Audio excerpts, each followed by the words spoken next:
The European Cricket Series is proudly brought to you by HCL Software, FanCode, and Grizzly Bear Sports. From around the world, welcome to another big day in European cricket. It's day 7 here in Austria, and we've got 5 big T10 contests for you today. Vinny Sander here, Mr. Maximo for ECN. Rico is off today, enjoying his weekend, and I hope he's having a lot of fun. He might want to stay inside today, though, because it's not particularly great conditions. A bit like we had on day 5, although we did get 5 games started, 4 games completed on day 5. Yesterday, the rain kind of held off. Here's what happened yesterday. We had 5 matches. Donnerstadt versus Graz Cricket Academy first up. Graz Cricket Academy would play 3 games yesterday. In this one, they had a great start against Donnerstadt. Actually had them 4-for-3. Had them 17 for 4 at one stage, but Donnerstadt recovered through Aman Ahmadzai and Sahil Zadran to get 112. And it was too much for Graz Cricket Academy. No one could get out of the 20s and ended up going down by 14 runs. Aman Ahmadzai 3 for 16, following up his batting with a very good effort with the ball. Second up, Donnerstadt once again. Well, we saw them go 7-0 after they took care of the Daredevils, putting 146 on the board. Iqbal Hussain, after a slightly shaky start, cracked 47 off 20. Sahil Zadran followed up his good closing effort with another cameo, 26 off 9. He scored, then followed up with 3 for 5. A very good effort. Despite the efforts of Busat Amari, who scored an unbeaten 50, they were only able to get the 105. Daredevils going down in that one. Then we got to see the middle game of the day, Graz Cricket Academy again. We saw the Tigers for the first time. Tigers putting some big runs. Their opening 3 have been really good, haven't they? Imran Azif, his third half century of the series, 58 off 30. A real quick fire, and I mean real quick fire, 36 from Mirza Hassan, as well as a sparkling 41 from Aqib Iqbal. Saw them score 156. That was enough to take care of GCA, who were only able to gather 118 in response. Imran Azif and Aqib Iqbal following up with wickets as well to go with their runs. And they weren't done yet as the 4th match of the day took place. And, well, the Tigers, they backed up their efforts, didn't they? Aqib Iqbal went even bigger, 71 off 25. He was the standout. Really looked like he was on for 100 with a couple of overs to go. But Umar Tariq stole the show with a quick 23 off 8. They put 150 plus on the board. Again, 151 for 5 off 10. The Daredevils really never in the hunt. No one could pass 15. They've got some real tight bowling options. I like Ahsan Yusuf opening the bowling with his left arm orthodox, 3 for 6. He was the standout and he really shut the gate before the Daredevils could launch.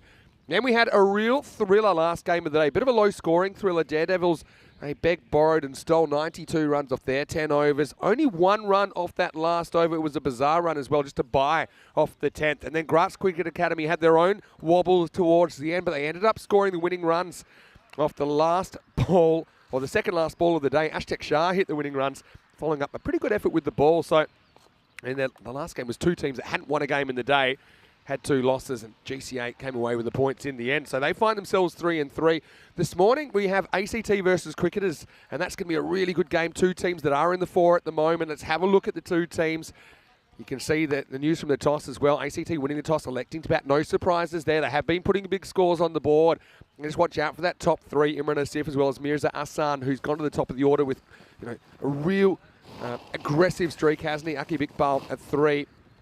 And Ahsan Yusuf at 4. Cricketers, though, I haven't seen them for a little while, but they've had a pretty good series so far. They're 5 out of 6. Bilal Zalma has had a pretty good start to the series, 139 runs. And watch out as well for Waqar Zalmai, not just his 6 wickets, but for his hitting ability. He won a game off his own bat back in match 5. So let's head out to the middle. And like I said, conditions in Austria today, probably not ideal for cricket. Currently 11 degrees, heading for a grand total of 12 degrees, according to the Weather Bureau. And you can see it's a little bit drizzly. And this is kind of the issue we had on Friday as well. But, I suppose a fine mist of rain, which is hanging around. So, I mean, it's playable. We saw that on Friday. These players just have to make a few adjustments, don't they? Anyway, ready to go. Start of the day. And it's Waqar Zalmai to start us off. Asif with the bat. And he swings it a wide first up, first run of the day. I want to say good morning to all of our viewers watching on FanCode, of course, in India. And all of our viewers watching on our YouTube channel, ECN European Cricket Network. You can kind of see there a slight rain. I mean, it's this kind of situation where if it gets heavier, a bit like we had in the 4th match the other day. If it gets heavier than this, probably umpires start to consider taking the players off the field for safety reasons. Good thing about this field, though, it holds the water pretty well. So the outfield surface, although it gets a little bit greasy, the The field doesn't really get soggy, for want of a better word. And the pitch also eats up the water pretty well. I mean, everyone just has to make those adjustments. I want to say good morning to Kroom. He says, yeah, it's pretty drizzly in London also. Shocker. Sif takes it on and wins. There's the first boundary of the day. Just blunts this back over mid-off. Cuatro carreras. Worst ball, really. Kind of a challenge length, but you think Asif is looking uber confident. Already 3 half-centuries to his name in the series. Gone for the spare shirt. The number clash means he has to block out one of the numbers, so he gets his regular number 1 that he's been wearing in this series. Hello to Liam Day, who's watching from New Zealand. Hopefully you are well. Hello to Rob Thompson, also watching from New Zealand. He said it's dark and cold here, but with the fire on, so good to watch. Hope you're staying warm wherever you are. A wide Yorker, it kind of chops down and up and over the stumps, no run. Hey, let us know how you're going. It is Sunday, so happy Sunday to everyone. Hello to Nick Devonshire as well. Saying good morning from Northern Ireland. And if you want to say hello to me, now's a great time. Yeah, it's just Vinny Sandu here, Mr. Maximo, today. Rico, like I said, he's got the weekend off and he thoroughly deserves it. He's been working hard for us.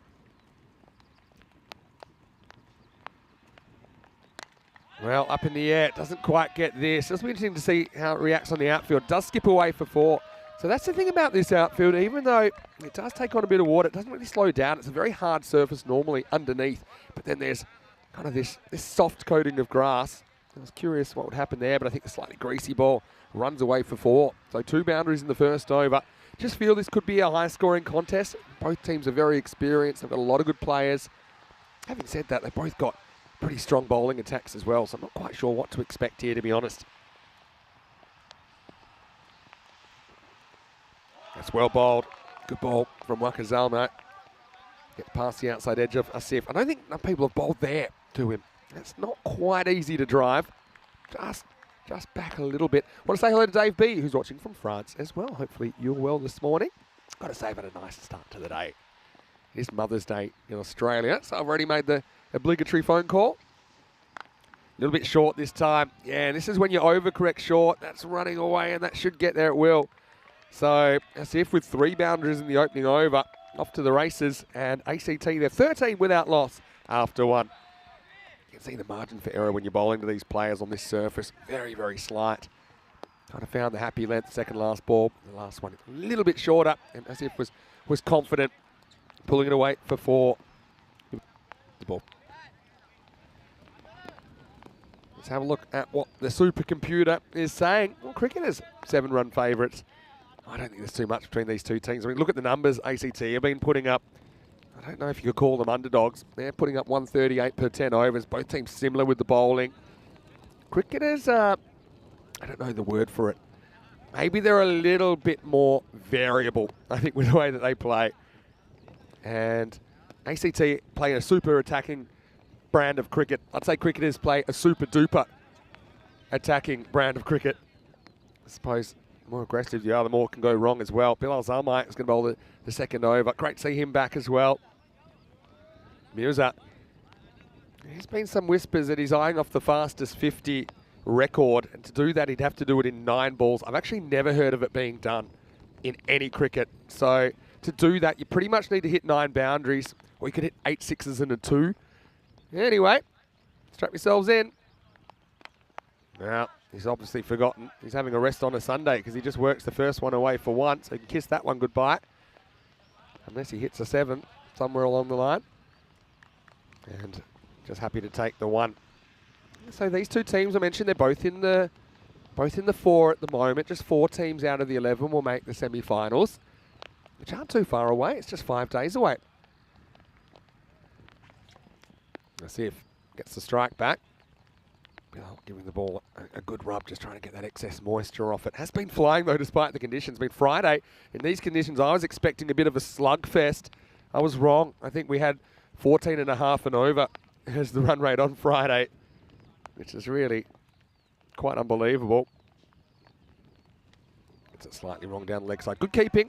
That's Bashir Ahmad back there. Makes good position down the leg side. Makes sure it doesn't go for any more. Yeah, it can't be easy for any of the players really in these conditions. The bowlers have a bit of trouble gripping the ball. You got the batters The theory being, as the ball gets heavier, it's harder to hit further. Also kind of skids off the pitch a little bit. And obviously the fielding becomes a little bit more difficult with a slippery ball. Imran back and punches. Well, he does block it. I'm not sure how. They say get your body behind it. That's Abdul Nasir, Baba Kakale. And look at this. Yeah, there's a little leading foot special. You won't find that one in the textbook. Yeah, I mean, conditions will be the same for both sides. Again, just a matter of just keeping an eye on how much it's raining. All right, false shot in the air. Baba Kakale goes back. Oh, that was a fantastic effort. He went back and he hurls it in. Oh, I don't know how many times out of 10 you catch it. Maybe it's more like how many times out of 100 do you catch this. He goes back running with the flight. He's kind of had a stab at where it was. Well, the miracle didn't happen for Abdul there. But slightly false shot there for Mirza Hassan.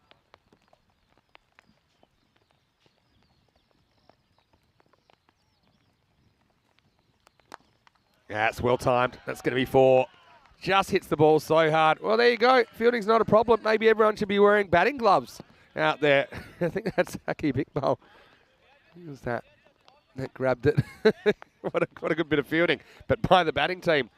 He even dealt with a bit of a Tortuga there. Yeah, Mirza is so powerful, isn't he? Just ease that one over the infield. Raced away for 4.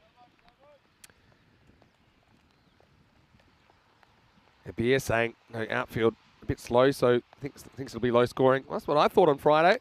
I was shown up. This has hit pretty hard as well. I think that'll be 4 more. So you can see the power of Mirza Hassan. He's just relaxed. I think he's 13% more relaxed today than we've seen him when he's been in too much of a hurry earlier in the series. And just a kind of a casual back foot swat through the covers for 4. This is a very good start now for the Austrian Cricket Tigers. I think Dave's saying, watch out for the flannel ball. We saw it the other day when the bowler accidentally dislodged his towel and delivered the towel and the ball in one delivery. Well, false shot, gets away with it. This will probably run away for 4 as well. And just gets there, Mirza Hassan. Gets a bit lucky that time. Zalmai will be tearing his hair out after that over, which somehow goes for 17. And after 2, it's 30 without loss. Yeah, the flannel ball was a bit of a funny situation, wasn't it? In the end, the umpire said to the batter who hit the ball for a single, said, hey, do you want the single or would you like something else? Would you want it re-bowled? Have a look at the table. It's going to get congested in there. You've got ICCV. They're lurking. I mean, they're undefeated, but they're a 6th because they've only played 2 games. So it's just the way these tournaments are set up. Some teams play more in the first half. Some teams play more in the second half. You've got the Daredevils that have almost finished their series as well. So it's going to be really tough for a team like them. But yeah, I still can't work out how it's so high scoring. I suppose maybe the fact that it's harder to get these guys out because, I mean, the catches are more difficult to take. So Zalmai's going to come back to bowl out here in the 3rd. Last over the power play. Well, that one just kind of floats in at the last moment. Nice subtle movement. I mean, there's normally a bit of a left to right wind, but I wouldn't say it's particularly windy at the moment. Just a little bit of tail in.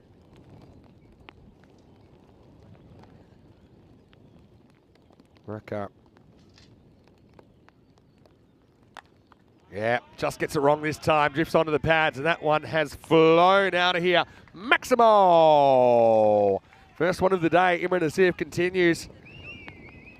Well, put your tokens in the run machine, and he'll deliver. Have a look at that. Just whips it away. And it's only a slight error for Marcus Alma as well. And it's kind of good knowledge of where the field is as well.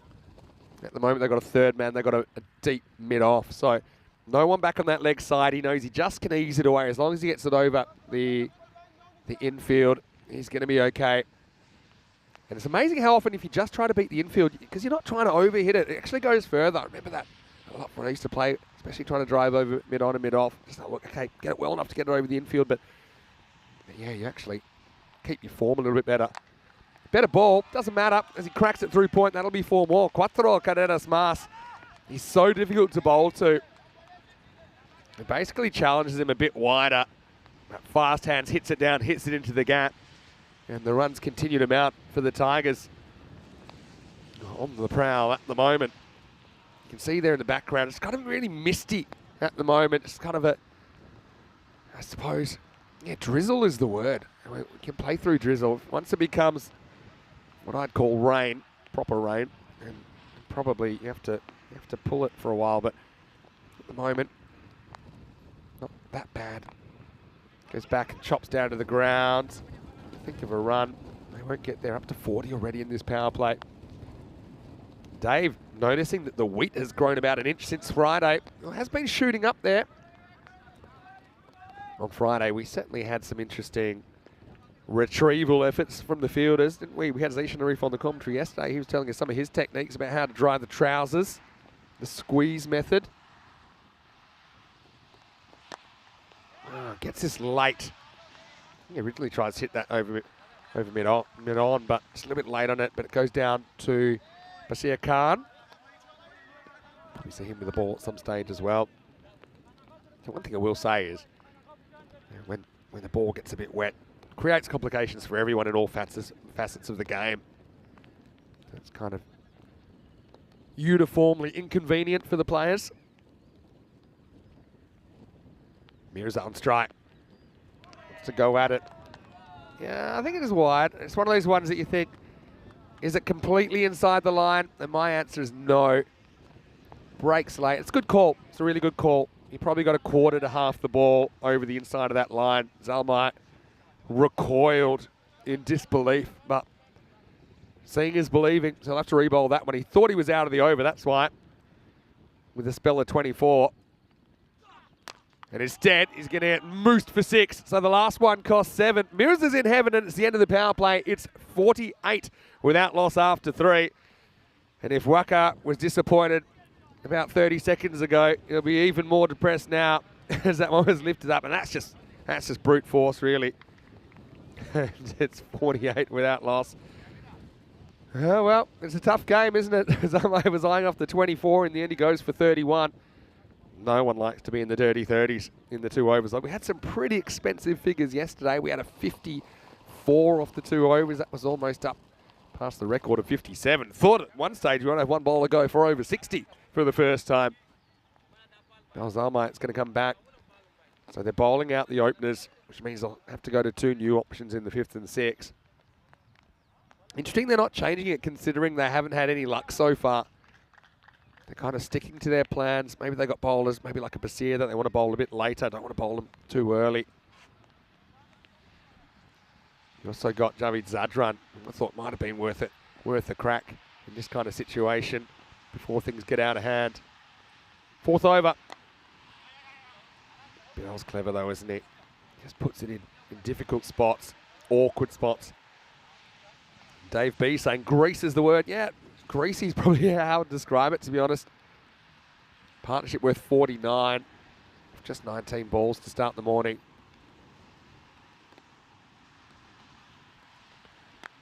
It's pace on ball. News is just a little bit late on it, so he has to take his medicine. He goes back, gets 1, but it does bring up the 50 and the 50 partnership for ACT.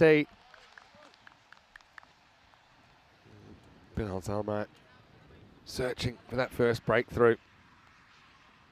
Still think we haven't really seen a Yorker executed yet. I mean, that's probably one of your best chances to pick up a wicket. Having a look at the ball here, see if it's held up. Mirza may be saying, yeah, I know what it looks like. These players know each other pretty well as well. There's a lot of national representation on both teams here.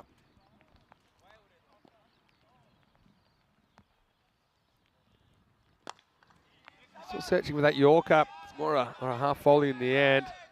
I won't get 2 again. Turning for 2 not particularly easy in these conditions either for the batters. They're kind of happy with the 1.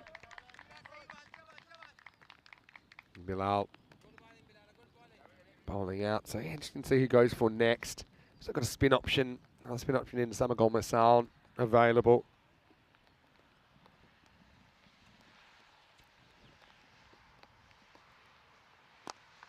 Yeah, again, attempted Yorker. This time he finds the ability to get under it. So not quite that Yorker length, just a little bit short. I think what he was going for, but no real damage. It's been a good over so far. just bringing cricketers back into the contest. I mean, they'll feel that really anything's chaseable after the heroics of day one. I think now we're at the stage where Bilal's towel is damper than the ball. Oh, he charges and cracks it. And a really good bit of fielding out there. Happened to see a Bubba Cacao with the hurl method getting it back in. That was a very good bit of work because it came quickly. I think any fumble would have seen it spill over the line. But he keeps it to 1. Nice work. Last ball of the over coming up. It's been a good one. Just 5 singles off it so far. And this one is up. It's in the air. Fielder comes around. And this time, they won't get a boundary, but they will get 2. And that's a really good over in the context of this game. It goes for 7.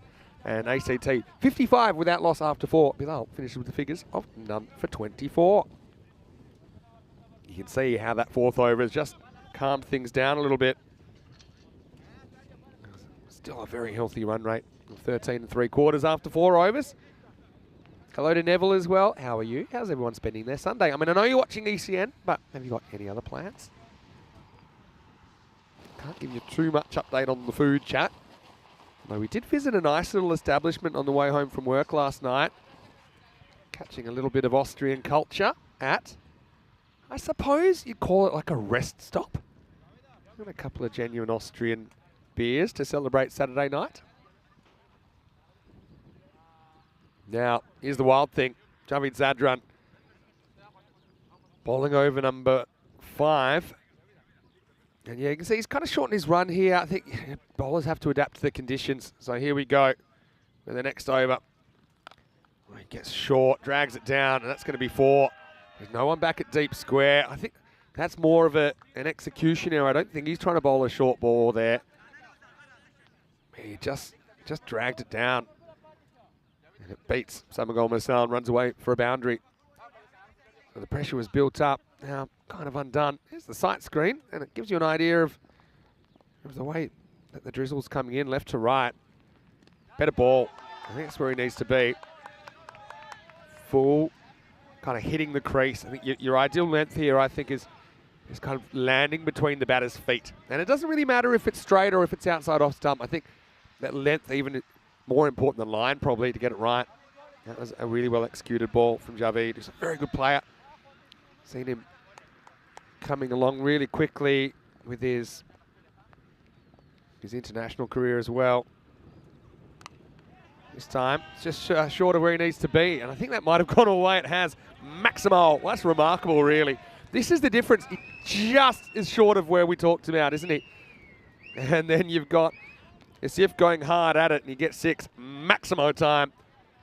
And I will say this format is tough for the bowlers, but I will also say that the top bowlers really shine. I mean, Javid's one of those. This isn't the kind of competition where you can just rock up and just roll your fingers on a few and have 80-metre boundaries to protect you. You do get punished, even sometimes when you don't deserve it. Rain's just come down maybe a little bit stronger in the last couple of minutes. This time, Asif goes back, knocks it out for a single. Obviously, we're talking a little bit about international cricket and the fact that this year we've launched the ECIs, which are the European Cricket Internationals. They're tri-series that take place over 2 days at the end of our 2-week tours. That's really well bowled. You can see what I'm talking about there. Just have a look at where this bounces in relation to the batter's stance. So I think this bounces right between his feet. Bang. You see? That's the length. If you can bowl there, you're going to have a good time. Not easy. You've got kind of a 1 metre window, normally, maybe even less, between the batter's feet. Last ball, the over. Well, this is smashed. And again, he just misses his length, and that one has gone a long way. It plonks over the boundary, end of the over, 72 without loss. Well, sometimes you get it right, sometimes you don't. And when you don't, bad stuff happens. Look at that bounces in relation to the one earlier in the over. So 5 overs down, 72 without loss. Yeah, talking with the internationals, we will have the ECIs coming up on the 20th and 21st of May. So it's starting in only 6 days' time. We'll have Austria as well as the Czech Republic and Hungary taking part in that tri-series. Squads around, actually. We might be able to bring them to you pretty shortly. Of course, have 2 weeks in Bulgaria. After that, 2 weeks in Sweden, in Stockholm, in the middle of June. And then I think our next stop after that is Romania. So, plenty of great cricket coming up. Hopefully you can join us here for more and more action. Just having a look at who's up next. It's Kanaga Hamdard. Well, you can see there, the rain, I think it has gotten a little bit heavier, you know.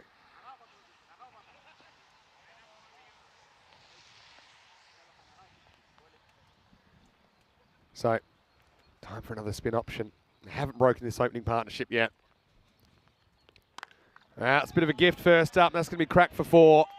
And probably about a knee-high full toss. I like this shot selection from Asif, who doesn't try and drag it. He just goes through the line of the ball, and the result's a boundary. And Hamdard probably is going to have a few problems gripping the ball. He won't be the only one. Don't know if he's got a new towel or not. Asif up to 42. It's better because it drops into more or less the block hole. It's just chopped away into the pitch by Asif. He moves to 43 on the verge of his 4th half century of the series. He's been so consistent, hasn't he, for ACT. Probably maybe just having a word to Kanaga about making sure he gets out of the way after he delivers the ball. Oh, this is up and it is dropped. It was a pretty difficult catch in any conditions, really, because it was low, it was dipping. Credit to Abdul Nasser there, who gets down, he tries to cradle the ball. Mirza does murder a cricket ball, doesn't he? Gets to him quickly, just kind of bursts through the fingers. So Mirza Hassan has a life on 31. Really well bowled. Good area there. Kind of had him and Asif in 2 minds, didn't he? Whether to go forward or back. It wasn't an easy ball to get down and drive because it was always going to bounce quite a lot. You could see where the keeper actually took it. It was kind of right up chest, shoulder height as it took off his pitch. Oh, Kanaga, maybe sponsored by Pierre Cardin. Got a good look at them there. Turns this into a full toss. Proactive stuff. It's going to be 4 because Bellas stepped over the boundary. Bilal just kind of loses his bearings here. You'll see this one's not even close. He actually steps over the line 2 feet. And I think he knows it. So that'll be a boundary to Imran Asif. He'll move to 47. And ACT continue to plunder. I suppose the thing with these conditions with the light rain is if one team has to field in it, it's only fair the other team has to field in it as well, and that's what they'd be saying. Cricketers at this stage. Oh, gets back, I think. This is like a charge where he kind of realizes he's going to miss it before anyone else. Have a look here. He slides back kind of ahead of where he needed to be. Yeah, so well done by Imran Asif. Good heads up play. It will be the end of the over. It's 82 without loss after 6.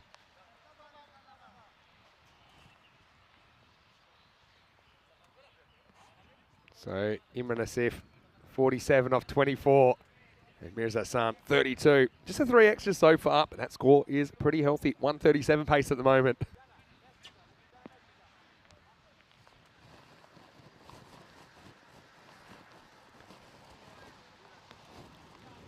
Again, just keeping an eye on the rain. It's tough because you want to give it a chance to clear, don't you?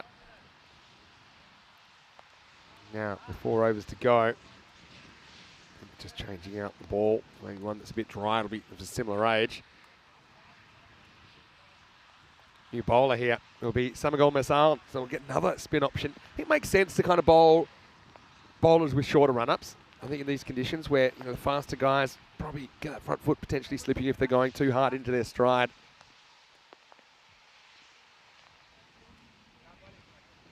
Here we go with the 7th. Well, that's a bit of a gift, and really the leg spinner is going to have a tough time in these conditions. I think we got our first wheat retrieval. Maximo Mirza gets one he gets a good look at. I mean, it's almost on the way down the second time, isn't it? That's batting practice.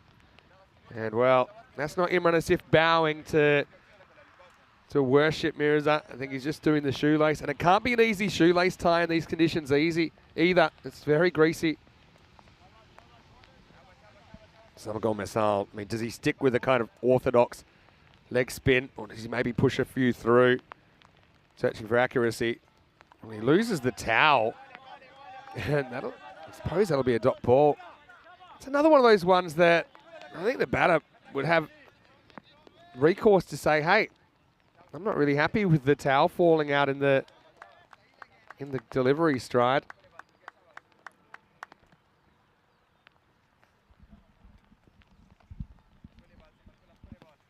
Still, it's a much better ball from Samagol Mesal.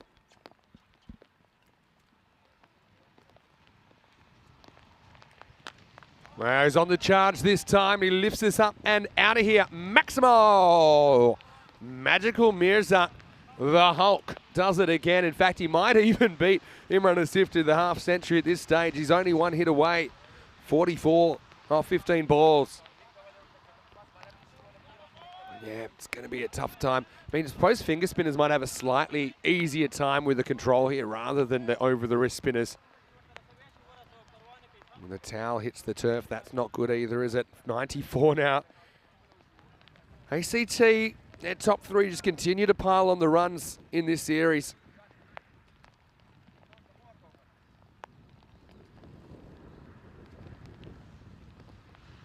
Better ball, doesn't matter, and that will bring up Mirza Hassan's 50. Maximo!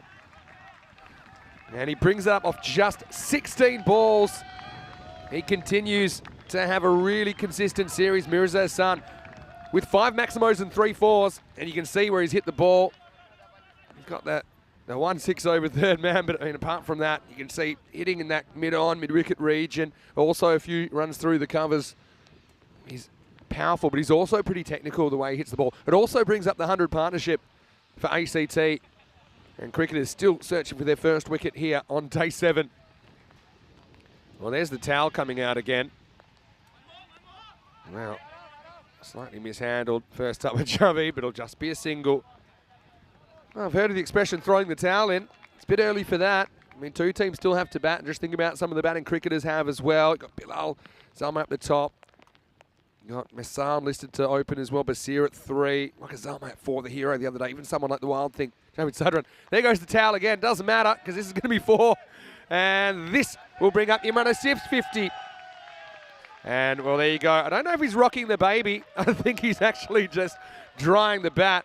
But you can see that both these batters are so dominant. And that's his 4th 50 of the series. 8 4s in there, 2 Maximos. Imran Asif continues to plunder attacks here in this ECS Austria.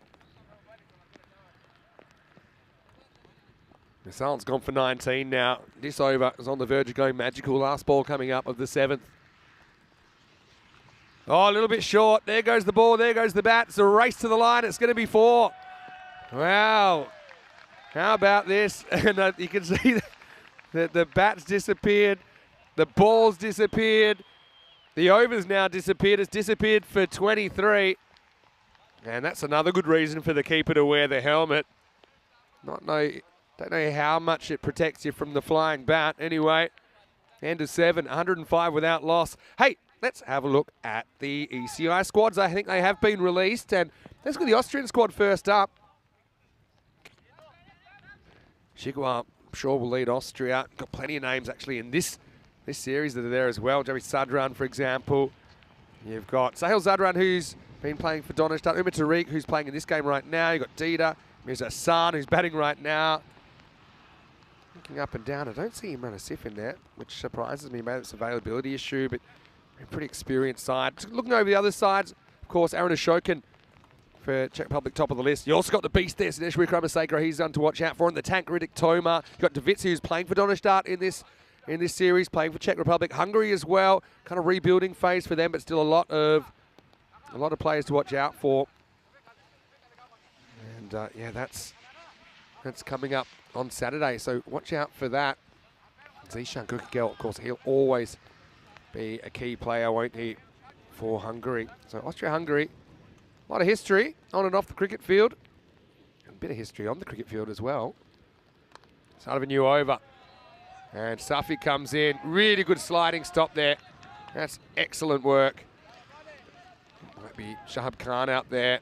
That saves the boundaries. There's been a couple of these I think have been really good that have saved 3 runs.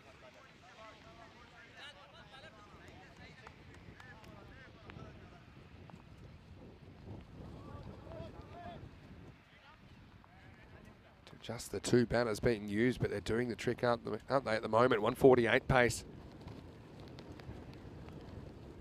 Yeah, well bowled. A little bit of induct there.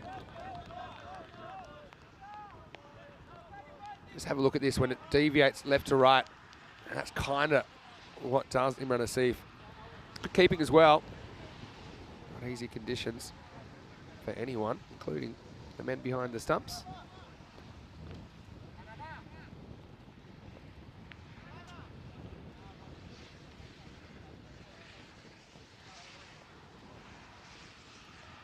Slight adjustment for Asif as well, just getting that helmet right. I mean, these two have been neck and neck, haven't they, in the 50s. I don't think anyone will have a chance at 100 here, partly because they've shared the strike. But yeah, just a lot of runs in these conditions. That's kind of been surprising. We saw it on Friday. Almost identical conditions then. Oh no. I know he charges, but I still think it's high. It's been called. Thing is, yeah, yes, he charges, but I don't think that's coming down in time. You see where he hits it. If you track that, I still think it's waist high. It's got about a metre and a half to travel.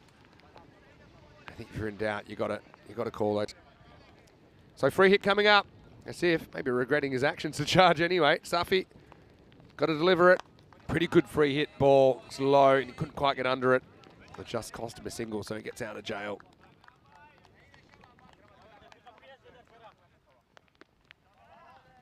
Mirza. Strange to say, I mean, he's been a little bit tempered in a way, but he still scored 52 off 18 balls. Goes straight, goes pretty long, beats the fielder. That one's out of here. Maximo! Probably not quite out of the screws, but he is so powerful, isn't he? And the result, another 6 to the ACT side, who are running away with it at the moment.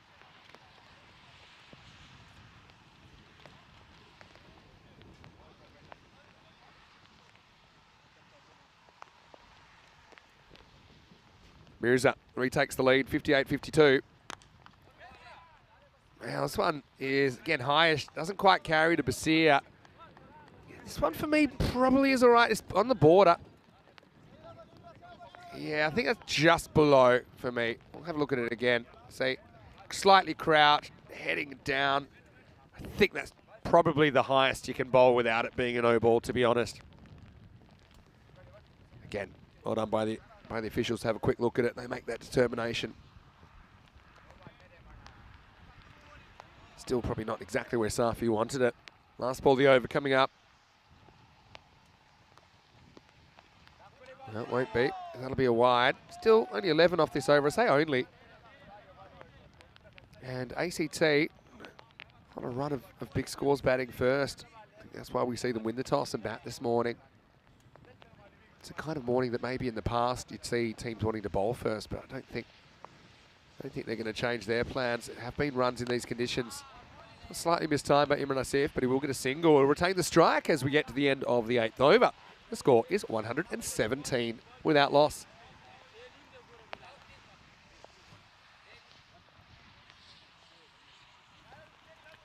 Pretty consistent scoring and kind of just bobbling around that kind of 14s run rate.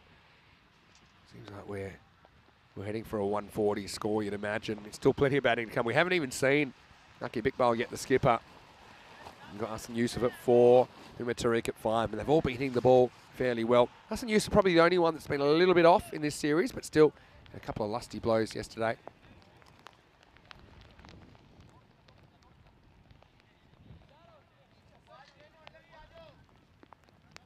So it looks like they're going to go back to Basir Khan.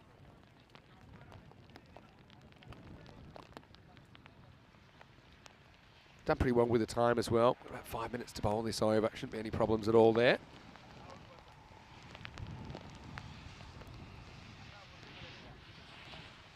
Yeah, Dave just noticing they seem to be racing each other with the scores, these two.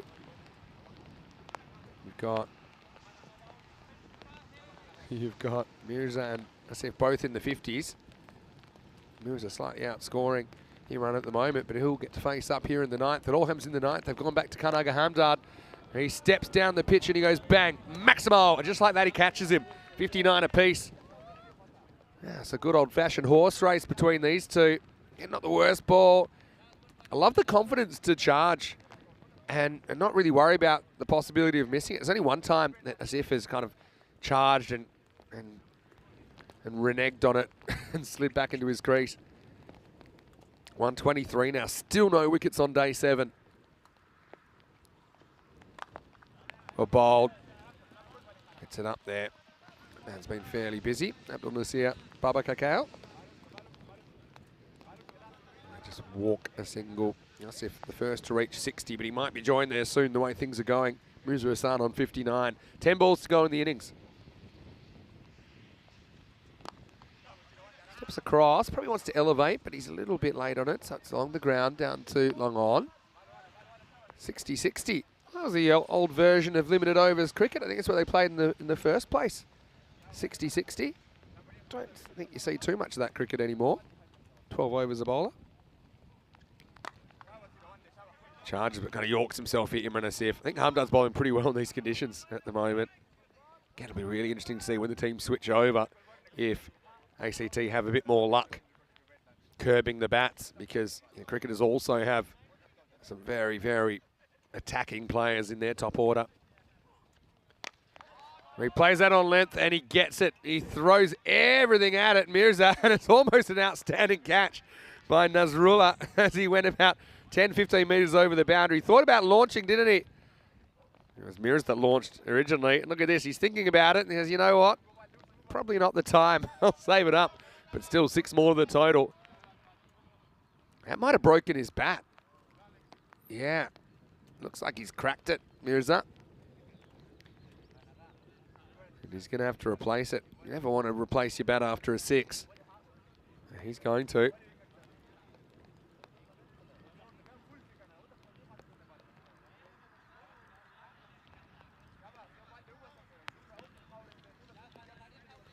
Mirza. He's a pretty imposing figure. I think of some of the players that we'll see in the ECIs. He's one I can't wait to see in an Austrian shirt again. But he's got this wrong. It's in the air, and it's not an easy catch. And it's caught. Oh, that's a proper trampoline job, isn't it, from Shahab Khan. I often say if you're going to drop it upwards. Yeah, just needed someone to come in for the spike, volleyball style.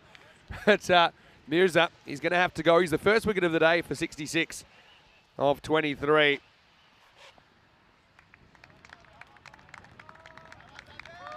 And there you see it goes left hand, right hand pops up.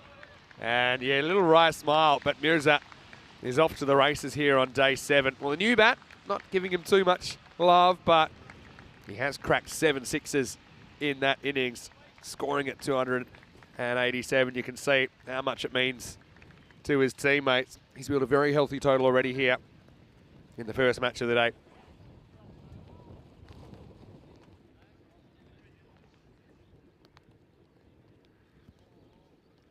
Akib comes to the crease. 9 overs down, 132 for 1. Well done to Hamdard. I think he bowled a really good over there.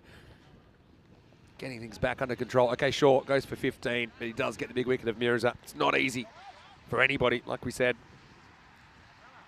Good Dave. So Mirza cracked it, yeah, literally.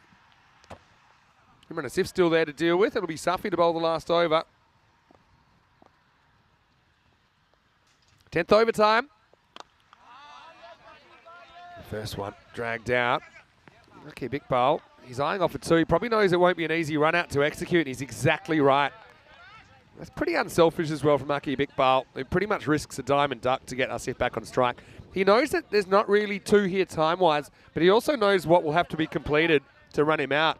Need a good throw a clean pickup, and then the bowler to break the stumps. And really just never came together. Ooh, now he tries to get a little bit funkalicious, but I'm going to see if this is just a sign he's getting bored and he's played every shot in the book. So now he's saying, you know what, I haven't done this yet, and probably doesn't matter if I get out now. Still think you want to maximize your output here. We saw 163 chased down on Friday night. So far, the evidence would say it's not easy to remove the top order. He'll stand here and he'll blast this, I think. He charges and he nails it. That one is going, and gone. Maximo! Well, Imran, I'm no batting coach, but maybe leave the cute stuff out, because when you can do this, you don't need to be mucking about. And for the third time in the series, he's almost reached 70. He's 69 now. He scored back-to-back 70s. Exactly 70s as well. You might leapfrog it here, though. Oh, I think it's a wide, you know, because it misses the leg stump. The bowler's saying, hey, how's that a wide? And the short answer is it misses the leg stump. Actually one for height, just below. But yeah, that's the rule. It's a very clear rule, and it provides clarity for the umpires, for the players. Even though it's unlucky for Safi, he hits the stump, obviously he's bowled him, but just misses the target. Steps across, and hits it pretty hard. Won't be easy for the fielders. Bilal comes across. Akib, really good job, because he gets back to the danger end quickly. And Asif, well, he won't reach 70 exactly this time, because he hustles back for his 71st run. Let's have a look at Akib Iqbal here. He's just a good player. He does all the little things right, and he's so unselfish. He comes down, and Imran is actually the one in more trouble with a slightly better throw, but not easy to throw in these conditions either. 2 to come. Well, he gets across, and he does get a little bit delicate this time, and that's going to go for 4. So he reaches 75, and he's up. He's got his highest score of the series so far, Imran Asif. And that's one that kind of follows the batter there, doesn't he? Safi, maybe, you know, you got the base and middle stump. You probably bowl him there. That's a risk to take, but it's also risky to bowl at him because Imran's seeing him so well. He's still able to make a boundary out of it. Last ball of the 10 coming up. Oh, well bowled. I think, well. I don't like the call. Let's have a look at. Is it over his head or not? I don't know. This will tell the story. It's not one that they'll probably. Yeah, maybe it is, you know, at the crease. Yeah, umpire's call. Umpire's call. I think he's so far back. I think that's umpire's call there. I think it maybe is grazing the top of his helmet at the crease. All right, Akib's off to the races here. He won't face the ball in the innings. And Imran says, well, you know what? I'm persisting with the funky stuff. That one's lost in the wheat. And, yeah, it'll be a really, really good finish. Imran Asif, who's going to finish on 79 not out. And nobody except the top 2 face all the balls here in the first innings of the day on match 7. Imran finishes 79 not out. Mirza with 66. And they do reach the 150 milestone again off the very last ball. 152 for 1 off the 10 overs. Let's roll the videotape. In slightly drizzly conditions. Here's the bowlers once again having a hard time here at the Saban Cricket Ground as the imposing opening pair of Imran Asif and Mirza Hassan got about the work. 48 came off the power play. It was probably one of the cleanest pieces of fielding we saw in the 10 overs as well. But plenty of sixes hit, that's the thing. 11 sixes in the innings, so yeah, Maximo rate 11 is pretty good in the 10 overs. We also saw 13 fours hit. And yeah, the bowlers, I don't think they did a super bad job considering, but I mean, this is one of the cases of 2 batters being in, staying in, having the power, having the technique. I suppose they had a bit of luck along the way as well, this occasional edge. Even that one where Bilal found himself the wrong side of the border. I like the bowling of Kanaga Hamdard, to be honest, but he doesn't have a lot to show for it. His overs went for 10 and 15. This wasn't the greatest delivery from Samagol Mesan first up, dragged it down. It was never going to be easy for the leg spinner either. And even the good balls, that's the thing, even the good balls, the players were in, they had their eye in, they were backing themselves. The strategy of ejecting the towel wasn't even working either for Missile. And you can see, in the end, literally throwing the bat at everything. It was probably good the fielder was chasing the ball then. The ball won the race to the boundary. And yeah, late in the piece, we just saw the assault continue into the second half, didn't we? Like I say, I think that Kanaga Hamdard bowled pretty well. But not much to show for it. This was the only wicket of the innings. It's a dropped it then caught it moment. Nice work by Shahab Khan. So Hamdard did have a wicket, I suppose, the only wicket of the innings. Then Iqbal was pretty clever the way he came out, and he risked his wicket to keep Imran Asif on strike, and it was just the ticket as the last one went magical. 20 came off the last. They go from 132 to 152. And setting up a big target. I mean, we saw a bigger total chased on Friday night. 153 will be the target. 152 for one, the final score. Like I said, all the balls faced by the top two. Imran Asif, 79 off 38. Mirza Hassan, 66 off 23. An innings that saw 11 sixes and 13 fours, so just continued to pick up the boundaries despite the best efforts of the bowlers. And it will be very interesting to see the teams cross over and see if ACT can do any better, because yeah, the bowlers have had a real rough time in these greasy conditions. 1 for 25, Hamdard. I suppose you got to say he's the best of the bowlers. They'll like the work of Bill Al-Zahmai. Bowled a really good fourth over. It was the only over that didn't contain a boundary, and he finished with decent figures as well of none for 24 of 2 overs. We'll take a break. We'll be back in around about 5 or 6 minutes. We'll take you into the second half of this game. It's a big chase, but I think cricketers, they've got the talent, they've got the attitude to do it. 153 they'll need. It will go into one of our Hall of Fames for one of the biggest chases if they can pull it off. Vinny Sander here, Mr. Maximo for ECN. Hope you're having a great Sunday so far. We'll see you after the break for more ECN action. You're watching the FanCode European Cricket Series.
The European Cricket Series is proudly brought to you by HCL Software, FanCode, and Grizzly Bear Sports.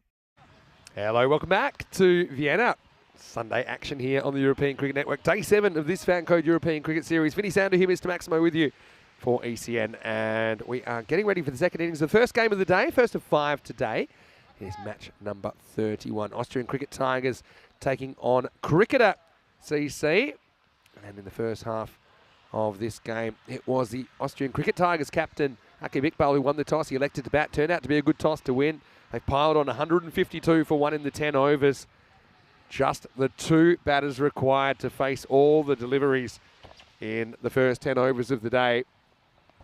Imran Asif and Mirza Hassan scoring half centuries and hitting the ball very crisply. And look, difficult conditions for the bowlers to control, difficult conditions for the fielders. We just saw 1 catch held in the first 10 overs. But that's the situation, isn't it? But the cricketers, they'll have the right of reply, won't they? And if their batters can do something similar, they are very capable of chasing this down. 153 be one of the biggest chases we've seen, but we've already seen a 164 chase completed on Friday night. Hassan Yusuf is going to open the bowling, and he's been really good at shutting the gate in these kind of situations when ACT have put big runs on the board.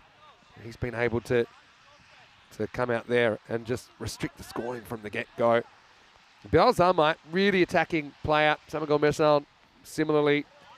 Basit Khan at 3, Wakazama at 4. I mean, they've got the hitters, don't they? It's just a matter if they click or not. If they lose early wickets, if ACT are able to get past the top 4 early, I think it'll be pretty tough. Hassan Yusuf bowled really well, opening the bowling in the ECL as well, the Champions League of European Cricket that ACT qualified for the 2022 edition. He's normally very, very accurate, but let's see how he goes. 153 to win. Here's the first ball. Dragged down. Bilal doesn't get it quite out of the middle. He'll get a run. That's first one of the innings. Yes, I think that was just probably a little bit shorter than Hassan Yusuf was after.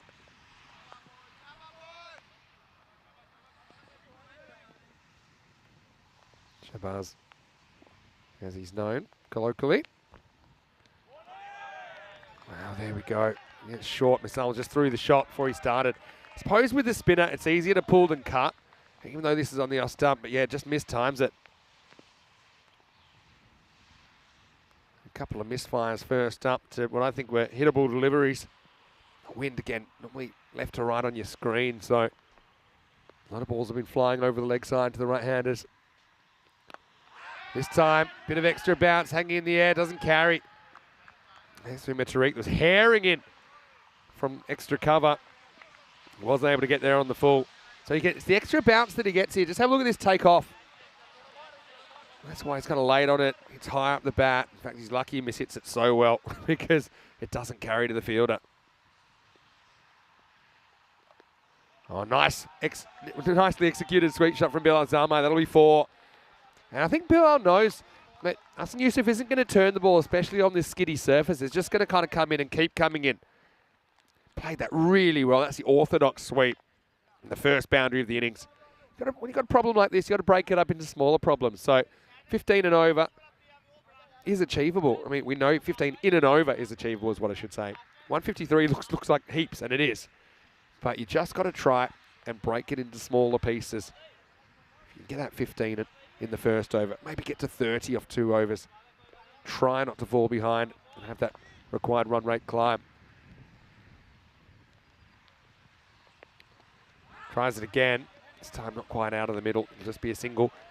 Hello to Jeff, who is watching from Northern Ireland. Hopefully you're well.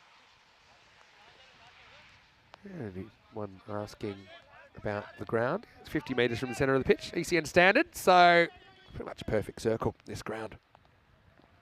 Doesn't change. One of the constants you'll see on ECN.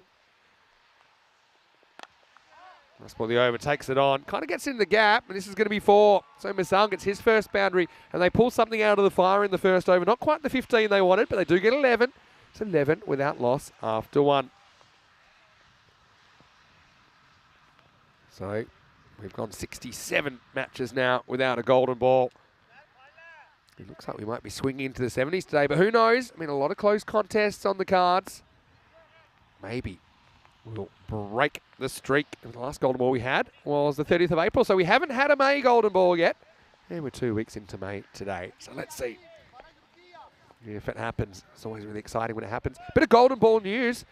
I know that the Estonian women's T10 kicked off yesterday, the first ever Estonian women's T10, and guess what? It finished in a golden ball. So how about that for the first ever match? And so, yeah, Terry and all the crew there in Estonia letting me know about that. Hello to Ragnar as well. She was on the winning team. She presents all the videos for Estonian cricket. I do watch them from time to time, watching some of the highlights. Unfortunately, the Hippos went down. Notice that. Talon Hippos, one of my favourite names for a cricket team. And Dave was asking me, how did I get named Mr. Maximo? Well, Maximo is basically what I call a 6. We had our first tournament in Spain, so kind of Spanish for maximum. And I suppose that led to this nickname. It's a wide. Kilik Bal, again, doesn't like it, but it's clear wide. Yeah, so I never set out to have the nickname Mr. Maximo, but it just stuck. That's how nicknames work, I guess. See Akib just kind of operating off a shorter run-up. I think that's sensible in these conditions. He can still generate kind of 80% of the pace, in my opinion, off about 6 steps. Yeah, so he's not really risking his delivery stride, so he's not hitting the pace, hitting the crease as hard.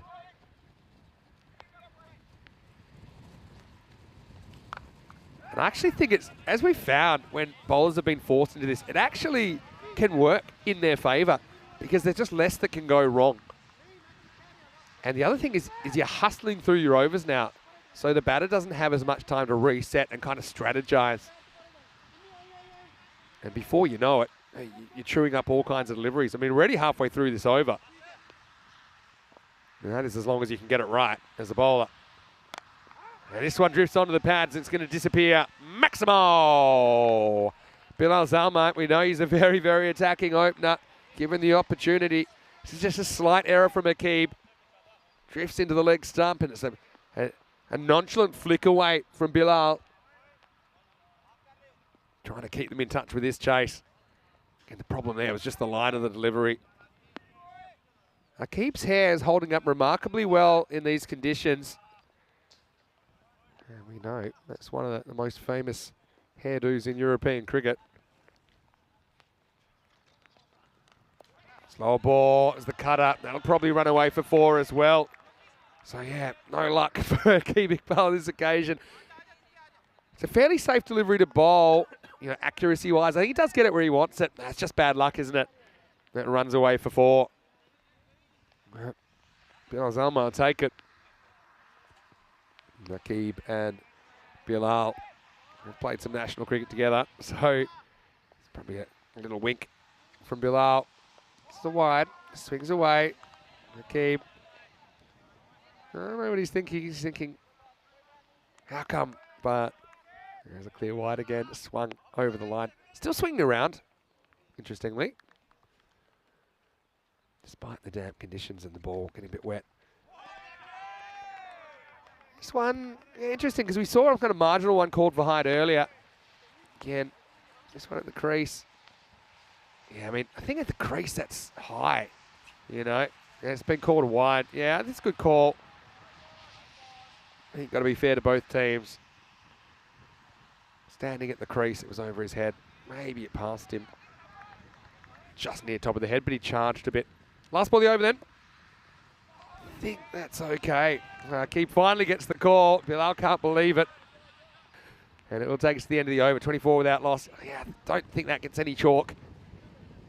So, well, it's a lesson in persistence as we get to the second over. 24 without loss. Let's have a look at the table. Austrian Cricket Tigers up in second place, 5-2 record.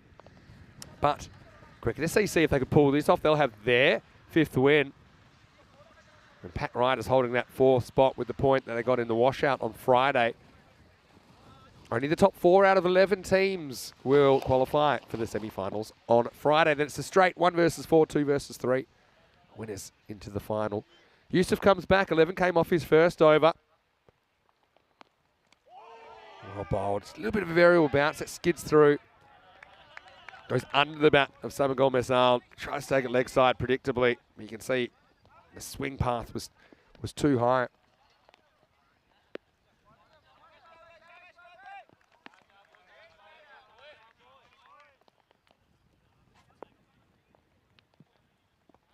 Just kind of falling behind marginally, aren't they? Goes after this, didn't quite get it, and it's caught. Well, that's an excellent catch on the boundary. Messam went after it. He didn't quite get to the pitch, but he went through with the shot anyway, and he kind of had to, didn't he? And he just didn't get enough on it. You see the wrist there coming into play, but Akib takes a brilliant catch in these conditions. There's no easy ones. That could have easily been dropped over for 6. But Messam is going to be the first wicket to fall. He goes for 5. And cricketers lose their first. It's 24 for 1. Well bowled as well by Yusuf, who does the trick again, building the pressure with the dots. There's the false shot. Wasn't the worst shot ever from Samagon Messam, but he is the first man to go. Well, John Gray's in the chat. Hello, John. He's saying good morning, everyone. Saying he's having a quick fix of cricket before heading out to watch Rennes versus Troyes in the Ligue 1 this afternoon in France. Well, hopefully you have a great day. I know that we've been staying with one of the Graz football teams. I think the Graz Athletic Club staying in our hotel. They've got a big game this afternoon. It was nice to see them at breakfast. They're playing in the 2nd division here in Belgium, the 2nd tier. Javid Zadran comes out and he swings around the first one, which kind of beats the inside edge of the bat. So again, you can't really play for turn with Arsene Yusuf. Just going to skid on. If anything, he comes into you. So you've got to play him that way. It's a bit counterintuitive because you would expect the ball to maybe straighten a touch, but it rarely does.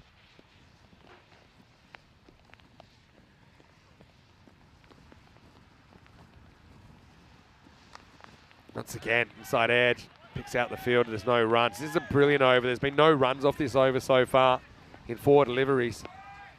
You have one of these overs, you're making it real tough to catch up.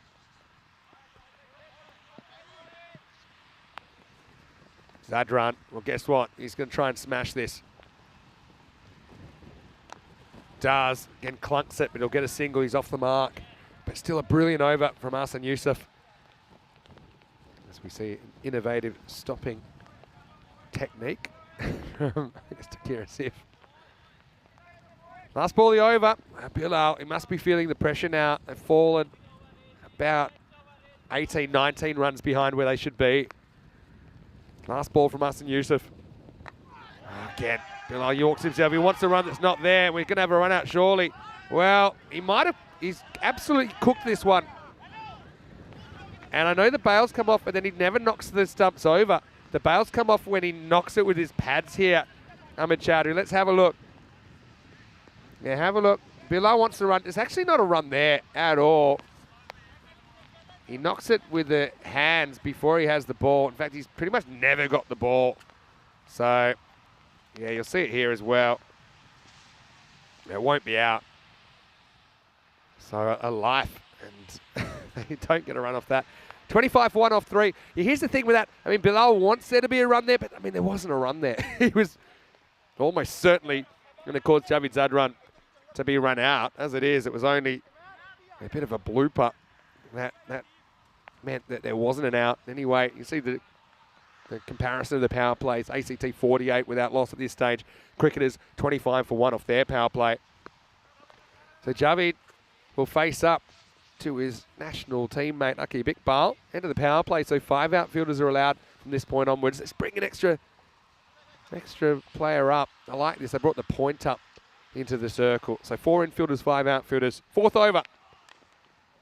Oh, and that one almost goes onto the stumps.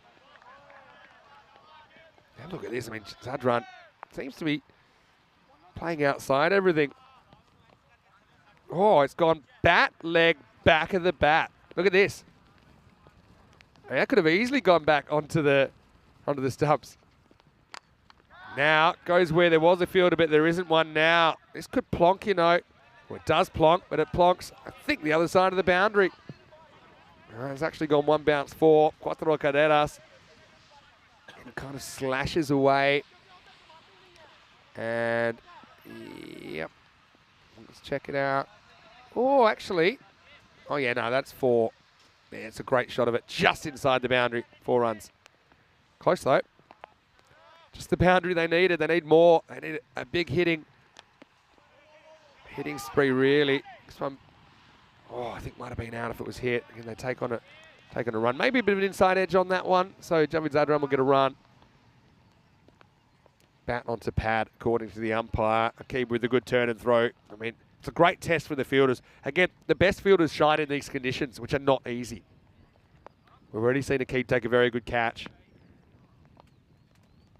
Rate's gone up past the point of no return already. There's the cutter again. Slight miss hit, but it's into the gap. And Hassan Yusuf will come around, do the fielding, just a single. Hassan Yusuf took a remarkable one-hander yesterday, and he just came down on the boundary. His gluteus maximus actually grazed the rope just before the ball left his hand. That was a result of 6 runs, but I saw that appear in our social media at European Cricket. Keep an eye out for that.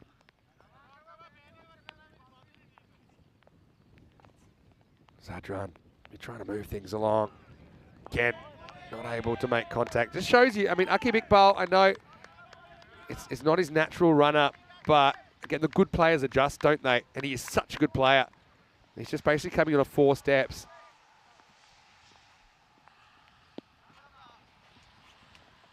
Last ball of the over.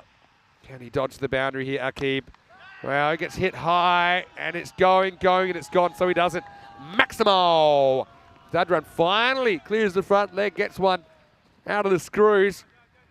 And it was kind of higher than it was long, but it had the distance, slightly wind assisted, I think. End of the 4th, 37 for 1. And with this cricketers' side, I don't know. After what we saw the other night, we saw them hit 26 off the last 5 balls to win a game. Remarkable game. It's the Daredevils. So who knows if there's a team in this competition that can pull it off from here. You might be looking at them. I mean, still Waka Zalmai still to bat. So yeah, they're going to be uber aggressive. There's no excuse not to be, really. But you're dealing with a pretty good bowling attack, aren't you? With good variety. Akib Iqbal, okay, 25. If you look at it in the context of the game, he goes for less than the required rate. Even though I know I'll be disappointed that the last one disappears for 6. Hello to Yasir, who's watching in the chat. Wayne's in the chat as well. Hopefully you're well. And yeah, Wayne, supporting you the way you support us. Wishing you all the best, of course. Here's Imran coming on in the 5th. A little bit short. Pretty nice pull shot there. I think that'll be a boundary. Good batting from Bilal Zalmai. Just kind of plays the ball he receives. He doesn't get too proactive. Short of a length. It's a kind of shot, actually, that Imran Asif played really well in the first innings of this game. Finds the gap, gets 4. So like I said, you got a problem like this, you got to break it down into smaller problems. They'd want to be kind of high 50s, maybe 60 after this over. Not going to be easy, but now's the time to take those chances. You don't want to die wondering. He makes a big step back in the cross there, and it just kind of puts Imran off. He bails out. ACT have just done a better holding job so far. Oh, this time he gets it and gets it pretty good. Maximo! Well, 4 and 6 pick up sticks, and as cricketers picking up the pace here in the 5th, they need to. They need a big over to get them back near that required rate. He just plays that on length. Muscled it over mid-wicket for a Maximo. Bilal up and he's into his work, 27 off 13. Like I said, these guys, they're like chemicals you shouldn't mix together, but sometimes you do. And sometimes there's some big explosions. So far, they haven't quite got the concentration right, but could change at any moment. This time he's on the charge, he blasts it like a laser.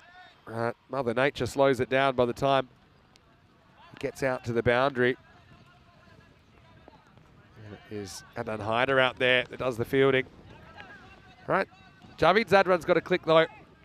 You got Waka kind of lurking in the background. But Javid, he only knows one speed, and it's supersonic. So this will be an interesting contest.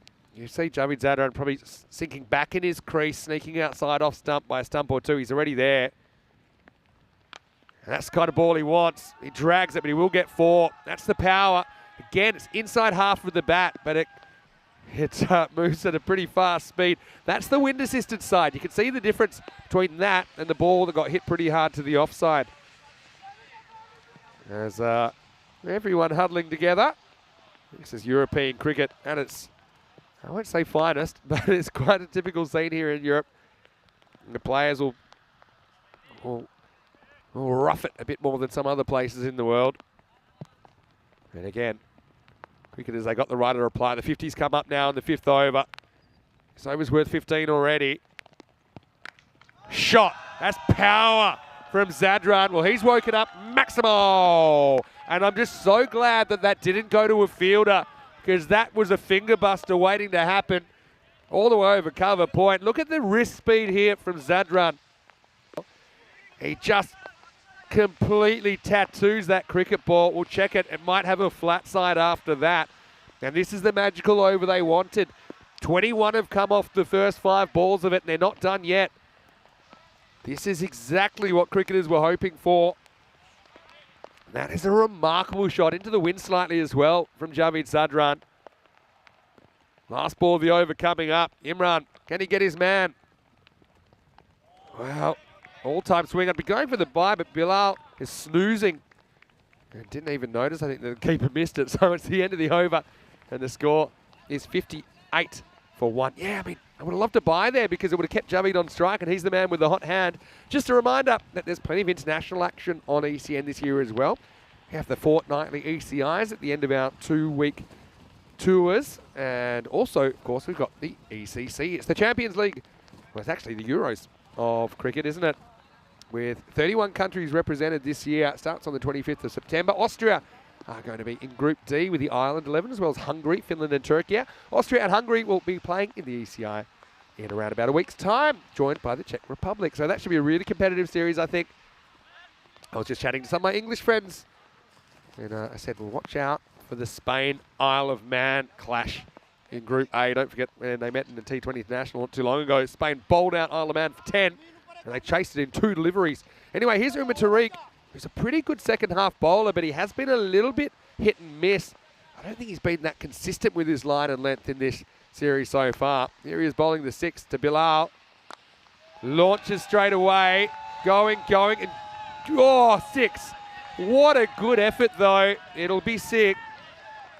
He actually pulls it back, and it was fine, except that it bounces outside the rope the first time. Have a look at this. What an effort.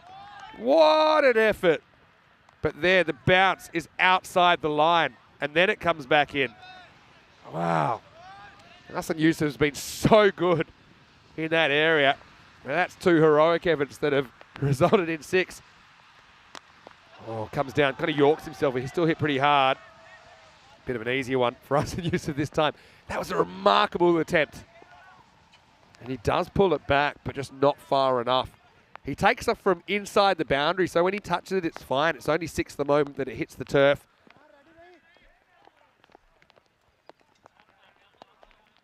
Again, cricketers hanging on by a thread here.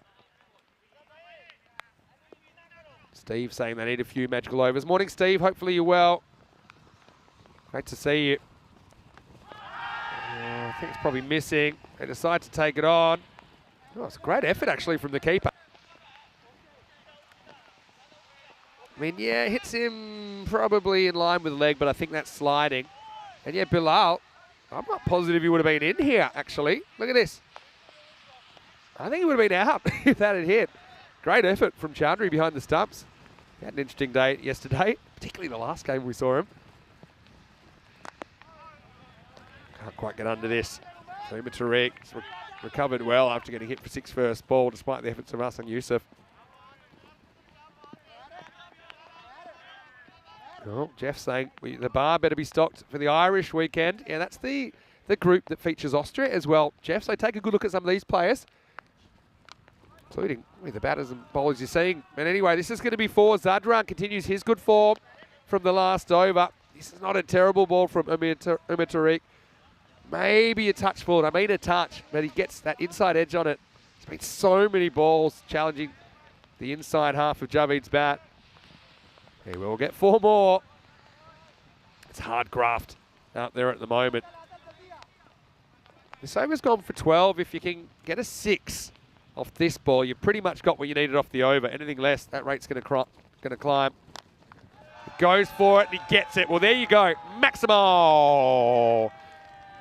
Well, if Cricketers CC were a BG song from 1980, they'd be staying alive right now because they're just doing enough to stay in the contest.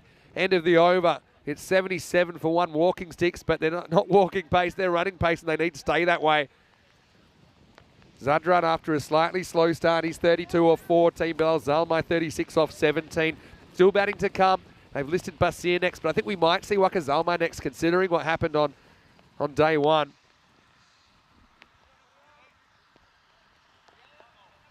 And Dave saying it's a good thing that championship will be in Spain. Yeah. Spain weather's normally pretty good around then. Probably talking mid-20s. Plenty of sunshine. Well, you never really know. All right. So like I said, you've got to break it into small chunks. Yeah, 77 on the board. So 19 and over. So you're looking at kind of getting to 96 this over to stay on pace. Imran Asif is going to get a second over despite going for 21 in his first. So interesting strategy to keep him on.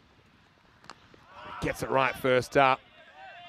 And right up in the block hole. Bilal's considering it a second, which is relying completely on the fielding team not paying attention. I think there's only ever one there. Bat onto pad there, bat onto foot.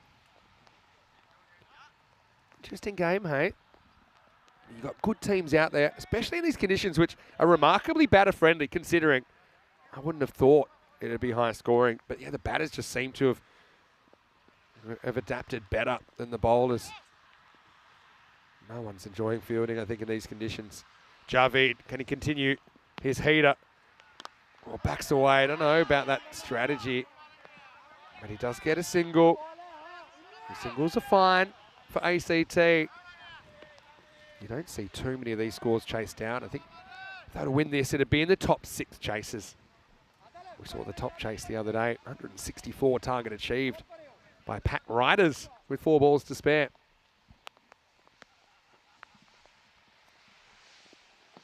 Charges, bangs it. Has it got the distance? It does. That's gone all the way. Maximo! Bilal is fighting. He's not going to go down quietly. If he has his way, they're not going to go down at all. They're up into the 80s.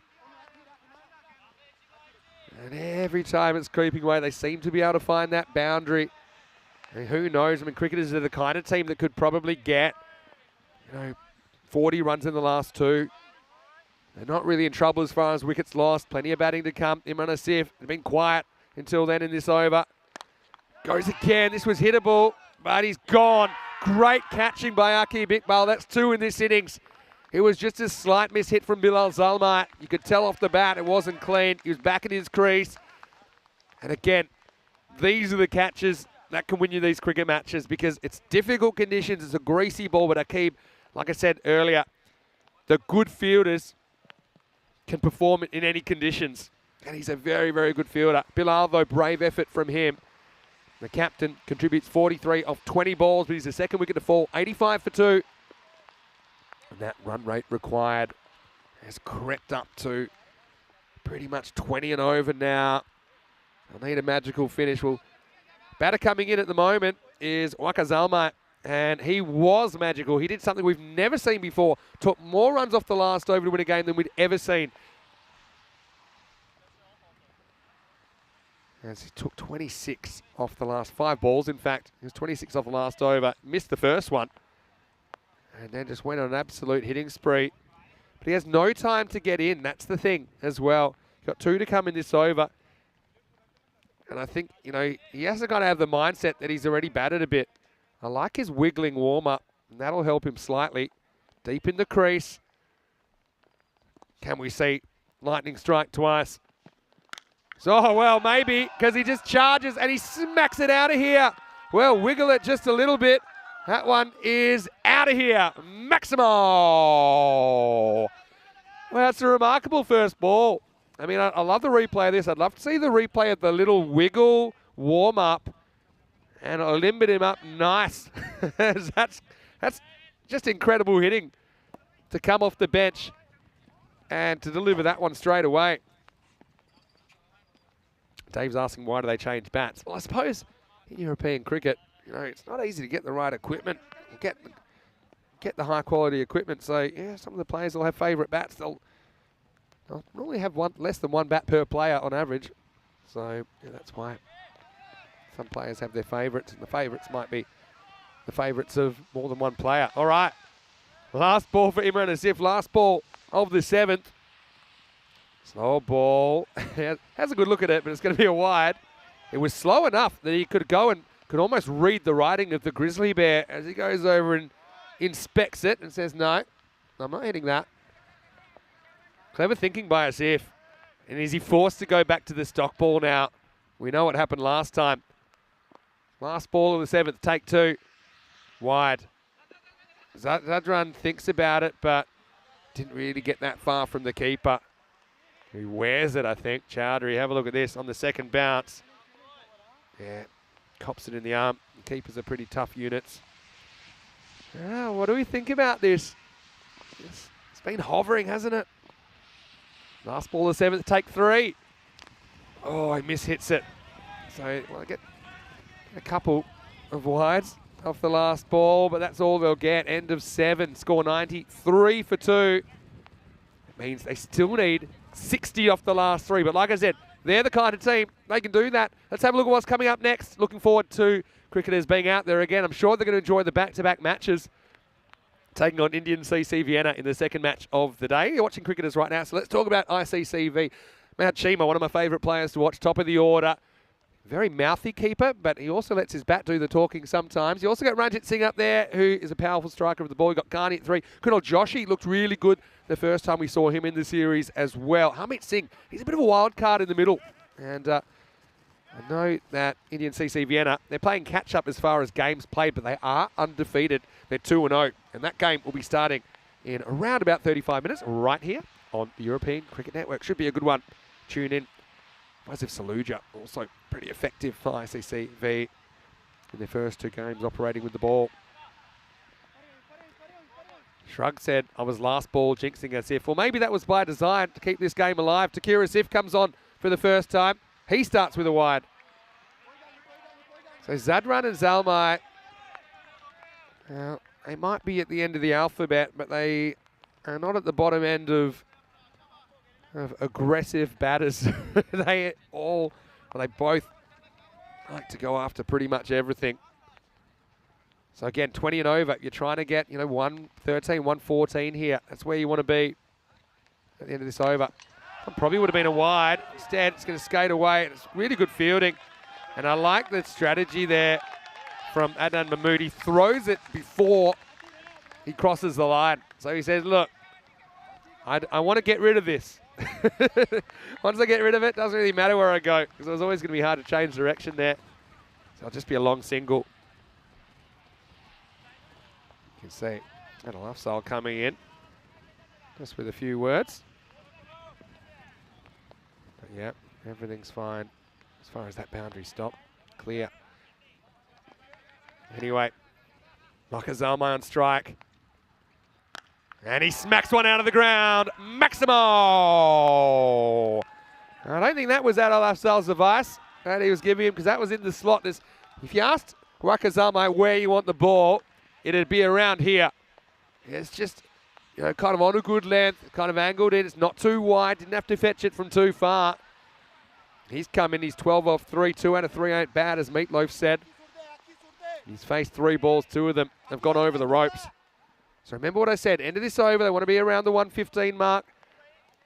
Around that mid-1-teens to stay on track, just trying to keep the game alive. This would be a remarkable chase if they could pull this off. And we're so far behind.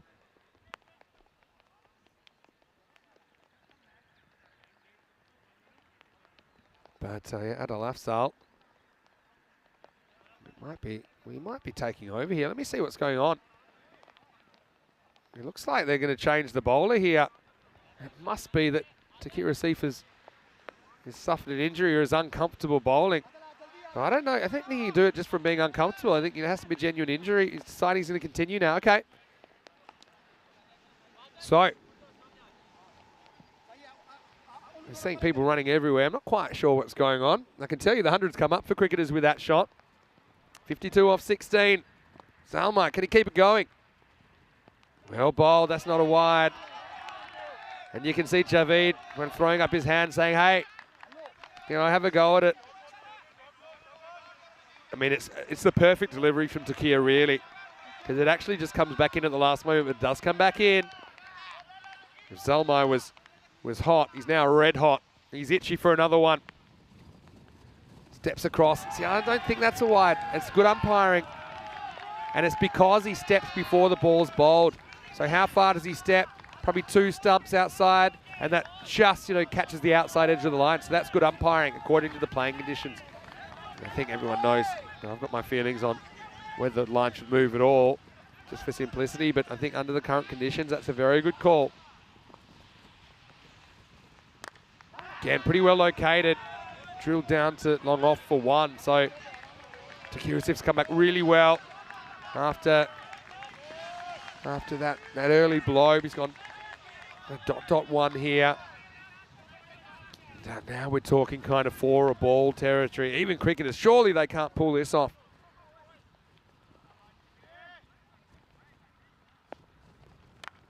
Oh, this one is going to be 4.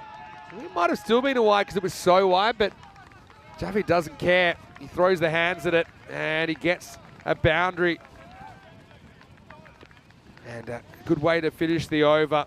Although the over only costs 13. I say only because that's a lot less than they need at this stage. So it's 106 for 2 off 8. Let's see where we're at here. I think we're okay for time. We've got about 5 minutes to bowl this over. 47 required off the last 12. So it's kind of go magical or go home here in the 9th. I think if you're Aki Bikbal now, you're bowling who you think the better of the 2 options is. You're bowling them now to try and put the game to bed.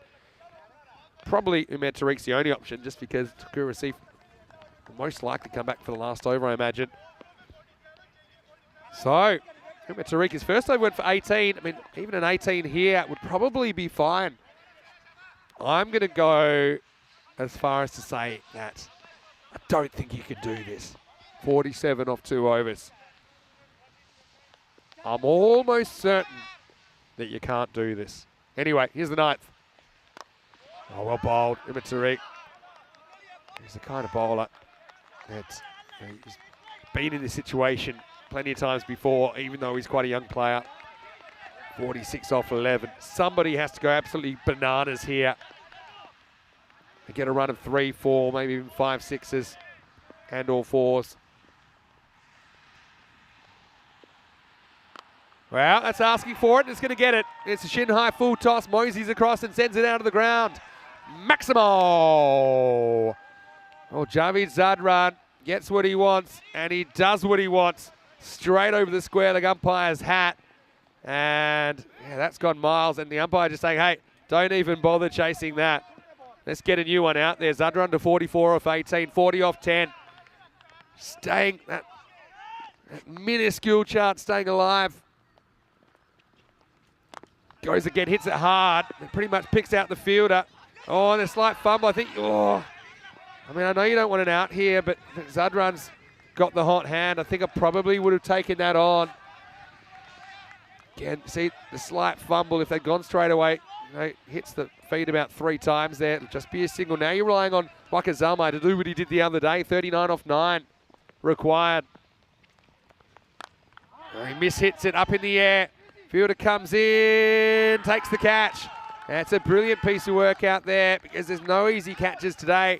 And that's Adal Afzal that takes the catch. Made it look easy, but it wasn't easy. And so, yeah, they don't take the 2. Waka Zalmai doesn't get it in the middle. He's just gone a little bit cold after a super hot start. Loses his shape. Ends up skewing offside. And cricketers, there's that last roll of the dice because he goes for 14 and score 114 for 3. Still a very, very exciting game. Still seeing plenty of runs despite these conditions. Often we say, you know, these conditions, ball gets a bit heavier, harder to hit further. Well, tell that to the batters we've seen this morning. We've already seen 267 runs in this game.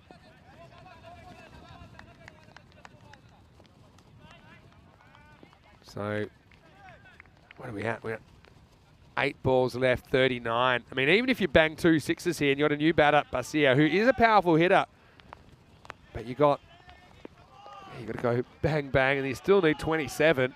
That's kind of what they did last time. Anyway, no time to settle. Who met Tariq? Well bowled. Can't do too much with that. Knocks it out for 1. Cricket has been brave here. Remember, they're a team that had a really strong start to the tournament before going down to Grants Cricket Academy in a bit of a shock result. But we know they're a bit like a box of chocolates. You never know what you're going to get. Last ball of the 9th coming up. Tariq's shut the gate here. Just 9 in this over, plus this. Well, it's hit, and it's hit pretty far. Maximo! Well, Zadran brings up his 50, and he does it in style. 51 off 20 balls. Again, he's been really brave out there, taking chances. He's such a talented player, the wild thing. And he can be very proud of that half century. But he has to head to the other end right now. Now, with 32 off 6, it's a tough one because you can't really eat a single. Then you'd have to be absolutely perfect. As you can see, Zadran's been really powerful in front of the wicket. Been pretty good over point and cover point as well. That's what I think was one of the features of his batting here when he goes the other way. But, I mean, you really can't have a dot. I mean, if you get a 1, then Javid has to be perfect. You're really hoping Basir can get hot here somehow. Takir Asif, 13 off his first over. It'd have to be a new record and a huge record if they could go supersonic in the last. 32 required. And I think they'll get the 1 here. So now it's Maximo or bust. 5 sixes takes you to a golden ball. And even with a player as hot as Zadran right now, as Corey would say, there's probably more chance of the world stopping and spinning the other way. But still, 1 at a time. That's what you're telling yourself here. It's like a 6 off the last ball situation as a batter, but you just got to do it again and again. Oh, he hits it very hard, but it's going to be 4, I think. And it's a good result, believe it or not, for ACT. I mean, that is absolutely tattooed. It's probably good bowling. Check it out here. It goes low, through the hands, and then bouncing and over the line. So, well, it makes it real tough now, no matter what happens. This will be another 4. But Javid batting with a broken heart now, but the run's still flowing up to 130. What a game. I mean, again, hats off to the players. They're really difficult conditions. You know, it's the same for both teams, I know. But it's a bit of a slogfest. I think, and I know, actually, we've got the toughest cricketers in the world out there. They're going out there and I suppose just trying to perform to the best of their abilities despite the uncomfortable nature of having to play in the constant mist and the drizzle. 23 off 3, you're relying on a no ball 6 or something. And gets a little edge, and that'll probably go for 4 as well. So he's up into the 60s, but there's no real histrionics now. Cricketers, they know, barring an absolute miracle, they're not going to get there. But Javid, he's played a very, very good hand. And Takir, his figures have taken a bit of a pasting in this last over, but he won't care. Tigers look like they're going to hold on to that second spot for now at least. Couple to come. Yeah, well bowled. Takir thinks better of it. So that run's not even going to run here. It'll just take a dot. So last ball coming up. 134 for cricketers. Look, it's been a really brave effort. Here is the last ball. He doesn't get too much on it.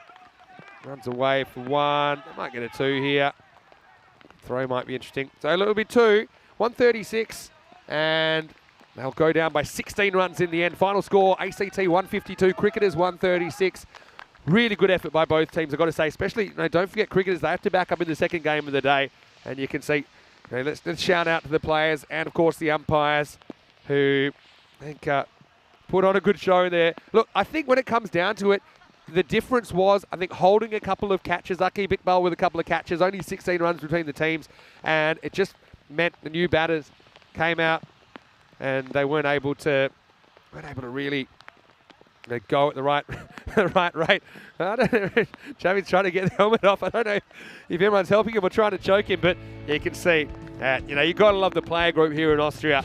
They're providing tremendous entertainment to all our viewers around the world. Let's go back, and we had Hassan Yusuf opening the batting. Bilal was out there with Samagol Messal. Messal could never really get going. Run a ball 5, 4. He just mishit one. That was one of the catches which I think put them on the right track. I mean, this one was a complete cook-up though, wasn't it? As Bilal should have been run out, but he wasn't. He'd end up making it to 43 in his innings. And the bails were disturbed here, so even when he hits them again, he doesn't knock over the stumps. In fact, I don't think he had the ball anyway. Javid Zadran, though, he came out at 3 and was slightly off at the start, but he certainly got up to speed in pretty quick time. His 65 not out was the fighting innings in tough circumstances. 5 Maximos, 7 4s, striking at 260. He is the wild thing, and he's an all-weather player. You can see that he's got that technique. He likes to sneak across and give it a real crack, likes to go leg side. But I also like the way he opened up the offside at times as well, made him a bit more unpredictable. I mean, that was crazy. That's Superman stuff from Hassan Yusuf. He pulled it back, but he grounded the ball over the line. That created 6 runs. And then Imran Asif, he kind of got taken the journey, didn't he, a few times. But, they backed him to come out. And in the end, they just had those extra runs on the board. The difference between making, like a 135 and 150 plus can't be underestimated. Don't forget, in the first innings, there were 20 runs off the last over. It saw ACT go from 132 to 152. Zadran, though, he has continued on. Rocker Zalma came out and he whacked the first ball for 6, but he couldn't quite recapture the magic again in his innings. Couple of 6s in there. He went for 14 off 8. Zadran, well, he continued on. They needed 6s every ball. That was only 4. He did pass his 50 and got a few more at the end. A very, very good lone effort. But in the end, it is 16 runs between the two teams. Credit to them. Like I say, cricketers are tough. We've got the toughest cricketers in the world here on the European Cricket Network. 43 to Bilal Zalmai off just 20 balls. Zadran 65 or 25 batted really well, but it wasn't quite enough. Look, credit to Austrian Cricket Tigers in these conditions as well. Just 6 wides in that 10 overs. And looking at the bowling, got wickets to Hassan Yusuf as well as Asif and Tariq. But, shout out to Yusuf as well. He bowled the 3rd over that had no boundaries, had only 1 run off it, and that made it really tough for the rest of the innings. Even though they tried hard to get back on top of that rate, they just weren't able to. In fact, you could argue that 3rd over might have been the difference between the two teams. So we will take a break. As you can see, the rain coming down steadily, but we'll hope to start the second game in around about 18 minutes time, so join us then. Cricketers back on the rack against Indian CC Vienna. Indian Vienna winning the toss and electing to bat first. So we'll take a break. Back shortly. Vinny Sander here, Mr. Maximo for ECN. Hope you're enjoying your Sunday. We'll see you shortly for more FanCode European Cricket Series.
The European Cricket Series is proudly brought to you by HCL Software, FanCode, and Grizzly Bear Sports. Hello and welcome back to Austria. Great to have you coming here. Day 7. Well, some people took a rest on a Sunday. We don't here at ECN, but we do have some bad news for you here because we are waiting to start match number 32, which is Cricketer CC versus Indian CC Vienna. But I can tell you, firstly, the news from the toss is that ICCV won the toss and elected to bat. So we're expecting to see Mahachima and Ranjit Singh out there, but I don't think it'll be happening because, well, it won't be happening straight away because the rain has picked up in the break and we are going to have a delayed start. You kind of see it coming down there. I know that it's, it'll be kind of piece by piece, and if there's any kind of development here, if we are able to get on, and we'll be checking it kind of every 10 minutes. If it eases up, it is the kind of ground that it doesn't hold water. So if it does ease up, we will be getting back out there. But yeah, it's just unfortunate. We did get through the first match of the day, but we will have a delayed start to match number 32. But we are very hopeful of getting it on. But we will give you some cricket in the meantime. We do have an ECN Classic match coming up for you, and I'm going to take you back in time to Tuesday, the 5th of October, 2021. It was the championship week of the first ever ECC, the Euros of cricket. It's match 6, and we are going to see the Austrian national team taking on the Netherlands 11. And this is a real good one for all you Austrian cricket fans out there in particular. Make sure that you stay tuned to this. And for those of you that maybe have just joined the ECN community, you'll really enjoy this step back in time to the first ever Euros of cricket. The news from the toss is that Rasmus Shigewal, the Austrian captain, he won the toss and elected to bat. The opening batters for Austria, Abra Bilal facing up Bilal Zalmai, who you just saw this morning. He's also out there opening the batting. Vivian Kingma is the opening bowler for the Netherlands 11. And I hope you really enjoy this classic match. Corey Ruckers and Rico Full, your commentators. So here is a step back. We'll let you know if there's any action here in Austria. But for now, enjoy this classic. At the beautiful Canamar Oval here in Spain. It's all up for grabs in finals week. And this is going to be a bit of a doozy. We have Austria playing the Netherlands 11. Austria winning toss, looking to bat. You see Vivian Kingma on your screens. He's been selected this morning. A late call-up because there was a bit of illness going through the Dutch camp, and they've got a couple of outs. And we have a look at the lineups there. Looking at Vivian Kingma, he's had a really good tournament. You can see there he's listed at the bottom with the new ball. And his opening bowling partner, Ryan Klein, well, they are very good together. And it'll be Bilal Zalmi, the opening batsman from Austria. He'll be looking to get them off to a little bit of a flyer as well. So this should be a good game. As my co-commentator Rigo Full said, that the conditions are beautiful. And there's not too much dew this morning. So should be a good day for cricket. And it looks like they're going to operate with a deep square leg and a deep mid-off as the two boundary riders. And Vivian Kingma, well, he's unlucky not to be at the World Cup, I think. He is a sensational associate bowler. Here we go, first ball. Oh, it's a no ball to start. It's going to be quick. See, it could be a run out off a no ball here. Oh, I tell you what, if that had a hit, I think that was gone. It was Aryan Dutt back with point. It's a clean pickup, and well, we could have had a no-ball run-out to start the game, but it would have been a wicket off no balls. So, interesting. We have a quick look here. It was a big no-ball, really was. And that's going to get the scoring going for Austria. And what a little boost for them. We'll have a look here, and it was a good bit of fielding. And it's a cool morning here, and yeah, he wasn't even in your frame. He would have been out by a long way. So, free hit. Straight away, here we go, live T10 action. Oh, and he's missed the free hit. Tell you what, when it's a bit of a gift, first ball of the day, and you have a free hit, oh, you want to get a little bit of bat on it. He'll be disappointed to miss out there. But yeah, this is an interesting contest. These two were both in Group B, and they were the final of Group B. And Netherlands only beat Austria in that final by 3 runs. So, it's a pretty even contest. It's pushed into the offside, and this one's a little bit more confidently run through, and will be another single as Aryan Dutt does the mopping up. But yeah, I do mention that the Netherlands, there's a bit of sickness going through their camp. They've had to make a couple of changes, and I hear their 12th man's not too well, and their coach isn't too well, so they can't be getting any injuries today because it is a long week and there's lots of more cricket to come.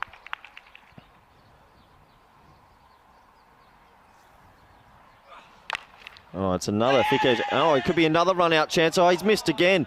Well, I think he might have been home that time as it's mopped up by deep mid-wicket now. But tell you what, all 3 deliveries, besides the missed free hit, have gone to short third man. Arian Dutt, well, if his hands were cold, they're not cold anymore. The ball won't leave him alone. So nice start, though, from Vivian Kingma. I mean, no ball off the first ball, but he's come back well.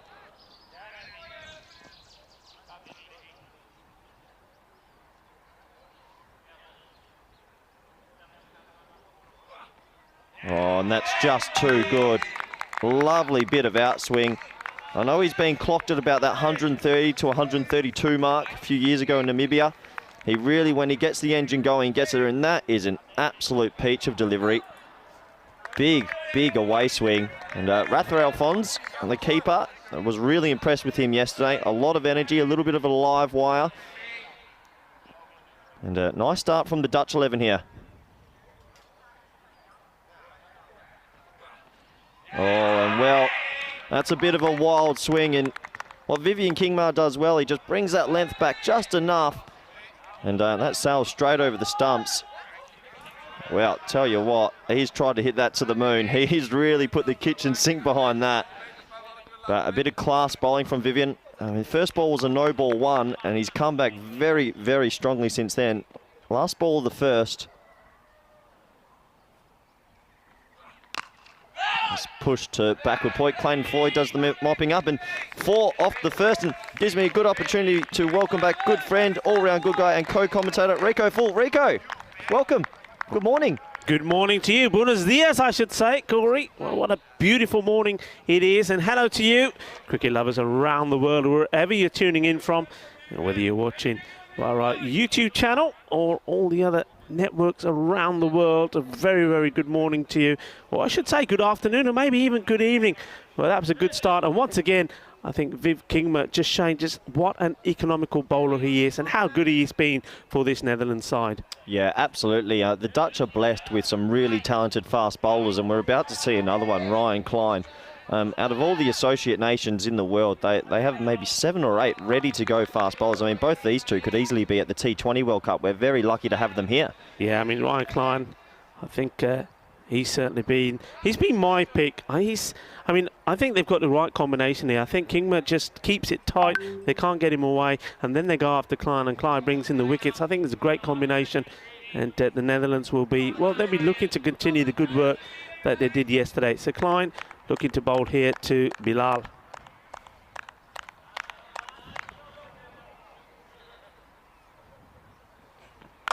And he's got hold of this, and this goes all the way. Balle, balle, balle. Well, good morning. Ryan Klein is what the batsman says. Have some of that. And have some of that. He did. He got every piece of that. It sounded beautiful off the bat through the effects mic. What a great shot, and that's the first boundary of the morning.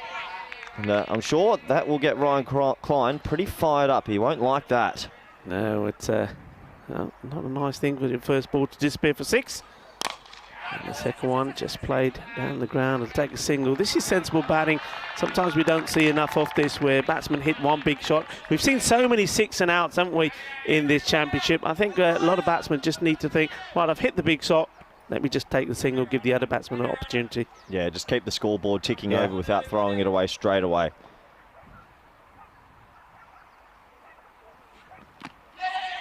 It's right into the body of Zalmi.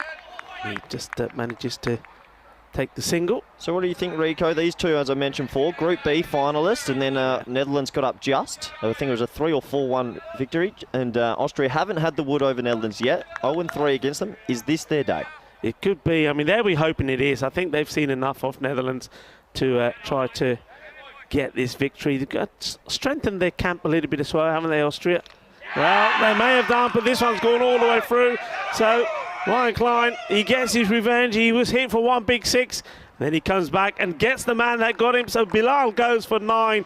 And Ryan Klein, just like we said, you know, you've got Kingma that puts the pressure on. Klein is someone who comes in and takes the wickets. Yep, you said you like the cut of his jib, and I really, really like this. He got hit for his first ball, a lovely shot for 6, but what a comeback from the bowler. And well, a bit of you miss, I hit, and that off pole flying backwards. So a good response from an experienced cricketer and experienced bowler.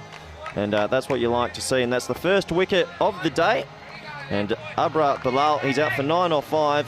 Only the one lofty shot for 6. But isn't it nice to see a class fast bowler come back so well?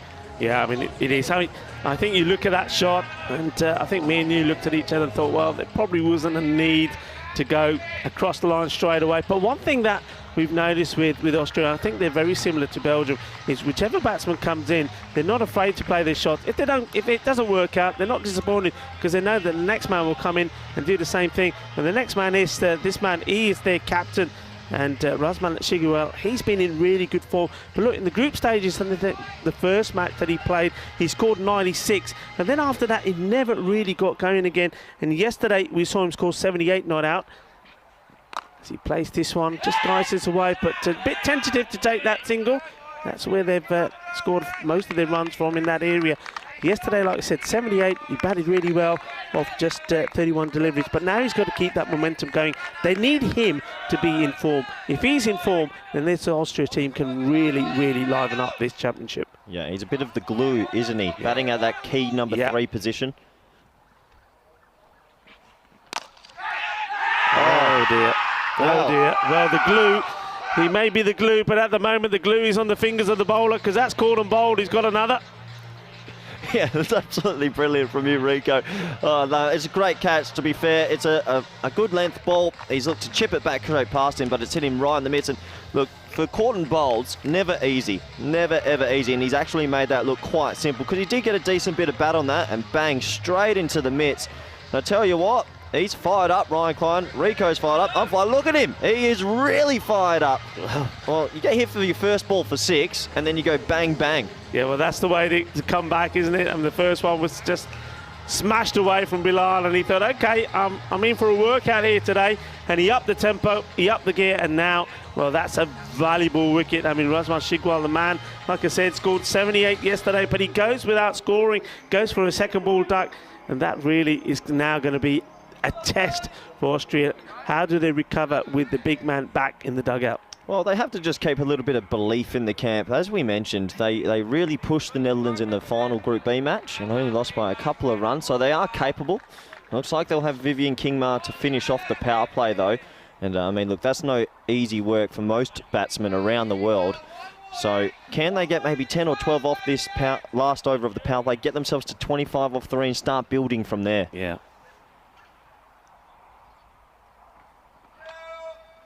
He's no ball again off his first delivery, so guessing this is the front foot again. It is an issue that he has had in Dutch cricket for a while. I know Ryan Campbell's been working with him on it, and James Hilditch, the bowling coach and analyst, has also tried to work with him. And it does creep into his game time to time, and you don't want to be giving too many free hits.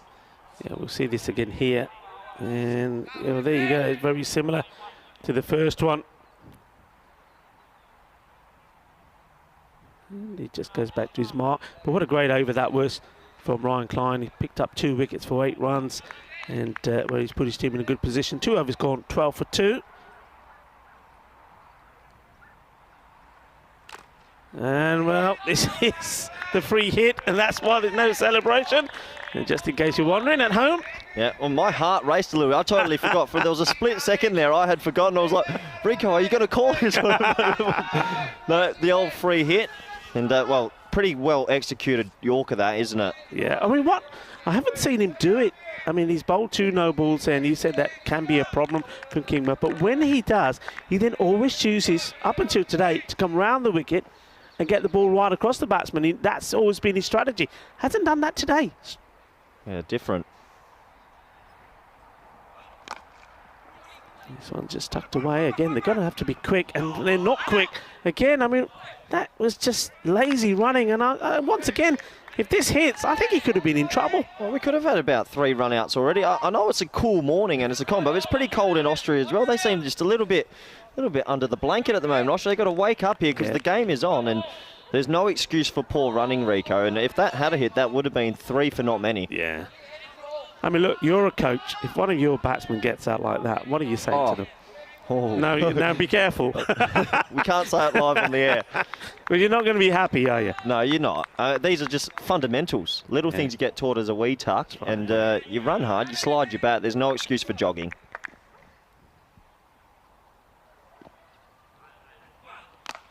Oh, this is a cracking shot from Hussein. Just uses the pace and puts it away. What a beauty this is. And maybe Kingma just losing his line slightly, and how quick Hussein was to punish him. 6 runs. Well, what a shot that is. First ball of your innings. He's just picked it up on the leg side. This is exactly what you said, Rico. They are not afraid to go from ball 1. I mean, you've lost 2 wickets in the power play. You come out, a normal, maybe technical player might just nudge it around. He's just seen a ball on line and length and just helped it for 6. Yeah. That was his first ball. That was his first ball. Unbelievable batting. Kingma will want to reply. And he doesn't get one. It's going to be another boundary. Yes, it is. 4 more. Well, he follows up the 6 with a 4, and it looks like he's ready for more. Yeah, I think that's probably been the most amazing thing about this tournament, is the ball striking from players immediately. It's not easy to do what he's just come out and do against a class bowler, and he's raced to 10 off 2 and just wrestling that momentum back. Yeah.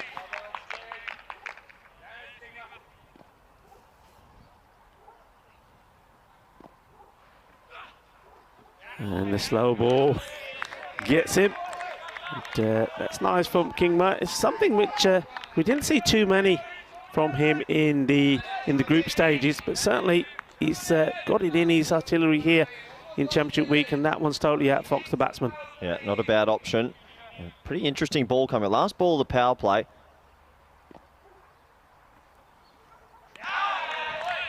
This one goes through as well. He's actually signalled it a wide. It's a tight call. You can see on Vivian's face, he wasn't too happy with it. We'll have a look here, and oh yeah. Yes. As a bowler, you're going to hate it, but the umpires, they've been pretty consistent, haven't they? I think if anything is near about or touching that line, they're calling them. That's what they've got to be consistent, but a tough call. This one is smashed away, and we'll go for 6 over backward point, and he's not in there to mess around, is he? Iqbal Hussain, he's absolutely hammers this. 6 more, and it turns out to be quite a good over. Kingma, well, he's gone for 23 of his 2, and that's very unusual.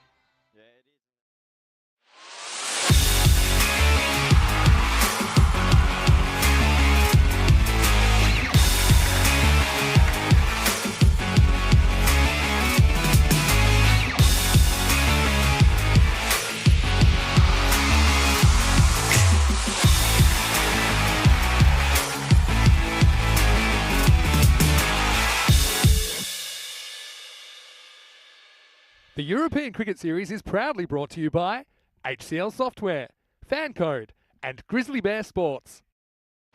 Hello and welcome back to Vienna. Great to have your company, and some good news for you. Rain's just eased off a little bit, and so we will get a match in.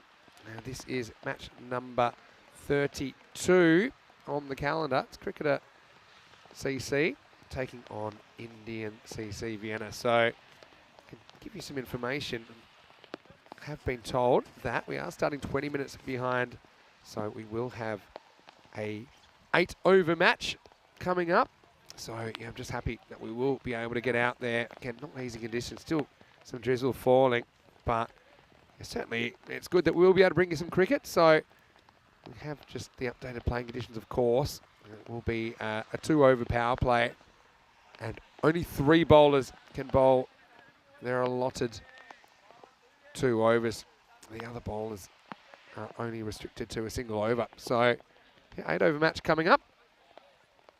And, yeah, sorry to interrupt that classic game. I was enjoying that. We'll go back to that if we need to. Hopefully we don't need to, of course.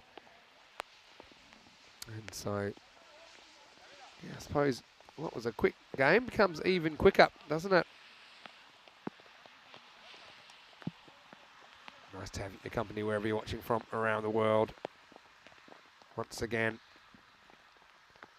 shake, rattle and roll. Bilal Zalmai starts off. Chima gets a little edge. This will test the outfield, just pulls up in time. And they'll come back for 2. So yeah, it's probably similar conditions now than we started the day in. And yeah, you can just see it's not an easy set of conditions, but that's the way it's going, and the runs have still flowed despite that. This time they might look for 2 again.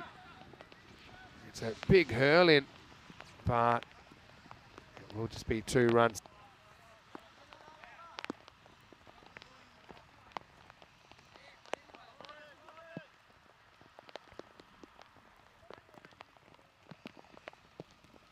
So, pair of 2s to start us off. Now, hit down the ground. That's pretty well, you know, and that's going to beat the fielder. That's going to be 4 runs. So, very good start this now. I suppose they probably want more than that. They probably want to clear the boundaries.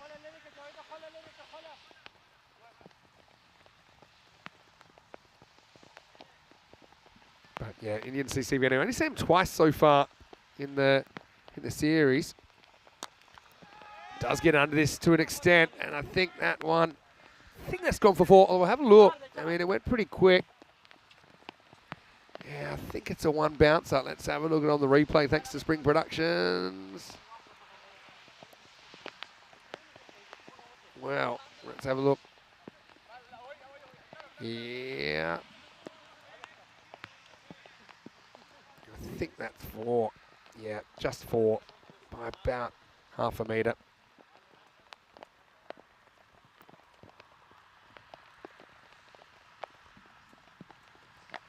This one is asking for it. It's going to get it. And Chima turns on it. Belzama just getting a little bit short there. Maybe an overcorrection. And that's going to be another boundary. So turning into a very good start here. No deep square leg. No protection down there. Again, the umpires, they will just keep an eye on the weather situation. Get eased off a bit, but if it gets heavier again, it can't get much heavier than this, I think, to play in it. But everyone's doing their best. The players want to get it, especially ICCV been waiting to get back in the series. This is lifted up and over the top, and that'll be 4 more. So, yeah, very, very good start for Indian CC Vienna as they get a magical first over. It is 20 without loss after 1. Have a look at some of the top performers here. Belzalmai topping the run scoring for Cricketers CC, although that doesn't include the last match. We saw Javid Zadran crack a half century, so I think he'd be right up there now. As far as Indian CC Vienna, they have only had the 2 games, like I said, so the openers leading the way. Kunal Joshi is lurking there, 27 runs. He looked pretty good for me in the first time we saw them.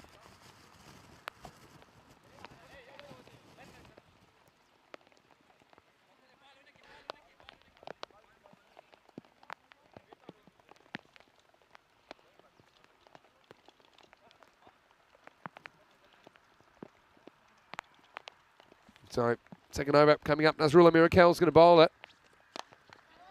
This one's up. Skating to the left, the outfielder there. Especially Khan. Looks like he's gone for some extra protection under the playing strip. Makes sense on a day like this. Just a reminder, this is an 8-over match. Wow, something's happened here. They've decided to come back for 2 there, I think. I thought the play was dead. Not really. Bowler misses it, and a heads-up play. They'll get back for an extra. There we go. I think it's safe to come back. That's 32 here in this ECS. Here's a 2-over power play. And next one, driven pretty hard. I think we'll just have to make a slight adjustment to that graphic because I'm pretty sure 3 bowlers will get a chance to bowl the 2 overs, and then 2 will just have to bowl the 1.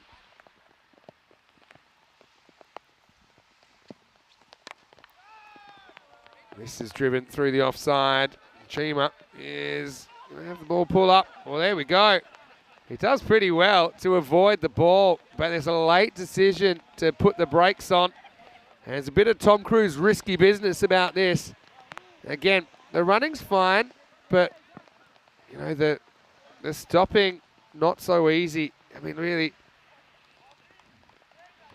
I think it's coming down even stronger now, if I'm completely honest here. Yeah, in the last couple of minutes. And they're saying, well, play on. We'll try and get to the end of the over maybe. But I think you can see it's degenerating pretty quick. Not great for the figures either. I don't think this will go to the boundary. I'll get one. I've got to say, I mean, I know everyone's keen to get the cricket on. The players are keen, but yeah, I mean, also you got to think about this field. It's got to deal with a lot more cricket over the next week.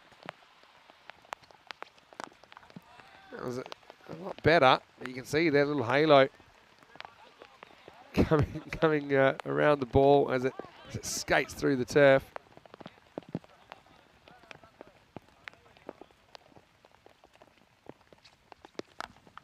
Well, it goes up, and that one is out of here. Maximo Chima, well, he's enjoying his time out there. He won't want to go anywhere. As he lifts it up and out of the Sabine cricket ground.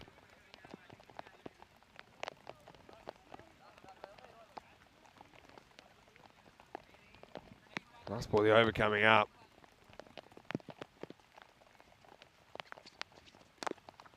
Yeah, this is hit pretty well as well. It'll be one bounce 4.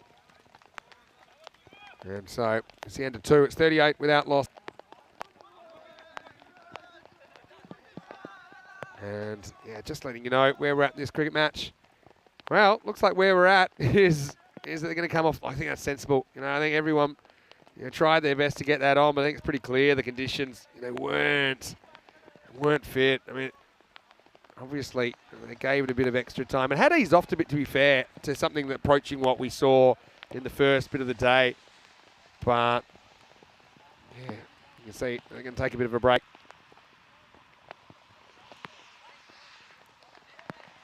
So, yeah, I think we'll have to take the covers out there now. I think it has gotten past the point. Just to let you know what the situation was.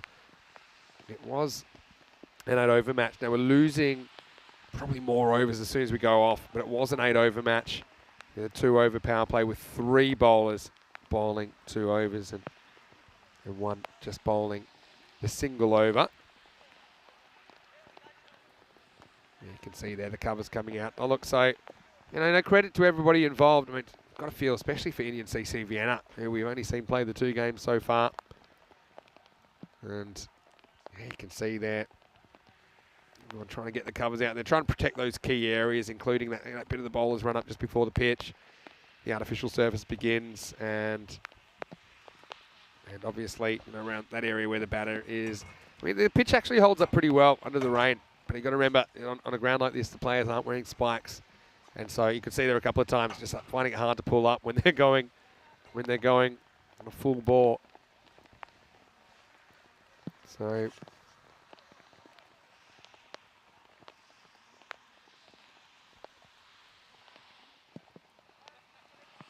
So this is where we were at in match 32. It was an 8-over match with a 2-over power play and 3 bowlers able to bowl 2 overs. But I think now that that will be reduced again, and you just hope that you can get it on. And the issue here as well is that the first innings hasn't had 3 overs, which is the minimum. So the actual window is a bit bigger that you'd need, because you'd need, even if you went to say a 3-over game, which is the minimum, the first team would have to bat out their 3 overs.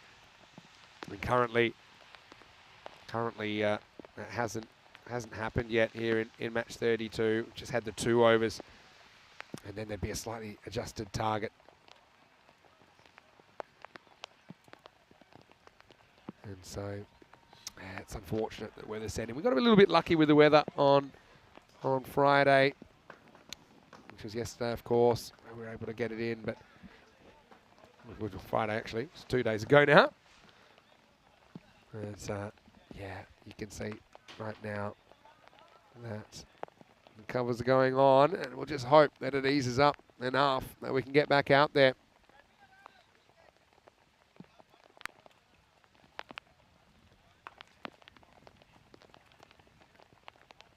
So while we wait for more news, we're going to try and take you back to the game that you were just watching there. It was a pretty exciting one between the Netherlands 11 and Austria. I mentioned Austria batting first. We left pretty abruptly to get back to the cricket. The fact that we got on, I think, I suppose that was a good sign. But now, I suppose it's the kind of level that it was at the advertised start time of this game. So the decision was made to take the players off cover the pitch and hope for the best. And hopefully we do get a resumption shortly. So in the meantime, we'll leave you for now. We'll let you know if there's any action, of course, in the chat, ECN European Cricket Network, or on our website, europeancricket.com. Keep an eye on that. We'll be back shortly with more action here in Austria. 1 for 2 after 3, so that wide call, even though it might have been marginal, means there's an extra ball in the over, and he's just helped that over backward point for 6. So very, very frustrating for Vivian Kingma. But overall, I think the Dutch will be happy with where they're sitting with the 2 early breakthroughs. And it looks like it will be spin to win from here. You'd imagine it'd be one of the left arm off spinners. Julian Demay's back in the side today. Yeah. And, well, him and his spin partner, Clayton Floyd. What a great name that is. And the Dutch have been pretty heavily reliant on these left arm offies through the middle, haven't they, Rico? Yeah, I mean, they've done this all the way through. They haven't changed anything. Once those 3 overs are up, they go for spin straight away. And it's going to be Clayton Floyd. And they've got the pick of spin bowlers that they can go for as well. Floyd it is that will go first. They've also got Julian Demay, who's he's impressed. He came back strong yesterday after a couple of not so good group games to finish off with. He came back, he's worked on his line, and he wasn't firing it in so much yesterday, was just giving it a bit more flight. Floyd for his first delivery. And Salome, he seems to be the cautious one at the moment. He said that's his 10th delivery. He's on 3. And like Hussain, who's raced along to 16 of just 4. He does need to get a move on, or at least work a 1 to get Hussain back on strike. Well, he doesn't want to deal in 1s. He says, I'll just hit it for 6 instead. Corey, it's another nice shot. Well, he just slightly short from Floyd, and he was very quick onto it. Top shot, 6 more. Well, I couldn't be more wrong. He wasn't thinking 1, he was thinking 6 ones. And that's a lovely shot. Floyd just getting maybe a tad back of a length, and he was able to get his bat under it. And yeah, it's a really good cricket shot though. And well, they lost the 2 early poles, but they've come back really strongly here. And the Dutch, they know they're up for a fight against the Austrians. Yeah, just having a look at his field here now. So 2 men are back there on the leg side boundary. One of them, well, actually, no change. He's been brought back in. He wants more. 2 out on the off, so he's obviously trying to change his approach here.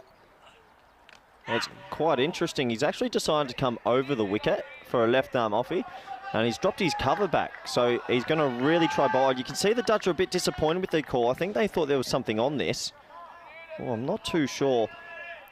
Yeah, disappointed about this. He's saying, are you sure? And the umpire's saying, yeah, I'm quite sure. Floyd not too happy about it.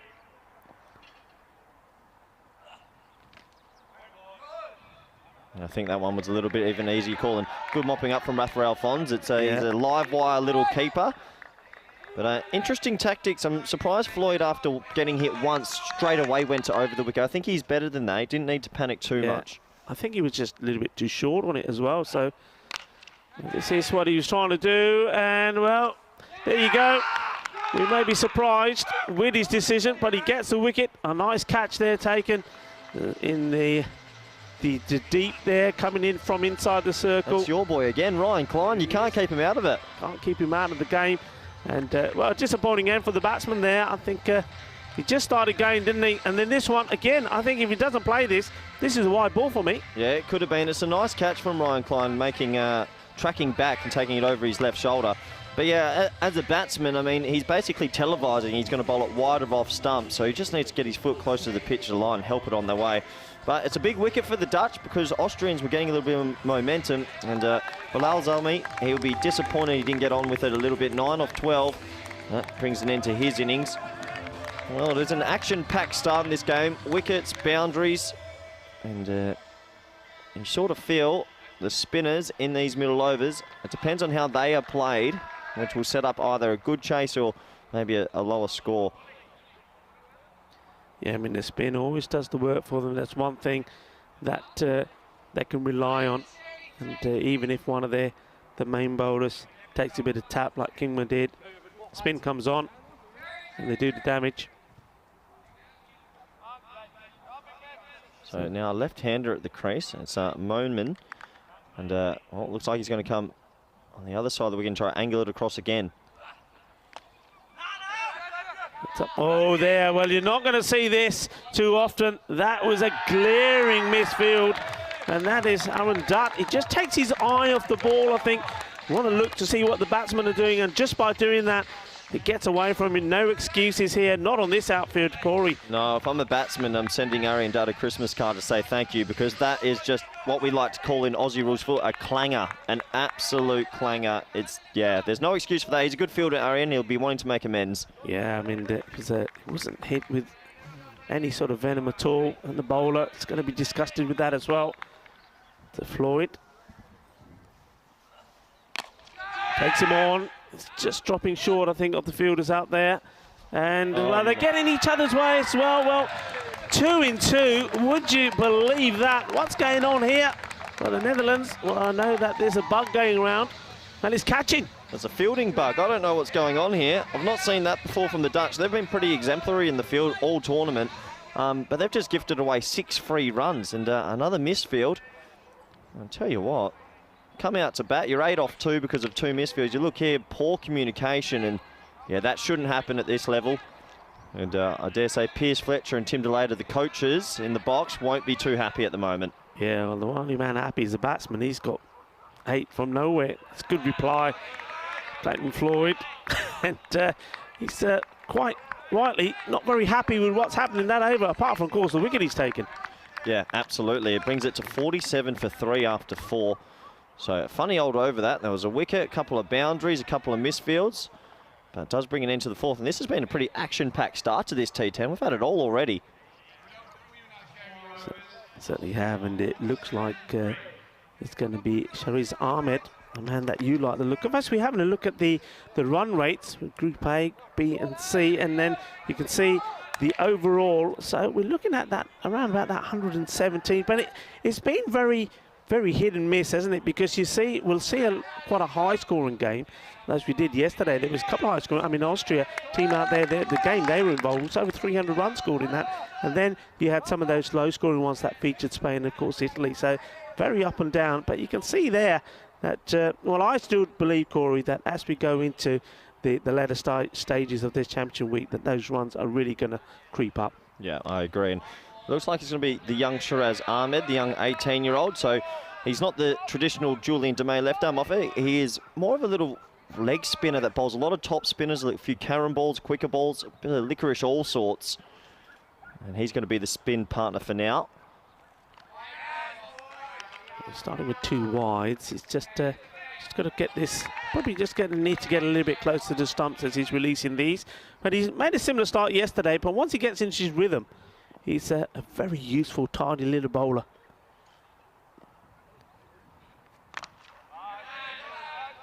This is played out to the man behind square leg on the boundary. Comes in, does the tidying up. Yeah, we might see 3 spinners for the first time in this, because Julian Demey is not used just yet. So we have 2 left arm offies and the right arm leggy. And yeah, you didn't see that too much in T10, but I don't mind it. Yeah, it seems to have worked really well for the Netherlands when they've used the spin. So they're not going to change anything. And obviously keeping back the likes of probably Ryan Klein to come back and finish things off later on.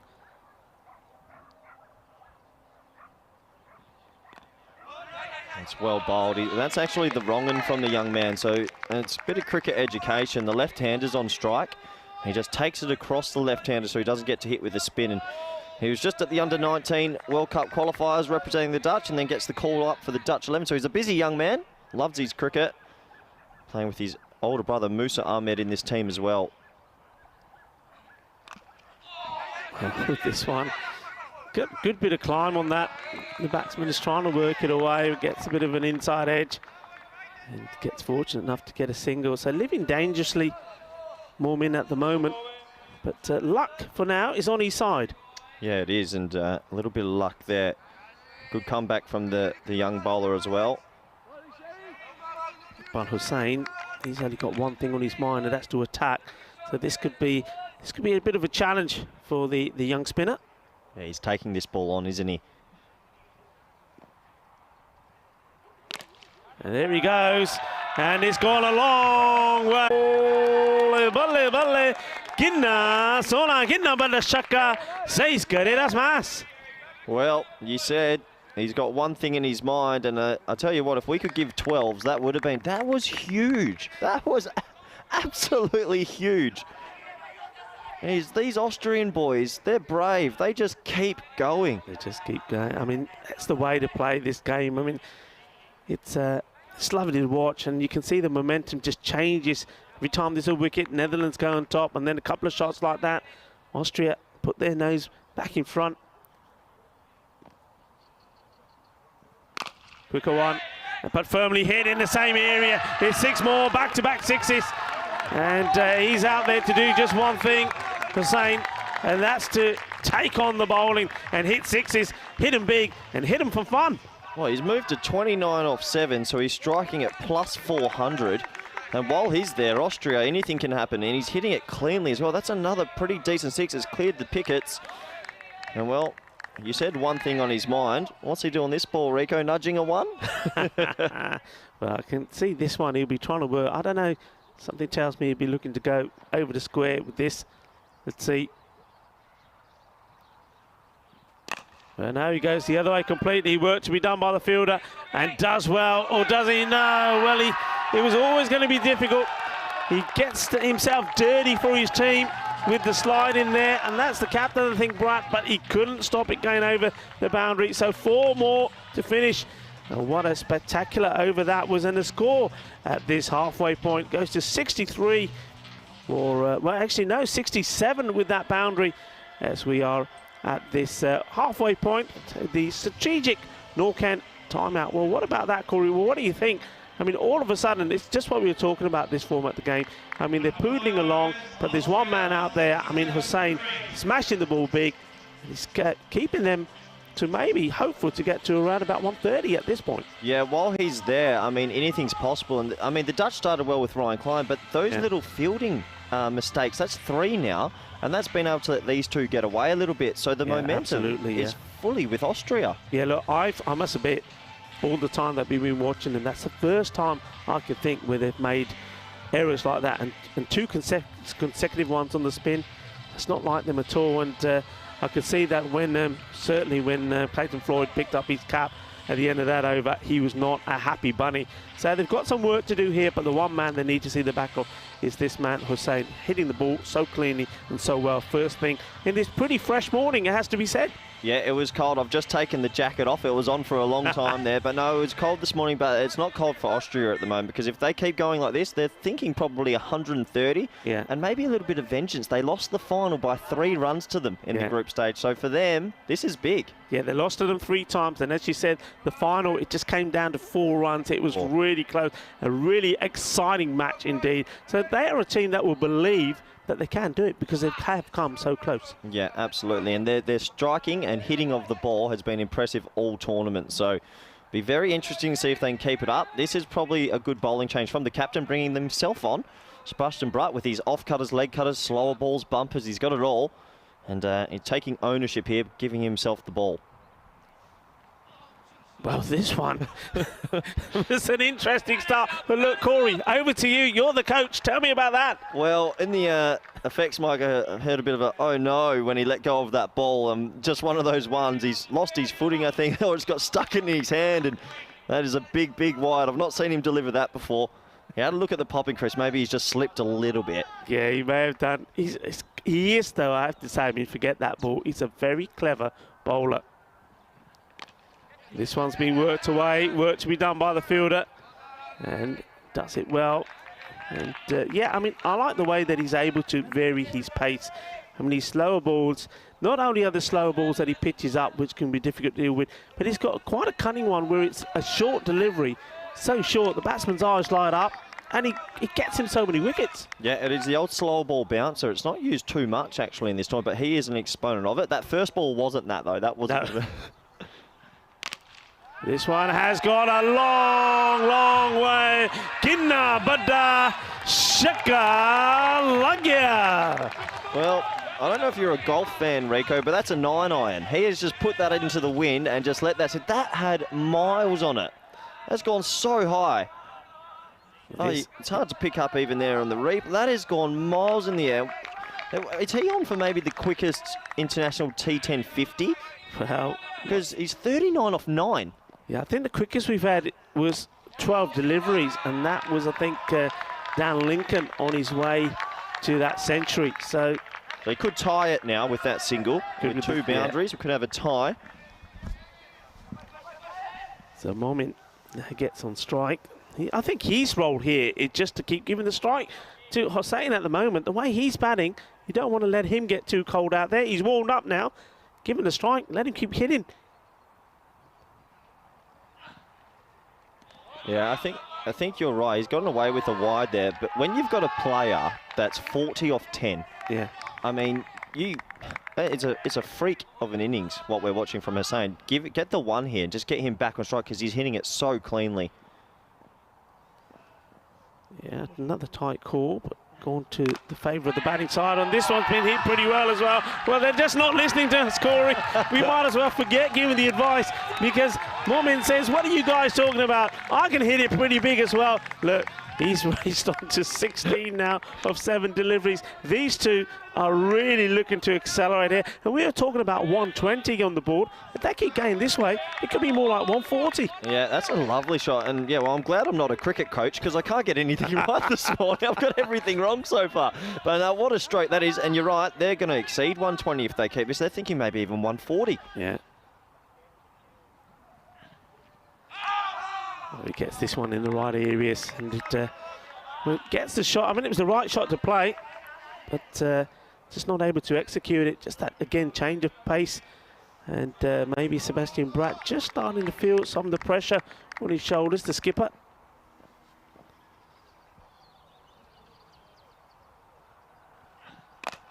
And he gets plenty of bat on this, and now there's some work to do. He's got to get down, and he decides not to. That is beating him. That's Musa Ahmed.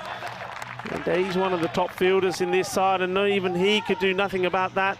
So he goes for the similar ball again, Bratt, but this time the batsman is onto it. 4 more runs. Yeah, and it's 87 for 3 now after 6. So, well, the Austrians are coming. It's an early game, this one, but they have obviously had 8 hours sleep because they are batting beautifully. I think the Dutch are a little bit shell-shocked. Yeah, I mean, it's all taken off, hasn't it? I mean, the power play 31 for 2, but in the next 3 overs, they've accelerated to 87. And that is, I mean, that's some 50, acceleration. Yeah, that's 56 off the last 3 then. Yeah. So, yeah, that's incredible ball striking. And we're going to see the 3rd spinner in operate, Julian DeMay. Well, maybe it's his day. His 2 spin partners haven't had the most successful start, but maybe it's Julian DeMay's opportunity. Represents RBS in the Netherlands, and he'll be back for the ECL playing for RBS, but here's his chance for the Dutch 11. Well, it's got this one through okay. The batsman having a look at the umpire. This time it's the batsman saying, well, how about this? I must admit, my initial reactions sort of suggested that that was pretty wide, but I think he's just managed to keep it inside the line. I think when you're 40 off 10 balls, you can just leave anything. You know your strike rate is going to still be pretty good. Well, there's a couple of discussions going on with some tactics from the captain and the umpires. Good for the game. The game keeps it spicy. We like it spicy. Well, this one is up in the air. It should be taken, and it has.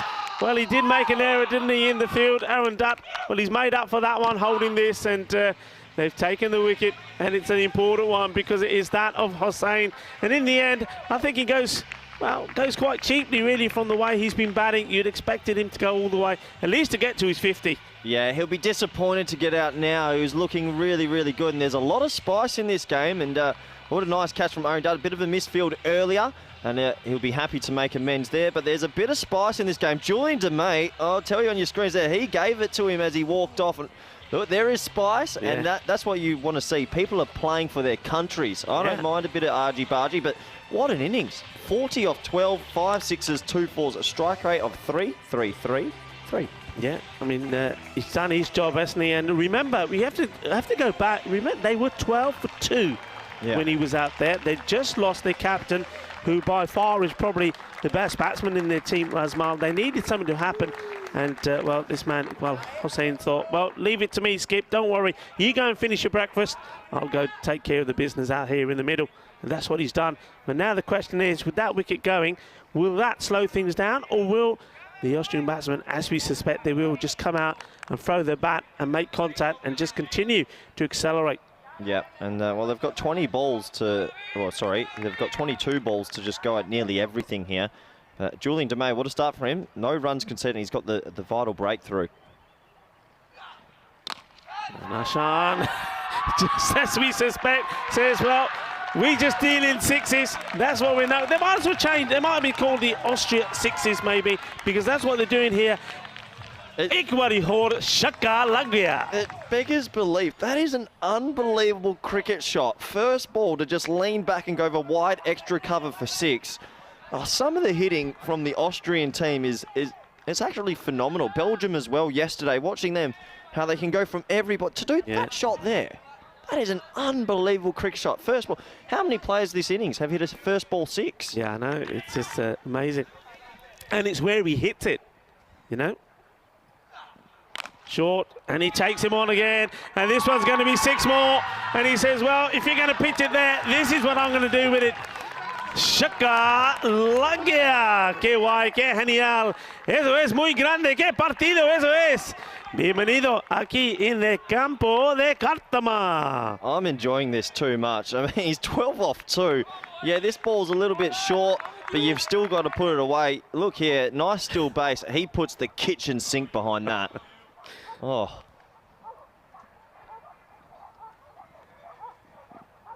Well, wasn't just quite ready, so he goes back to his mark here, DeMay.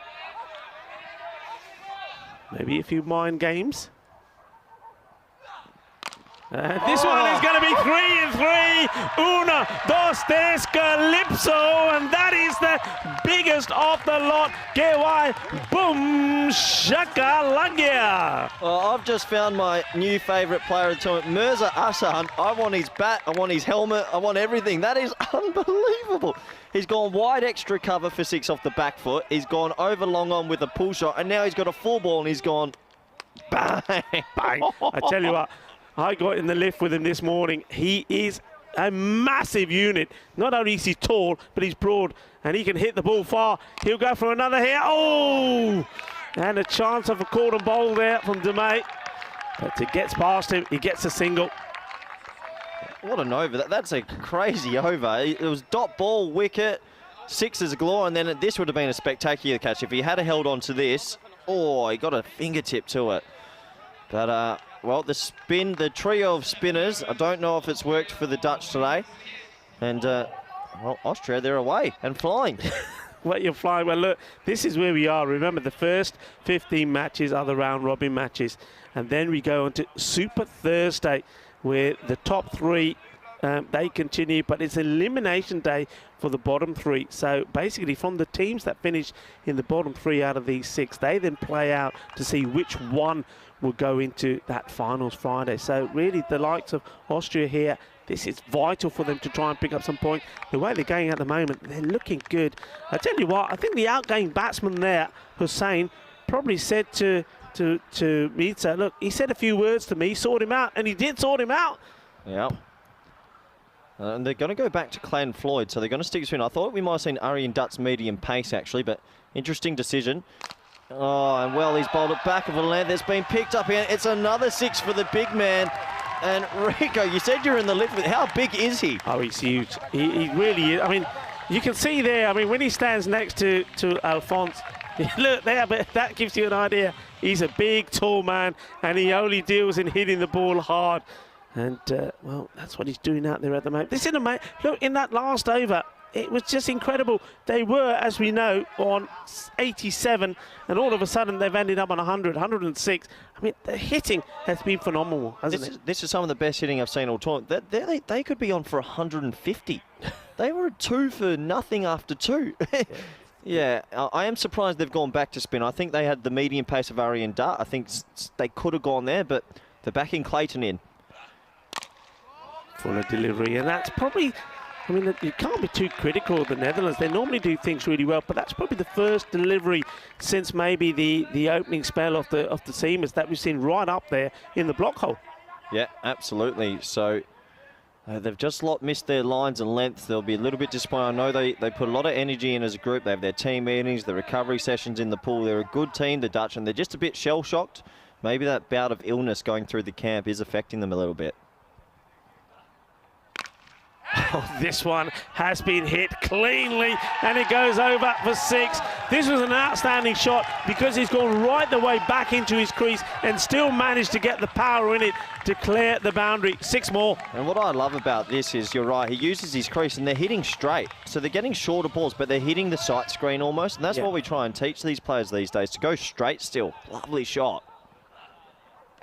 And this time, delightfully place it down to the third man and gets the big unit on strike. But, I mean, that shot, Corey, how do you get the power into it when he's gone all the way back and he's almost reaching for it? I mean, that's a magnificent strike. To be honest, I have no idea. I weigh about 52 kilos. I'm about 5'3". I can't get that much power in about 3 hits. That was an awesome shot from the left-hander. They're strong boys, aren't they? Strong boys.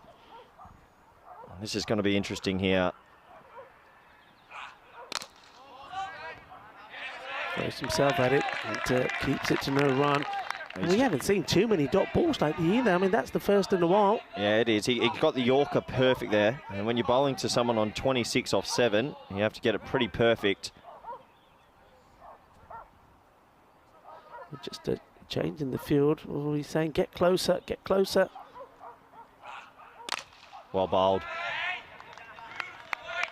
Pretty important finish that to get a dot and a 1. Yeah. And 121 for 4 now after 8. So Rico, well, they've surprised us here, Austria. If they get to 140, are they going in as favourites in the second half with the Dutch batting lineup? I think so. Yeah, I think 140, it's runs on the board. And also, I think for the first time, things not going the way of the Dutch. Maybe they're a little bit rattled.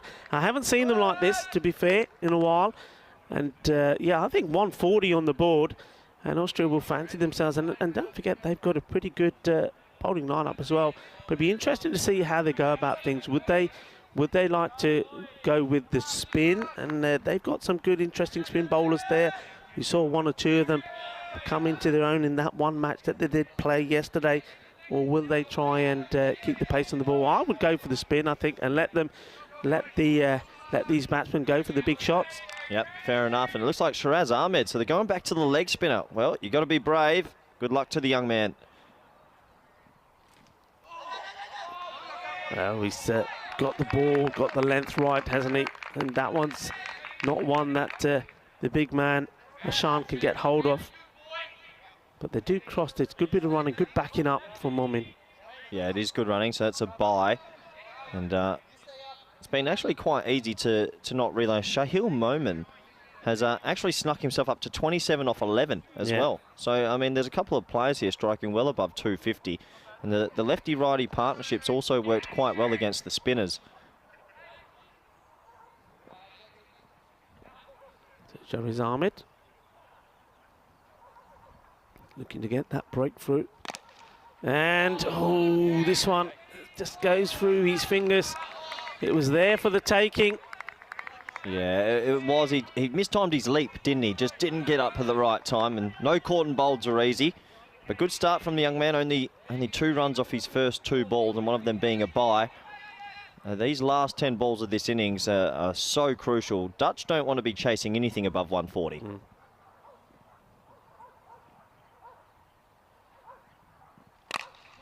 Well bowled again, and yeah, you've seen that, and we saw it from Clayton Floyd. Came in and bowled a really good 8th over, and now at the moment here, Shariz Ahmed, the young man, is doing the same. Much better lines, much better length. Yep, 18 years old, so to be given the 9th, you say everything happens in the 9th, isn't it? Yeah, the 9th is normally the big one, one way or another. He's obviously a confident young man to come in and take the ball in his hand at this crucial stage of the game. Yeah, well bowled. This really has bowled well. I mean, look, just to have a look at the way these overs went. The first over, 4 runs. Second over went for 8. And then it was 19, 16, 20, 20, 19, 15. And then the last 2 have been good ones from the spinners of Clayton Floyd. And this one so far is looking good from Shiraz Ahmed. And that really has tied things down again. And like you said, the 140 certainly looked on. But if these 2 deliveries go the way the previous ones have done, well, they're going to struggle. Well, that was a very interesting option from the batsman. They might push and touch for 2, but well, he came walking down the crease. I think he wanted to turn it into a low full toss, but gee, Shiraz Ahmed, what an over. Yeah, this is really good and quality, because like you said, the batsman is coming at you and he's got to quickly think, what am I going to do here? And the perfect response, all the batsmen, a lot of bowlers would bang it in short. I think he was looking for that. He just put it out there outside the off, good length. He couldn't do anything apart from get a single. Yeah, unbelievable over from the young man. He's brought Dutch right back into this. Oh, this is terrific. His first over, just to remind you, went for 20. And now here he is, he's bowling his second. So under all that pressure, also bowling, as we know, the 9th over where it all happens, and he's come back and he's bowled an absolute peak, just 5 runs from it. Well, 18 years old, and he's bowled 5 out of 6 perfect Yorkers. What an over from him. And it might seem like a small thing, but we could look back at that over later in the game and go, that was the turning point for the Netherlands. I think you're absolutely right. Certainly could. That was key. And he's backed it up well, hasn't he? Clayton Floyd's only went for 6, and that one only came for 5. And when you heard what the scores were of those previous overs, it goes to show how big they are in this game. Now this one is interesting because the game back to pace, and I just think, I don't know, when you've got pace on the ball going into the last, if it goes wrong, there's no room for error, because these 2 batsmen are going to be swinging and swinging hard. Yeah. And, I'm noticing that third man is surprised that isn't on the boundary. So just having a look around where these fielders are. You see this first delivery, and well, it's very, very full, and he's got it just where he wants it. I mean, the batsman, though, I think he's pulled away. I think the batsman is walking down the leg side here, and that's taken him away from the shot.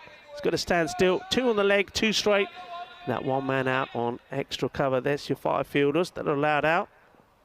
Yeah, and Ryan Klein, he's a smart bowler as well. He'll, with his 3rd man in his fine leg in, he'll be probably just trying to jam in those Yorkers. Yeah, well, this is a great fight back, isn't it, from the Netherlands? I mean, we've had 2 astonishing overs from Floyd and then from Ahmed, and this one, it's 2 dot balls, first 2 balls. Well, it's amazing, the momentum swings in T10. I think out of all the formats, the momentum swings are the biggest in this. I mean, 2.2 overs ago, you and I were in shock at some of the 6s, and then since then, they haven't been able to get it away. Yeah. This one's firmly hit, so it will get Ashan on strike. Let's see what he can do. I mean, his strike rate's been brilliant. I mean, 29 of just 11 deliveries. Momin goes 31 of 17. They both got out the blocks quickly, didn't they? They really, really did, but no. This is what cricket experience can do, and the Dutch, even though it wasn't going their way, they kept their heads. They've proven they've kept their heads, and they've adjusted their fields, they've adjusted their lines, they've hit their Yorkers better, and they're crawling themselves back into this game. It's well bowled again. Chase on the run, and Eva! And who's going to get there first? Well, is it going to be a photo finish? Well, yes, it is. My suspicion is that it was the bowler, Klein, that got there quick enough. And I think you'll see the umpire Sherb, raising his finger. The batsman, he's already walking. I think he knows the outcome already. But he'll have to wait. They have gone upstairs. Yeah, well, it's a really, really good fielding from Ryan. He's an athletic boy. And, well, when you're coming through your follow-through, you've still got to get down and pick it up. And that is sensational fielding to get the run out. And what a brilliant over it's been from him.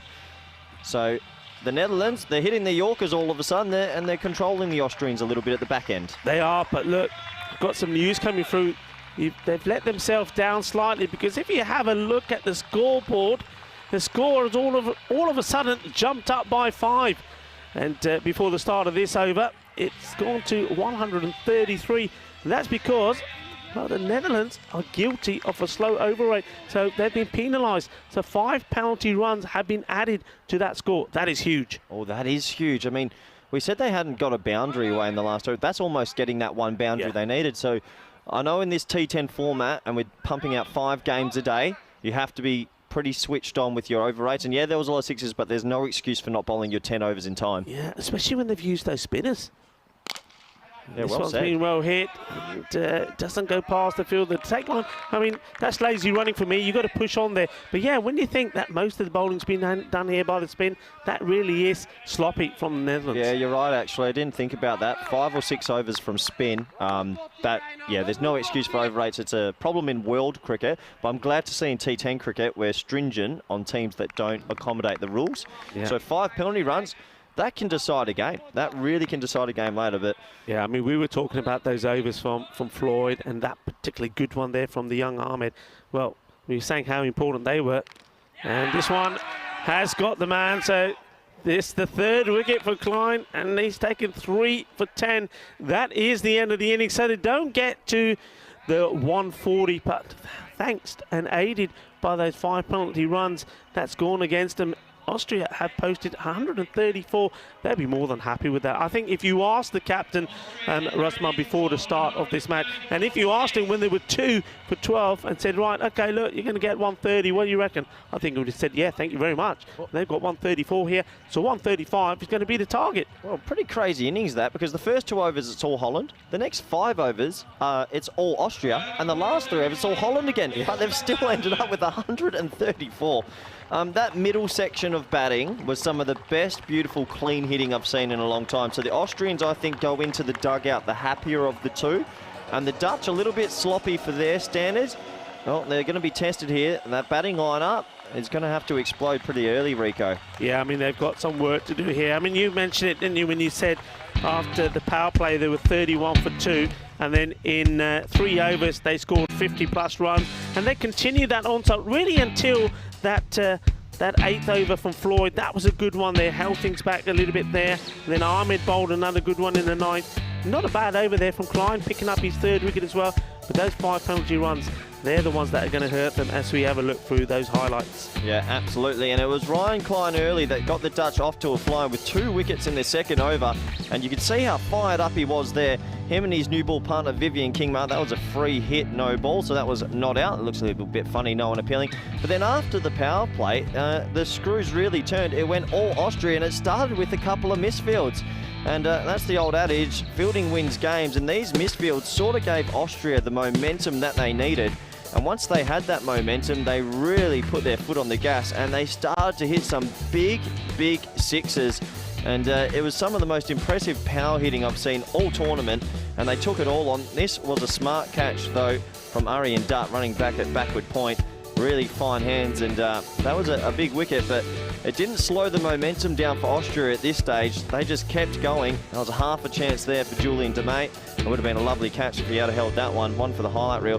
But they hit the ball straight and they hit the ball long, and they'll be really happy with their efforts, Austria. The spinners in the middle didn't have too much control, but at the end, it was the Netherlands again turning back to their spearhead, Ryan Klein, who's had a really, really good day out, and some athletic bit of fielding right there to get a run out and save his team at least 1 run at the back end of the innings. He bowled really well. He was the choice of the bowlers. He picked up 3. And in a funny innings, it went both ways. It was Netherlands early, Austria in the middle, and Netherlands at the end who finished the stronger. But I think overall, looking at 134 for 6, 5 penalty runs added to the Austrian score because of the slow over rate does make a big difference. And I sort of feel, watching from the sideline, I think Austria go into this break just a little bit ahead. We'll have a quick look at the scorecards for you.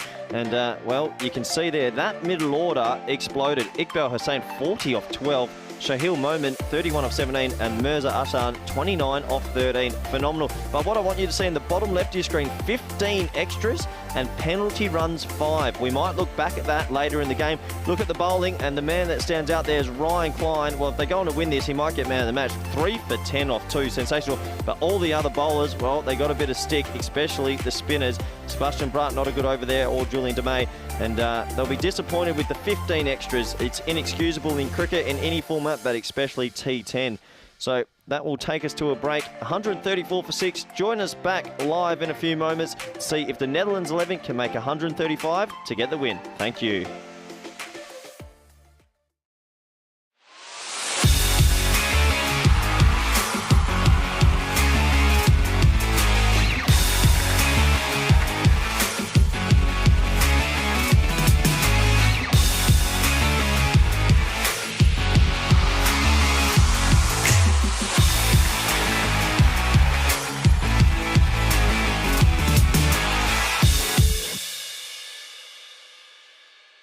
European Cricket Series is proudly brought to you by HCL Software, FanCode, and Grizzly Bear Sports. Hello, welcome back to the Sabahn Cricket Ground here in Austria. Unfortunately, got no good news for you at the moment, with the rain still falling steadily. We're still a little bit off the cutoff for the second match of the day, match number 32. Players came off after just 2 overs of play. ICCV 38 without loss after those 2 overs. So yeah, potentially, if it was to clear in the next 10 minutes or so, we may be able to still get a completed match in. So just a quick note to say, there's no real advance in the situation here, but you can keep up to date either in the chat, ECN European Cricket Network, or of course on our website, europeancricket.com. We'll let you know if there's any news. In the meantime, we'll go back to that classic match, and in that match, it takes us all the way back to the ECC back in 2021, 5th of October, Championship Week, Match 6.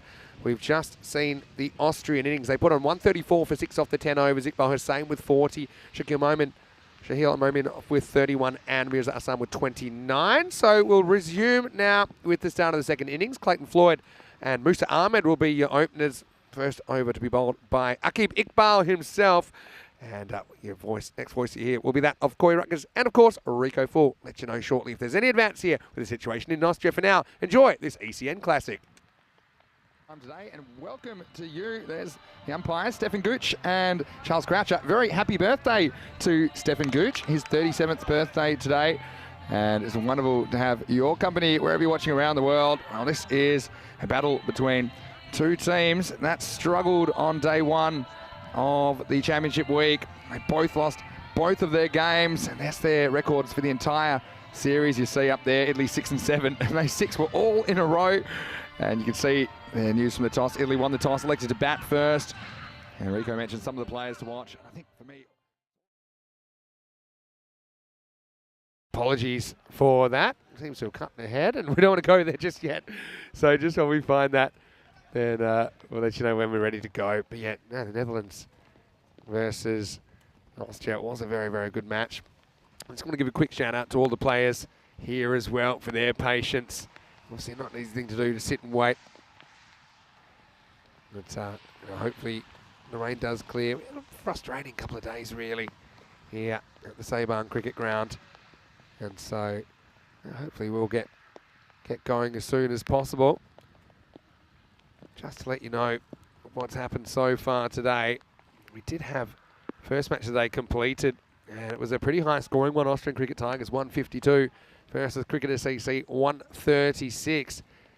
Austrian Cricket Tigers continued their good form, particularly their top 3. Has been amongst the runs more often than not. 79 off 38 for Imran Asif this morning, 66 off 23 for Mirza Hassan. Aqib Iqbal went out there, didn't even have to face the ball, just had to do some running, as they put 152 on the board for just 1 wicket. Cricketer in response, well, they gave it a good shake, didn't they? Bilal Zalmay 43 off 20. Javid Zadran was outstanding, 65 not out off 25, but they just weren't able to go at the pace required, and they fell 16 runs short. Some really good bowling performances. Hassan Yusuf, I think he was great again opening the bowling, just 1 for 12 for the Austrian Cricket Tigers. So I'm going to leave you for now, and we'll take you back to the second half of that game. Netherlands chasing 135 for victory in that ECC 2021 match, Match 6 in Championship Week. And we'll be back here with an update shortly from Austria. Enjoy. I should say sorry to all our cricket viewers around the world. We're at the beautiful Cartama Oval here in Spain, and look at that gorgeous view in the background. Mountain-esque, hills, greenery, absolutely gorgeous. And we are in the middle of an absolutely beautiful game of T10 cricket. The ebbs and flows in the first innings were sensational. And I'm Corey Rutgers, and it's great to have you back here joining us live around the world, wherever you are, morning, afternoon, dinner time, or even the late evening. It's great to have you watching us live. And well, Austria playing the Netherlands 11. Austria came out and absolutely shocked the Netherlands 11. They had a poor start in the power play, but then they went on to hit 134 for 6, also helped by 5 penalty runs. Well, you don't hear that every day, but they'll be pretty confident and pretty happy with their total halfway through. And it looks like it's going to be Clayton Floyd and Musa Ahmed, the Dutch opening batsman, coming out, and they really have to get them off to a good start here, because if they don't get off to a good start, Well, Austria will think this is our chance. They're 0-3 against the Netherlands. They were in the same group. But as we mentioned before, they were the Group B finalists. And in the final, Austria only lost by 4 runs. So for them, this is probably their biggest opportunity for a little bit of revenge, bit of payback. And can they do it to get their team across the line? And looking forward to this. The first innings is one of the most exciting first innings. It's going to be Akbal has the new ball in his hand. Looks like it's going to be deep backward square leg. And well, they don't have a second man out just yet, but I dare say someone will, because you are allowed 2 out in this power play. And it'll be Clayton Floyd. He didn't have the greatest day yesterday, and he'll be looking to get them off to a fly. The first ever international T10 100 maker. Can he do something crazy for his team again and get them across the line? 135 off 60 balls, 13.5s. Gives me a good opportunity to bring back good friend, all-round good guy and co-commentator, Rico Full. Rico, welcome back. Thank you very much, Corey. And what a match we have lined up here. The Netherlands, they've been strong, they've been good, but they've got to be pretty good here now, trying to get to this score required, 135 for victory. First delivery is a wide from Iqbal. Akib Iqbal, I have liked his bowling, Corey. I think he's been one of few seamers that has got the ball consistently in the right area. Also, he has been able to get that ball to do a bit. A lot of bowlers have struggled. No, he's a talented bowler and likes to take it away from the right hander. He needs to get it right early, though. Well bowled, and they good backing up, which you'd expect. And Musa gets to the other end. Musa Ahmed, what form he's been in. When he gets flowing, it's not a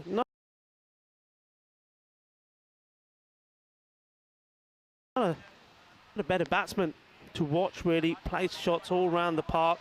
Yesterday he was in good form, scoring big runs for his team, once again in the 70s. 70 of 27 deliveries in that match against Spain. Crushing defeat it was for the home team. Bowled out for 38, chasing 128. After doing good work in the field, they need to come back strong. Spain here today.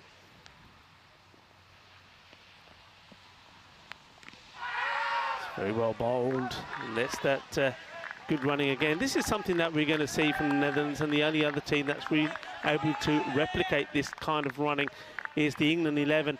I mean, Corey, how hard is it to really get this mindset into batsmen to be running like this? I mean, it seems to be something which all the other teams could learn from. Absolutely. Those little ones make a big difference to your total end. And well, Musa Ahmed and Clayton Floyd, their teammates back home in the Netherlands, they play for HCC together, so you would hope they have a good understanding together as well. Here we go again. You see him in the bowler scarping along and trying to get there. Because one of the things, I remember, I was bowling in my prime years, if you like. When you're charging in and you're getting ball in, you've got the field set, and he's always thought to the captain and say, right, I want him there, one there. I don't want to give any singles away. And when you've got that field and they're still getting the singles, it used to drive me mad. And I'm thinking, Skip, if he's there, there can't be a single there. I mean, are they too deep here? What's the story? Or are they just being too defensive? Nicely played, 4 runs. As soon as that gets past the fielder, it's going to be 4. And that's what Ahmed does, perfect timer of the ball. Yeah, lovely shot. And it's a really great example of what you just said, Rick. Because they're running the ones, the other thing that has to happen there is a lefty-righty combination. So all of a sudden, your angles change as a bowler, your angles change as a fielder, you're a little bit more tired. Yeah. And if you are right, you could have your point and cover tight. If there are no ones there, you've got dot balls all of a sudden. Yeah. But teams just retreat just a little bit too early, it feels sometimes.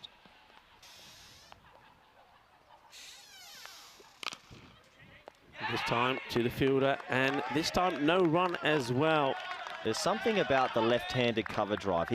Musa Ahmed, he's aesthetically beautiful as a player. Just the way he just leans on the ball and plays, like just this shot here. I mean, it's only a dot ball, but there's something beautiful about a left-handed cover drive. That punchy little action shot, isn't it? Yeah. Really do love it. It's a good start from Austria, though. They'll be pretty happy. Pretty important ball. Last ball of the first.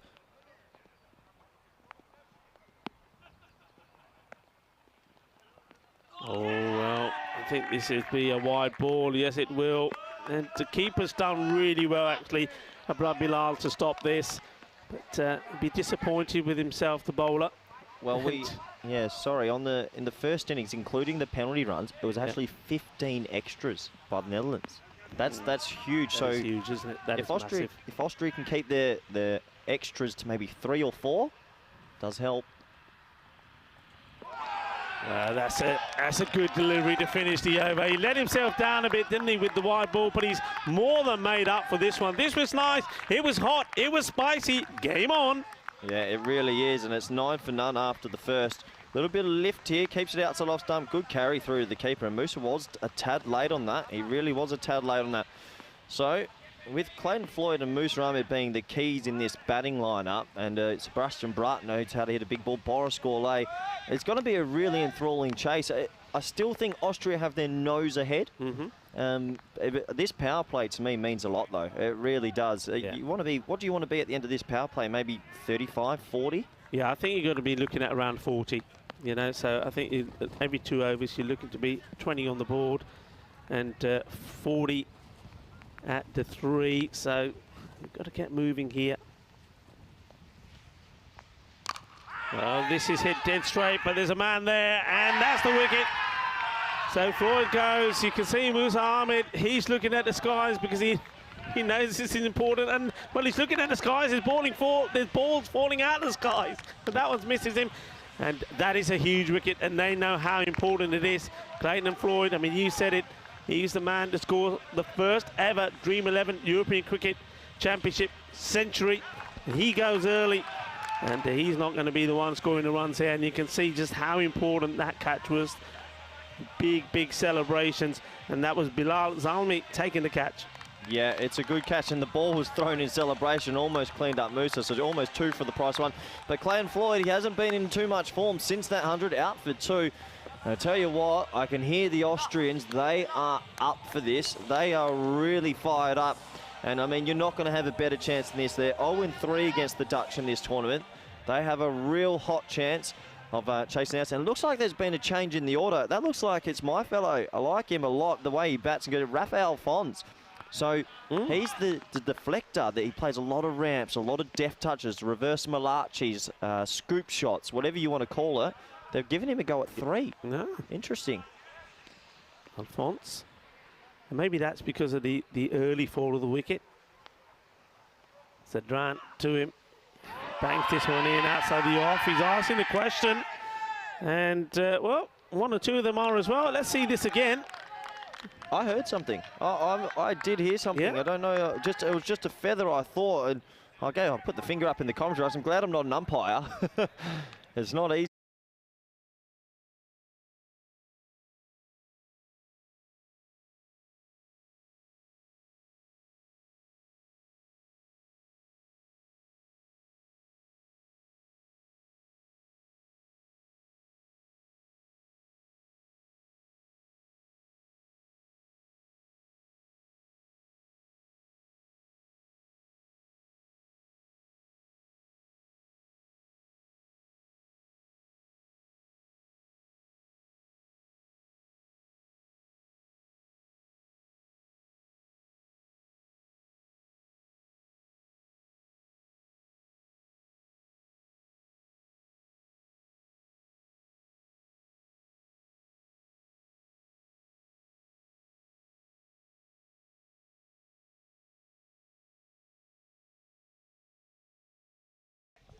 Hello, hello.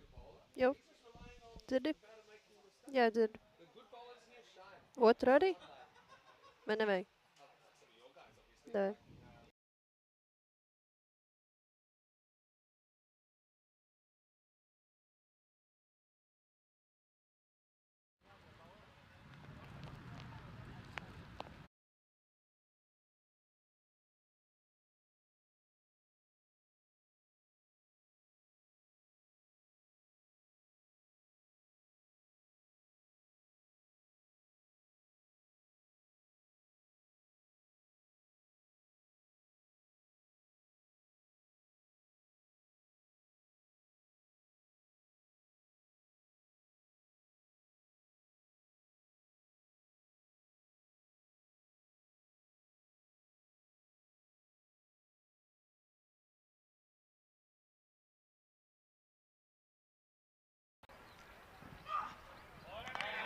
And this one's just a little bit too wide and gets called wide. But up until now, this has been a smashing over from Zadran.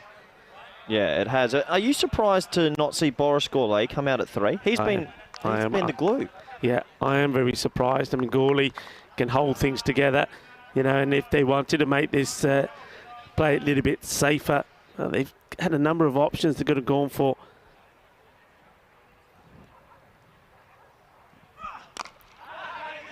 We'll get a run here, and another guy. I say a number of options.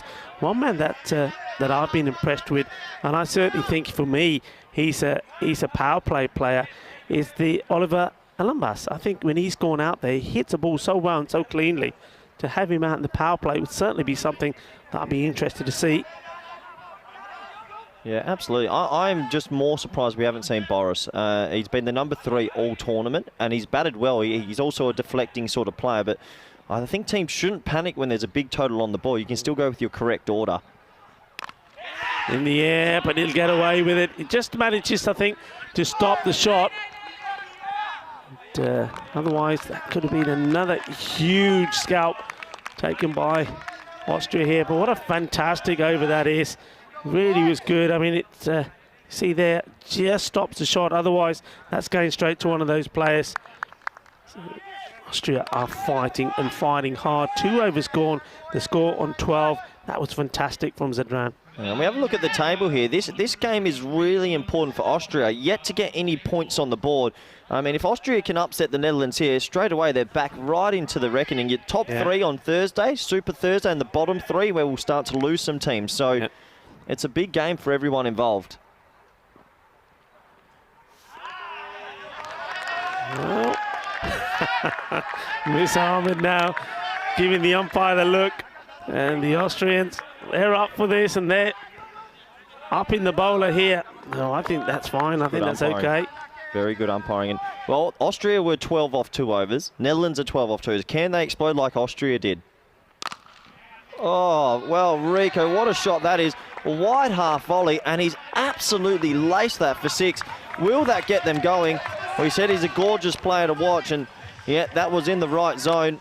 What a shot that is, Rico. Absolute beautiful. Absolute beaut. And over it goes. Well, you said it. You said it, didn't you? You said there were even Stevens after 2. And this is the time where the acceleration came in from Austria. Will the Netherlands do the same? Well, Musa Ahmed probably heard you there, Corey, and thought, OK, it's time to go. Nice shot. Still no change in the field.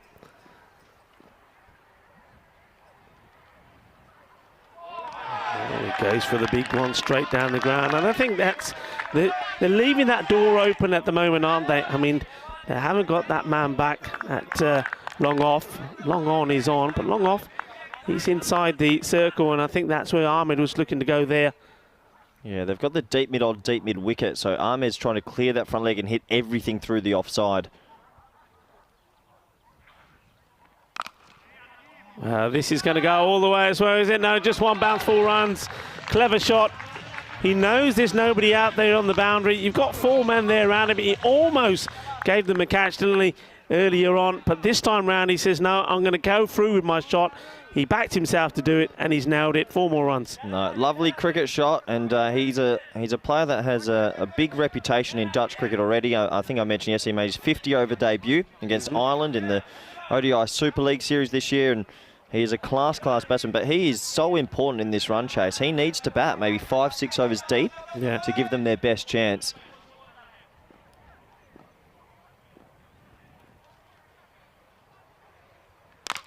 And this is the shot he was looking for.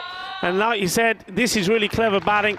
It's all about placement. He knows that man is inside. This one doesn't go all the way. He knows he doesn't have to go for the big shot and lose his wicket. It's just timing, get it in the right areas. That's what he's done. 4 more. Classy shot. Yeah, and he's got going now. So we said, you just mentioned mid-off's in the ring, and he's trying to lift it over the offside, and he's just done it again. So really good batting. I mean, it's the last ball of the power play. As a bowler, you still got to keep calm. You've got to try to get this for a dot or a 1 at most.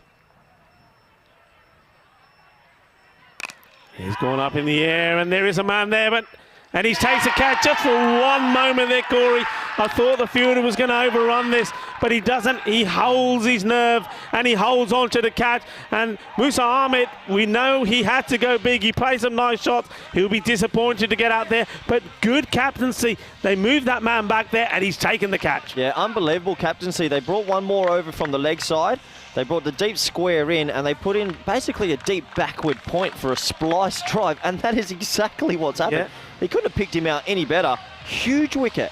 Yeah, and look at the way he's holding on to that. He knows that is a prize wicket. And well done to the bowler as well, Aqib Iqbal. He took a bit of stick, didn't he, in that one? Some nice shots played by Musa Ahmed, but he gets the man at the end of his last delivery. And that is huge in the context of this match. 26 for 2 at the end of the power play. Yeah, absolutely. And Musa, 20 off 11. Not a bad little innings, but he got himself in, so he'll be disappointed to be leaving already. That does bring in Boris Gourlay. We thought to see him at 3. We're going to see him at 4. So him and Rafael Fons, well, you don't have too much time to get going, but I know young Boris, he is a very talented player. And, well, the Dutch, still a bit shell-shocked at fields. Austria, they're streaming ahead here. Strong favourites to get away with this one. Certainly are, and Sadran doesn't bowl his second. They've gone for spin. Nagoli, we know what he can do. So you see this one. Well, Alphonse here, he's trying to do what Gourlay does very successfully. And I'm just wondering if that is the plan here. Whether you just say, well, okay, let's just put our fine leg and third man on the boundary. Let's change the field slightly and see how Alphonse plays then. Well, this is one that's been played pretty firmly down the ground. Good bit of fielding. No mistakes there. Yeah, it's going to be tough for Boris. I mean, the required rate's almost at 16s. Basically at 16s. Well, it is now 16.2. To come in from ball 1 for Boris and these side players who maybe are a little bit more technical than Austrian players who can power hit. It's very tough. Well, when you say it's very tough, and Paulie says, well, maybe not so tough. Now this is interesting because I think Gourlay normally likes to be funky. He likes to get the scoops in, etc. But he's just stood firm here and thumped this straight back down the ground. And even with that man on the boundary, the 2 men straight are back. He fancies himself. He backs himself forward. Clean hit, 6 runs. Yeah, shot. I can't call a thing today. What a shot. This time, hard into the ground. They're putting the pressure on the fielder, but they'll only get them 1. Very important here now, I think, for Alphonse to realise the importance of his role in this innings. I think at the moment, and he won't mind me saying so, he's just chewed up a few dot balls. He's got to get bat onto ball. Yeah, it's a tough one. He's been given the promotion to 3. There'll be a reason for it, but he's 2 off 7 now. I mean, at what stage do you go, it's time to hit out or get out? You can't chew any more balls up in this chase. Yeah. Yusuf, the shorter ball. The fielder finds, the batsman I should say, finds the fielder. Well hit. Good shot for 1. Yeah, it is a good shot for 1. It brings an end to the over. It's 35 for 2. I mean, when you've got Sebastian Braat sitting in the sheds at the moment, probably one of the better. You've got Olivia Ellenbas, who you mentioned. At what stage do you think about potentially retiring a player to bring in a power hitter? I know it sounds awful, and Rafael Fons is a talented player. Yeah. But he's 2 off 8. If he starts to go, say, 3 off 11 or 3 off 12, would you actually retire a player to bring in a bigger power hitter? Yeah, I mean, I've got to be honest. The retiring of a player, it's not something I'm a big fan of. But I would say that if I was that batsman, and I know I'm not doing it for my team, well, you go back and hit your stumps or something, wouldn't you? That's a little bit more ugly, isn't it? If you just start kicking some stumps. Depends how you do it. Depends how you do it. But no, yeah, you're absolutely right. I think as we see this delivery, this is up in the air. Is it catchable? I would say it is. And it has been taken. And it's another wicket. But look, maybe that's what we're talking about. You see, I'd rather that than the batsman say, all right, Skip, call me in. I'm really not performing. And I know it's perfectly legal to do that within the rules and regs of the format. But look, you've got a bat in your hand, have a go. If it don't work, you come back.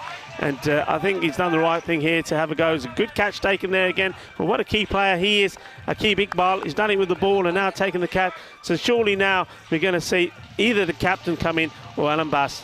Yeah, absolutely. And yeah, it wasn't Rafa's day. He'll feel a little bit disappointed with that innings, but that also happens. He just couldn't get going. And you look there, the strike rate of 33 and chewing up 9 balls, quite a heavy percentage. So disappointing match for him with the bat. He kept well though, but probably a blessing in disguise. I feel this does bring in the captain, Sebastian Braat, and he loves going from the first ball, and he is a strong, strong hitter of the ball. I mean, they need another 100 of 35 balls. If Netherlands are to get there, it'll be a phenomenal chase. They have to go at 17. Pretty incredible, and it's going to be very difficult. I'm glad everyone around the world's joining us, and it's good to have some new viewers. Young Daly's chimed in the chat. Welcome Daly to watching, and his father Joey in the Netherlands. It's their first taste of cricket, so welcome, guys. Yeah, very big welcome, and you're going to get hooked. I'll tell you now, you're going to get hooked. You're going nowhere, you know. You're going nowhere. Enjoy the feast. You're about to get 5 matches, of course, we have for you today. This one's played out to that man there in the sort of extra cover area.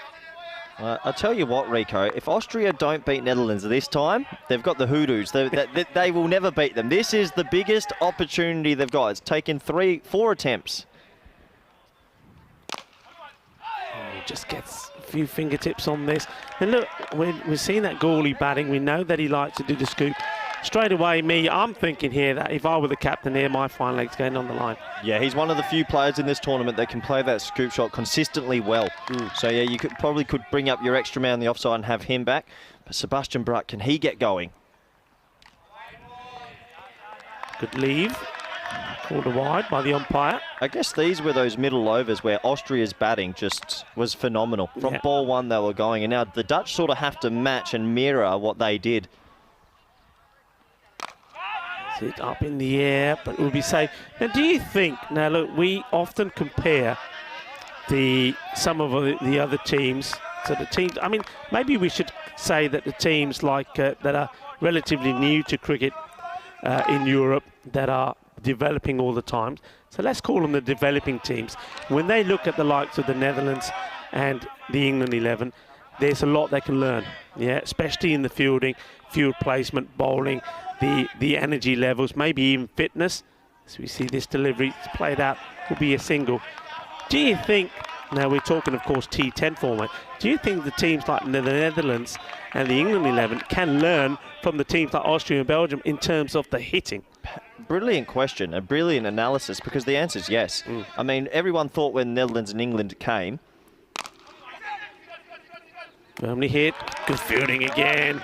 It's that young man. Iqbal, Keep Iqbal. Everyone thought when the Netherlands and England came, everyone would be learning from them and how they play, and it does bring us an end to the over. It's 42 for 3. But yeah, it's a great question, because everyone thought when Netherlands and England come to this tournament, they're going to dominate, they're going to be elite with their fielding and their batting and their bowling. And I think talking to some of the Dutch players and talking to some of the English players, they have sort of realised, wow, the power hitting skills of these other nations, we can't match it. Yeah. They actually can't. So it'd be interesting to see and speak to the English and Dutch if they are learning and actually asking a little bit about how players are getting into those zones and those positions so early. Because there's no, I mean, these are teams, I mean, we talk about Netherlands and the England 11 here. They're teams that still have this strategy of go out there, play yourself in. Yeah. But there's no playing yourself in this format. You just got to go out there and hit big straight away. And certainly I'm seeing that, certainly like the Netherlands and the England 11 as well, that's just not a format they're used to. They need to get in. They need a few balls. They need 6 or 8, 10 balls to get going. And then they can play the big shot. But these guys going in playing big straight away. So I think that's something, that's why I was asking the question. That's something that they've probably seen here. And they're probably thinking, well, okay, how do we get to that? The same way the other teams are thinking and watching the Netherlands and England taking these quick singles and saying, how do we get to that? Yeah, and I think the team that ends up winning this week will be the team that can combine the both. Yeah, good the team point. that power hits the best and the team that can run ones and field and be agile. If they can combine both skills, they're going to be hard to beat. I mean, that would be awesome to see as well, wouldn't it? Back to the live action here.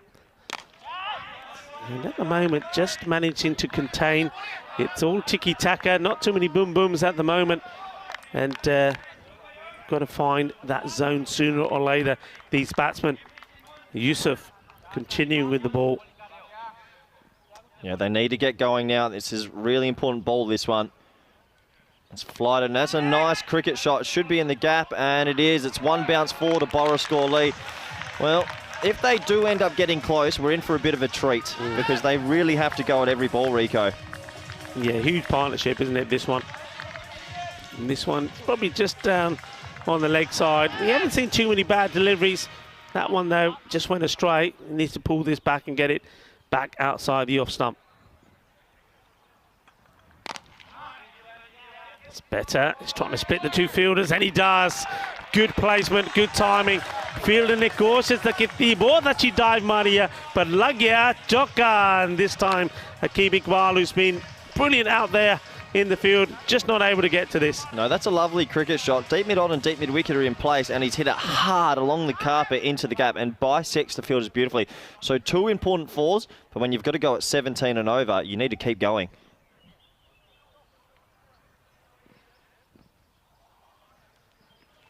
Oh, I think he's gone. He's on his way. And Boris Gawley comes down the wicket, gets stumped. I don't think that's the first time that's happened to him in this championship. He's made a quick fire 17 off the 7 deliveries, but he's got his man in the end. Another one bites the dust.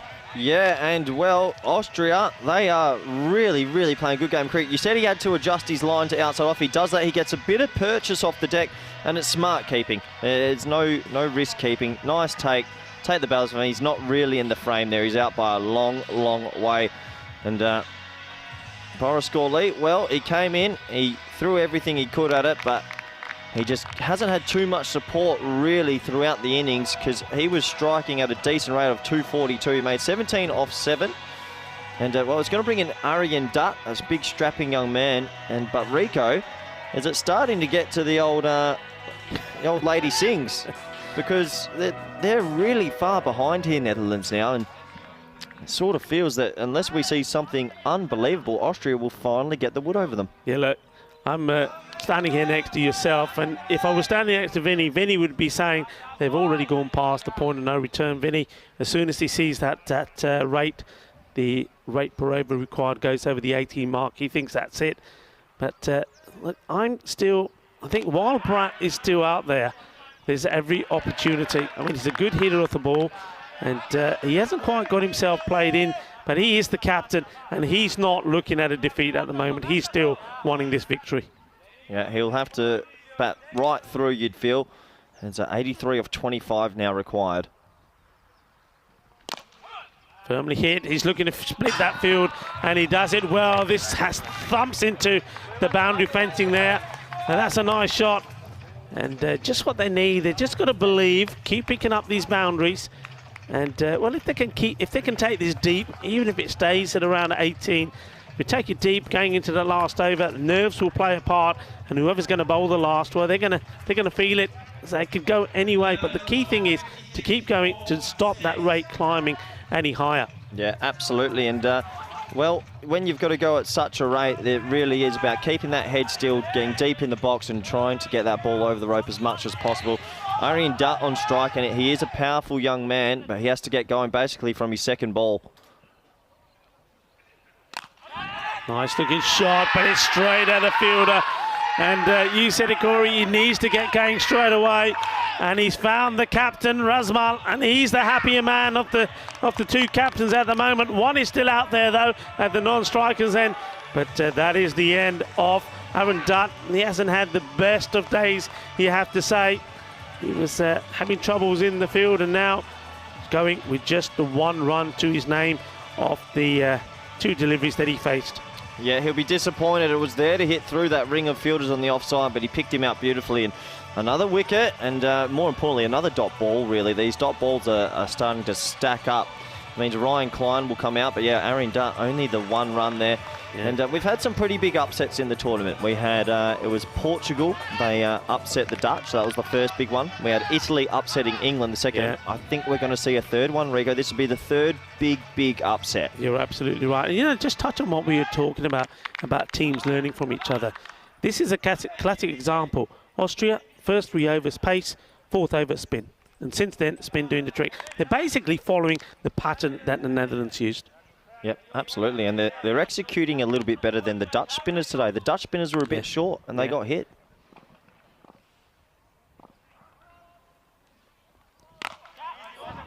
Firmly struck.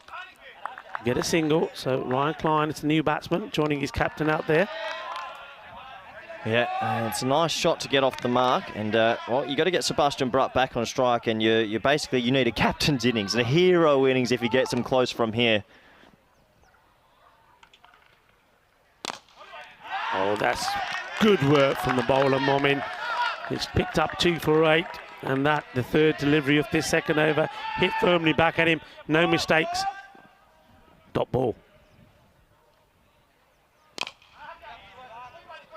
And that's firmly hit. He just flights this one up, and why not have a go? But there's a big gap out there, and Sebastian Brutt finds it easily. 4 runs to him. Yeah, nice cricket shot. Bowler got a little bit greedy, I think. They decided to flight one. I'm not too sure he needs to at this stage, but nice cricket shot, no matter. And up in the air, this should be taken. This is a big moment, and that could be the match there. They've taken the catch. They're overjoyed with each other. That is the big wicket. And Momin picks up his 3rd wicket. What a spell this has been from him. And there's the catch taken. Well, Corey, I can't see them coming back from this. Well, stranger things have happened, but I don't think we're going to see it here. It's wide bowling outside off stump and trying to make the batsman reach for it, and that's exactly what they've done. Another smart catch there, deep long off. And yeah, this is actually turning out to be a really impressive all-round performance by the Austrians. Sebastian Brutt, he's out for 12 off 8 with only 2 boundaries. And disappointing to lose the captain there. You felt like he was maybe the last hope, but you never can count out any side in cricket, especially the Dutch 11. And this is who you've been calling for Olivier Ellenbas. And well, I think in the Group B final, he came out in the last 3 balls of the innings. He hit for 6, which actually ended up winning them the game, really. And they have to go at 23.36. I mean, it would take a monumental effort. But you never say never. Stranger things have happened. No, and you're absolutely right. It was those big hits from him that gave him that victory. Strike this one out to mid-wicket. Take the single. Yep, 62 for 6 after 7, Rico. This is an early thing to call, and obviously we're interested to see if Dutch get close. But net run rate will play a huge part in all this. Yep. At the moment, this is a bit of a, what we say in Australian, shellacking. This basically means a thumping win. They are on to potentially win by more than 50. Yeah, I mean, they really are. Look, this is what we've got coming up. Italy versus Spain.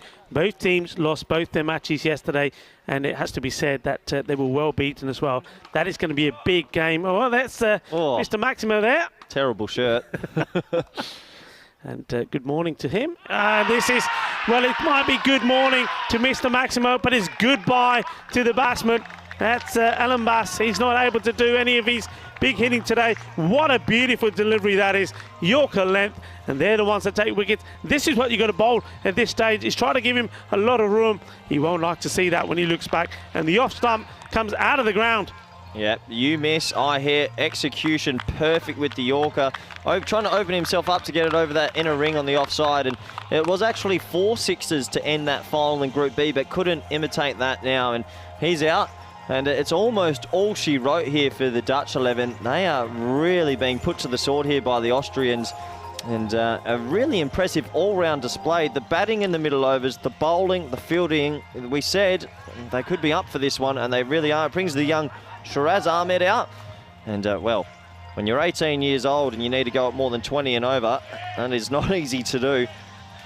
Yeah, I mean, what a good delivery that was. I mean, I think you're absolutely right. They bowled really well. I can only remember me sort of thinking and saying, well, that wasn't the best of deliveries. It was the one that was on the leg side that got put away. Other than that, the bowling has been quality here. And it's a good one there again. You see, just a good length, full, outside the off stump. Very difficult for the batsman to do anything with. Yeah, what amazing figures as well. 2 for 3. Sensational figures in this T10 format. But I mentioned net run rate. It's going to be important. And, I mean, they're looking at a plus 50 run loss here.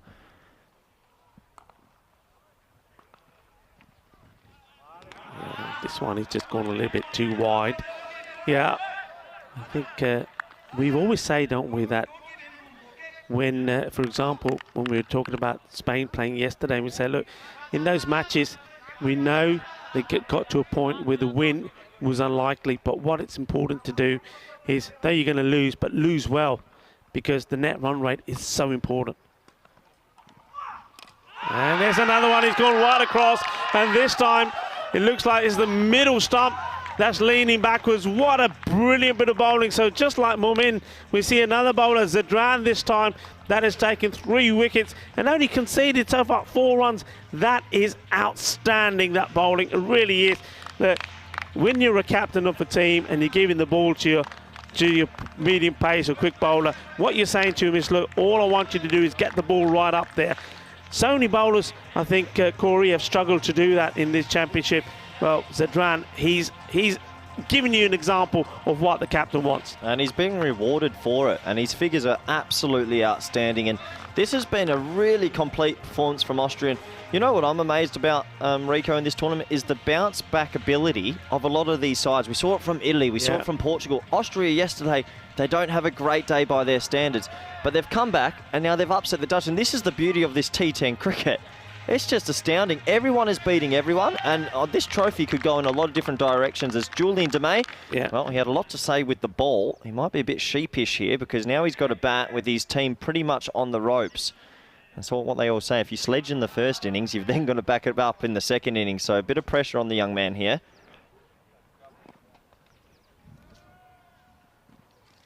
Oh, and there's that delivery again. Absolutely beautiful to see. And look, the Netherlands yesterday, well, we know 128 for 4. Musa Ahmed scored 70 there. Bowled Spain out for 38. They won that one by 90 runs. And then in their second match, it was more the same. Italy restricted them well to 108 for 9, but they only allowed Italy score 71. Italy only lost 4 wickets. But here today, well, you've got to say, they're getting some of their own punishment. Yeah, they are. I still think they made a tactical error by not sending in Boris at 3. Nothing against Rafael Fons. He's a good player. But they changed their order, and I think they panicked a little bit because all the momentum of their innings just got sucked out at that point. And Rafa didn't get going. He chewed up some balls, but Boris Gorley then didn't get enough time at the crease, and he's a good player. This one was a slower one and short, but it has been put away. And it just goes to show the difference the length makes. Now, look, you can imagine if the Austrian bowlers were bowling badly, if they were bowling bad balls, well, these batsmen would be tearing into them. But they've kept it good, they've kept it well. And even though that loose one there at the end, still, there's no way you can see Netherlands getting back into this match. It's been a quality performance from Austria. Yeah, and it takes it to 70 for 8. After 8. And I think we can sit here and maybe look at what the Netherlands have done wrong and that, but to be completely honest, they've been out-executed in nearly every facet. The power hitting has been better, the intent with the ball, the fielding, the Austrians have had a really exceptional day as a team, and they're doing their country proud. I mean, they haven't technically won yet, Rico. Could we see 65 off 12?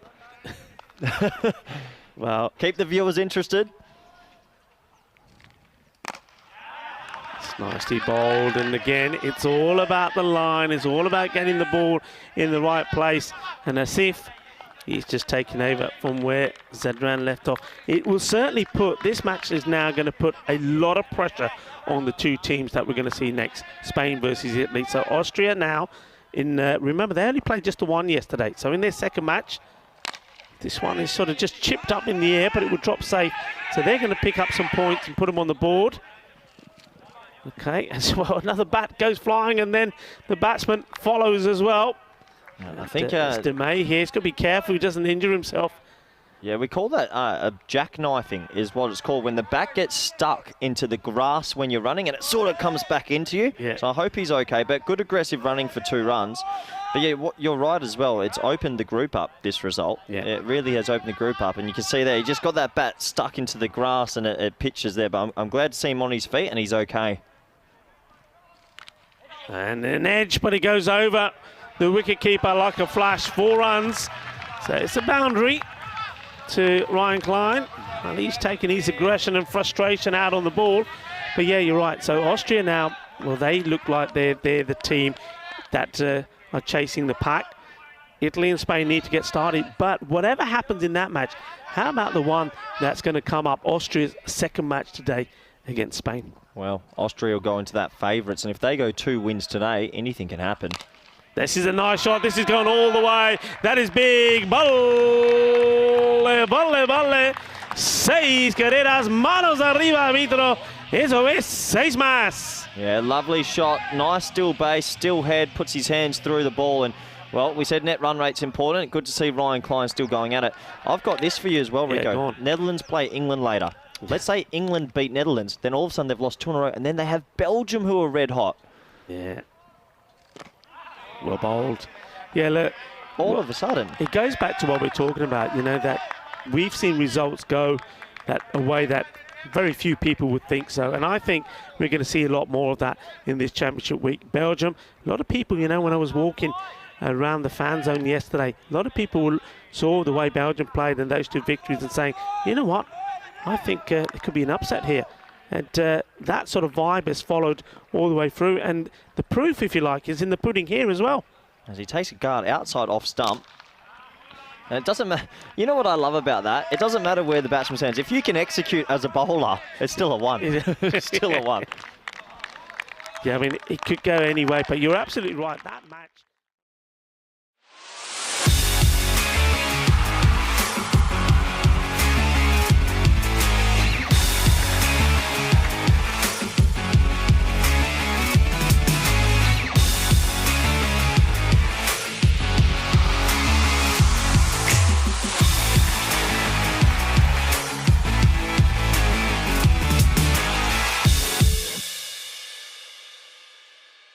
The European Cricket Series is proudly brought to you by HCL Software, FanCode, and Grizzly Bear Sports.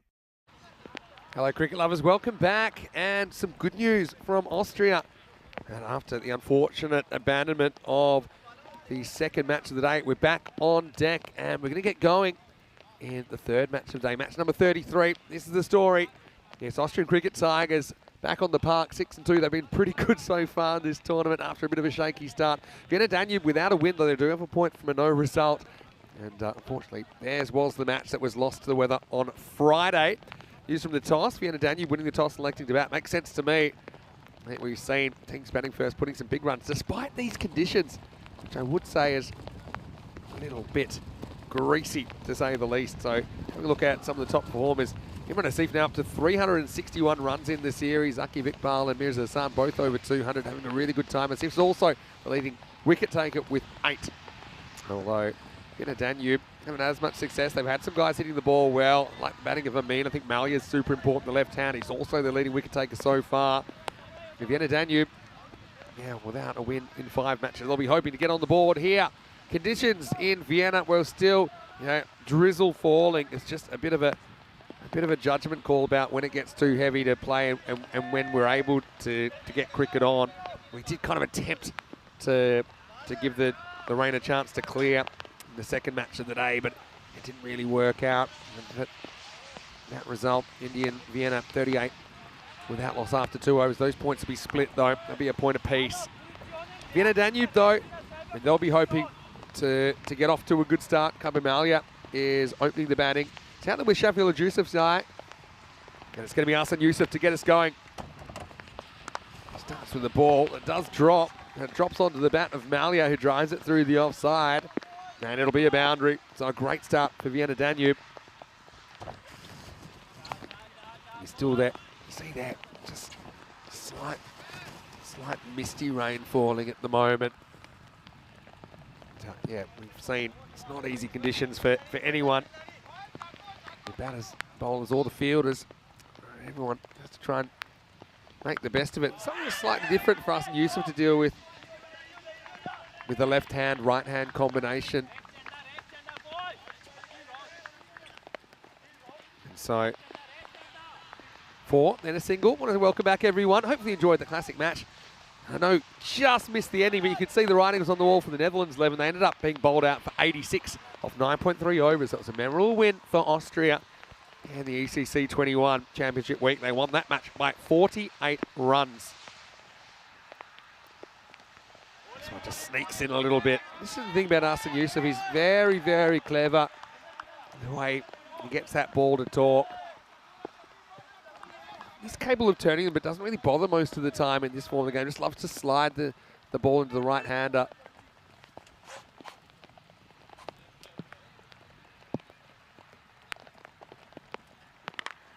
Wow, Yusuf Zayat doesn't really care. He takes it on. He smacks the ball to the leg side, 4 runs.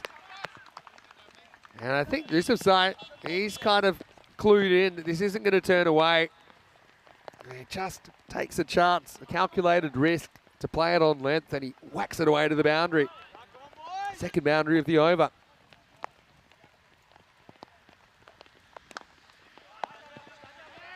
This one hacked away into the leg side for 1.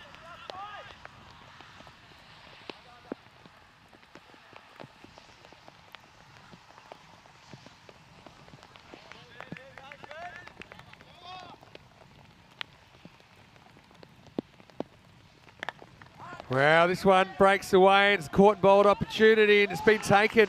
So Malia's going to have to go again. That one just left him slightly, getting that left to right movement, that little curve in the air with the wind. And Arsene Yusuf, quick to backtrack, moonwalks back to the stumps and removes the Vienna Danube skipper. He'll be disappointed to fail here.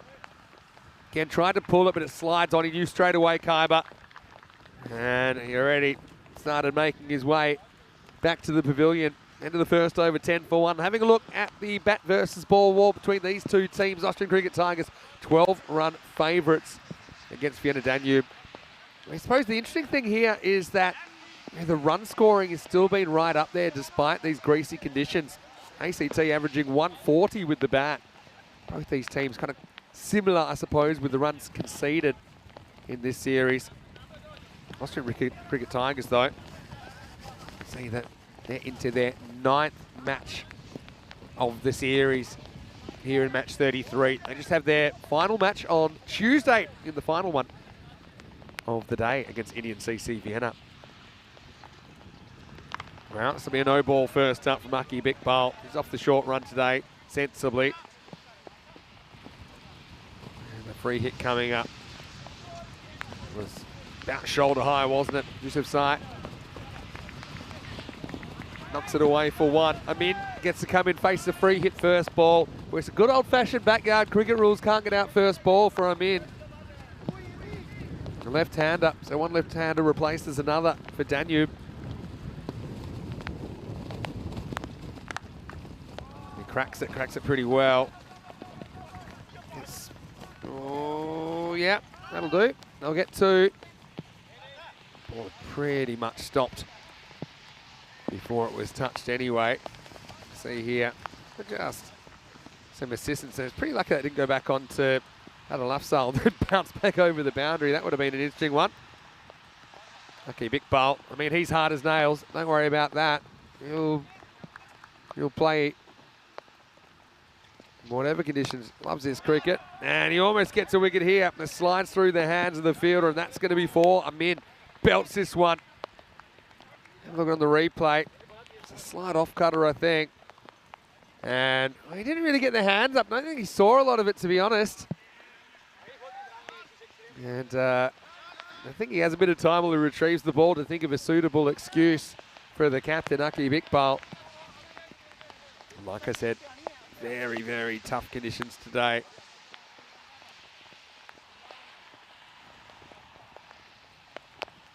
Anyway, happy we're back out there. This is some more work for the fielder. Does stop a piece of it. And Tariq, just a single. It means look good so far, hitting the ball hard. That's the key. Hello to Alex as well. Hopefully you're well. Hello to Dave B. Welcome back. Hello to Chris Smith. And welcoming everyone else. I'm going to get some live cricket on. There's the cutter again, and there it goes. Maximo! Yusuf Zayat been set up to the top to do a job, and he's doing it. That's the off cutter again. He sets himself. Just holds back on the shot slightly because it did come out a little bit slower. That off cutter's probably 20% slower than your stock delivery. ACT, let's not forget, first game of the day in similar conditions. They came out, whacked 152. Now, I suppose, tasting the other side of it a little bit. Short top edge, hanging. Fielder can't get there on the full. Almost pulls off a remarkable run out. Had one stump to aim at there. Adil Tariq. Good one-hand pick up and throw, but batter would have been out if it hit, but maybe he spotted the fact that it wasn't quite going to hit in the end.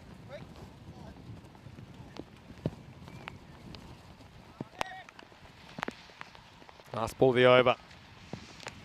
Well, thick edge, and that's going to be 4. Still, despite the rain, the outfield has been pretty slick. And that takes us to the end of the over. The score 30 without loss after 2. Having a look at the table. It's ACT 6-2. Like I said, this is their 9th match, so essentially they played more matches than anybody so far. They play one more against ICCV on Tuesday night. Vienna Danube, well, they just want to get a win from somewhere, don't they? I don't think we'll see them pushing up into the 4, but they can still push up into the middle with a good finish. And like I say, I've said a few times, Vienna Danube always seem like a good team out of luck to me. Maybe they can get some luck here, put on a big score in these conditions and defend it. ACT, though, they've been dangerous with the bat. They've been very, very hard to stop so far. Yusuf coming back for his second over, last of the power play.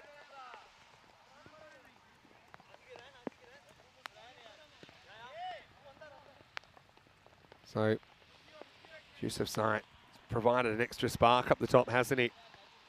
For Vienna Danube. Abdul Rahman to calm. Shakat Saeed, and then we've got Atakula Wahidi behind the stumps. He's listed at 6. Third over. He loads up. It's a great backlift, and I think that's gone for 4. Just one bounce, 4 awkward retrievals from the wheat today. Let's just check this one out. Going, and yep, one bounce, 4 runs. It looks like Umar Tariq's drawn the short straw out there at deep mid-wicket because it does carry the risk of having to retrieve the ball from the wheat.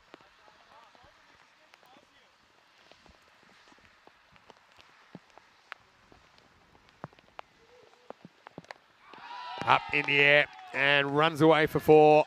So yeah, I'm still just quite amazed at the high scoring nature of the competition at the moment, despite the kind of persistent drizzle we've had. Yesterday kind of held off for the most part. Friday with very similar conditions to this. Again, it'll just be a judgment call. Now, when it's playable, when it's not.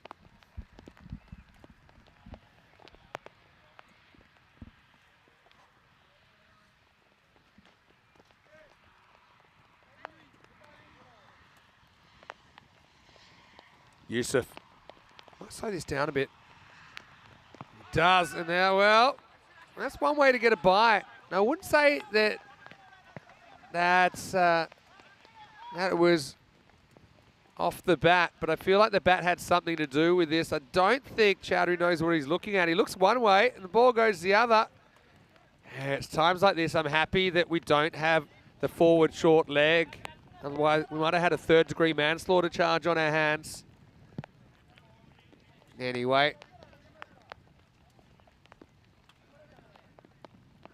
I think you're allowed 7 fielders in the circle, but both bats need to remain in the circle. That's something to remember as well. I mean, the left-hander on strike. Oh, good keeping that time by Chowdhury. That previous one is tough because when the batter moves in front of you as a keeper, in front of your eye line, you've got to kind of pick a side because you can't see through the batter. You can look one way or the other.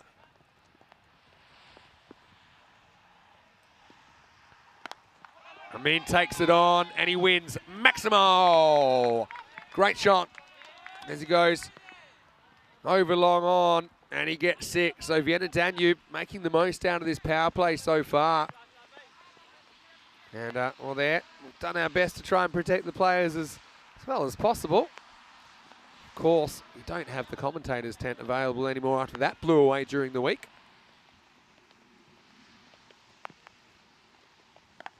There's a slightly slow one, but he picks it and he hits it. And I think that's gone for 4 as well. So Andy O'Connor having no problem in these conditions as he handles that one without too much of a fuss. And The end of a very productive power play for Vienna Danube. It's 49 for 1 after 3. Both these batters getting going. O'Malley would be disappointed to fail with the bat, but there's two batters there at the crease doing a good job at the moment. They do retain that left-hand, right-hand combination with one left-hander replacing another. Hassan Yusuf, a bit more expensive this time. I think maybe the fact he had to deal with the left-hander made things a little bit more complicated for him. As we'll head into the middle overs, 5 outfielders can be employed from this point forward.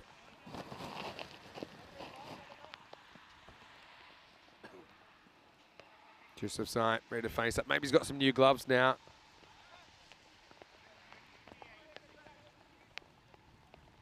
Anything you would like to ask, please throw it in the chat. ECN European Cricket Network, always great to have your company. Rico's off today. Hopefully he's keeping warm somewhere. Is Imran Asif having a very good series, isn't he? Particularly with the bat, but also with the ball. He's a little bit expensive earlier, but he hasn't been the only one that's had that issue.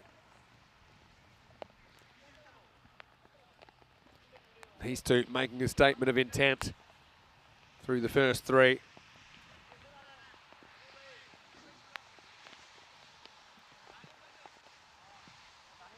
Keep around the clock, but I think with slightly shorter runs, we've seen that the pace of the game hasn't been an issue for most of the team so far. Yusuf Sai, I don't think he'll care about the extra outfielders. Will take him on and he'll get this one into the week. That's a big hit. Maximo. Imran Asif, sometimes he's dishing him out and sometimes he's on the receiving end, and this is the latter as it's picked up. And I think they've just left that one alone. New balls, please. That was a biggie from Shafiullah. Hello to Claudia, who's watching from Florida. Nice to have you back. Where are you watching from in Florida, Claudia? Very, very good morning to you in that part of the world. Imran with the comeback ball. Oh, this one up in the air. Hasn't quite got it, but he gets lucky. Aki Bikpal grabs it on the bounce. Results a single. I've been to Florida once, had a nice time. It's in Miami. Maybe let us know which part of Florida you're from. I know it's a big place.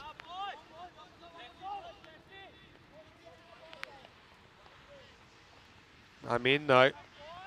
Story was the leading run scorer leading into this game for Vienna Danube. He certainly made a strong start here, 21 off 7. Already 4 of the balls out of the 70s faced have gone to the rope or over.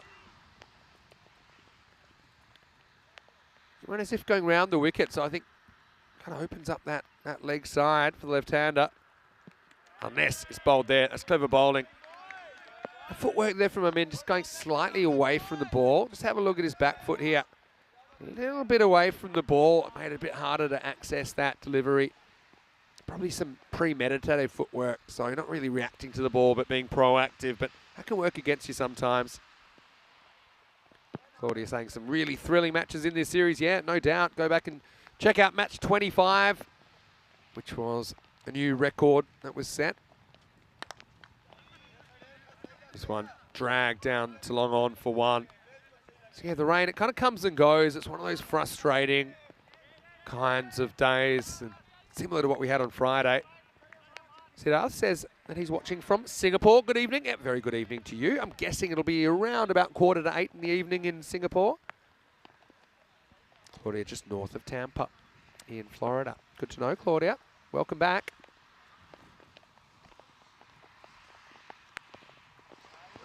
Predictably, Yusuf Sai has the same approach this time. Gets fresh air.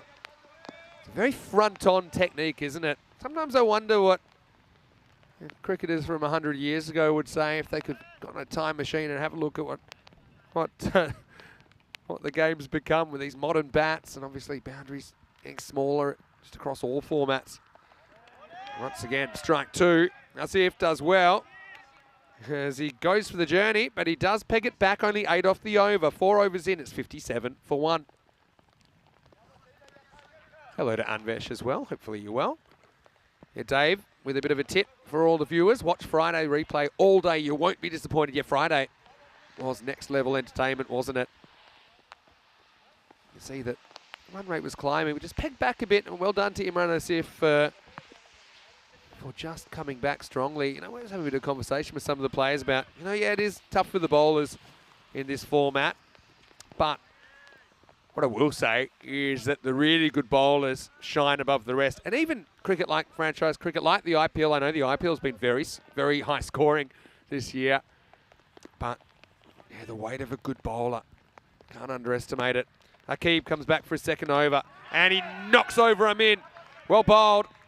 He just gets that on the off stump. Amin swings across the line. And that's a very, very good start to the 5th over. It means the second wicket to fall, 57 for 2. Nice little cameo though, 22 off 10.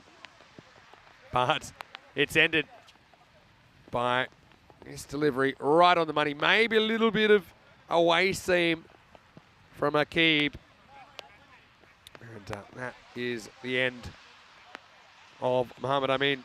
Abdul Rahman comes to the crease at number 4. It's quickly hello to everyone. And yeah, Claudia saying that she watched it and screamed herself hoarse. Absolutely brilliant matches. Well, that's good to hear. Hello to Muhammad Jewel as well. Hello to Idi Bashadida. Of course, nice to see you, Iti. I know playing for Donnerstadt in this tournament. Doing a very good job as well. Hopefully you're well. Hello to Muzamil Omar Kel. Can I see your messages? Yes, I can. I can see them. Yidi Bashar Dida saying, who will win this tournament? Well, it's a typical question we get all the time. I know who you probably think is going to win the tournament. What do our viewers think? I mean, I'll say that all the top 4 will have a good chance on finals day. Oh, that's nailed him. I'm so glad he's wearing a helmet. Abdul Rahman, they're probably going to have to check him out. Let's just see where it hits him. Or, you know, that's that part of the helmet. I'm glad it hits the helmet because that's at the back of their head where if it misses their helmet, you can be in a lot of trouble. And he's just shaking it off. He says he's fine. That'll be the one for the over.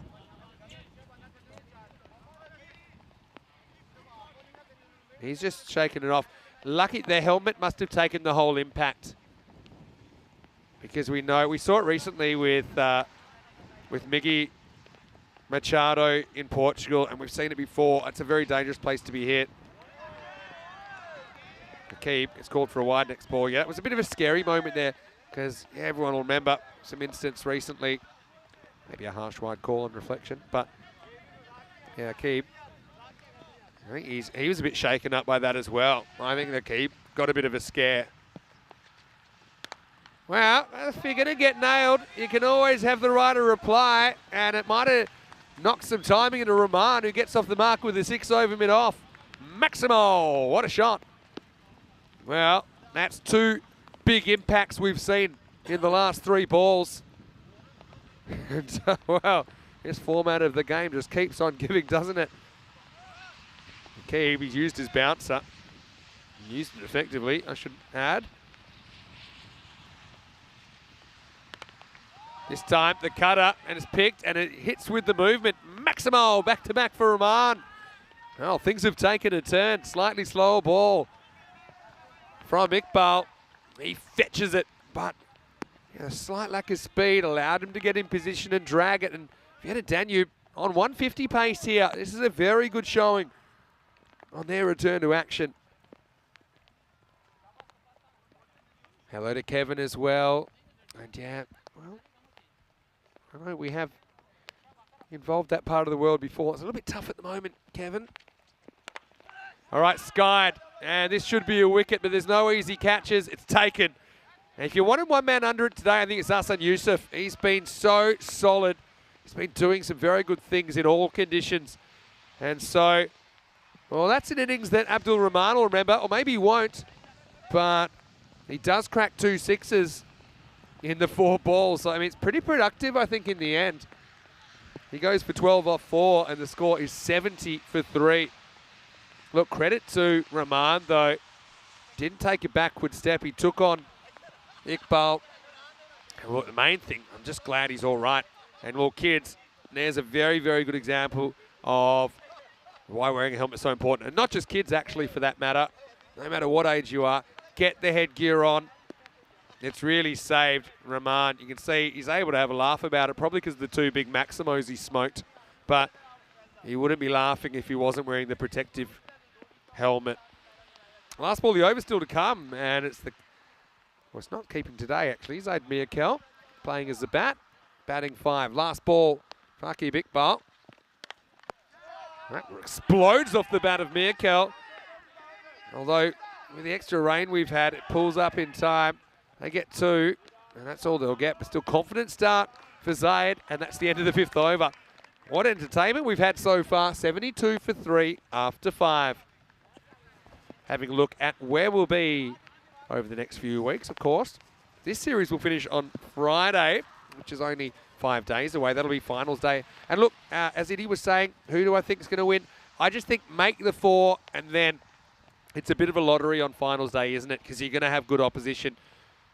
But all 4 teams will be 2 matches away from the trophy. Bulgaria is the next tournament, and then Sweden in Stockholm. Each of these tournaments finish with an ECI weekend, which will be an international tri-series. So stay tuned. Plenty more locations this year on the European Cricket Network as we get ready for over number 6. Imran Asif is going to get a second over. Yeah, so your guess is as good as mine. Idi Bashadida is asking, where is Rico? Well, Rico's got the weekend off. He'll be back tomorrow, never fear.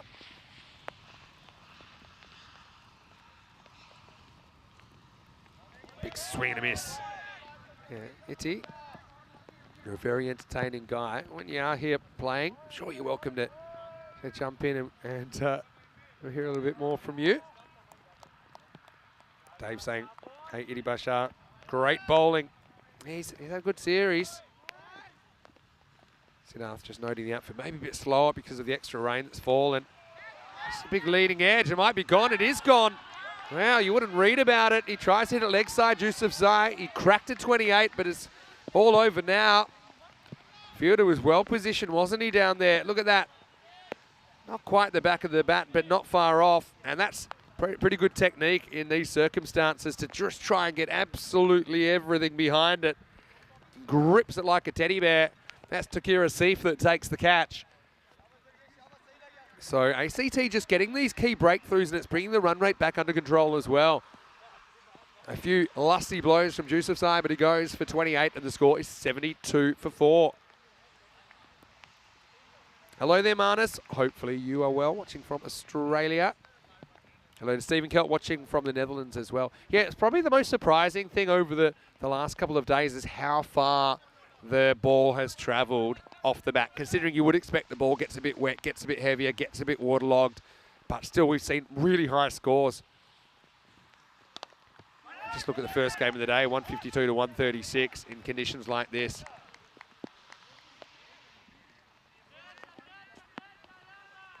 .73 for 4 now, halfway through the 6th over. Been watching a bit of cricket from the Netherlands, Steve, of course. And Corey was commentating some of the 50 over stuff. You've had your own problems with weather there in the Netherlands. It goes up, but he goes high, not that far. Fielder makes good position, Akib, but he can't quite get there. Really good effort. It went so high they'll get 2. And Akib, oh, well, he's certainly a very, very mobile fielder. You can see he did all the hard work, didn't he? Look at this. He gets there. It's just the last step. Couldn't quite organise the dive quick enough. So they do get 2. Imran be feeling like he got the rough end of the stick there. Slides into the pad. This would have been down the leg side. Hello to Shrug, though. Hopefully you're well. He said he's been checking in and out during the rain break. Well, what do you think of the classic match? Austria knocking off the Netherlands 11. Did you have any feelings about that, Stephen Kelt? Netherlands 11 didn't quite make the final in 2021. They made up for it in 2022 when they were the champions. And so they are reigning champions right now, winning a memorable final over the England 11. So it was a little bit short, cracked pretty well. Fielder slides around Tariq and keeps it to 1. End of the over. Asif bowls a really good spell. Remember, he got banged for a 6 first up, but his whole spell only concedes 12. Also picks up a wicket, 6 overs deep. We are 76 for 4.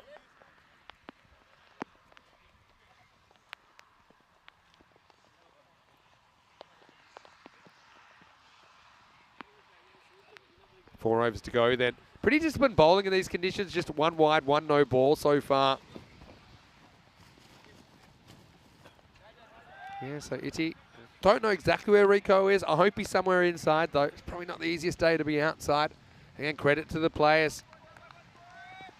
These conditions not particularly comfortable for anyone. Adil Tariq's going to bowl over number 7.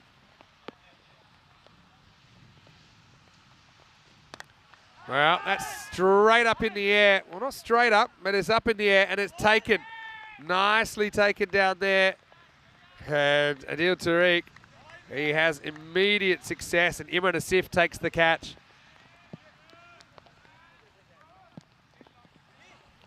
This is not an easy catch either. And Imran just comes in, gets everything behind it, takes the catch, and Vienna Danube, I should say, lose another wicket. That's 5 down now. The score is 76 for 5.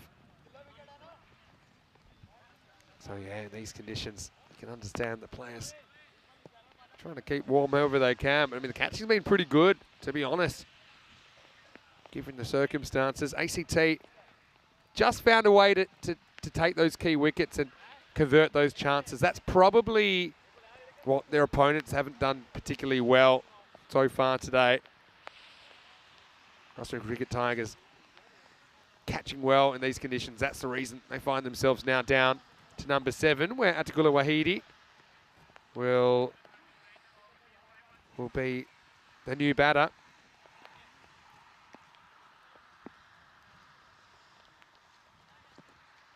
Oh, this one goes straight through him. Chowdhury does well. Not an easy day for keepers either. Has to deal with an awkward second bounce. But does well to block it. Still will be 1 by, which will change the strike.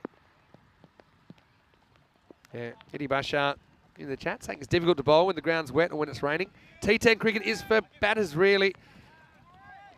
I've spoken like a true bowler, Itty. But what I will say is that the good bowlers shine, and I would put you in that category.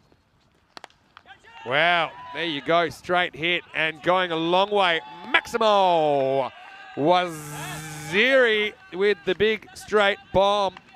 And Vienna Danube fighting back. He's fairly deep in the crease. And he gave that both barrels and connected. That's a brilliant shot. Just the second ball he's faced as well. Yeah, credit to him. What can they get to?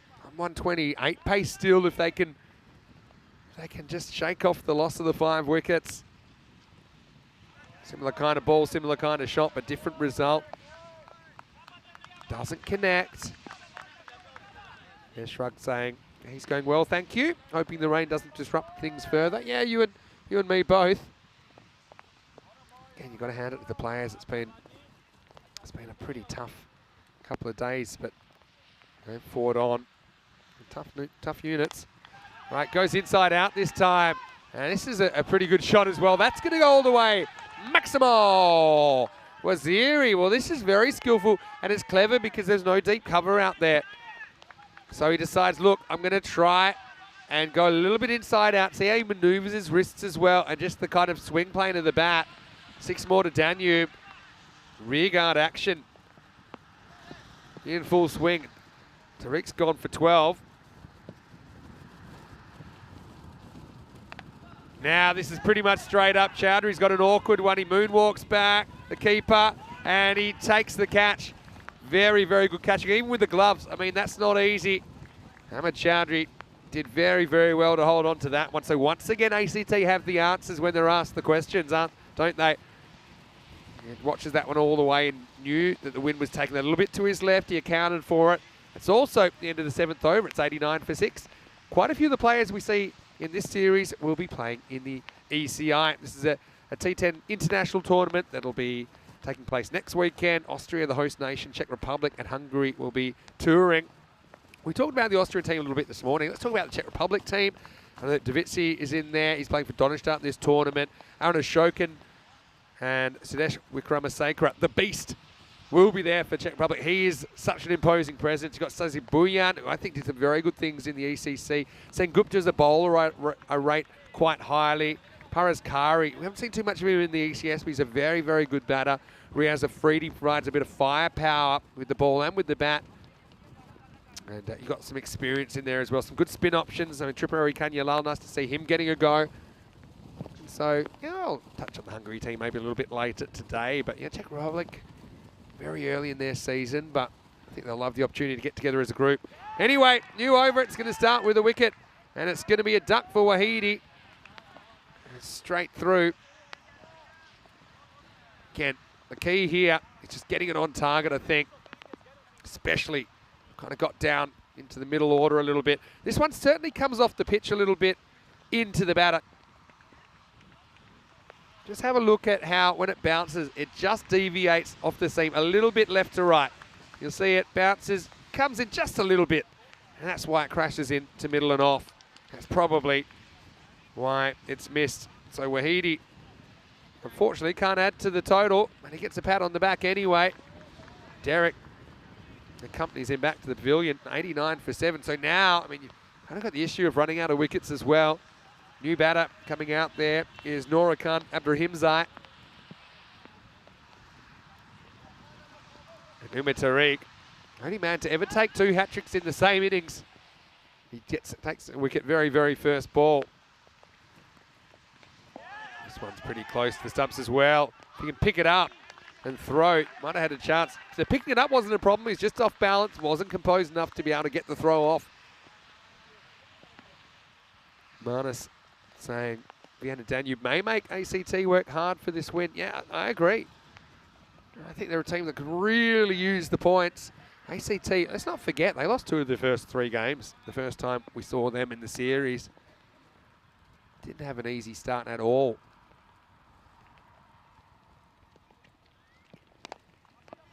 Towel comes out, but it does get past Umar Tariq. They will get a single. Yeah, let's not forget that start that they had. They did start with a win ACT, beating the Vienna Eagles. As we see, some of the spectators with a bit more protection. Yeah, but after that, they put up 111 against the Riders, but that got chased down. And then they put up 98 against Donnerstadt, and that got chased down. So they did lose 2 out of their first 3. Up and out of here. What a shot from Saeed. First ball, Maximo. There's a lot of fight in this Danube team. Don't you worry about that. And Tariq hadn't been hit yet. Well, now he has. First ball he faces Shaukat Saeed, who we have seen batting a bit higher. Absolutely smoked that for 6. What a way to start.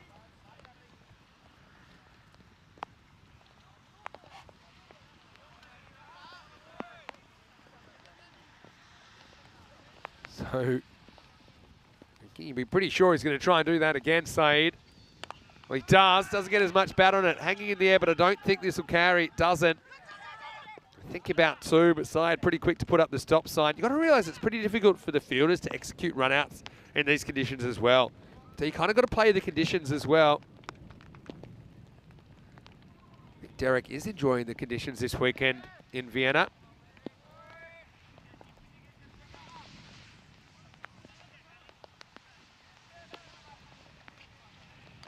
Oh, well bowled. Tariq slips one through the gate again. That's 8 wickets lost now. Abdurahimzai tried to be defensive here, but the in movement was too good for him. He opens up the gate and Tariq drives right in. Once again, that little bit of left to right, the feet going nowhere, the stumps going over, and 8 wickets lost now for Vienna Danube. And we're not even out of the 8th over. 97 for 8.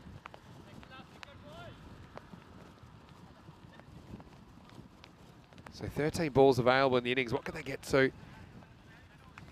It's going to be Hasibullah Moralikel comes out there. Maria, just a bit of free batting advice there.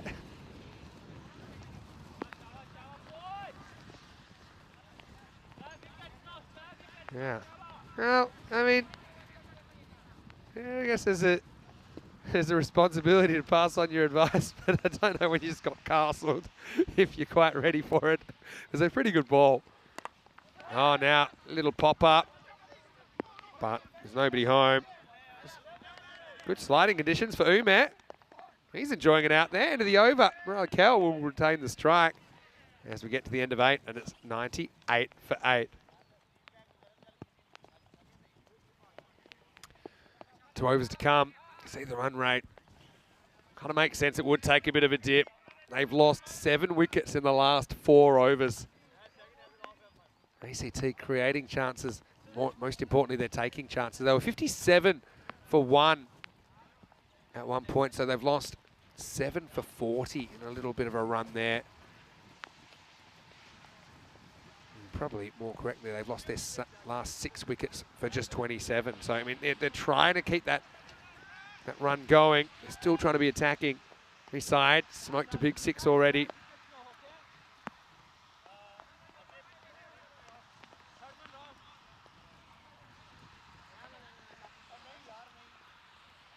Yeah, Eddie Bar, love your comments in the chat. Great chance to pick Eddie Bashadita's brain while he's in there at the moment. 9th over, all happens in the 9th. It might be all over in the 9th, actually, but not if Mirali Kell has something to do with it. As he plays this on net, and he horns it out of the ground. Horns! Put him up, umpire. Manos arriba. I don't know if his eyes were open or closed, but it doesn't matter. 6 to start the 9th. And it brings up the 100 for Vienna Danube. What's a good score here? I mean, if you can get 120 and maybe get the top 3. No one else has had a bat, actually, except the top 2 today for ACT. That'll be a wide. I like the swing anyway, just practicing. It's like a ninja with his sword there. I love this, like a samurai.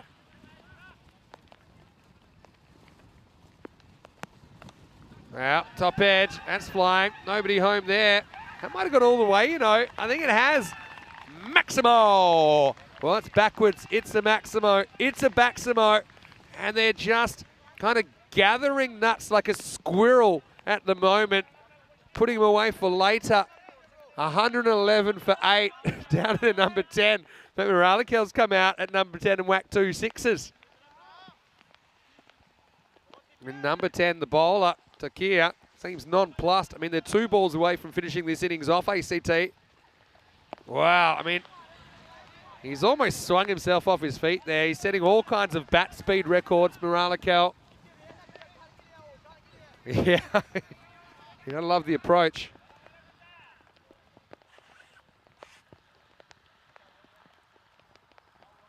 Umpire's coming and having a bit of a conference here. Not quite sure what this is about. I think we're okay. Everyone's going back into position. Can this score keep climbing? Again, that's better length though. I think Takira Sif has read the room. It's a little bit fuller. Eddie Bashadita. Expert comment says if Vienna Danube can make 120, he thinks it's enough. Not sure. This is ball on bat. Might have been raindrop on bat. That was the sound. But Peel turned down rightly so, I think. Moralikel, he's swinging like a rusty gate and I'm loving it. Try again. Yeah, well bowled though. Made him reach for it. I mean, they survived the over. I think that's actually a pretty good result because they were in dire danger of actually getting bowled out, don't forget. So they get 13 off the 9th, but it does finish with 4 dots. And it's the end of 9, 111 for 8. 3 bowlers taking 2 wickets, Umar Tariq, as well as Adil Tariq and Akib Iqbal.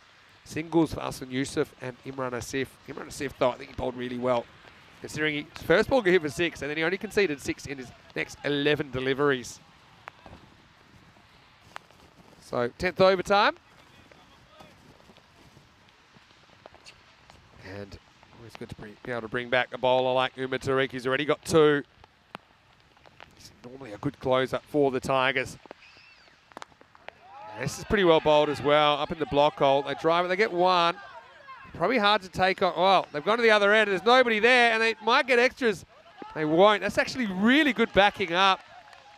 I have no idea how there was a fielder there. Oh, I thought when this got thrown, we're looking at 6. And then they get 2. You've got to remember, even with a good throw, to gather it and get it onto the stumps today isn't going to be easy. So that's really smart stuff. Saeed, after a strong start, he's done a lot of watching lately. Morali Kel's been swinging from the other end. So now it's saying, yeah, Morali Kell might have wasted 4 balls. Yeah, but I mean, all things considered, I think they'll take the 13 because he did hit 2 before he missed 4. Well, this is hit and hit pretty well as well. Maximo! Well, that takes him to 119, so it will set 120 plus for ACT. They're going to have to work hard right now. They're finding it hard to displace these last couple of batters. Saeed with 15 off 4. Morali Kell with 13 off 7. The tail is wagging. And Tariq just misses his length there. A little bit short of the Yorker.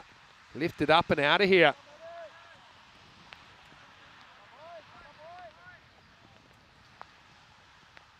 Tariq. Does he have the right stuff here? Slightly slower ball, sliced up in the air. Really not an easy catch, and it's dropped, and they'll get 2. Oh, he's one man, Marcin Yusuf, that's judged them right more often than not, but he was just caught under the ball there, wasn't he? Like a deer in the headlights. Needed one step further back.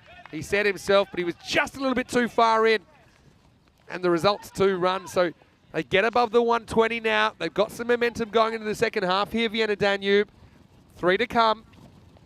Slow ball again, throws the bat at it. Won't carry to third man. Don't think they can really take it 2 here. Just 1, but that's fine. I mean, you've got 2 set batters, if that makes sense.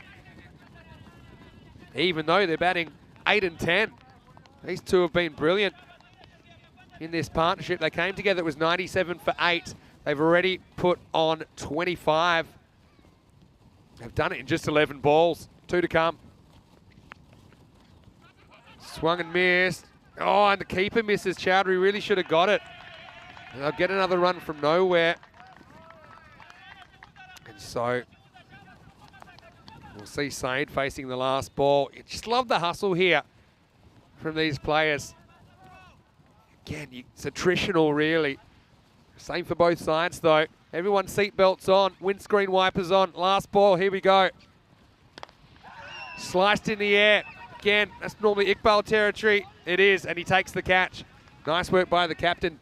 Huma Tariq finishes with 3, but Vienna Danube finished with 123 on the board. They do lose 9 wickets along the way, but a very good rearguard action from the tail.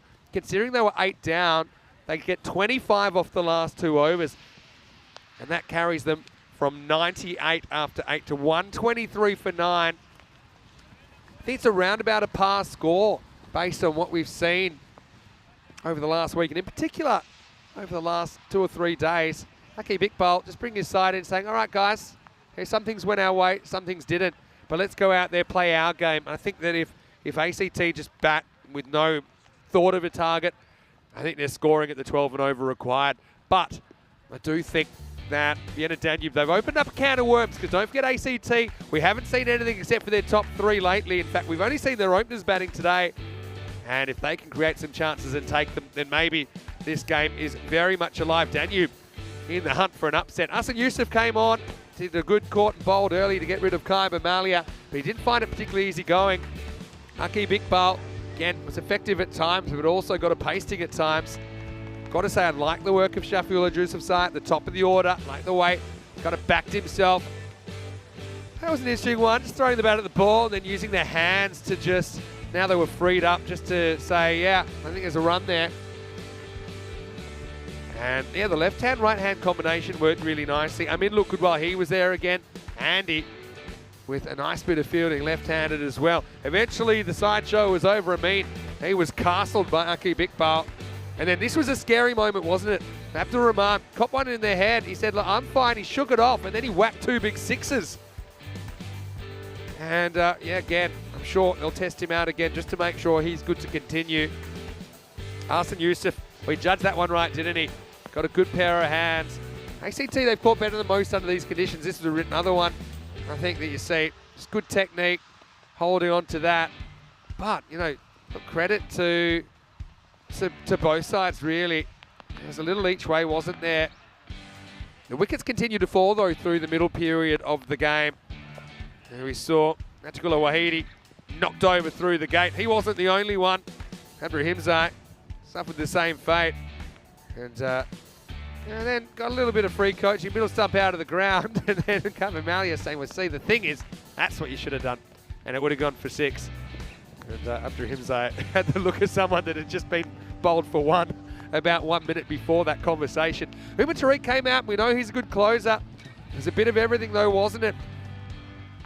Aki Bikbal finishing off with a catch, but that was not before a very useful 9th wicket partnership of 26 in the last 13 balls, which just gets them to, I think, a very competitive score. No one reaches 30, but it was a kind of team effort, wasn't it? With Yusufzai top scoring with 28 off 15, I should say. Muhammad Amin 22 off 10. Even Rahman with a handy couple of big blows, 12 off 4, 13 for Waziri.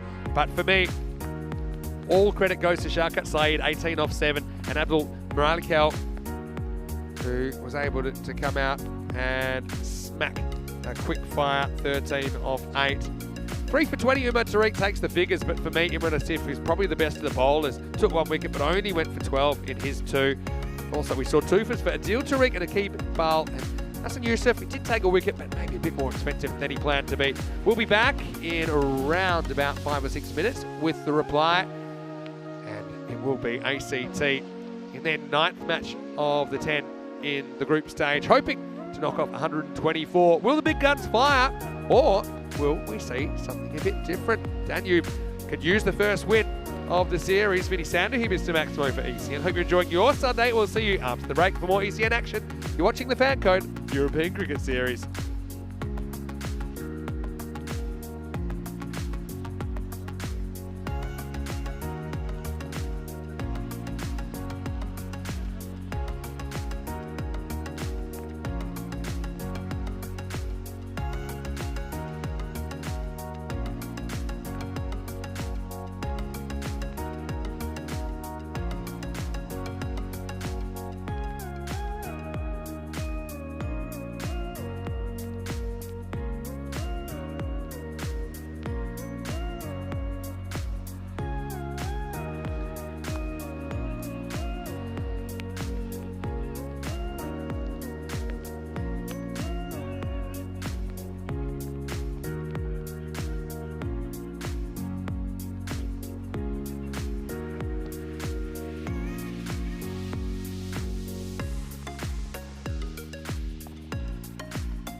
The European Cricket Series is proudly brought to you by HCL Software, FanCode, and Grizzly Bear Sports.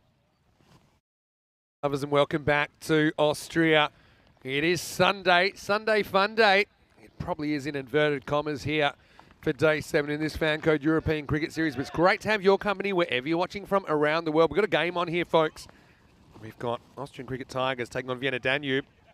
And the story so far is that Vienna Danube, their skipper, Kuiper Malja, he won the toss and he elected to bat. And they have got a competitive score on the board.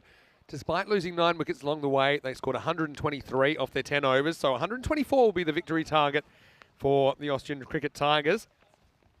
Hello to everyone in the chat, including Itty, who's asking me who I think will win. I just think it's very hard to go against the Tigers when you consider that they just keep putting big runs on the board. They've got a very strong top 3. And they've got other guys to back them up, even though we haven't really seen too much of them lately because we haven't needed to see them too much lately. I think they obviously, you see the run-ups have been a bit of an issue, but I suppose one of the issues here is that the bowlers have had to adapt. You know, you have to shorten your run. I mean, all teams have had to deal with it so far. So it is kind of frustrating, but we've seen Akib Iqbal coming in off a short run. We've seen a lot of spin employed. So yeah, I think that's the issue that all bowlers have had to deal with. It is, I suppose, the same for everyone. So yeah, I mean, I certainly probably think ACT are comfortable chasing this, but I wouldn't say that Vienna Danube are out of this by any means. I think I love the fight from the tail enders there. They got them 26 extra runs after they lost the 8th wicket. And now, I suppose the key is creating chances and taking chances. We know these guys are uber aggressive. The key for ACT, I think, is just bat like you're batting first. Every time they've been batting first, lately they put 150 plus on the board. They put some big runs on the board. And yeah, they've shown that they're pretty hard to stop. In fact, their last 4 innings, batting first, 165, 156, 151, 152. And the one before that was 140, in fact. So here we go. 124, the victory target, starts with a wide down the leg side. This is Abdul Miralikel, who's opening the bowling. He was brilliant, though, with the bat in the first half of this game. Came out at number 10, but he cracked 13 off 8 with 2 big maximos. So I mean, credit to him. I know he missed a few as well, but I think he can be very proud of his efforts. Showing a lot of fight. This one, he loses it and just keeps swinging past the keeper. That'll be 5 wides. And that's the movement. We've seen it time and time again with the swing and the swing after the stumps.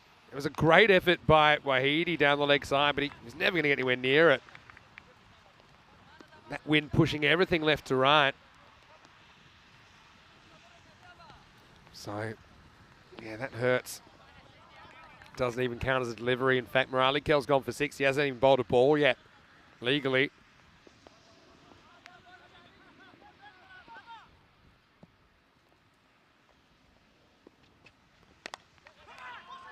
Well defended, I suppose, by Asif, who sees a full toss, doesn't really want to crack it. Yeah, Beanie's the order of the day. Amins dressed up to the 9s. Welcoming everyone back, though. Yeah, Itty saying Vienna Danube have to do a great job fielding, otherwise it'll be tough for them to win, yeah, no doubt. It's well bowled, push and run. Good judge of a run there, Imran Asif. Yeah, I suppose, Itty, you also mentioned that 120 might be enough for Vienna Danube. Certainly gives them something to bowl at. I couldn't see them defending something under 100 or around about 100, but those extra runs at the end also give them a bit of momentum heading to the second half. Dave mentioning they'd have to get rid of the openers quickly. You think so?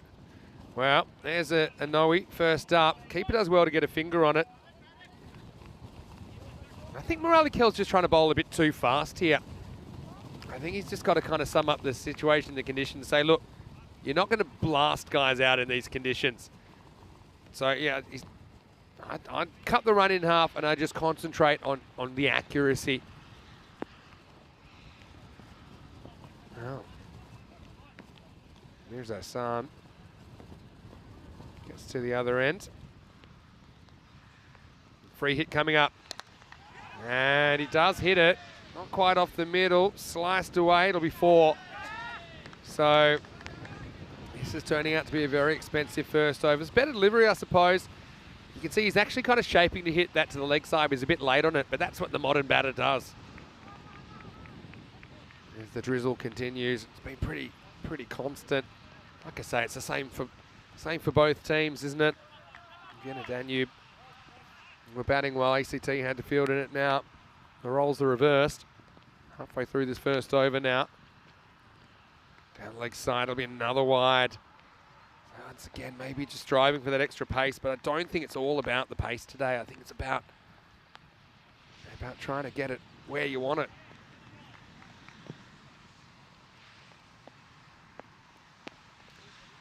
Vivek asking about Amin's headwear. Well, he's wearing a beanie. He's keeping his head warm, Vivek. That's fine. It's not giving him some sort of advantage. Probably the most interesting thing I've seen worn on the head is in the Czech Republic, where Pradeep Gangappa of the Prague Barbarians was wearing earmuffs while fielding. I don't know if it did a lot for his hearing. It was keeping his ears warm. This is European cricket, guys.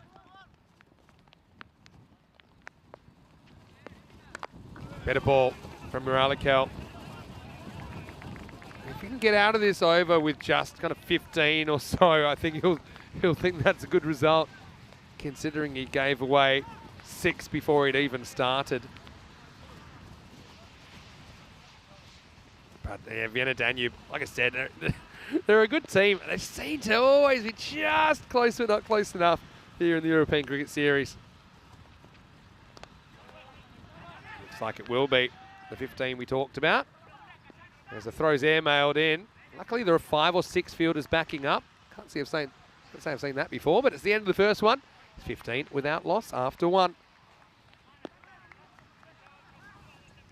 So, decent start. Could have been better, you would have thought, for ACT, but still they'll take it. They've got these 2 really big hitters.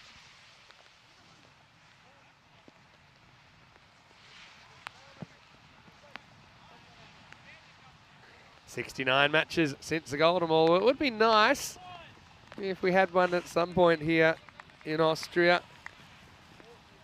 But yeah, who knows? This game here's a candidate, I think. Kind of middle of the road total. I say middle of the road just on the basis of how many big scores we've seen here at the Saban Cricket Ground. Second over about to commence. The Shaffield Yousafzai, who did a good job opening the batting. Now he gets to open the bowling. Bowling to Imran Asif. Well, swivels on this, and it's cracked out of the ground. Maximo! Well, Asif, he got hammered first ball. Now he hammers the first ball of the second over. It's just a little bit short. It's not that short, to be honest. But he makes quick position, good footwork, and good fast hands. ECT up to 21 after just 7 balls. Anyway, needing to regroup. Well, there's a noise there. Oh, I love that. This one definitely, for me, catches a bit of the line. But I tell you what, I love this. The shocked reaction. I don't think I've seen higher eyebrows. Let's look at this. Whoa. What are you talking about? Well, seeing is believing. That's a good call. That one certainly is a wide. Just remember that the interpretation of the wide here in the European Cricket Series is the whole ball has to be inside the tram line when it passes the popping crease, unless there's some kind of significant movement by the striker prior to the release of the ball. So that's why it's almost all inside, but wasn't quite all inside. It's good. It's good umpiring. That one is fine. You see that was fully inside. A live wire back there, isn't he? That's Gula Wahidi with the gloves. You see this one is completely inside. Not even a little bit of the ball touching, so that's why. That's a legal delivery. Hello to Mara Patel as well. And yeah, got to be disciplined with the ball, no doubt. This is a nice cut shot. This will test the outfield. Just get one that pulled up pretty quick. That's Amin. He's got the beanie on. It's a beanie or one of those kind of beanie with no top, like a really thick headband. But anyway, Mirza Hassan, the only ball he's faced so far was a big beamer. He wasn't able to get any bat on. He's a guy that deals in sixes, isn't he? Miss hits this, won't get a run. Sometimes we call Mirza the Hulk because he's just built for brute force. Yusuf Sai, again, good fight back.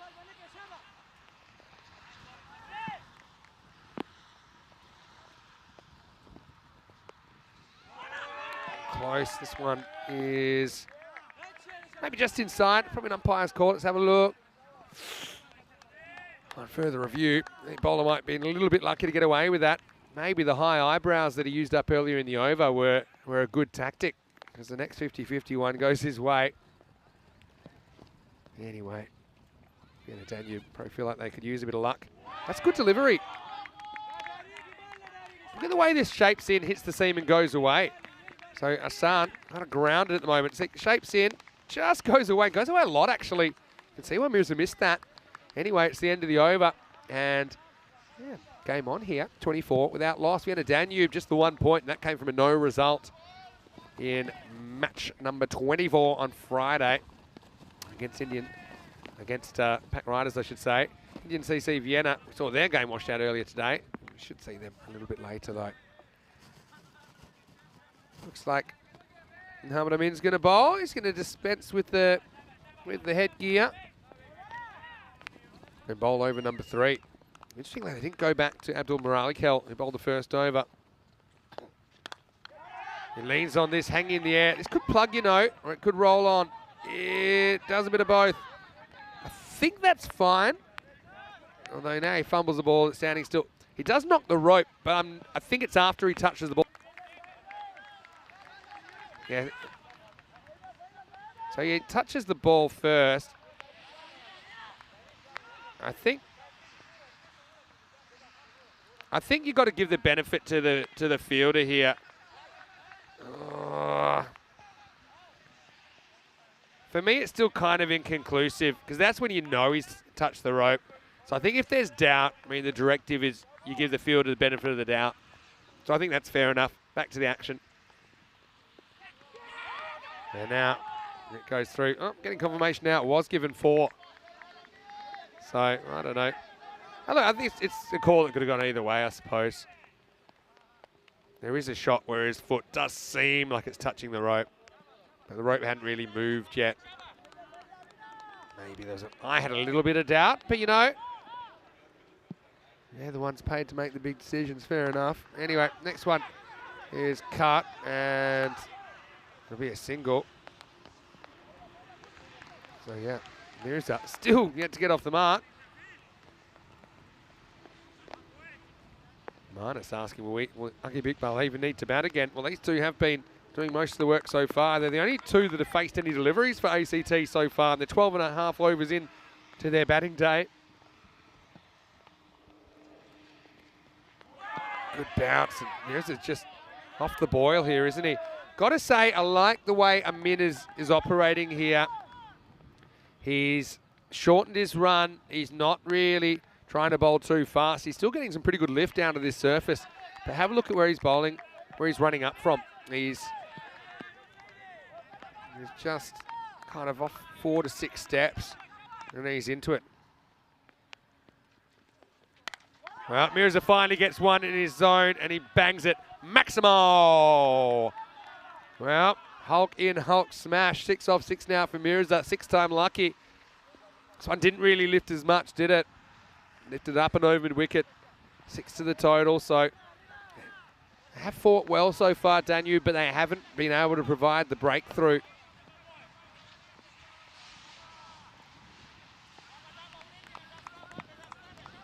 I think they'll need to get through these top 3 and probably more.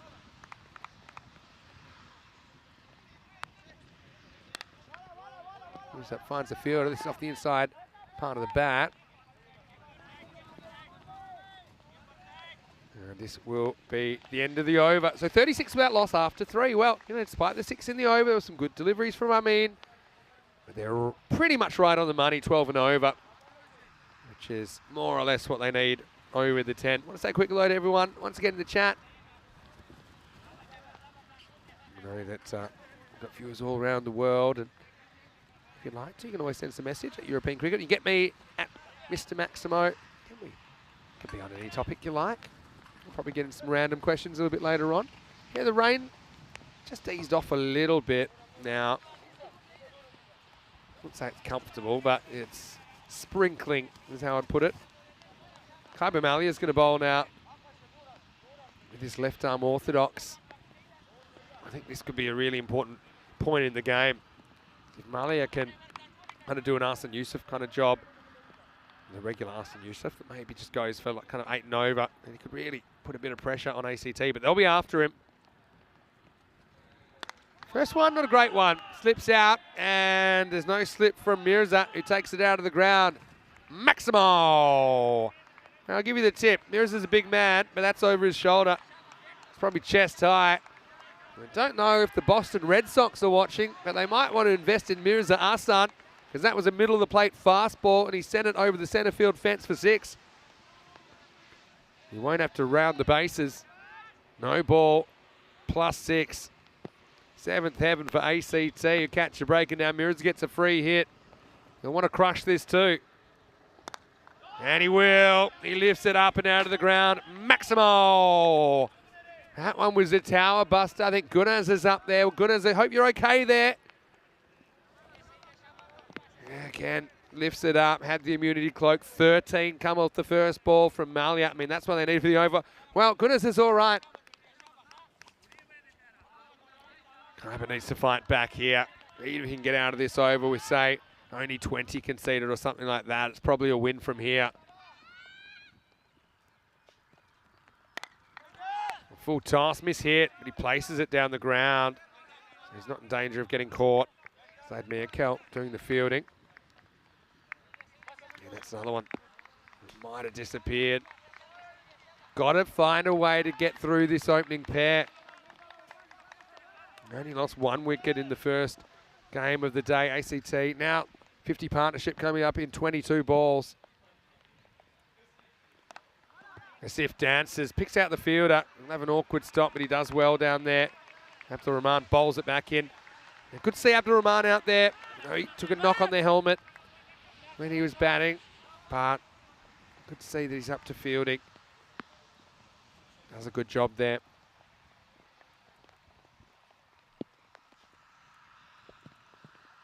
Wow. Well, this one was too slow for Mirza. It was through his shot. It was very, very slow. Mirza's eyes lit up. Again, making him make the pace. Well, Mirza would have been run out here if they'd hit. He was slow to get going. End of the over, 53 without loss. I'm pretty sure I saw Mirza lick his lips twice while that ball was in the air on the way to him. And he couldn't put it away. Interesting strategy. In fact, I still want to go in the over, pardon me. Imran Asif to face it. He's able to elevate over cover point, and that's gone all the way. Maximo! What a finish to the over. It does go magical in the end. Malia fought back, but he bookends it with balls that leave the building, and it's the end of 4. 58 without loss. And once again, ACT openers doing the business.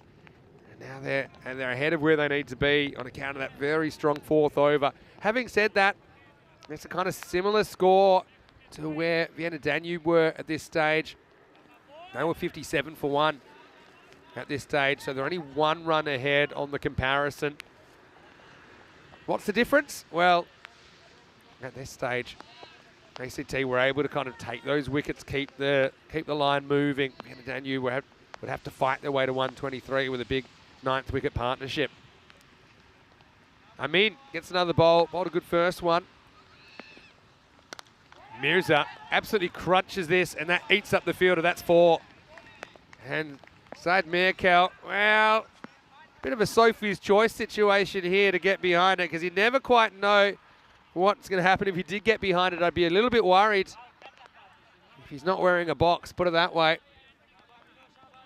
A very tough one to get behind the line of. Cuatro carreras, 25 each.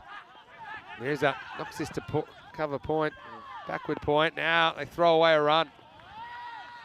Again, I think a lot of the communication was yelling at him to not throw it, and he thought that there was a run out on, so he just throws it blindly. Adan Waziri. Nice little moment. Mirza just taps the bowler on the back, saying that was well bowled. It was well bowled.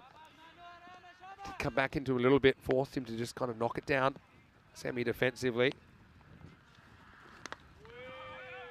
And then again, he's been pretty good here, you know. And Maya's saying maybe for the spinner, just mix it up a bit so the batter doesn't get too used to it. Yeah, it's true. I mean, I think he did that maybe went to the well one time too often with a tossed up ball, but it wasn't another batter facing.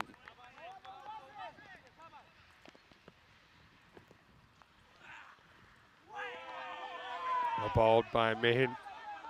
So yeah, 61 or 33. And these runs aren't going to make themselves. I mean, at the start of this innings, I said I favour the Tigers, only because their batting unit is just clicking all the time. It'd be hard to see it failing. But we know to expect the unexpected in the European Cricket Series. These fortunes can change pretty quickly. That's a really nice shot, though. Leans on this over the offside, and that's gone for 6. Maximo! Asif is just continuing to hit scores, isn't he? He lifted that one up. It wasn't a bad ball from Amin, really. But he absolutely crunches it. He's up over 30 again. Batted really well earlier today. Now a little bit short, overcorrection. Adios, pelota. Maximo! As ACT reach the end of the 5th over, and they are motoring. 75 without loss after 5. That over ends up costing 17 runs. Look, it wasn't the worst over, but even if you miss by a little bit, and you're going to have a tough time. Just having a look at the ECC groups, of course. This is the Euros of cricket coming up. We're about 19 weeks away.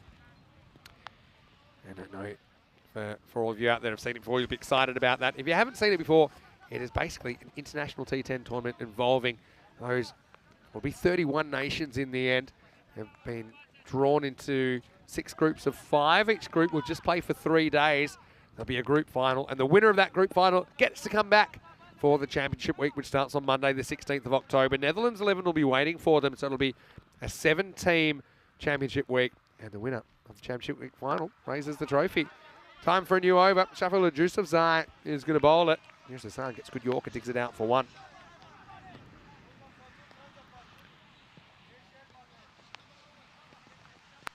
Vienna Danube just need a turning point, don't they, at this stage? The run rate required is dipped below 10 now. Just no one can stop the breakaway train. That is the ACT top order at the moment. Team that lost 2 out of their first 3 games, but yeah, they haven't lost since. This one pushes Imran Asif back. Only get a single. Yeah, first game of the day, Imran Asif batted very, very well. 79 not out off 38. So really, he hasn't been dismissed. So he has 117 unbeaten today. Mirza crunches this into the gap. That'll take some stopping. That's 4. Just threading the needle there, Mirza Hassan. You could hear the sound off the bat. It was hit well. The outfield slows it up a bit, but not quick enough for the fielders as they come together. They just didn't have a play on it. I mean, form's a funny thing. Confidence is a funny thing when you've got it. Just seems like such an easy game. And these two have it at the moment. It's really well bowled, though, by Jusufzai. Mirza, credit to him. He doesn't try and smash this.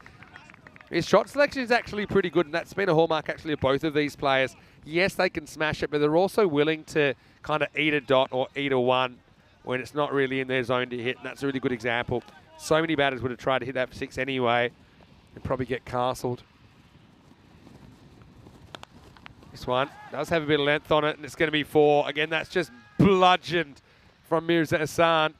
He moves to 35. Again, these two seem to be racing each other. It's been a funny feature of this partnership today that neither batter seems to be dominating it. They kind of keep handing the baton off to each other.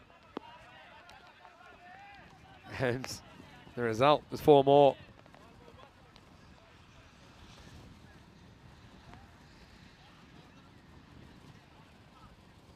That one is right in his zone as well.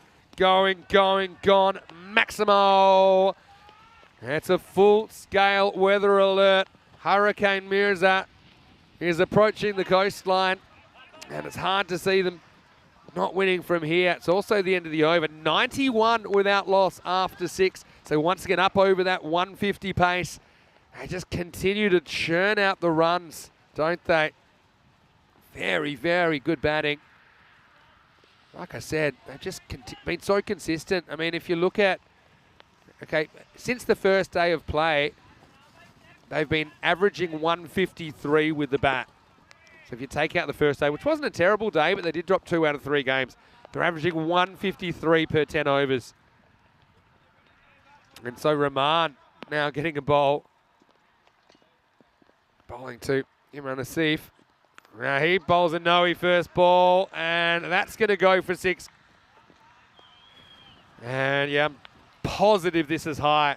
Have a look at it on the replay.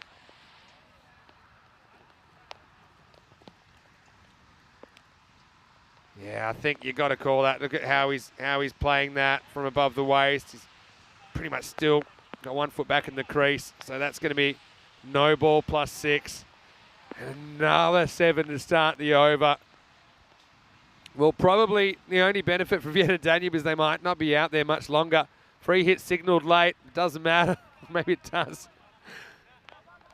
That's the express free hit version. Umpire was still cracking the lasso while the bowler was running in. Anyway, partnership worth 98. Earlier on the day, like I said, these two, they put on 132 in 9 overs. Right now, put 98 on in a tick over 6. This one driven past the ball, they'll get a single. Umana saying Akib Iqbal must be losing his marbles, not getting to bat. I don't think he minds watching at the moment. I think you're always happy for the guys above you. Shrug calling it, put a fork in it, it's done. It's hard to see a way back. Another full toss, and that's going to be hitting the gap and over the gap, doesn't matter. Maximo brings up the 100 and the 100 partnership for ACT. Just halfway through this 7th over. They move up to 105. And, well, they just haven't been able to create chances, and I suppose you can't take chances if you don't create them. But take nothing away from the batting of these two. They have been on, haven't they? And again, neither is dominating the partnership. They're kind of sharing it equally, but they're both absolutely smashing them. Another full toss, asking for it, going to get it. Maximo! 1-1-1 now. And that also brings up Mirza Hassan's 50. He wins the race. And he brings up his 50 off just 21 balls with his 6th 6. Of course, that's coming off his 66 this morning. So a good day at the office. He's kind of dominated through that square leg to long off region. All the runs coming through there by one scoring shot. And really, clock's ticking on this one in more ways than one. Probably better delivery. Can't elevate it. I'll get 1. Rahman, his over's gone magical. Credit to Vienna Danube. I think it's been really tough when you consider the opposition they've run into. I really love the way they fought back in their innings despite losing wickets at regular intervals in the second half to put 123 on the board, but things have gone off script here as this one is dropped and kicked away by Asif, and he reaches his 50 in style. Maximo, as the 7th over concedes 27. Imran Asif. And Imran Asif, well, once again, you can see that his fantastic series continues. His 5th half century of this ECS. And you can see how much it means to him. He just keeps going about his business, doesn't he? 7 overs in, it's 118 without loss. This game is on borrowed time now. They just need 6 more to win. They could do it in 1 ball. Just a reminder, next match coming up, match 34. Still 2 matches to go today. Another Vienna derby with Vienna CC here for the first time today, taking on Indian CC Vienna that we hardly saw earlier on. Only 2 overs of that game was played. Match 32. Good ball from Abdul Muralikel, and he seems to take a bit of pace off this. I think this is what he probably had to do earlier. As he ended up going for 15 in his first over. 14 plus a bye. And I think he just maybe tried to bowl a bit too fast with a new ball. Oh, that's quick. That sconned him. That was sharp. Well, maybe he should stick to bowling fast. He doesn't really know. It's got on the shoulder, I think, of Mirza. Yeah, just can't really react. He gets the head out the way, but it certainly cracks him in the left shoulder. Oh, I'm glad he's got the extra layer of clothing for protection. But that'll hurt in the morning. Muralikel, I mean, he's a fighter, isn't he? He came out at 10, batted well, fighting all the way to the death here. There's the slower ball, which is inside edged. Oh, I didn't see that coming. I don't think Mirza did either. He's just cruising, just kind of smashing the bowling everywhere. Then he gets one. It almost does him some physical harm. 5 to win now. When I see balls like that, I'm pretty happy that I'm in the commentary box these days.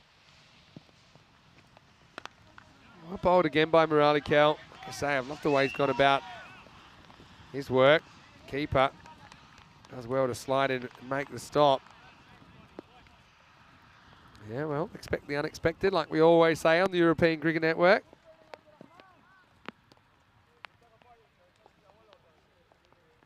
Muralikel, maybe the slightly older ball, helping him with his control. Edged and dropped. It was low down. You see Muralikel, he probably knows the game's a foregone conclusion, but he still would love the win against Mirza. It's a big, thick edge. Keeper was kind of heading the wrong way. Got it shin high and grasped it. And so, Muralikel, it's hard to bowl with a broken heart. Let's see if he can get through his over. He will. Well done. Really well done by Abdul Muralikel. Against all the odds, that over only goes for 1 and a leg bye. So 2 off the 8th over. And this game will go to a 9th. It's 120 without loss. I think that's what cricket's all about sometimes. I think no matter what the situation, you're always in a battle. And Muralikel, he was determined to make sure they weren't going to score the winning runs off his bowling. I think you look back to the first innings as well, when he came in at number 10, did whack a couple of sixes, which just kind of raised him to this total. Hasibullah Muralikel will bowl the 9th with 4 runs required. That's pretty well. Little step over move, will be a single. But yeah, well, what do you think of that bouncer against Mirza? That was a slippery one. There's a bit kind of skiddy bounce in this pitch as well. It'll hurry you up. Well, it's a bit of a roundhouse windmill shot, and he gets put down again. Goes the fingers up there. That's Nurakan Abdurahimzai. Again, difficult one to take that way because it was always dropping on him. He wasn't camped under the ball. He's trying to take it about chest higher, a bit lower. Mirza gets another slice of luck, but I think it's all academic here. I've got a feeling. I can hear the fat lady warming up in the background. Yazif cracks it away. And this will tie the game at 123. But like I say, credit to Vienna Danube. They've got a bit about them. I'm looking forward to seeing them again. Seeing if they can just get that first win. Mirza cracks this one for the winning runs because it will count as 4. And Austrian Cricket Tigers do it fairly easily in the end, or they're made to work a bit harder in the last few minutes. but they do it without losing a wicket. And still, after 2 completed innings, only 2 batters have faced for ACT today. The final score, Austrian Cricket Tigers 127 off 8.4, defeat Vienna Danube 123.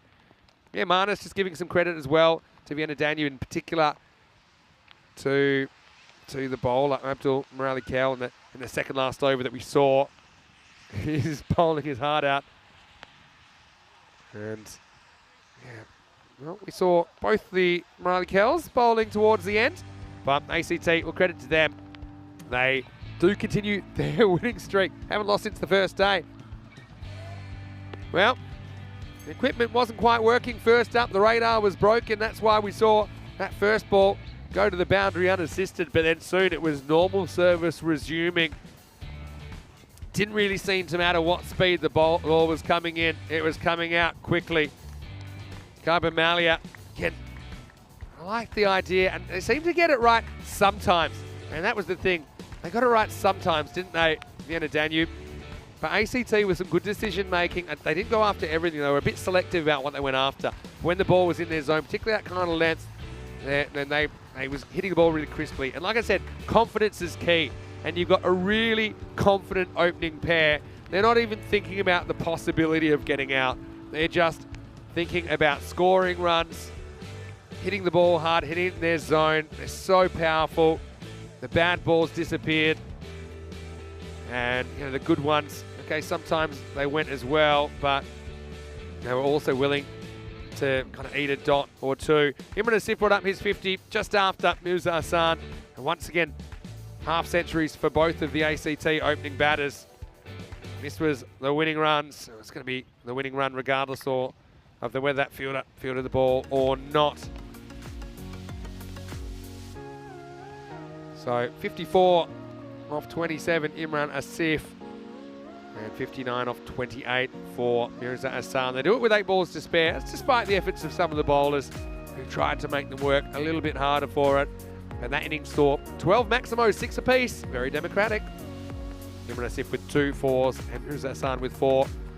Abdul Murali-Kel, I mean, credit to him because his first over, he conceded 14 and his second over only 1. He also cracked Mirza upstairs. He was the best of the bowlers for me. Hasbullah Murali-Kel came on at the end, but couldn't quite contain them in the ninth.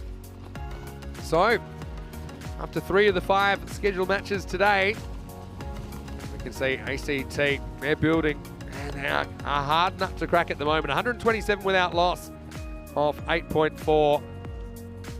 And they defeat Vienna Danube, who were only able to manage 123. On credit to Vienna Danube, though, they're a team that we will see a little bit later in the day as well, because we know that we'll see them in the last game of the day against Vienna CC. Speaking of Vienna CC, they're up next. The next game will start in around about 28 minutes' time.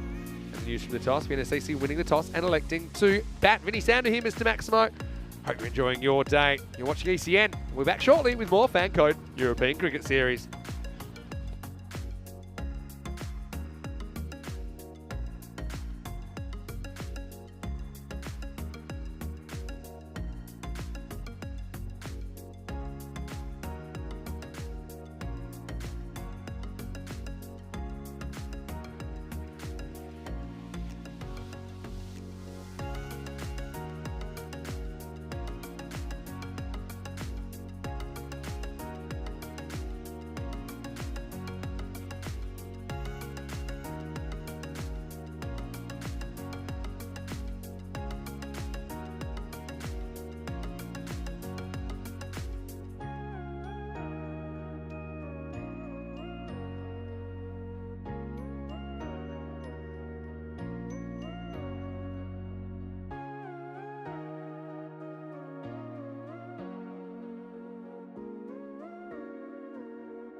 European Cricket Series is proudly brought to you by HCL Software, FanCode, and Grizzly Bear Sports.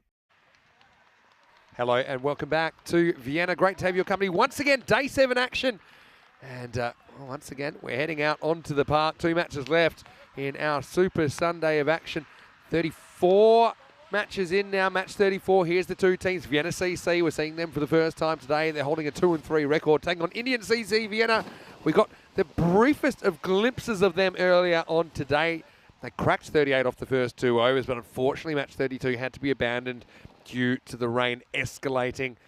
And in this one, Vienna CC have won the toss, and they've elected to bat, so there's a fair chance to see the big D out there first up with MSP, Mark Simpson-Parker. Mark Simpson-Parker is leading the side, us on the roof behind the stumps. For Indian CC Vienna, regular captain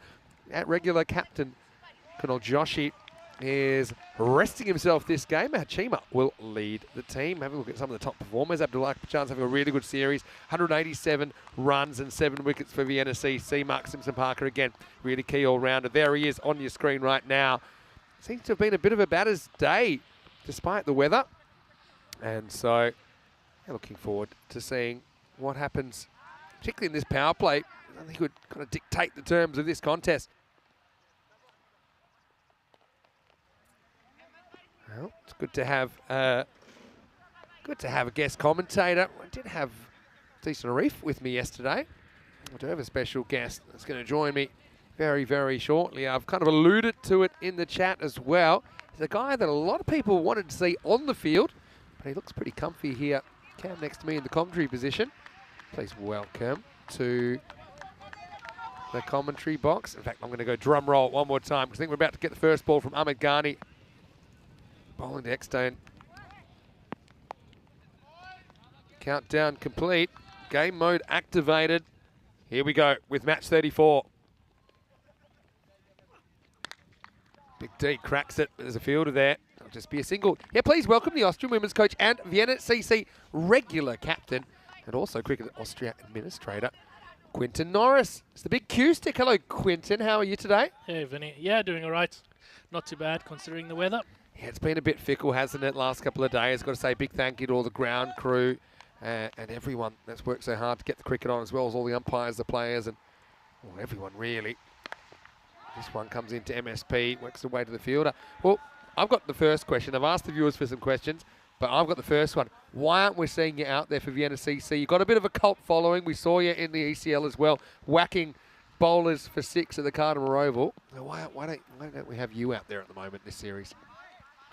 It's down to a bit of work, and then also just haven't been feeling 100% the last couple of days. So Ghani, it was a false shot out of MSP. Again, a shaky start for the big all-rounder. Well, that's disappointing, but we're glad that you're here. I know you have taken up a new job, and you're obviously part of our Blue Crew as well, as recently as, I was going to say, Malta. Was it Malta your last trip? Yeah, Malta. Yeah, we had a great time in Malta together. So we are missing you on the tour, but I'm so happy to see you. Looking forward to spending 10 overs with you. Maybe I'll get your thoughts on, in particular, this Vienna CC lineup that you know so well. Here's Ghani. This has worked away full toss. This will test the outfield. It'll pull up in time, I think. And with the turn, they decide it's just going to be a single. Yeah, Vienna CC didn't have an ideal start to the tournament, but seemed to be working their way into it slowly. Yeah, not too bad. I think everybody's heads were a bit shaken after that game. CCC just never said die. And took it down in the 9th over when everyone thought they'd probably lost that game. Yeah, 126 you put on the board. That used to seem like a good score, but I mean, lately we've seen some incredibly high scoring. This is pitched up from Ghani, pretty well bowled. And Big D just pushes it to the leg side. Yes, it's quite incredible with the scores being so high despite the conditions. Has that surprised you? Very much. I think we were talking about like 110 being a decent score and people chasing that down last time. Yeah, so. But now seeing 130, 140s are, chaseable at the moment. And, well, we actually had a new record set the other day as we see Eckstein going leg side again. This will test the outfield. I feel this one might just go. Maybe not. Nice little bit of work down there from Ibrahim Zadran. Big D works, and well, he does have the turning circle of the Queen Mary, but he does manage to get back for 2 there, Eckstein. Good work from the field, a good hustle from the batters as well to get back for a couple. And also, it takes us to the end of the first over. The score is 4 without loss after 1. Just having a look at the bat versus ball wall. This is what happens when you tie 6 computers together. They are saying the Indian CC Vienna are favourites. How do you feel about that? That's quite close. It is quite close, isn't it? It's Vienna CC and Indian CC Vienna. I think what it does tell you is it's a bit of a toss-up game. I think whichever players perform better will probably get the result. Yeah, I think if we go on last year, we had the better of them. The year before, they had the better of us. So it's kind of even Stevens, if I remember correctly. And yeah, if they get going at the top order, I think that's been key in most of the teams so far, the top order. I was just going to throw in this. We had the highest chase ever on Friday night, match 25. Pack Riders chasing down the 164 target. I mean, that was a pretty special performance. But, yeah, incredible things happen here in Austria. You have a wide first up. You've got Miha Chima up to the stumps to Saluja. He's bowled pretty well in this series so far.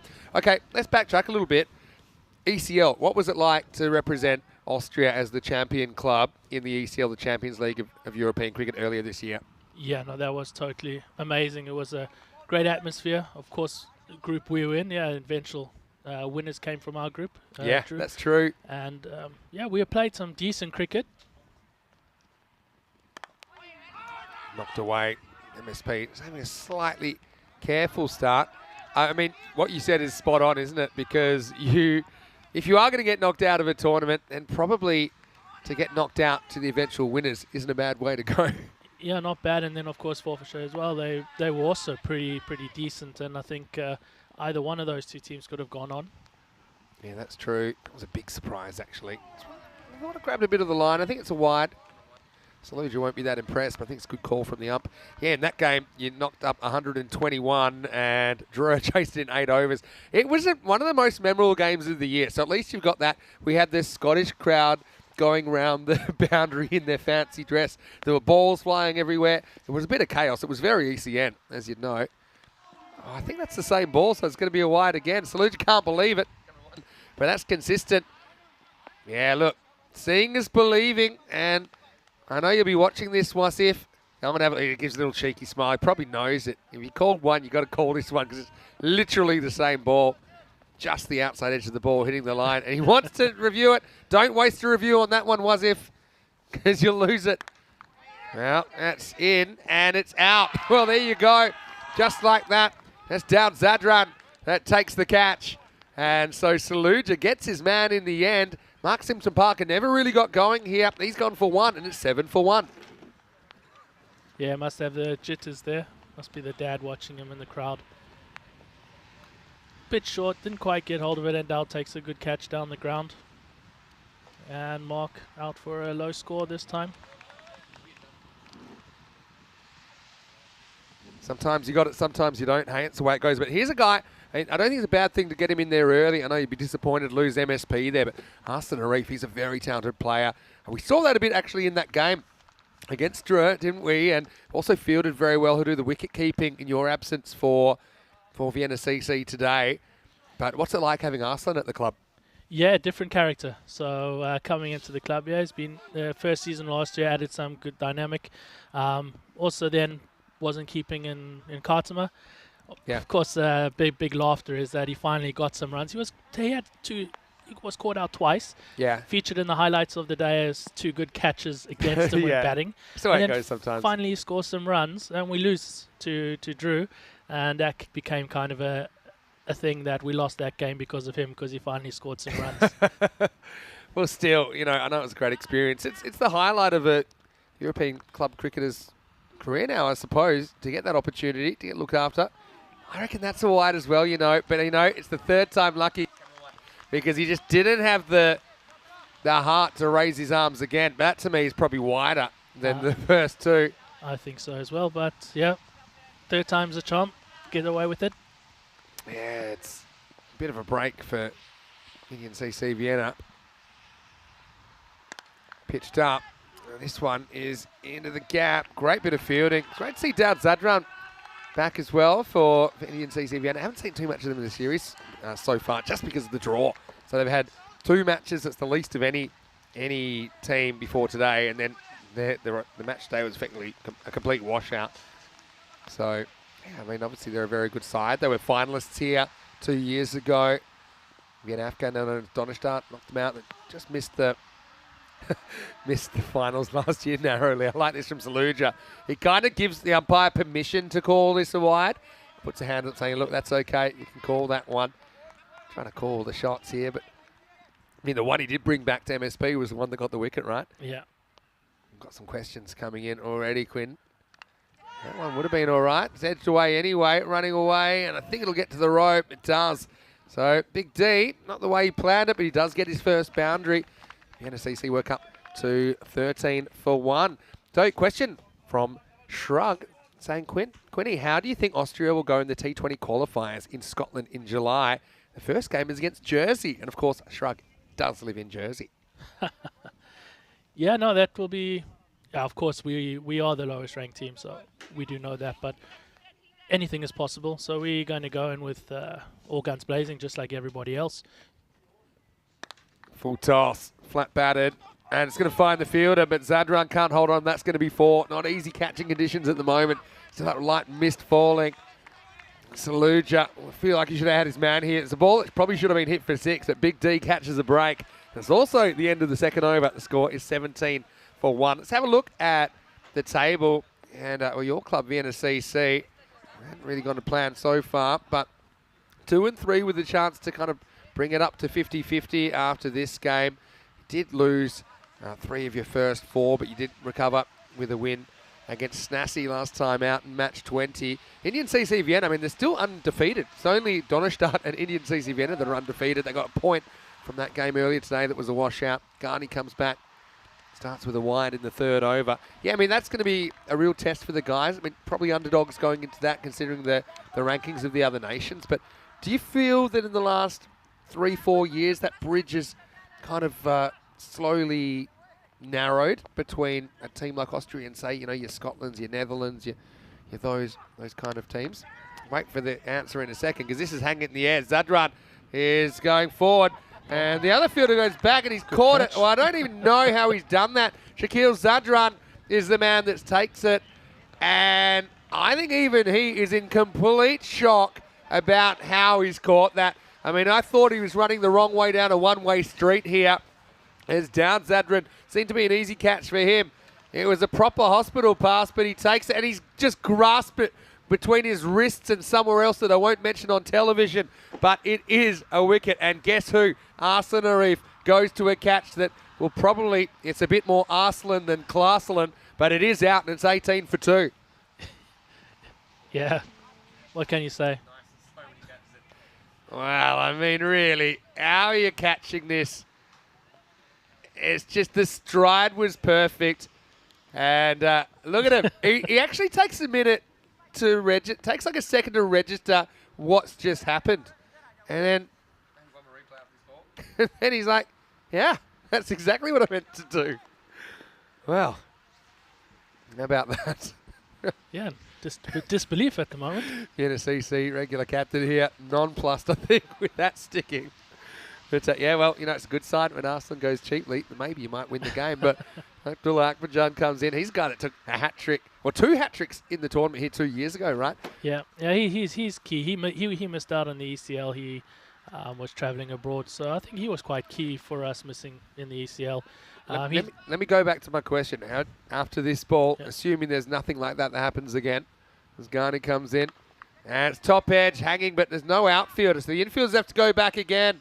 And it goes the distance. Maximo. Probably slightly wind assisted when it got up in the slipstream. So they're going to keep swinging. Big D's still there. We know that he's played some big innings on this ground. Gets them up to 25. Yeah, so how do you feel, you know, Austria going compared to some of those nations that are probably a bit closer to the top tier, if you like? Well, we take on Jersey first, so that'll be quite interesting. Neil McRae used to coach us way back when. So yeah, met Neil in Cartsma. Good Yorker here, dug out for no run. And we recently played against them, so we kind of know what to expect from them. Of course, it'll be different. They're playing a lot of cricket, a lot of grass cricket training back home. So we need to just make sure that we execute our plans and stick to what we believe in. Yeah, play your game, I suppose. That's the thing. Big Hoy. Big D looks guilty, and he's not going to get given. Camera 2, camera 4. I'll tell you why, Big D, you've had to read his retinas here. He looks straight at the umpire straight away. Look there, shoots around, takes half a step. Miyachima's convinced he would have peeled that loud either. There's two really good poker players, Big D and Mihachima, going face to face, but not out. Survives, benefit of the doubt, going to the batter. Last ball of power play coming up. Nice little glance from Big D again. This will test the outfield, but runs away for 4. So he is going to get a bit of luck. He's going to keep going. Let's get to the end of the third over. 29 for 2. Hey, speaking of, playing against the Netherlands, for example, we just had the classic game on today in the rain break where it was Austria defeating the Netherlands back in 2021. We saw you in the dugout. I know it's not the same form of the game. It still must give you a lot of confidence to go up against players that have obviously had some success against some of the real top nations as well. Yeah, definitely. I think in that tournament, if we're looking at bowling-wise, Viv Kingma, he was, on day one, he was flying, letting them go through. I think in the first 4 games, he wasn't hit for a boundary. Yeah. So it took adjustment, getting used to him. The likes also like Clayton Floyd, guys who played some international cricket. Musa, Ahmed, and these guys, it just really was good. Change of pace, and down Zadran comes in. This gets cut away, and cut away well. That's going to be 4. So Abdul Akbarjan gets into his work. I know it's not ideal to lose those early batters, MSP going, Arsenal Reef going, but I've got to say, Akbarjan has looked on in this series so far, timing the ball really well. He gets his first boundary. Yeah, definitely. He adds a good dynamic. He's always up there with some of the top players over in the T10 competition, and always adds a good value. Dab back this time, no run. A question from Dave in the chat saying you sound a bit South African. Are you guilty as charged? Tell us a little bit about where you've come from and how you ended up in Austria. Yeah, guilty as charged. It's hopefully one day we'll win a World Cup as a South African team. But I will say, who knows that? Before we get on to your life story, I have a perverse pleasure in watching South Africa stumble at World Cups. There's always a crazy way you get knocked out. First it was the crazy rain issue in 1992 that led to the Duckworth-Lewis being developed. Then it was misreading Duckworth-Lewis and getting a tie and blocking it out when you needed one. The famous 1999 Donald Duck dropping the bat.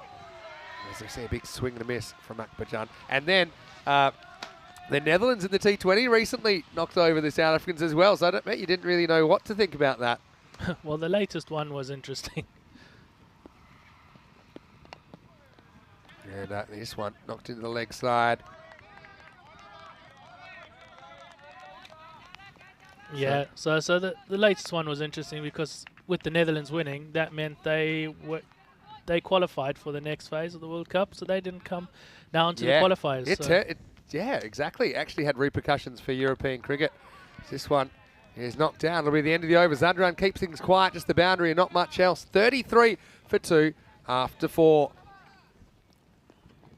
So, it's interesting that result had repercussions for European cricket, of course, with how it changed the qualifying setup and all that. So anyway, but you are originally from South Africa. You can probably still hear it in your voice. But how did you get to Austria? And for some of the viewers that might not be so familiar with the Quinton Norris story.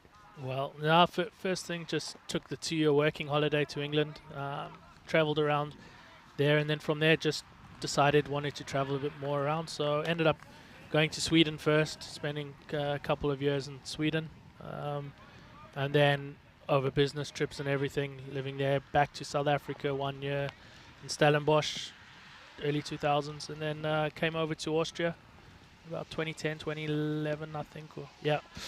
Met the family, wife, and then settled down in Austria. So that's kind of the life story.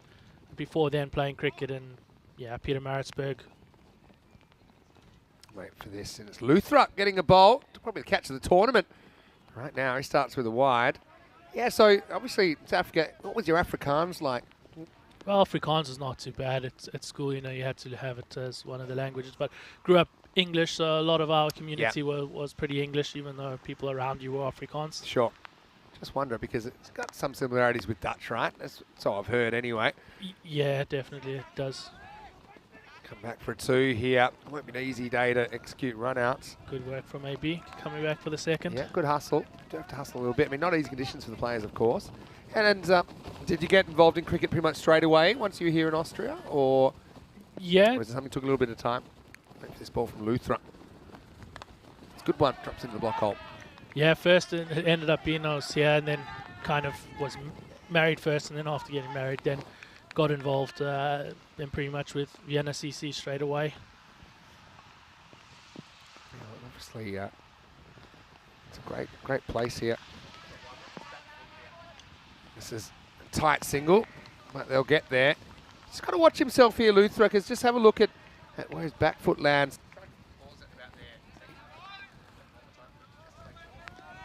Yeah, you see, just getting a little bit wide. If you get too wide, if you touch that sideline, then it will be a no ball. So he's got to be a bit careful about that.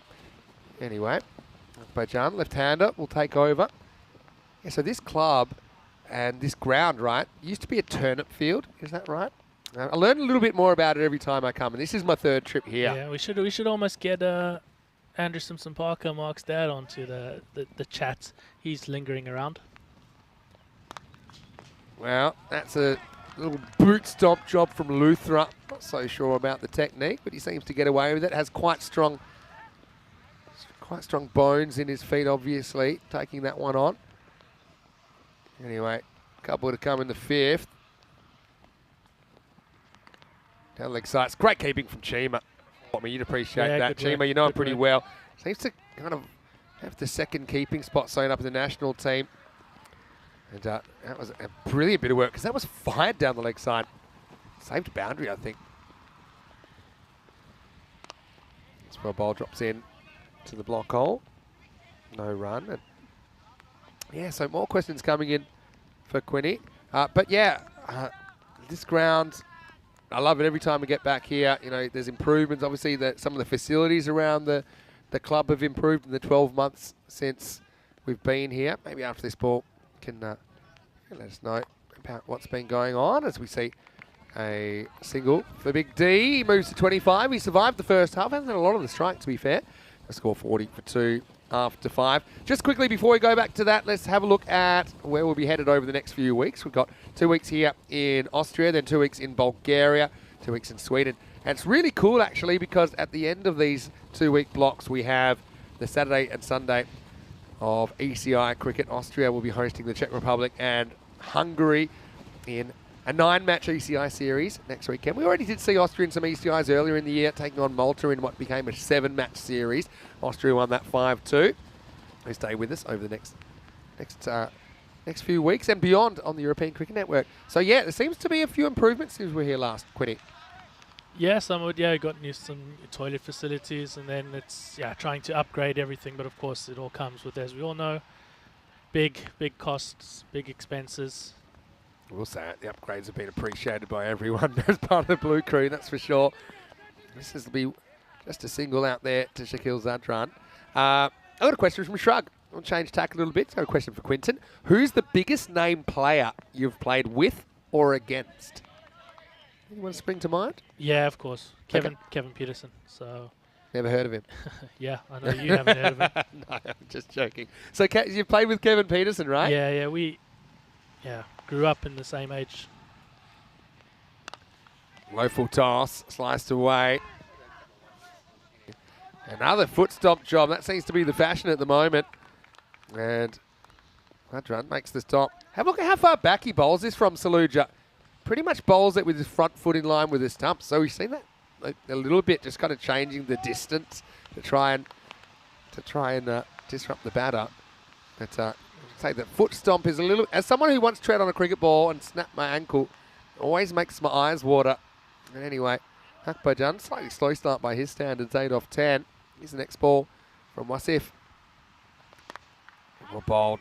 Probably only get one here. Yeah, so KP, your same age group, and this is in South Africa, I take it, right? Yeah, so back in South Africa, growing up, of course, playing same age group cricket. And then if you go onto the rugby side of things, we also had Butch James, so he was also around then. But yeah, we also played cricket together, so had quite a few guys in this What was he setup. like then? Go on, before the kind of bright lights and all that. What was his kind of personality?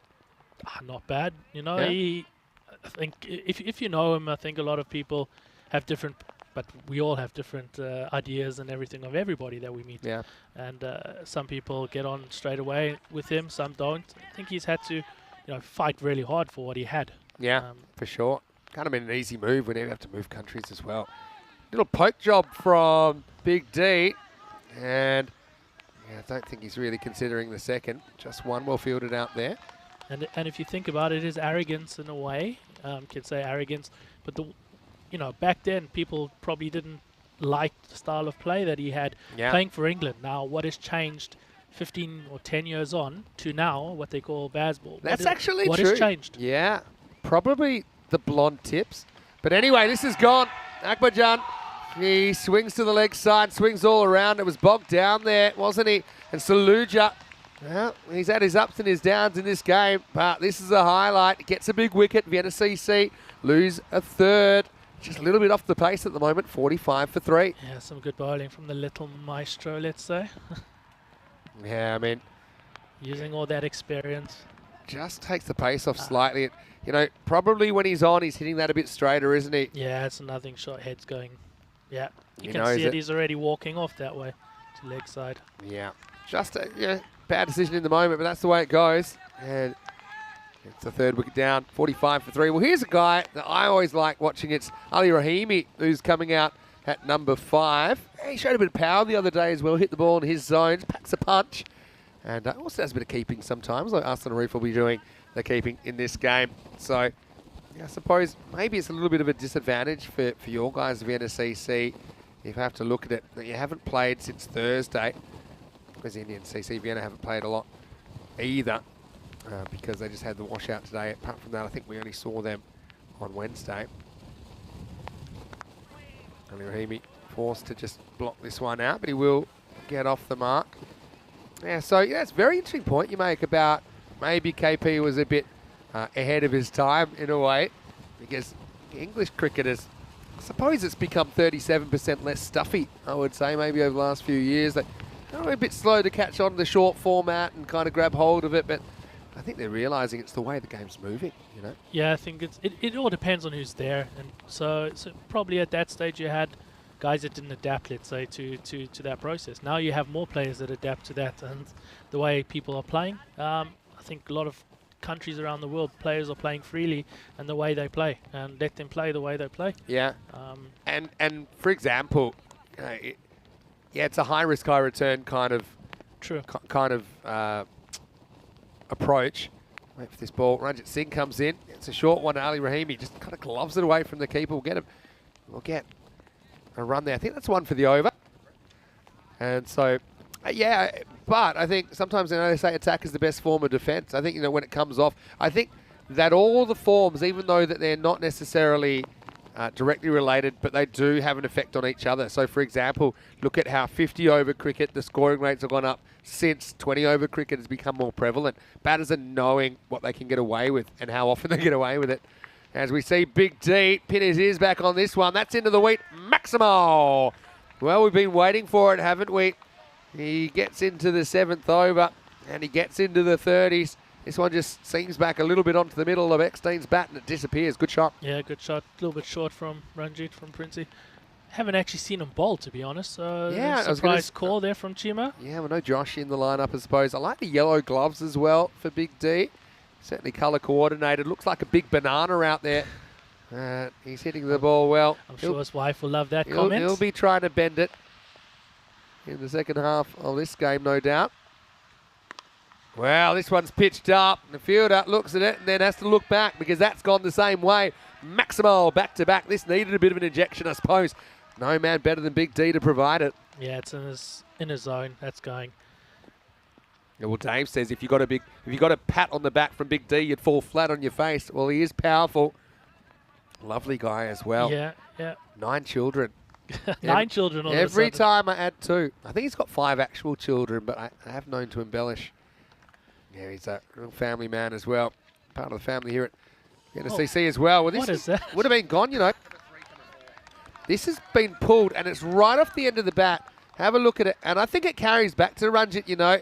But he was not expecting it, saw it late. And I think that carries. Look at this, right off the end of the bat.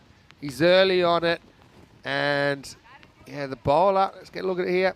Oh, maybe just died on him, Just but short, I think. didn't pick it up quickly. You can understand why. Eckstein on 39. Couple to come in the 7th. Oh, Well, that's huge. adios, because that one is not coming back. New balls, please. Eckstein into the 40s. Ah, there we go. That's reminiscent of you at Cardimer Oval there. That one's gone into the catering. That was right out of the screws, even if the last one wasn't. Look at him, he loves it as Yeah. well. Him and Chima having a word, lovely. He's saying, yeah, I watched you, now it's my turn. Look at Chima's body language, you can see him laughing there. So Chima's probably had a little snipe or two at him here, and Big D has figuratively sewn his mouth shut by pumping that ball about 100 metres with the wind. Send out the search party. New ball is in play. Short, and that one's gone as well. It's up, it's gone with the wind. Maximo, and Big D brings up his 50 off just 20 deliveries. A bit slow to get going. Nothing slow about the last couple of balls, though. They have rocketed out of here. 51 off 20, 5 big Maximos and 3 4s. And, well, this innings needed something. Big D has stepped up, Quinny. yeah, finally he's been saying he's just been struggling a little bit, but just once you get in, I think runs are there to be scored. So one good over, and hopefully that's the injection of pace we need now going forward for the remaining 4 overs. End of the over as well, 71 for 3. I just want to talk through the ECI squads for next weekend. Talk us through the Austrian squad and some players we should watch out for. A lot of them playing, of course, in this series. Yeah, of course. You know, there are a lot that are playing now, and let's see how it goes. Hopefully nobody gets injured going onto this. There are also guys in good form and everything, but looking forward to T20 and everything else. Yeah, that's true. It's a good chance for the guys to get together. Just played off the back foot. Fielder comes around, does a really good job. And there's Ranjit out there. He'll stop it, won't be able to prevent the 2. Yeah, so, I mean, obviously you're the highest ranked team out of those 3 teams, but I know Czech Republic kind of knocked you off in the CE Cup before. And Hungary got really close to the ECC a couple of years ago. This one's in the air. It'll just be one Rahimi doing his job, I think, which is mainly to get Big T to the other end. So, I mean, I expect that to be a really competitive series. Yeah, you know, T10, it shortens the gap. It really does matter what happens on the day. You know, Zishan played in the T20 here last year against us and managed to single-handedly beat us, pretty much. Going on to get a good 100, a lot of 6s. So he knows, you know, that the capabilities there from all teams. Yeah, of course. Well, this time he's chopped on, and the show's over. Gets a pat in the back from Chima on the way, and Zadran breaks through. Just a little bit of turn, maybe. Gets it onto the inside edge of the bat of Eckstein. Drags it on, but not before a very good contribution. He's left his team in pretty good shape here, Big D. He'll depart, though, as the 4th wicket, 74 for 4. Well, I suppose, you know, all things considered, he does get 50 off 20 balls. It's up to somebody else now to kind of keep that pace going. Yeah, indeed. Let's see who's coming in. Is it Kitab? I think I'm not too sure. Can't see the number. That's Kitab Amari. Yeah, he picked it from a long way away. Got to say, I love the uniforms as well. I can't remember if you had these ones last year already, but remember, they're an upgrade from a couple of years ago. Yeah, I think we might have had them ready for it. Yeah, of course we have the ECL kits as well, which is ECL kit. we have a couple wearing them. Collector's item. Oh, that's out. Yeah, he swung all the way across this one.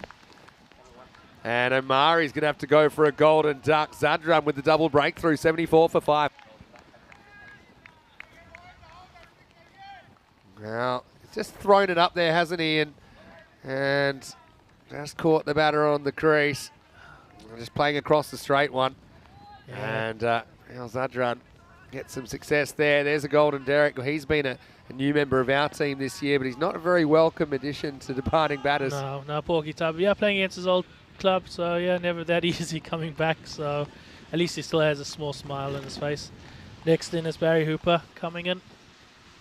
Yeah, well, Barry, I know he plays his cricket, played a lot of cricket in the UK, but doesn't want to be causing that to be added to. We've had 11 hat-tricks this year. Yeah, we keep seeing this, but nobody's No stepping one's up onto broken the through here in the Austria board yet. yet. So let's see. Maybe it's Dowd's chance to edge his name into the history books. 2023 Well, that's Hall something. of Fame. That's something that you don't want to see, isn't it, Quinny? As a Vienna CC supporter. No, but I have to try and be a little neutral at times. No, you don't have to when you're on with me. Oh, he plays inside it. And this has been a really good over fighting back because Big D was taking the game away. But then, how quick this game can change. I think, you've played enough, you've seen enough now to know that. Barry misses, but survives. End of 8 overs at 74 for 5. Yeah, good spell from Dowd, just 2 for 7 and 2 overs. So put the brakes back on. And let's see what we can try and get in the last 2 overs. Yeah, well, that's it. I mean, maybe this is more normality because I really expected 100 to be a good score in these conditions. Yeah, we were talking 100, 110. 110 you probably feel that you can defend, but this year it's just been a bit crazy recently. It actually has. It's been crazy. I mean, Friday is when the weather kind of turned, and I expected, maybe scores are going to come down. The run rates on the first 4 days, 10.3, 11.4, 11.8, 12.4. So I thought, okay, at that stage, I think the average was around about 11, 11.2. Wait for this new over. All happens in the ninth, as Rico would say. Rico would say hi, by the way, but he's off we today. know that. It does happen often. Well, Chima, I don't know what he's thinking. No, better have a word with him. What is he doing trying to go down with that gigantic football dive? Well, yeah. It's Not good if he goes down injured doing this. The World Diving Championships and then fumbles it anyway. Almost gives away 5 penalty runs for touching it with a glove that he's not wearing anymore, if you want to be super technical. All right, here's Hooper.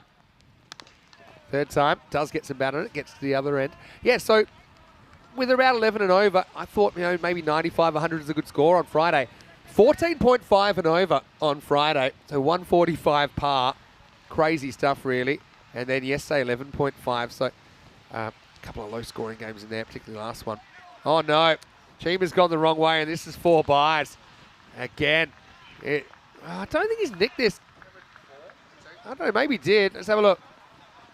Okay, maybe he had a feather on it, but Chima's still, he was headed down the leg side thinking it was going to miss the legs, but maybe the swing just does him.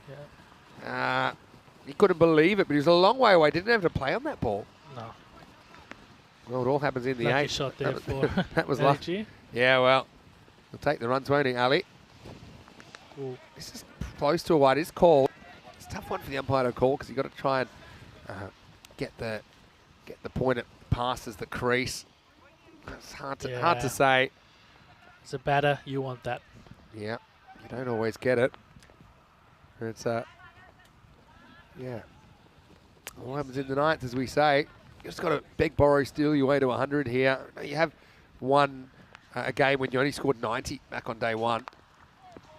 He jams this out and he'll get 1. It's pretty good length. This Harmeet Singh is a player I haven't seen too much of from ICCV, but he looks like he cracks the ball pretty well, can bat in the middle order. I actually like to see him maybe batting a bit higher. No Josh in the lineup today for Indian CC Vienna. Yeah, they got some hitters out there, so you got Chima, Ranjit.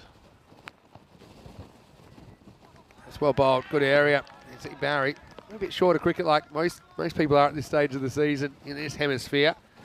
Yeah, it's also more tough when you're going T10 and, you're more, say, traditional, or you're more getting used to it. It does take some time. Some people just take to it out of the blue, others don't. Nice ball the over then. Short, can't quite catch up with this one.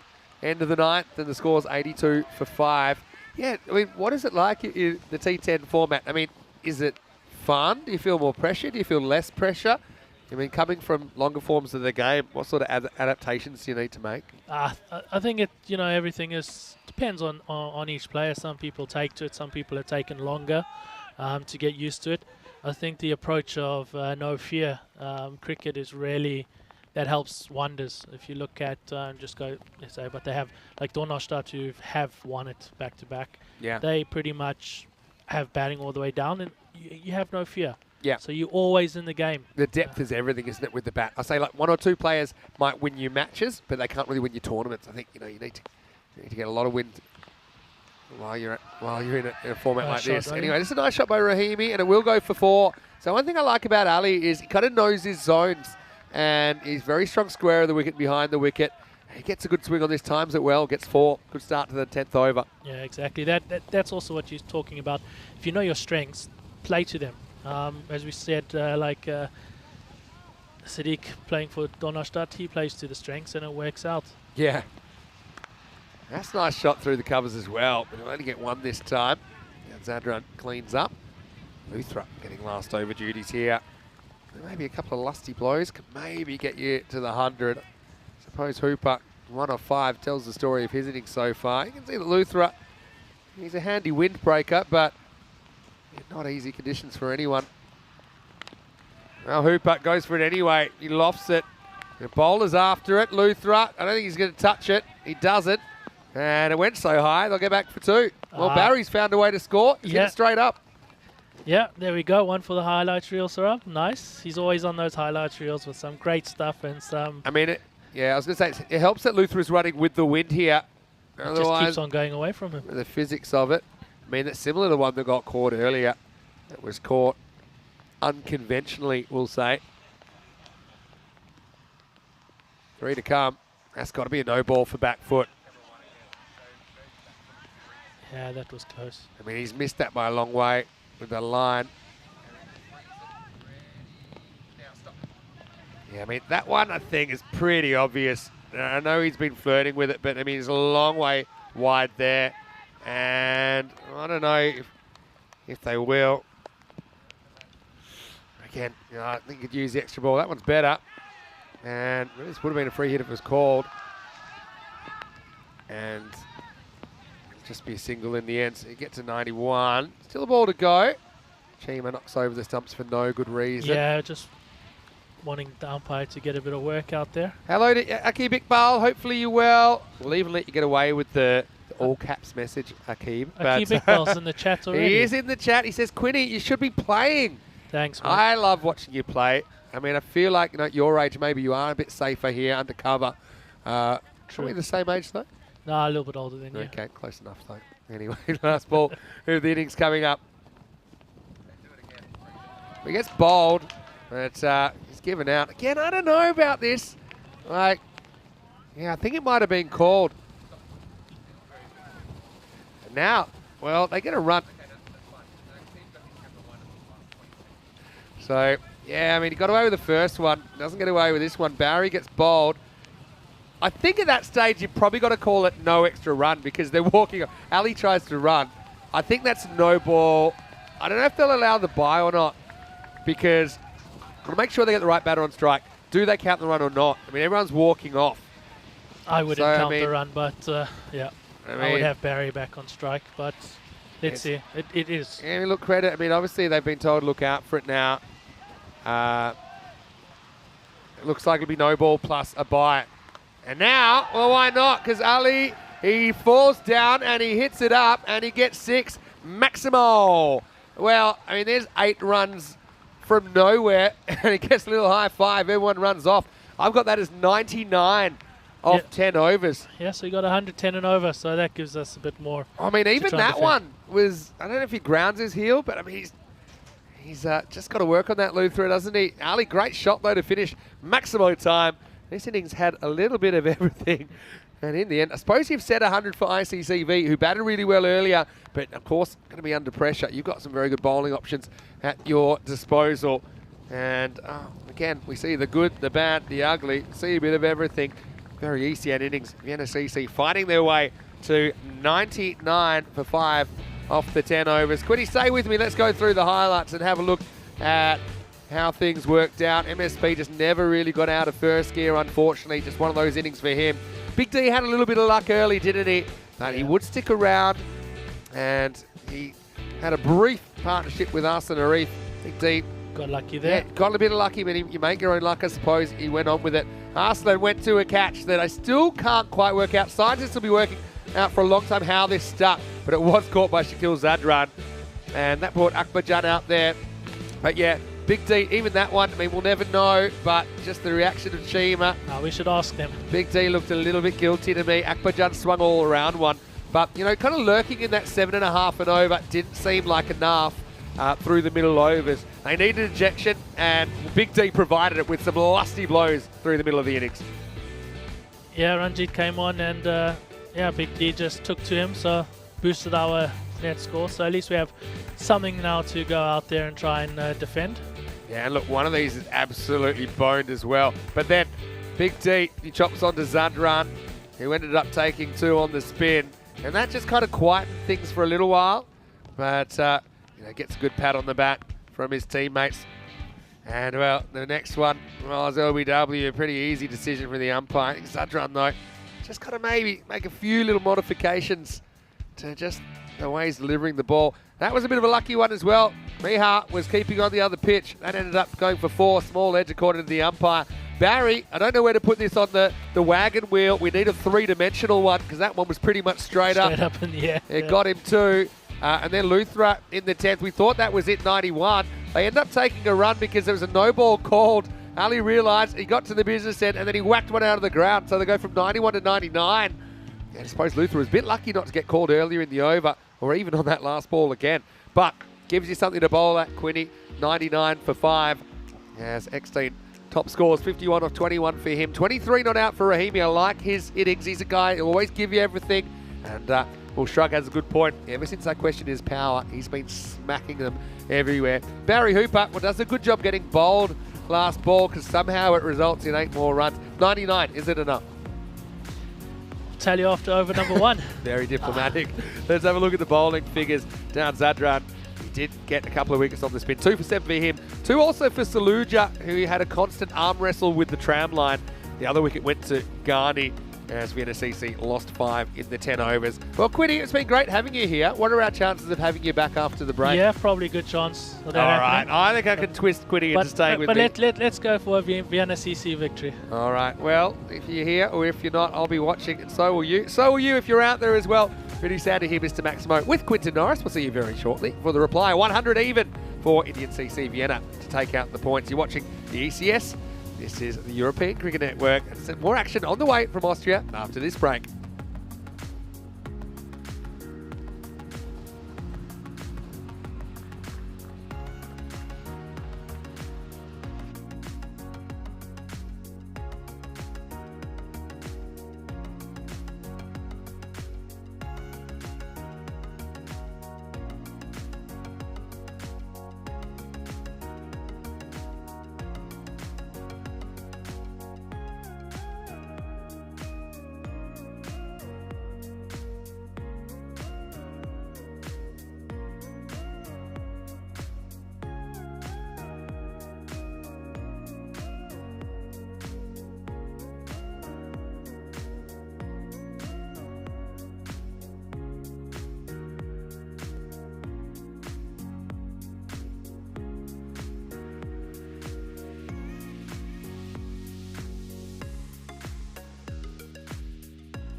The European Cricket Series is proudly brought to you by HCL Software, FanCode, and Grizzly Bear Sports. Hello and welcome back to Vienna. We're at the Sabun Cricket Ground. Sunday is day 7 of this FanCode European Cricket Series. Only 5 days away from the semi-finals and, of course, the final, which will be Friday afternoon, the 12th of May. 11 teams here in the ECS Austria this year. And, you know, one thing about when you got the new ball, you need to look after it. And now let's just say this isn't the best start for Vienna CC as the ball was ejected. Look, I won't name names, but Big D will be hoping to swing it around. There might be one dirty side already. Anyway, it's Vinny Sounder here, Mr. Maximo, and joining me in the commentary box, we've got him back for the second innings by popular demand, Quinton Norris. And Quinton, 99, kind of begged, borrowed and stole 99 in the end. I know it's probably a little bit less than some of the scores we've seen so far, but I think it's enough runs to bowl at. Yeah, it's something to bowl at. But after Bunty, the umpire, dropping the ball there, already making you it wet. named him. I was. I will name him. All right. We'll have a chat later. No, all good. It happens. I want to say hello to Gil as well in the chat. Gil Shamsha Singh, who was just donating €2. Has also become a silver spanner. So thank you for supporting the network. He was playing for ICCV last year when we were here. Took 10 wickets in the series, including best of 3 for 16, remember, against Pakistan CC. So, Yeah, we should ask him where he is. yeah, Gil? that's it. Well, I've already asked him. Good man. So let's see. Anyway, Big D's going to get us going. He's going to try to bend it like a banana. Here we go, 100 to win for ICCV. And the first one is barely on the pitch. Doesn't move at all. Just gets it wrong. And the first one, Ranjit Singh out there opening the batting. And interestingly, they haven't gone for Cheema at the top of the order. They've gone for Ahmed Ghani as the non-striker. Well, that's a good start. Wide ball, that's always a good start. So hold on to your hats. Well, this is up and it's over cover, and that's going to be 4. That one does come in a bit, but it leaves even faster off the bat of Ranjit, the first boundary of the innings. Yeah, it's a nice shot. What do you think about Cheema not opening? Because he did bat really well. We only had 2 overs in the second match today, but Cheema cracked 32 off 9. Well, give Cheema the captaincy and then he changes it up. No, Ghani is also a very attacking batter, so he does bat sometimes up the order, and if he gets going, you know. Yeah, I mean, yeah, not that Ghani's not capable. Just kind of curious that he wouldn't be out there, considering how well he hit the ball early on in the earlier game. This will be a single, so we'll see Ghani on strike now for the first time. Well, Steve McVeigh in the chat saying good to see the weather's improved. Yeah, well, it's been one of those days where it's been a little bit up and down, uncomfortable, I think, for everyone. But we started all 4 games so far, completed 3. So there's that, I guess. Well, this is a good old-fashioned hack across the line from Ghani. That one just misses. Big D gets that one a bit more online. He's such a great bowler to watch because he does swing the ball prodigiously, doesn't he? I mean, you've kept to him a lot. I mean, is that difficult to deal with when you're behind the stumps? No, I think I'm quite used to it now. So, as you said, been playing with him for many years. So, well, that's another one that threatens to come in. Oh, that's a great effort. I think that's 4, you know. MSP, he went around to the right. He stuck up the hand, goalkeeper style. He does save 2 runs, I suppose. This would have been 6, but have a look at this bang. Bouncing just inside the line and going across for 4. But, well, that was a stinger for Mark. yeah, definitely. I think he'll probably look at that and he'll probably think he should have tried to hang on to it instead of trying to palm it down. I guess the issue was if he held on to it, where was he going? Was he heading over the line? It's not an easy day to stop. But, yeah, anyway, Shamsha's come back. He said, like, he's not in Austria anymore. He's in Portugal. So if you're based in Portugal now, Shamsha, let us know where. And are you playing any cricket there? Let us know the area, and maybe I can suggest a club for you. Because we were in Portugal for the ECS not too long ago. Let's pull the over here. Well, it won't be, because that one doesn't come in at all. If anything goes the other way. So up to 11 off this over. So, yeah, actually Portuguese cricket. That's something we follow here quite a lot on the European Cricket Network. And we talked about the ECC a little bit earlier, and the fact that 31 countries will be involved this year. I know the plans are, Quinny, to expand it to include every country in ICC Europe. So this one gets up a bit from X-Teen, and bottom edge pull for just 1, and it's the end of the first over. It's 12 without loss after one. Yeah, so that'd be something like 34, 35, maybe even 36. There's some talk about maybe including Wales as a distinct country as well. They come under the England-Wales cricket ball, but I mean, that'd be an opportunity to see even more cricketers. 70 matches since the Golden Ball, and I'm going to put you on the spot here. We've had one Golden Ball in Austria. Can you remember the two teams playing? I'll give you a clue. Back it's from then? 2021. Yeah, back then it would have been Vienna Afghan, now Donnerstadt, Yeah. versus ACT. And I remember Sahil Zadran with the ball fielding and a run out. I'm going to give you a pass on it. I'll make a slight correction. As it was, I mean, when it went back, it was actually Salzburg that were the, Sorry, the batting it was, team. yeah, Don't be sorry. Now, Shabazz Wasan Yusuf Yeah, was playing for you them can- and Imran Asif. but Yeah, you can get your points back by telling you why I remember that one so well. because you've been looking it up. No, there's it was on a particular date. Somebody's birthday. It was on my Somebody- 40th birthday. And somebody baked you a cake. That's true, and gee, it does give us a lift for the ground sometimes as well. That's Lisa, of course. Yeah, doing some of my work when I'm not available. Team effort here. Anyway, just 12 on the board so far. Akbarjan is pretty regular performer, but this one's going to go out of the ground at supersonic speed. Ghani's been sent to the top, and he's doing the job maximal as Indian Vienna hit 18. Yeah, coming down the track and hitting it back straight over the head. Good shot there from Ghani. And getting rid of the helmet. Yeah, well, I don't know about that today. We've seen a few balls skidding on surprising batters. We've seen a couple of knocks upstairs already, but I suppose Akbarjan isn't one that you would imagine is going to get above the shoulders too much. Still risky. Oh, much better ball. Let's just see what the signal is here. I think there's a little edge on this. There's no signal from the umpire, so this is actually a chance. Hassan Arif just a little bit slow getting down there. No, opportunity missed. Yeah, Abdullah's not looking too happy there, is he?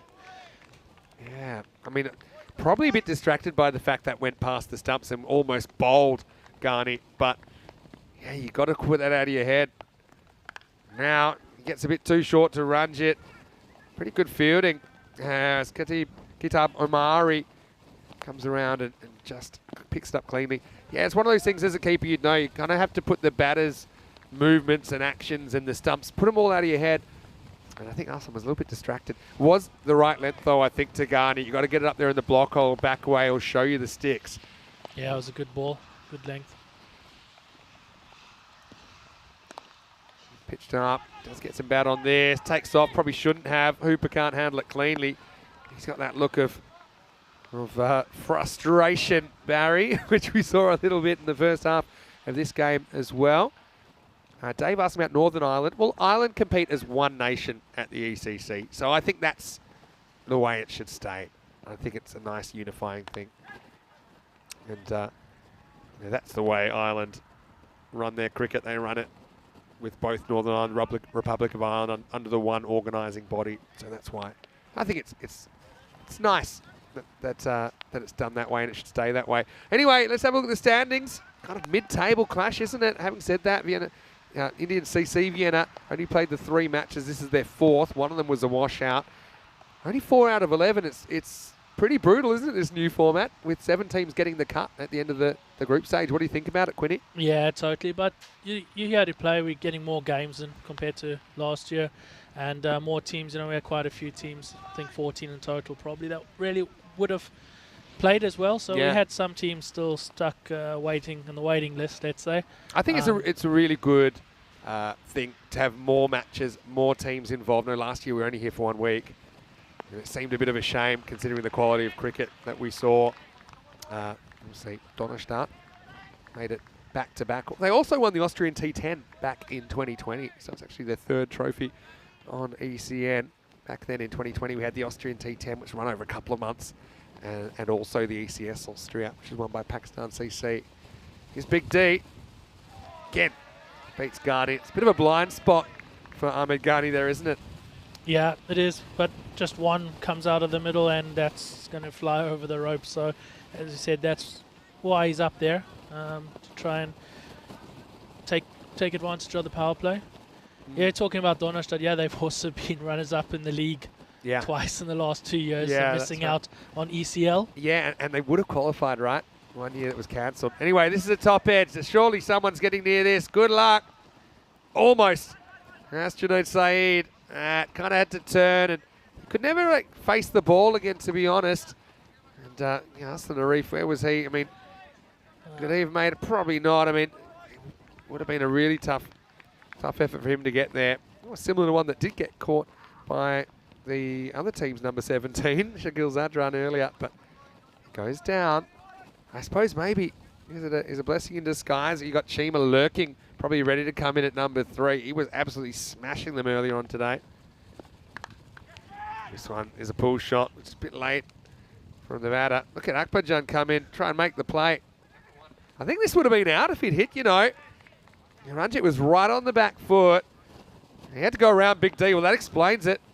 Oh, he would have been gone too. He jumps. Maybe he jumps because he knows that's missing this time, but that's a dangerous strategy.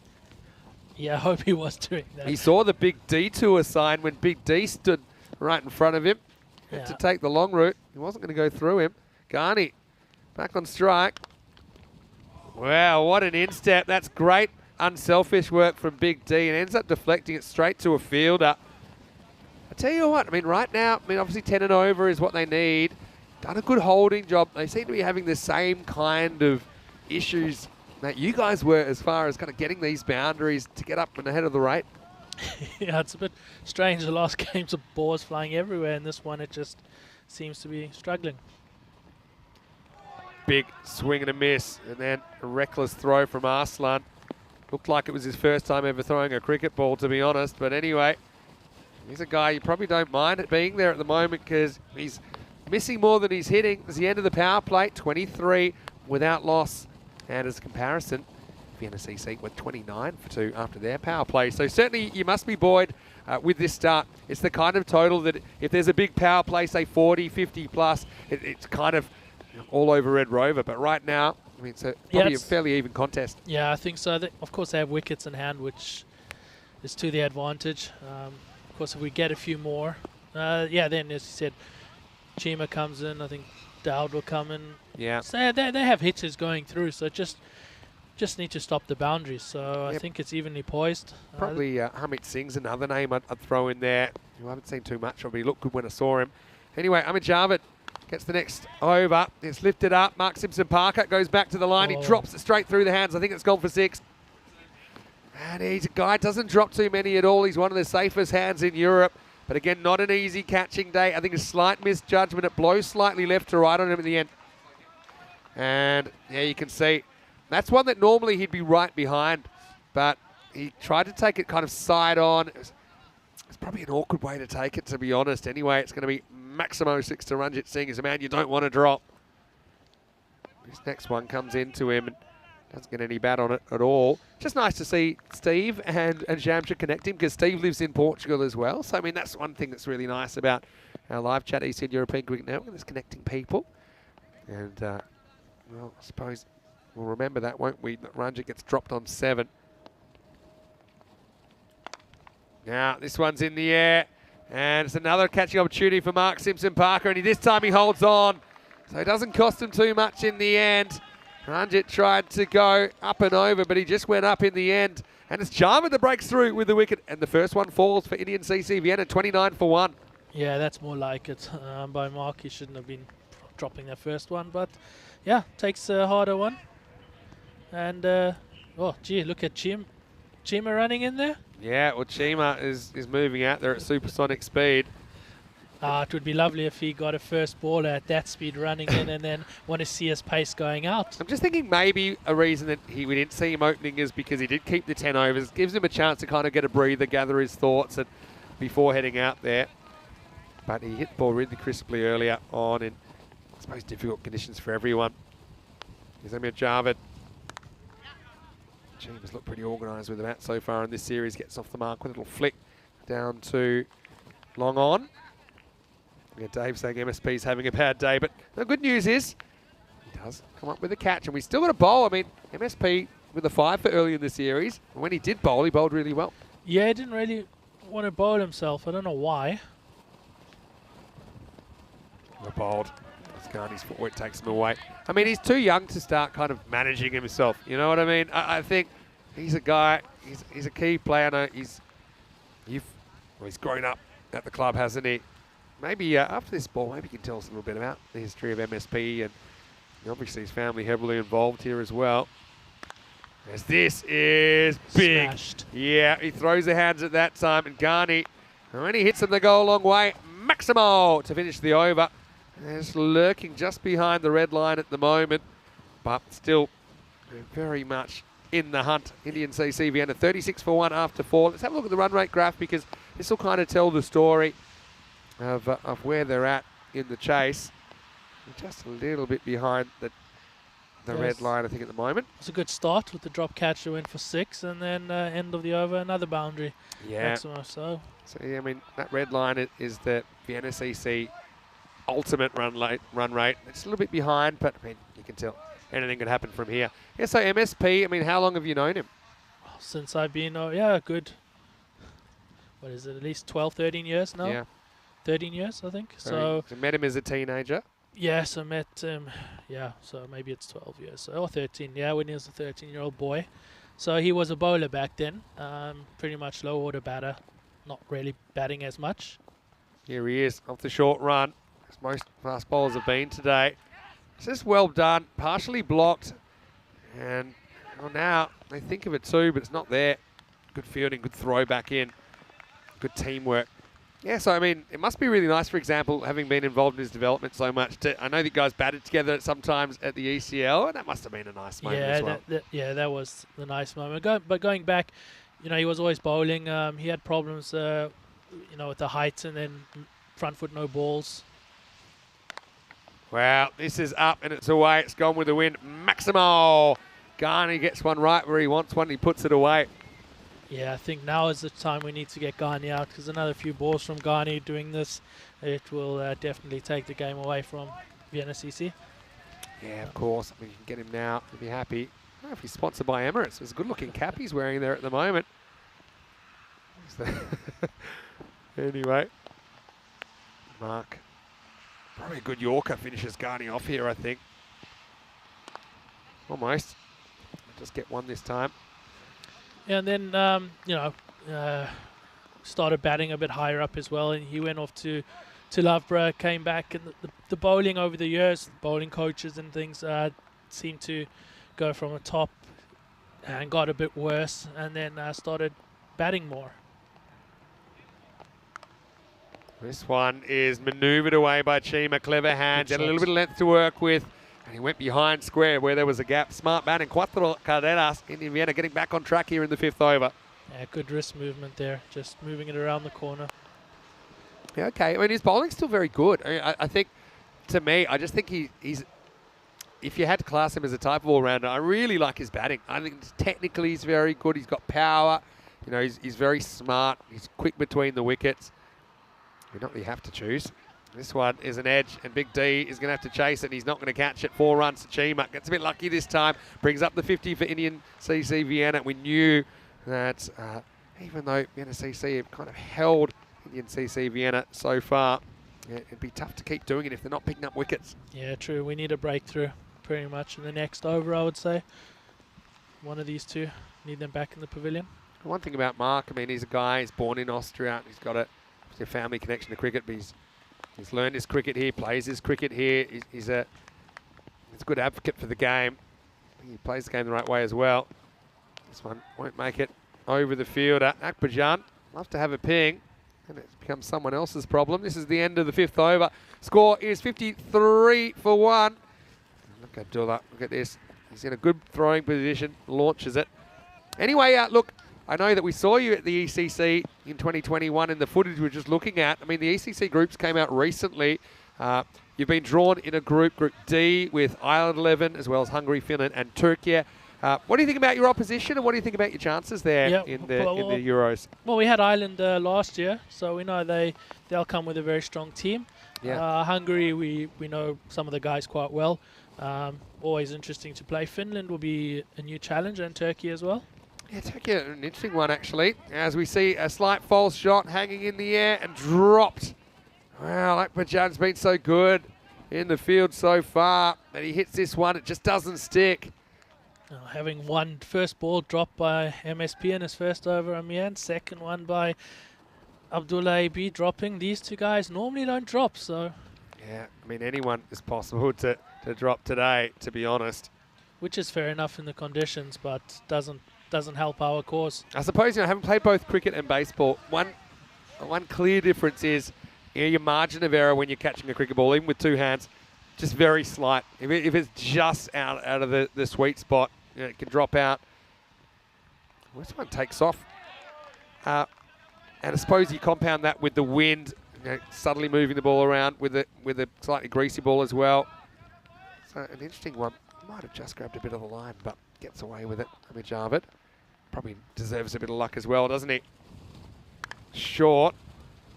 Fielder handles this. So, yeah, at the moment, obviously 60 after 6, they'd be on the required rate.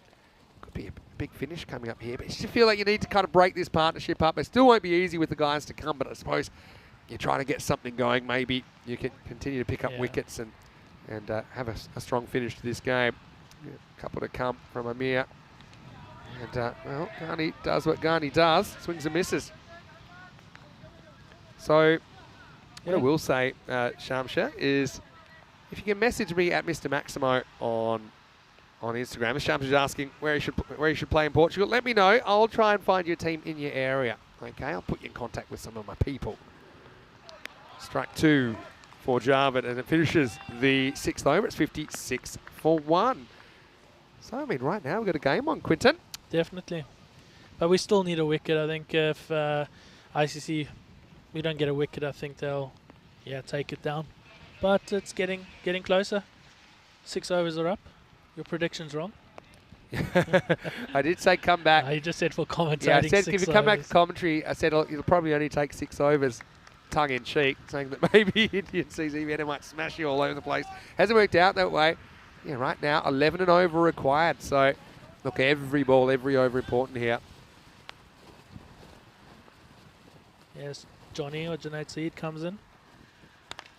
Just nice and gentle. Pretty accurate first up. Yeah, accuracy is more important than speed, I think, on this pitch and in any condition probably, but especially here. I think some of the bowlers have tried to bowl too fast, been all over the place. I would like to see now if he can get some movement away now. So he's normally bowling with a new ball and then moves around a bit, but let's see now with the older ball. Wow. That's in the slot. Yeah, that's going. You can hear. And he just gets a little bit too close to Ghani. If you're going to play with fire, you're going to get burnt. If you look at the balls that Ghani's hit, they've been this kind of line. I know you're there to aim at the stumps, and that probably would have hit the stumps. But, he hasn't been as strong when you take him a bit wider and he has to fetch it. So that's a big hit. Remember, they'd want to be about 70 to be on track after this 7th over is complete. Yeah, going back to MSP and talking about, when he came back from Loughborough, we put him, as captain of this team. He was struggling with the bowling, and I just said, for the rest of the season, you're not bowling. You're just focusing on batting. And then we got him to bat in the top 4 and then up and opening. Yeah. Doing a good job. There we go, slight adjustment in line there. It does the trick against Ghani's. Interesting time, hasn't it? And then the following year, we put him on 50% bowling, just to make sure we focus on the batting. Yeah. And helping out the clubs. So you have a lot of all-rounders. And then the following year, the 3rd year, which was last year, back on 100% bowling. Yep. All right. It's only been hit once. Now, this one's a bit of a toe job, really. Akbarjan decides not to launch this one for once. Just a single. Yeah, okay, so you kind of got him to concentrate on his batting exclusively, and then you kind of slowly integrated the bowling back in. I think that's clever. I'm really impressed with how he's handled the bowling at the higher level as well. That's one thing I think where his technique stood up. Yeah, definitely he's come on, not trying to bowl as quick anymore and just get the lining length going. And with the height as well, you do get, on the Astro, you get some bounce every now and then. Yeah. And unevenness, and it's the control. Doesn't always work out, but it's a lot better. 2 to come in this over. Chima, he's broken his bat in half. Well, get a load of this one. Well, there's some of it. It's not all of it anymore. Let's have a look at what's happened here. I don't think that bat is broken. I think Chima shall continue batting with that bat. Just, I don't think I've seen one quite like this in all my time. And literally half of the blade of the bat is gone. And, gone too. So just have a look at this. Bang. That's something that you won't see very often. And there you go. Nice job picking up the pieces. Running on with the new bat. Wow. That was a proper broken bat special. That's baseball style, really. To see a bat shatter like that. But Chima might be heartbroken. That might be an old favourite. Anyway, let's get back to the action. Oh no, could have a chance here, and he's going to be run out. It's Ahmed Ghani that's going to be gone. And there's no doubt here, he's gone by a couple of steps. Ghani takes on a 2 that just wasn't there, so something happening. Well, something unexpected happening, the broken bat, but then, broken down communication here really. Ghani, he saw it, he decided to take it on. Mayhawk, I think under his helmet gave him an "are you serious" kind of look, but he was serious. He took it on, bounce throw. Nice take low down by Arsene Arif. And Ghani runs himself out for 36 and again throws the game wide open, 66 for 2. Yeah, we needed that. And how often does a run out come into play when you need something or when you're cruising in a way? Have something to aim at now, one end. Let's see if we can get a wicket and try and put more pressure on. Yeah, I hope the match referee's having a look at that bat because I don't think it was broken. I tell you what, if you make run through that, I'd be really impressed. Yeah, that was a good pickup by Kitab and straight to Arslan, who he's fielded very well in this innings. Yeah, hasn't he, Kitab? Yeah, things haven't gone his way. You know, he's trying hard, youngster, and sometimes things don't work out, batting, bowling, but fielding, in general, just enjoying it. I see they're having a look at the bat now and definitely don't think it's broken. I don't think all the super glue in the world is going to help that. I mean, I thought maybe his bat had been corked. You ever heard of those corked bats? Yeah. Anyway, well. Yeah, we'd like to get Chima's thoughts on that. There we go. See, Mark giving Suraj a go with the ball. So we all about trying to give some chances to the whole team as well and see what can happen. This is going to be interesting. Yeah, let's see what Suraj can do. Yeah, well, I mean, Suraj obviously very important member of our community. He's often in the YouTube chat. He's in European Cricket Network. So let's get behind your fellow chatter. Yeah, Suraj, lovely guy as well. Nice to see him back on the park in the ECS. This is a little bit short. Sits up. And Chima kind of gets on top of it. Gets one. He's been joined out there by Harmeet Singh. He's a guy I mentioned I hadn't seen before. Thought he batted really well in the first day of play that we saw ICCV. Let's see if he can get moving. The game's still in the balance here.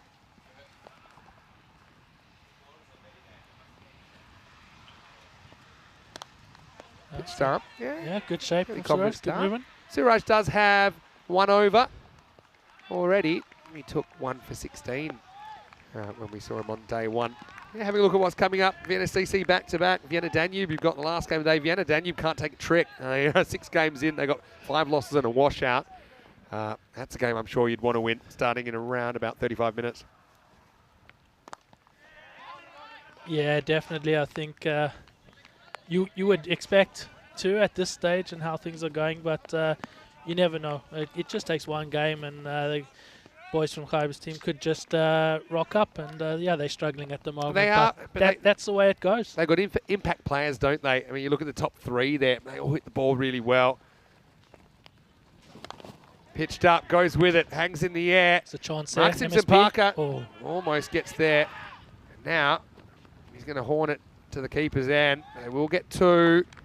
I mean, this game's just sneaking past, isn't it? And we're almost at the end of the 8th over. And so feels like we're gonna get a finish. Yeah. Suraj doing a good job so far. Yeah, knock on wood. Let's hope he continues. 2 or 3 balls to go. 2 balls to go. Against 80 to be on track. Need to grab a boundary to get there. Low full toss, gets away with it though. Kind of just drops at the last moment on Harmeet. The regulation Akbar Jan supersonic throw in. not too comfortable for Suraj, but he handles it. No. So this is where, look, you'd love to get this out of this over with just 7 conceded if you're Suraj. He's conceded 6, but he's got Chima at the other end waiting for him. And he goes for it, kind of in the gap. No. Yeah, just the single. Akbajan does well. So that's a brilliant over from Suraj, just 7 conceded. And Indian CC Vienna are making life tough for themselves in this chase. 73 for 2 after 8. Yeah, indeed. I think Suraj is going to be on that chat when he gets a chance and telling all the fellow chatters out there about his lovely bowling performance. Over. What you've done there is you've given yourself options now about who to bowl in the last 2 overs. Well, you got Akbajan. He'll come back now as the 9th. Then you've got MSP, or you've got Junaid Sayed or Suraj to come back and bowl the last over. Having a look, I mean, you guys are in almost identical positions after 8 overs because in the first innings, the NCC were 74 for 5, 73 for 2. The wicket's not really relevant here. It's just can you go at the pace required. Akbajan, who's a seasoned performer in ECS cricket, he's going to bowl the most important over of the game. Quinny, I'm glad you joined me for such a good game. 27 off 12. Chima goes for it. Again, MSP is guarding that boundary. He's just pushed himself a little bit to the right. Makes sense with the way the wind's going here. I mean, most balls are kind of getting dragged a bit further to that leg side. Yeah, it does seem interesting how the runs just got a lot less in this game than before. And the thing with Akbajan, I'd imagine you can just smash him to the leg side with this wind. But he's just, I don't know, he's annoying. Kind of drops in the block hole like he does there. You think with that angle, it's a dangerous angle, but he seems to get away with it. Yeah, we always talk about what does he bowl, and we always say he bowls left arm Akbajan. So it is a bit different, isn't it? You know, it's not quick, but it's nagging. Yeah, definitely. 10 balls to come in this game, 25 required. That one is kind of in the slot, and it's the gap, and it's 4. That's kind of what Chima was trying to do. This time he hits his spot, he moves into the 20s. A badly needed boundary by ICCV. A little bit shorter. Yeah, a little bit shorter. I know than the other two, I think. The chat was very happy with the way Suraj bowled that 8th over. The question is now, will he get the 10th? Or would you maybe throw it at someone different? MSP's probably the man you'd back, but I mean, he's off the shorter run. Change of angle then for Akbajan. And this is launched into the sky, and that's out of here. Maximal. And I suppose the length there was fairly comfortable. Chima hits it straight and hits it true. Good shot there from Chima, going straight back over. Yep. I did well there. He went straight with it. If he went across, I think it's going straight up. But yeah, good shot. Nick Devonshire had a good question. I missed it, but I'll come back to it. That if Chima's, the broken half of Chima's bat had hit the stumps, would it have been out? Then yeah, he would have been out hit wicket if it wasn't the striker's hand. Any part of your equipment, whether it's still in contact with you or not. So sometimes you've seen batters dropping their bat back on the stumps, losing control. KP was out once, Kevin Peterson, wasn't he, when his helmet came off and went on the stumps. Anyway, couple to come here. Chima gets another one. It's all hands, it's out of here. Maximo, low full toss. Then Chima, we had to wait 3.5 overs to see him, but he's made his presence felt as he moves up into the 30s, and he gets ICCV in the box seat. Yeah, definitely. As we say, good old 9th. Seems to be our downfall at the moment. All happens in the 9th. Well, I mean, it's not over yet. Yeah, I think if this is, I think, yeah, 8 to defend in the last over, I think there's still a slight chance. Yeah, I mean, that's the thing. You get a dot, get a couple of dots there. The pressure builds up really quickly. We saw that last night, actually. And Chima, though, will be on strike, so get one here. So the right man on strike as far as ICCV are concerned. As we get to the end of the 9th, it's 92 for 2. I will say it now that you got 8 bonus runs off the last ball of the innings. When it looked like Barry Hooper got bowled, it was a no ball plus a bye, which was, while everyone was working out what happened, then a 6. So I suppose that alone has kept you in the game here, Quinny. Yeah, no, definitely so. But, yeah, not too bad. Not too bad on the wides. I'm just pointing out that only 2 wides in 9 overs. I think this is the right move. Suraj bowled a good over, but I think, yeah, you just change it.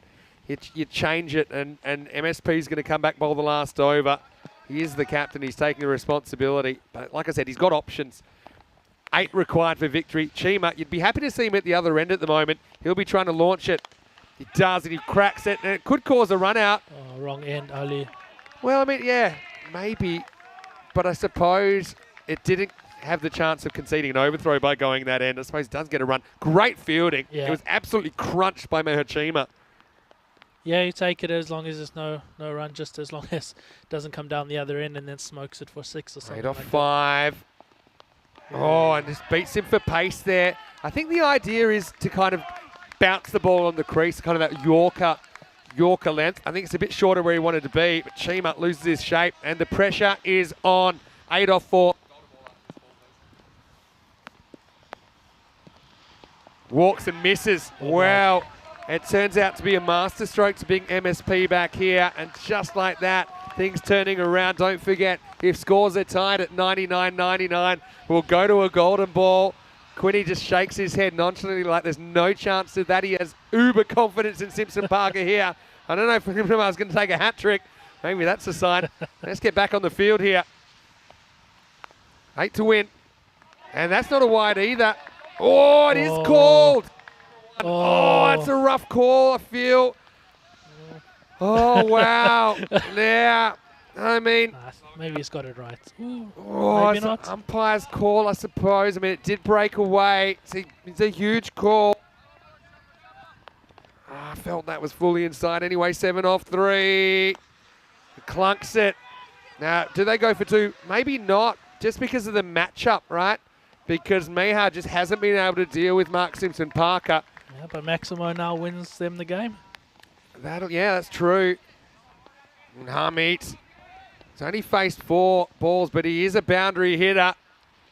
And he launches it, and he wins the game for ICCV. Well, they changed the strike, they changed their luck. Kind of in the slot from Simpson Parker, and it disappears. The 100 comes up, and what a game of cricket, Quinny. I know it didn't go your team's way, but still, great entertainment as ICCV come up with a win off their second last ball. Yeah, not bad. What did I say? Ball 9.1, Ali wrong end, go that way, and the man just come and hit a 6 to win them the game. Yeah. He could have been back in the hut, and interesting thing, so just game awareness, but no, good innings from Chima. Ghani got them going, and yeah, 9.5 overs. It was a tough one. I mean, he had one stump to aim at the bowlers, and I suppose maybe could have run him out, but he didn't seem like the immediate threat, did he? I mean, I probably would have done the same thing at that stage. To go to the keeper where, you know, you can get the run out without risking overthrows. But, well, 99, it was close, but not close enough, unfortunately, for Vienna CC, who slipped to a 2-4 record. Indian CC Vienna keep their undefeated ECS alive, but it was a thriller in Vienna, wasn't it?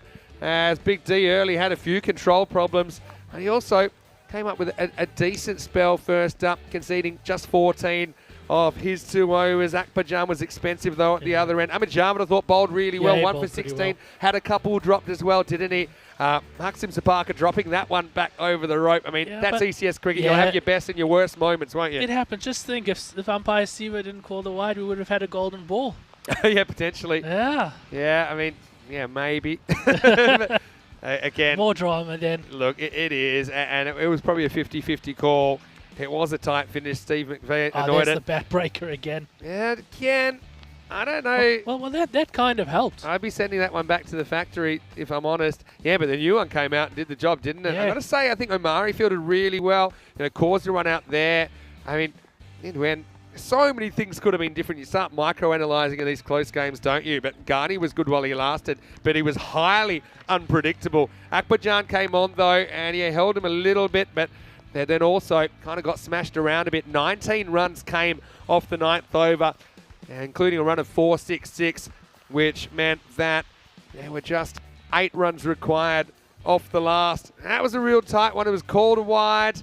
Again, when they got the one, then again, it meant that it changed the strike, and it was a nice effort from Harmeet Singh. I mean, look, they know each other well. I know they're good friends as well off the field. So you just got to say, it was a tight one. And don't forget, there's more cricket coming up. And the last game of the day coming up in around about 25 minutes. Vienna CC desperate for the win, I'm sure. And Vienna and they would love to open their account in the wins column anyway. News from the toss, Vienna CC winning the toss and batting first. I'm sure MSP would be keen for some runs. Arsenal Reef as well missed out in that last game. Close but not close enough for Vienna CC. The hosts as Indian CC Vienna achieved the winning runs with just 1 ball to spare. And yeah, you're right. If that wide wasn't called, it probably is 99-99. But anyway, A lot of things could have been different. Chima came good when it mattered, didn't he? As he was able to crack 37 not out. Turned out to be the top score. Garney with 36 runs, with 13 early. Hamid with 11, including the winning runs. As far as the bowlers, look, credit to Amit Javed. 1 for 16, could have had more. Siraj Muhammad with a very important over, just 7 to keep the team in it. Junaid Saeed only conceded 10 off his over. But Big D didn't take a wicket, but only conceded 14. Well, Quinny, it's been my pleasure to have you here on the Thanks, commentary. Vinny. I'm going to let you sit back and enjoy the last game.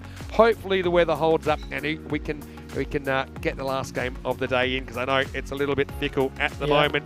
To all of you guys out there, please, thanks for your engagement with Quinny. I know it's been great to have him as my guest. Hopefully we see him out there on the field at some point in the future. But for now, it's Vinny Sounder here, Mr. Maximo for ECN, and we'll join you in 25 minutes with match 35. We'll see BCC batting first after winning the toss. You're watching ECN. This is the FanCode European Cricket Series.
The European Cricket Series is proudly brought to you by HCL Software, FanCode, and Grizzly Bear Sports.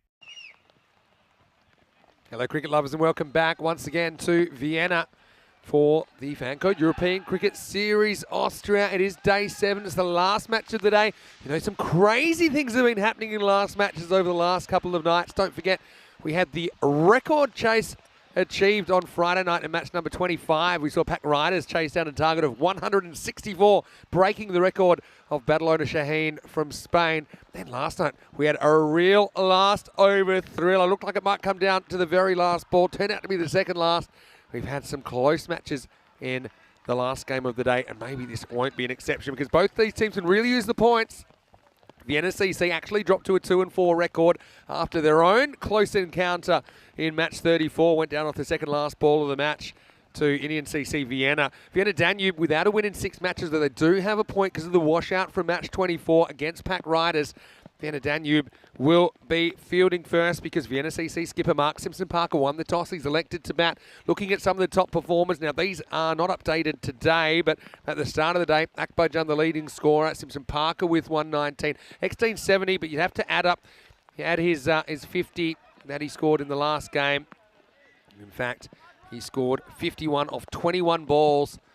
So he has hit some form. Probably a couple of players that need to fire that didn't. Mark Simpson-Parker, of course, with the bat. He wasn't able to do too much back in their first match. Arslan Arisa, another one I'll probably mention. Now, conditions here, again, in the break, the rain, it was coming, it was going, it was heavier, it was lighter. In the end, the players do get out there. The umpires will always be reassessing that situation to see, you know, what the conditions are, you know, what the danger level is for the players. I mean, the players obviously want to be out there. Not often European Cricket Series comes to town, so it be a bowler that I really enjoyed watching earlier. Abdul Murali Kelly brought the heat earlier. Here we go with match 35. Big D late on it, but he gets enough bat on it to get it over the cover. Probably 2. There's not many 2s for Big D. It's softball pitched in from Shafil Jusuf's side, who was maybe auditioning for the world's strongest underarm. I don't think he's placing in the top 10 for me. Big D comes back for 2. Well, Big D running a 2 is like a normal human being running a 3 in these conditions. Of course, he had to go into the wind on the second run. But they are on the board. Vienna CC scoring 99 in their first game. Didn't hold up. Big D. Huge inside it, and I mean huge. I mean, I don't know who was appealing for this one. Right, it was a thunderous inside edge that was heard around the Austrian countryside. No run. Murali Cow maybe criticised him for trying to bowl too fast earlier, especially in his first over. Seemed to have better control in his second over. That might have either broken the pad strap or maybe damaged the leg of X-Teen here. It was inside edge, and you know, when you hit the ball at that angle, sometimes it can sneak around the pad. I mean, he's a pretty tough unit. I don't think he'll be going anywhere, but it might have damaged the strap. It might have kind of dislodged the strap. Murali Keller said he was maybe trying to bowl too quick, but then second over, he roughed up Mirza Hassan. Not many bowlers can say they've done that in this series. There's Steve McVeigh saying, yeah, the weather looks okay. Yeah, well, Steve, like I said, it's been a bit variable here during the day. We just hope that there's no interruption to this game. I mean, obviously, if it gets a bit heavier, at the moment it's just sprinkling, I suppose, spitting. If it gets a bit heavier, then obviously the umpires will have to assess the situation and potentially halt the game. Hopefully it doesn't come to that. Murali Kelt with a comeback ball. Oh, he goes to the body of Big D. I think it flicks the shirt on the way through. It's one of the biggest shirts in the European Cricket Series. Let's have a look at it here. It just flicks the shirt on the way past. Big D. He's fun to watch, isn't he? He only knows one way. Shrug asking, how about getting Suraj on the comms with me this match? You know, what if I could find him? I still think he's down on the bench, supporting his team, just providing some support. He's very impressive in his over last time. I'll try and get him on before the end of the week. How about that, Shrug? very good idea, though. Enjoyed having Quinton Norris on the chat as well, or in the commentary box yesterday, responding to you guys in the chat. Mirakel on 2 ... so far. Pitched up, and Big D gets some of it, but it's enough. Out of here, Maximo. Well, it's 6 rows back in the wheat, and the big man is in session. Mirakel pitches up, and he pays the price, doesn't he? As with the wind, with that natural arc of Exteen's swing, that one went a long way. First Maximo of game 35.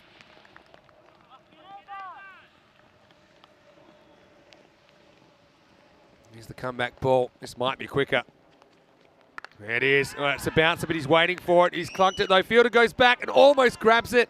It was one hand to the other from Shafiullah Yousafzai, but he couldn't hold on. And Vienna CC make it through the first over in the end. The score is 9 without loss. It was a tough one, wasn't it? Couldn't really organise himself to get around the ball, so he just went Statue of Liberty play, but it fell through. Having a look at the expected scores, 115 to 101, 14-run favourites, Vienna CC. Well, probably not surprising since Vienna Danube haven't registered any wins yet. They do have a point from the washout in match 24. Like I said, Vienna CC need to find a big score. 125, that doesn't take into account the 99 they scored earlier, so that's probably knocked down a bit to around about the 120 mark. And their average runs for Vienna Danube. I mean, their biggest problem is they're conceding 15 and over with the ball. And if you're doing that, then you're making life really hard for yourself. Hasibullah Mirakel is going to bowl over number 2. To wait for one. Big D gets the double figures. Mark Simpson-Parker to face his first ball of the innings coming up. And just looking at the weather, yeah, I don't know. Seems to be, let's just say it's coming and it's going. The umpires will give it a chance to clear a little bit, but I've got my concerns. Anyway, I guess they're in the middle. They've got the best vantage point. Well, a little bit short and cracked. It's not too far from the fielder, but it's hit too well from Mark Simpson-Parker. That's more like it from the skipper.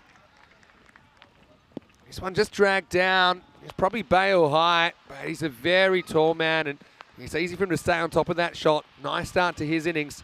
Mirakel's just got to pitch it up a little bit. Not easy to bowl to Mark Simpson-Parker because he doesn't have any obvious weaknesses. He's very strong on the drive. He's powerful. He's an imposing figure at the crease. Mirakel, third ball of the over. Oh, and he knocks him over. He does pitch up and it works. Just slides in, and MSP, he's filthy with himself here. To be fair, it was just a very, very good delivery. It kind of tailed in at the last moment. He tried to jam down on the Yorker, but he wasn't able to. Might have grabbed a little bit of the pad on the way onto the stumps as well. Let's have a look on the replay. Tails in. Yeah, maybe. Might have just flicked that back pad. But one thing's for sure, the stumps have been disturbed. An excellent comeback from Mirakel. And it's the end of Mark Simpson-Parker, 14 for 1. Disappointment, but I mean, it's one thing to get yourself out, another thing to get knocked over by a good piece of bowling. I think that is the latter. I think it was a very, very good delivery. Slid in late. Just found a pathway through. Oh, wow. I just saw a shot of the trees there, and it's looking a bit ominous. Hopefully, like I said, hopefully it doesn't get any worse. Hassan Arif is the new batter. Again, he can use some runs as well. He went to a catch that I would best describe as unorthodox in the first innings he played today. For the most part, he's been hitting the ball well. Mirakel, though, I mean, if he can deliver that ball, that'll be a tough one to negotiate first up. Hassan Arif ready to go in the second over. Bit of length on this one. Probably would have been a wide, you know, but Arif reaches it, gets off the mark. Yeah, Shrug said it was a great Yorker, Waka Yunus style. Yeah, I mean, it's a pretty good comparison there, the way it just tailed in. Dave saying MSP having a pretty bad day. Yeah. Should say more downs than ups so far. This is a wide that'll get away from the keeper. Arsenal Reef will call Big D through for an extra run, so that'll be 2 to the total. I suppose the issue for Vienna CC in the first game they played today against Indian CC Vienna is they found themselves kind of behind the 8 ball, going at around about 75 pace. That was until Big D gave them a push. A couple of big Maximos in the middle. It's funny, Moralikel has never really gone back to that Yorker, really attempted it since he knocked over MSP. I think that's where I'd be testing out the new batter. Well, Dave's asking, can I hear rain? Well, there's light rain falling at the moment. It's not too dissimilar to what we've had for most of the day. Arslan gets one that's angled in and he sends it away over backward square leg. Maximo! His first of the day. He'll hope it's not his last. Second of the innings. Moralikel, yeah, just can't reproduce that pitched up delivery that shattered the stumps of Mark Simpson Park, and it finishes the over. The score is 23 for 1. Let's have a live look at the table. You can see Vienna Danube struggling, one of 2 teams without a win.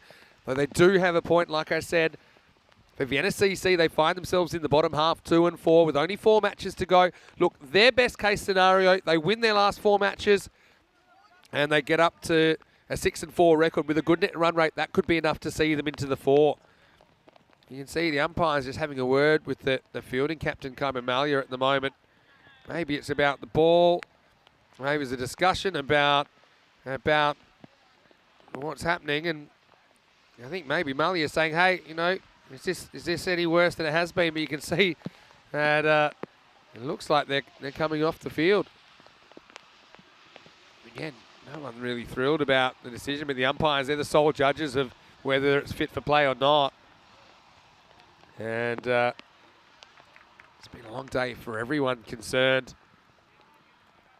I mean, I think the decision's been made to halt play here.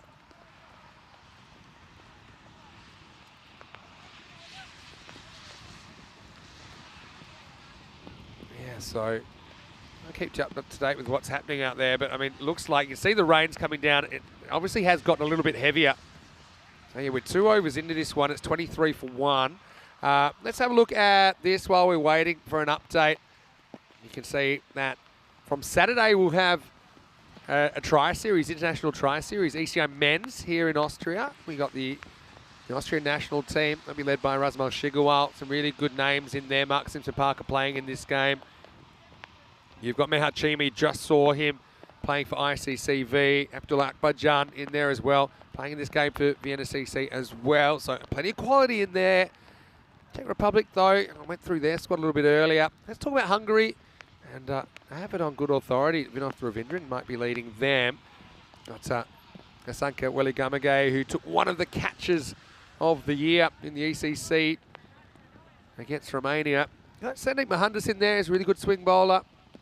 Again, some discussions. I mean, you can kind of see the rain coming down a bit stronger than before. The thing is, I mean, in particular, Vienna CC, they would want to go 4 for 4 from here, so they don't really want to drop a point to the rain. I mean, obviously, time would tell whether they win this game or not, but they probably want the potential. Probably both teams want the potential of trying to get the 2 points. So that's maybe what the discussion is about. But I mean, the thing with the weather, can't control it, can you? And it is steady, and it's fairly heavy at the moment, as you can probably tell from that picture. So yeah, you can see. I mean, Vienna Danube, they've stayed out there. I mean, again, they really want the opportunity to be able to register their first win. I mean, they had a point that they were awarded for the earlier game. I mean, they're not wanting washouts here. They're wanting wins, aren't they? So, yeah, does look like it has set in for now. And coincidentally, it's after 2 overs. Must be something about that time period where the weather gods have not been happy. They've opened up.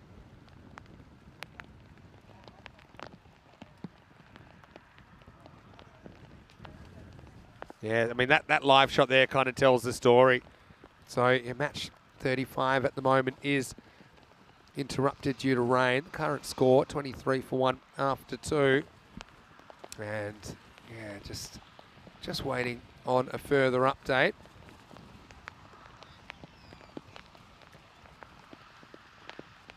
So, well, again, we're all a little bit disappointed. I mean, looking forward to this clash. Two teams that could really use the points, like I said.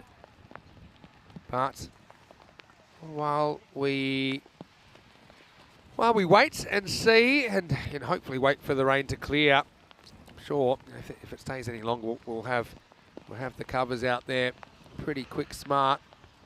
But we are going to give you some cricket, and we're going to take you back in time once again.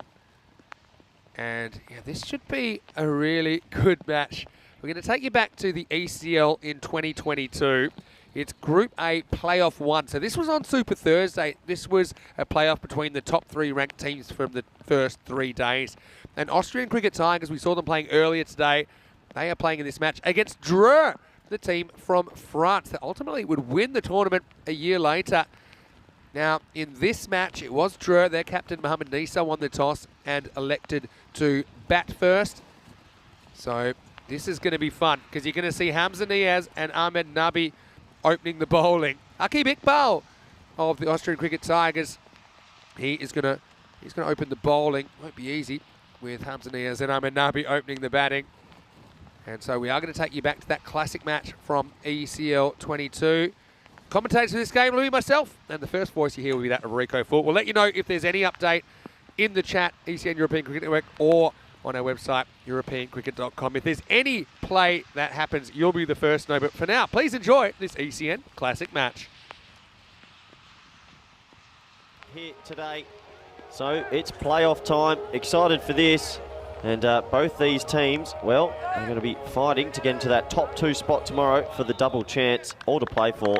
Welcome all our viewers around the world, especially those in Karratha, Australia. Hope you're all well out there and in India via FanCode and on the YouTube chat, and all our partners giving you these great pictures of the European Cricket Network. Sensational cricket yesterday. I'm excited for today as well. This will be an interesting contest here. Deep mid on, deep mid wicket in place. Iqbal, well, he's going to be bowling to the fiery Niaz and Nabi. Here we go.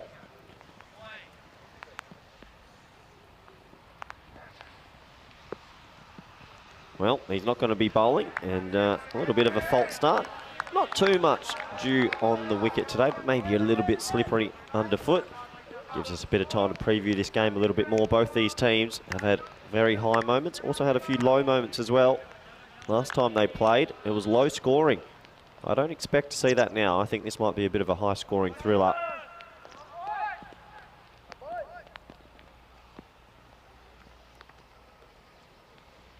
Well, that's going to be a wide, fumbled by the keeper. They'll scamper through. If he hits, he could be gone. Oh, I reckon he might have been.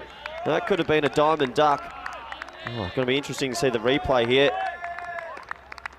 Oh, he was. I reckon that's out if he hits. That would have been disastrous. It would have been the old traditional diamond duck. And for those who don't know, a diamond duck is when you run out without facing a ball. I don't think it gets worse than that. But anyway, that will get the scoring underway. A wide and a scamper through for a single on top of that. So Iqbal, usually he's quite reliable, just straying a little bit early.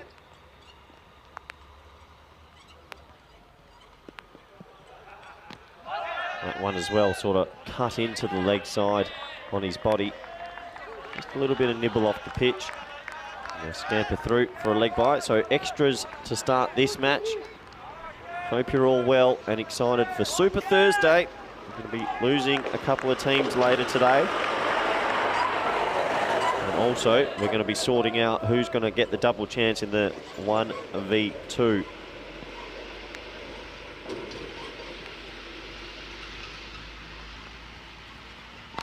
And that's chipped into the leg side. Well, a more sedate start from Niaz. I mean, what we watched yesterday from these two against Dreux, against Tunbridge Wells, sorry. He chased down 87 in 19 balls. Absolutely extraordinary. 16 boundaries in 19 balls. I've never seen anything like it. This time, just knocked into the leg side for one.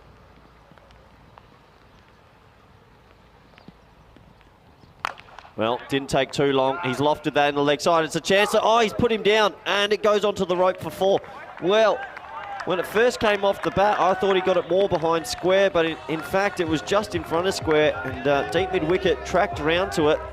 Sort of hit the toe of the bat. I didn't think it was in danger, but he made good ground to his right, and he's put it down.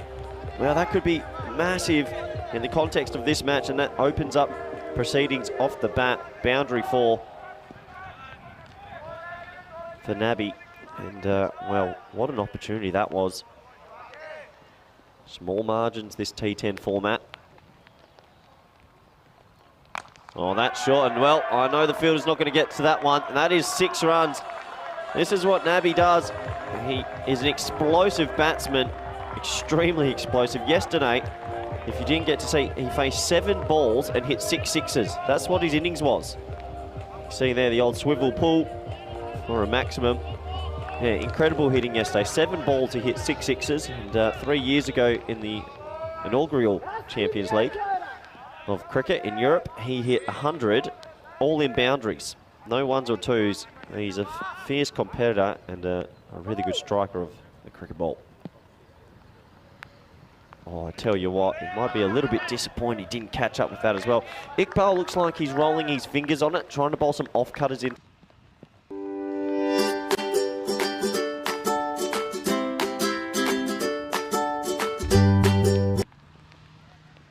Into the deck. I don't think he wants to go pace on, but just losing his line a little bit there. And what you sort of feel, Drew, off to a flyer. Sort of skews that away, and that will go out to the sweeper at deep mid-wicket. Sort of in between deep mid-wicket and deep square leg, just hovering there. The other boundary rider is deep mid-on. Balwinder Singh out there doing the patrolling. Yeah, both these teams play a pretty similar brand of cricket. They take it on. These two and Tunbridge Wells will be fighting it out for the top 2 position for tomorrow. Well bowled. Well bowled. Ends with a nice away swinger. That will bring an end to the first, though. First over of the day. Day 4, 16 for none. So the French side take the chocolates in that first over.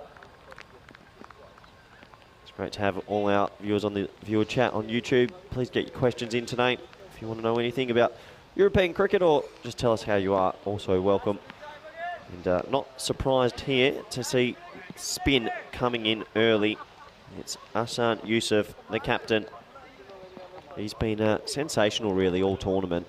He opens the batting as well, opens the bowling. Multifaceted cricketer, left arm off spin, good arm ball.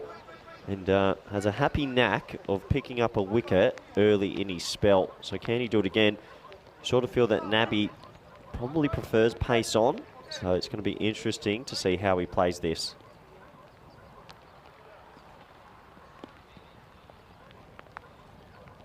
Bowled.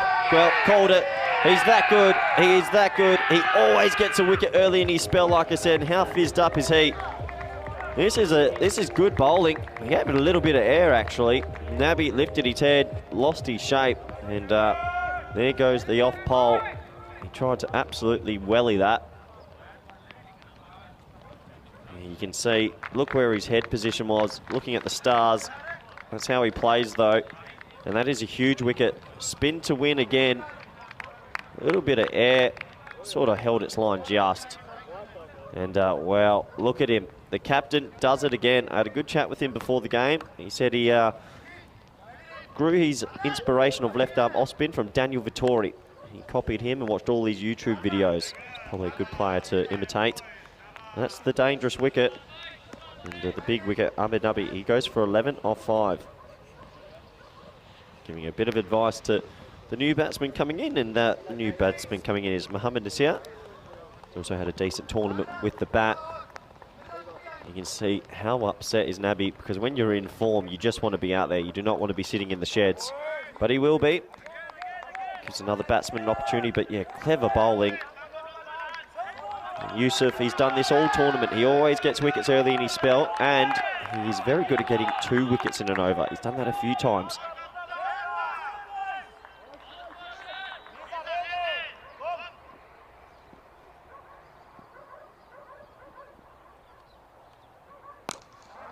Well bowled and well played. Worked down to long on for a single. So Nisar off the mark. Niaz off the mark also. But the dangerous Nabby gone.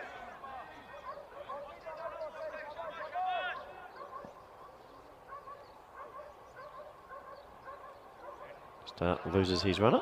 Dead ball. Signal by the umpire.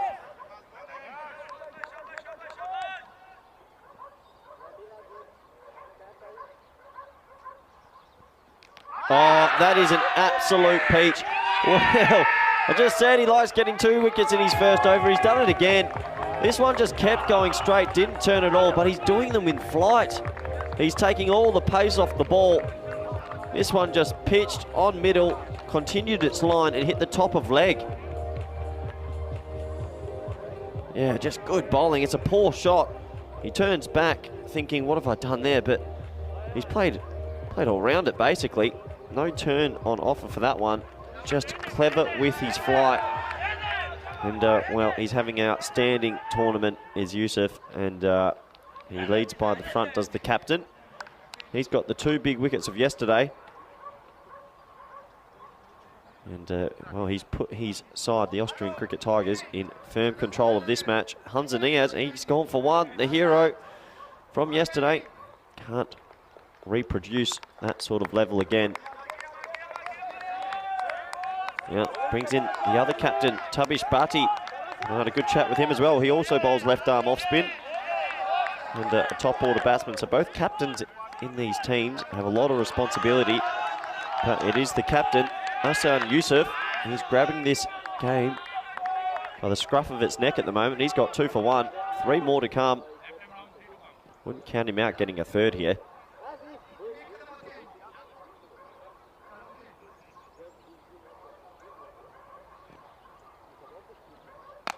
Slow outside off, and that is clever bowling. So what he's done, he's come in and he's just taken all the pace off the ball, and something that Drew obviously excel at. That's cut away viciously. That's going to be 4. That gets Bhatia off the mark. Nice shot. Another slow delivery, but a little bit more width this time. Sits back and cuts it for 4. A bit of relief there for Drew after losing the 2 big wickets this over. Gives the batting lineup someone else the opportunity to step up and stand up for his team.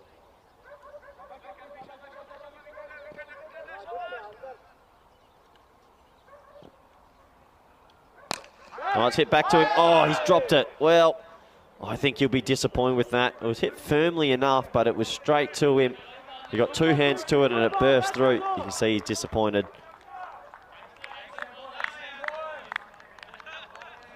Yeah, hit firmly, but yeah, he just burst through those 2 hands. Could have had 3 in the over. He'll be disappointed for a moment, but an exceptional over from the captain.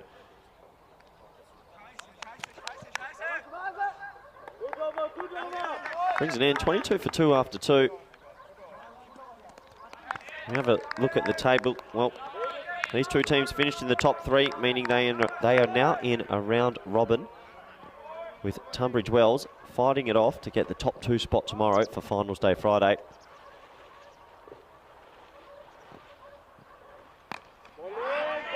Respectfully defends into the offside. So Iqbal didn't have the best of it in the first over, went for 15, but now he's got 2 new batsmen at the crease to go to, and I like that the captain's kept him on. I think it would have been an easy decision just to bowl someone else, but no, keep on the young fella, back him in with the new ball.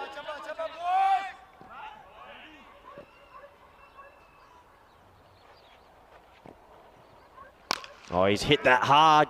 Nice shot. And I reckon that might be all the way for 6. I think it landed on the rope on the full. And they're going to have to check this, but I think it's landed right on the rope.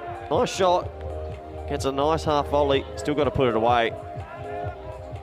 Look at that swagger after he hits it. He knows.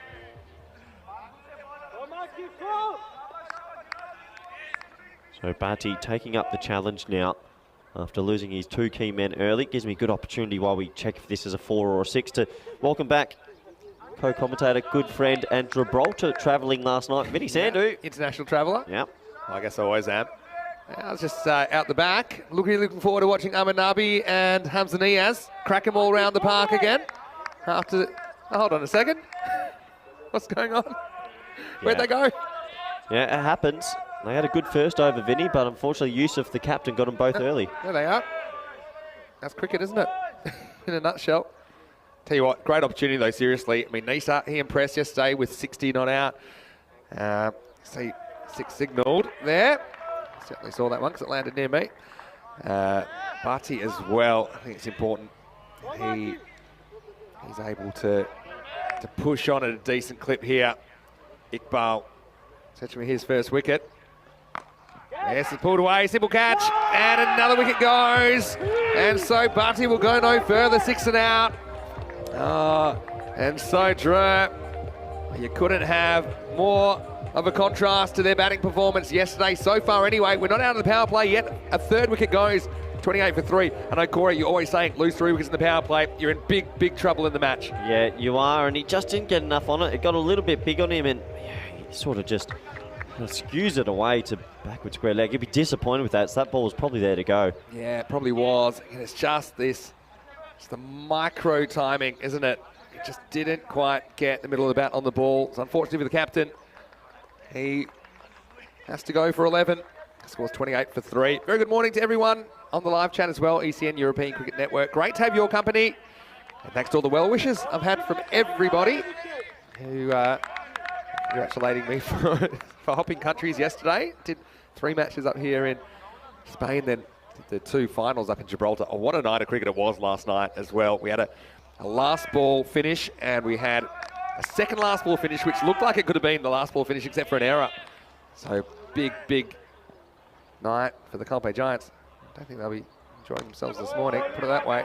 As we see, pretty good delivery from Iqbal. Ahmed Zaid coming out at number 5. Like it. Yeah, aggressive. Like it too. Yeah. Well, you sort of feel, Vinny, that if Drew are to continue on in this run and win this Group A, they just need other people to stand up, and it's a good opportunity for that middle and lower order here. They're going to get some time at the crease, you imagine. Well, this one takes it on, and adios pelota. That's been stopped by the trees at the top of the hill. Or timber. Ahmed Zaid is the long ball. Exhibit A, that shot right there. Yeah, he just follows the fashion with that top order. He loves to get on with it. He got every piece of that into the trees. I'll give you a little bit of a tip. When it hits the trees, it's a massive hit. And Ahmed Zaid, second ball only. Akib Iqbal's got one more delivery. Does he try it on again and hope to force a mistake, or does he pitch up to Ahmed Zaid? Last ball of the power play. Good length, just slips back a bit. So end of the power play. Look, it's not the worst as far as runs are concerned. They've got 34 runs, but those 3 wickets are concerned for Drew. They are 34 for 3. All right, so tell me now, maybe we're viewing this in the context of yesterday. You're on me. Oh, you're on with me. Oh, hello. You're on with me during that amazing chase against Tunbridge Wells, the English champions. No one went near Tunbridge Wells realistically in the first couple of days. And yeah, I mean, is that the sort of thing you can reproduce, or what's Drew's mindset this morning? No, that's once in a lifetime what we saw yesterday. It's pretty hard to repeat that. What they need to do is be able to rotate the strike in between the boundaries as well. I know they can hit 6s and 4s, but they've got to be able to make 1s and 2s. They do get too many dot balls sometimes. So that's cut into the offside, and cut hard, and that's a prime example of you need to hit the gap there and at least get a single. You don't want those dots to creep up. But I think it's a great opportunity for this middle order and this lower order to step up. It can't always be the top 3.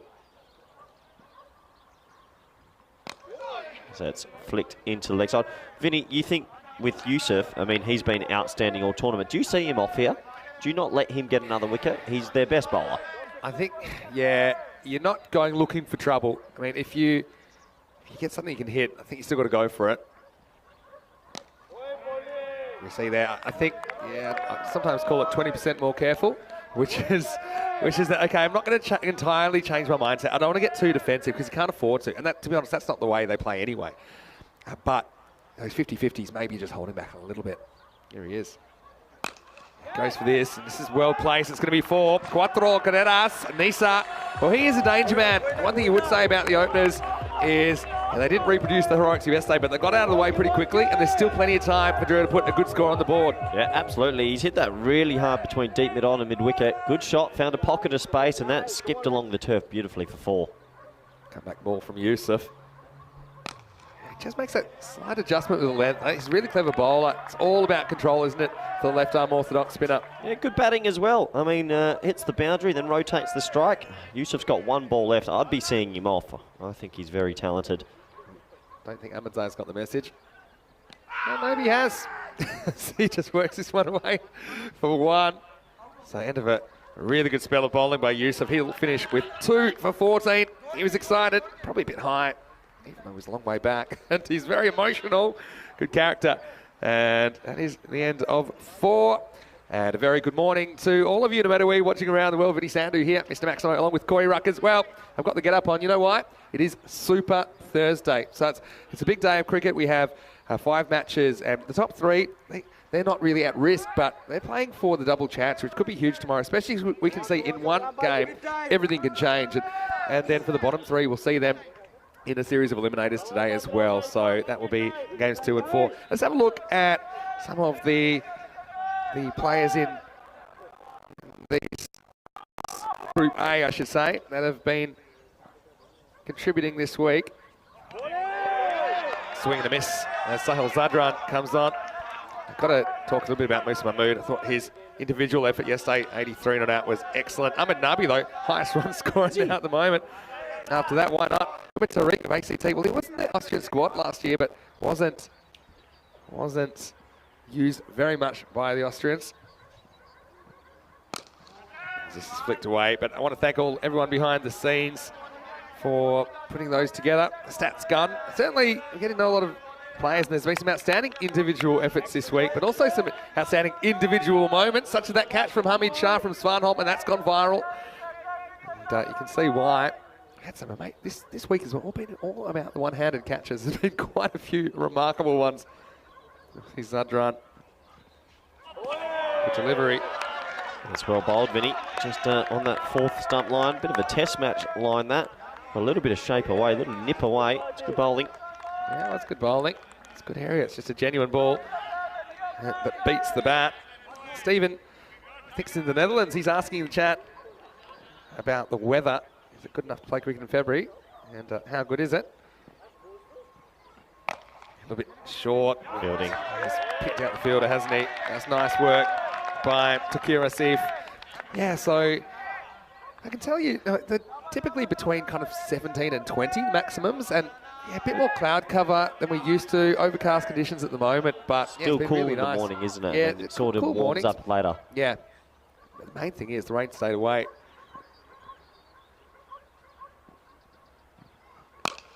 Pitches up hit nicely. It'll pick out Akib Iqbal down at long off. Yeah, but it's called the Costa del Sol for a reason. There's plenty of sunshine at most times of the year, actually, Corey. Yeah, we're very lucky and thankful to be able to play this time of year, T10 tournament.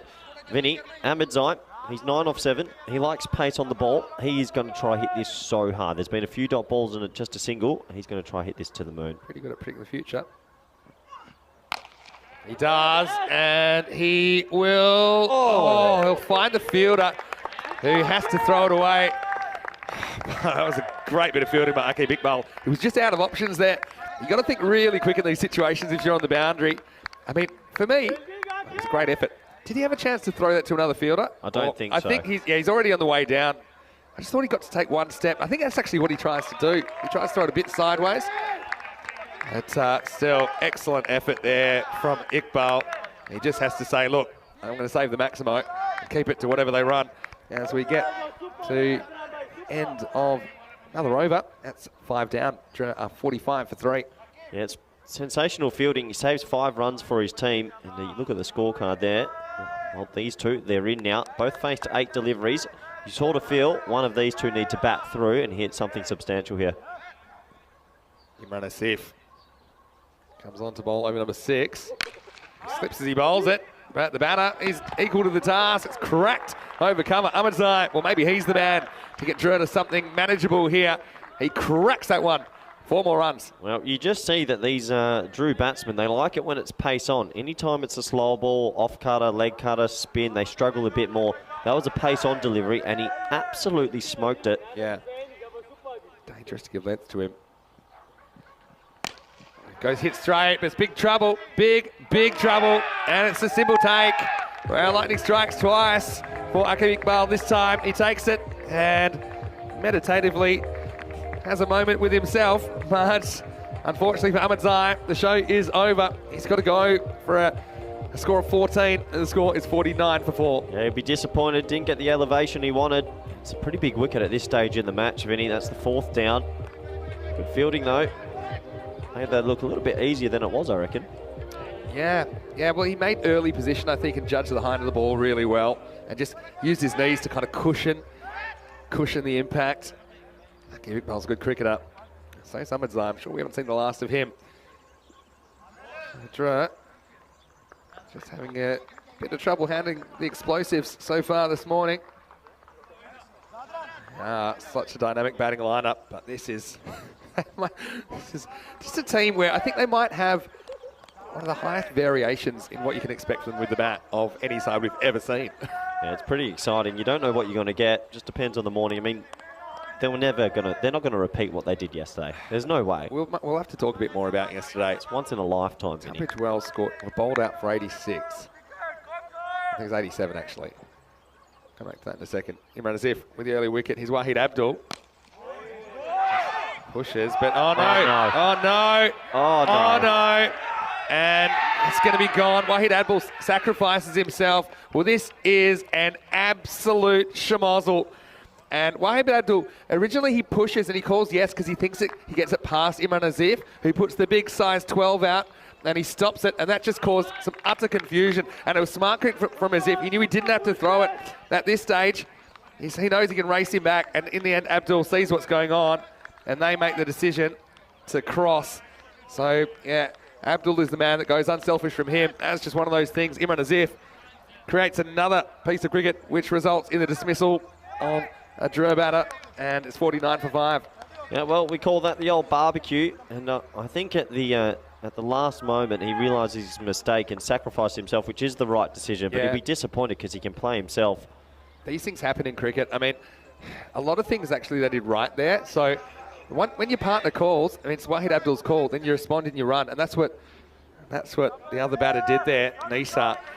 So he did the right thing. It's just that Abdul's original call was bad, and then Abdul does the right thing to say, well, look, someone's out. I'm going to make sure it's me. I'm not going to sacrifice the number 3 at this stage.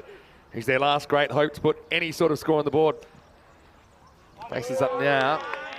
It's going to be a dot ball. It's joined out there by Mohammad Chowdhury now. And this is probably where Drew have struggled compared to the other teams. They're heavily reliant on that top 4, aren't they? And, well, they're almost got an end open now to the Austrian Cricket Tigers. He loses his footing in that delivery. You sort of feel, Drew, they have to muster themselves up to 100 mark. I mean, it is Super Thursday. There's a little bit more pressure on the team chasing. Yeah, true. Also, net run rates might come into today. Yeah, absolutely. If all these teams in the top 3 win one and lose one, it will be just the net run rate that separates them. Pitched up, worked away. So we're talking a bit about yesterday when Drew chased 88 in 3.1 overs. That's only 19 balls. The 50 partnership came up in 10 balls. That's a record for a 50 partnership. 50 in 10 balls. And what else can I tell you about that? Our highest power play ever, 82. And that beat the previous record of 77, which was set in the ECS in Romania last year. The highest ever run rate for completed innings, 27.79 runs and over. Unbelievable stuff. And Viking Bay in there, he's watching from England, saying at Tunbridge Wells, busy taking notes at the moment. If they're awake, that is. Anyway, it's the end of the 6th over.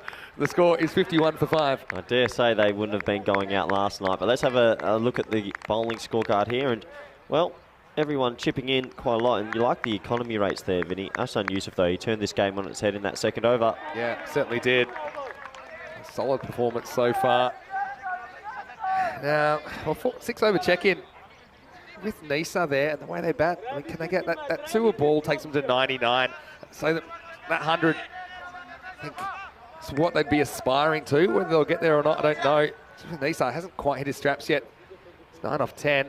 But this is Chowdhury facing up as Umar Tariq comes on, and I'd like to see Tariq here. Like I said, he's a player that was in the Austrian squad for the ECC.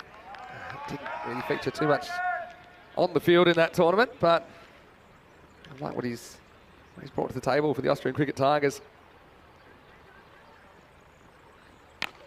This is cracked away, and the fielder, he won't quite get there. In fact, it'll get through him. So, a bit of luck for Chowdhury. He hits it pretty well. He challenged the fielder. And this time, that boundary's a little bit further out as well today, I'd say. It looks like it's back to that regulation 50 metres. It certainly was small enough to result in 4 runs. It's got to be a difficult patch of the ground, considering the issues we've had in that area earlier this week. Yeah, unfortunate for the fielder there, Adil Tariq. He sort of went to take the catch at first, then pulled out, and well, probably should have stopped it.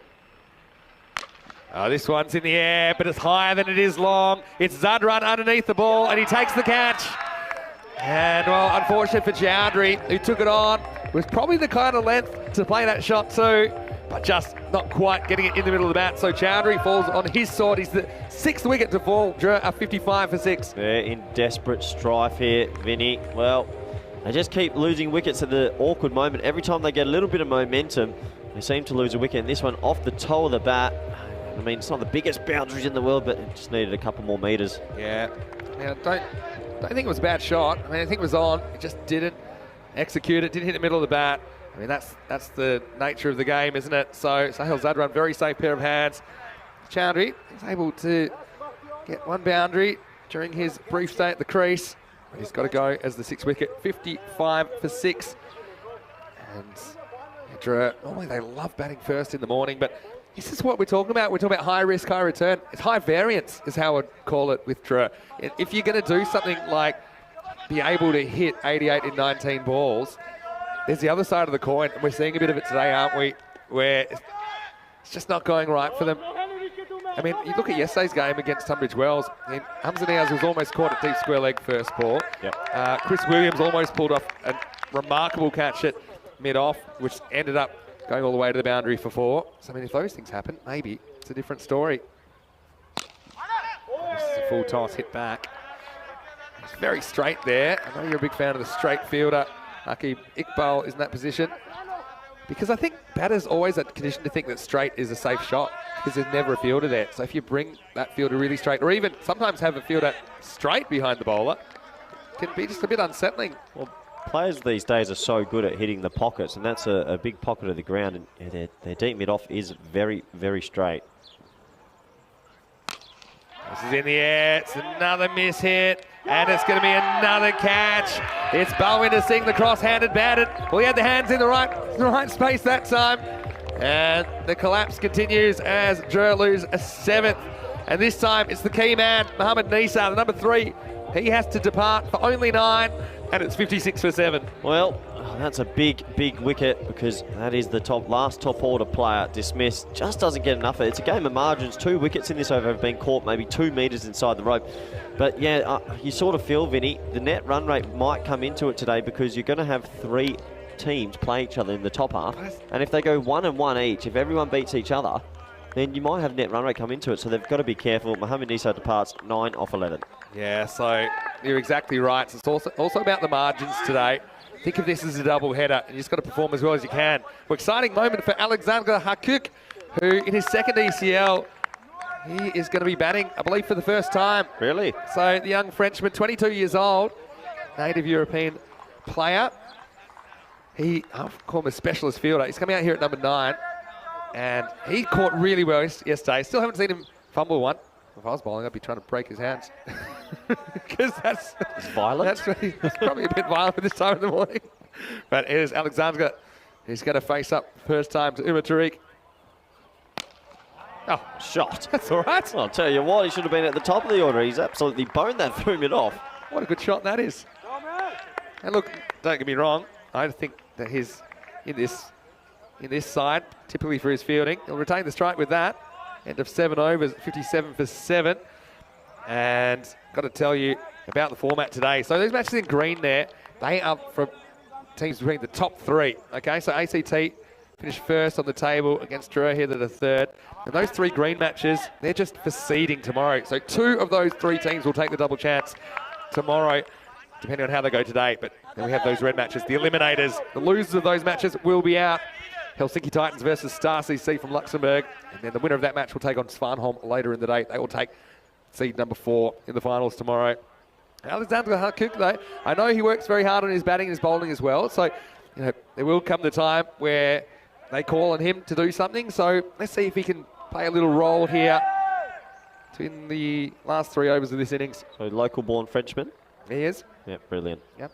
Good to see. We've seen a few around Europe, haven't we? Yeah, we have. See some good ones too. I'm going to see if doesn't quite get in line with this one. Plays and misses. Egan in the chat saying the ground looks beautiful, and hello to Desirage. And Desirage was talking about the boundaries. Yeah, that boundary at points today, now it's back I think where it should have been on Monday. So had an issue with a burst pipe, which rendered that part of the ground unplayable. So it was approximately like 36 metres on the first day, but now back to that regulation 50. Oh, Hakuk goes after him. Gets no bat on it. So at least I think gets some bat on ball. Doesn't have to get carried away. Does have Shazeb Mohammed with him. You just see Drua just lost their way in this chase this first innings today. Yeah, they've lost wickets in clumps. Wouldn't mind seeing the French cut from the Frenchman though. Almost pulled it off there. And once again, just an instant replay. Hakuk. Just a little thing there. I think these balls are missing leg stump, so if he was able to get across a bit further rather than stepping out with that left foot, that front foot, then you'd probably get a wide for these if you miss it. It maybe opens up the LBW, but at this stage of the game, I think to play the percentages, I'm sure he'll be able to look at that now and maybe make some subtle adjustments to his technique. He hits this one pretty well. So it'll just be one though, and it's all quiet on the range at the moment, isn't it, Corey? Yeah, this game's sort of in a little bit of an odd position at the moment because Drew need to get on with it a bit, but they've only got 3 wickets left. Been pretty impressed with the Austrian Cricket Tigers fielding. They've fielded really well these overs.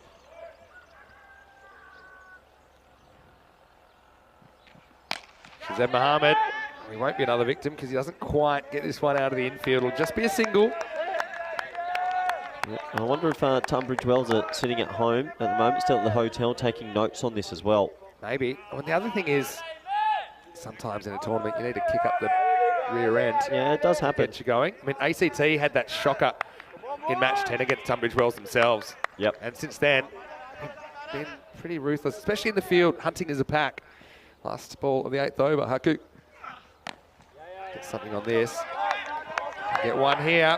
So 8 overs over now, and it's 60 for 7. Well, might as well ask you before we get all the way through Super Thursday and Finals Friday, who are you tipping at the moment? Oh. Who for you do you think's going to leave Group A and be welcomed back to Finals week? I still think Tunbridge Wells have to be overwhelming favourites based on what we've seen. You got to think that they did play O'Riordan in that match yesterday. They batted Williams at 5 instead of at the top of the order.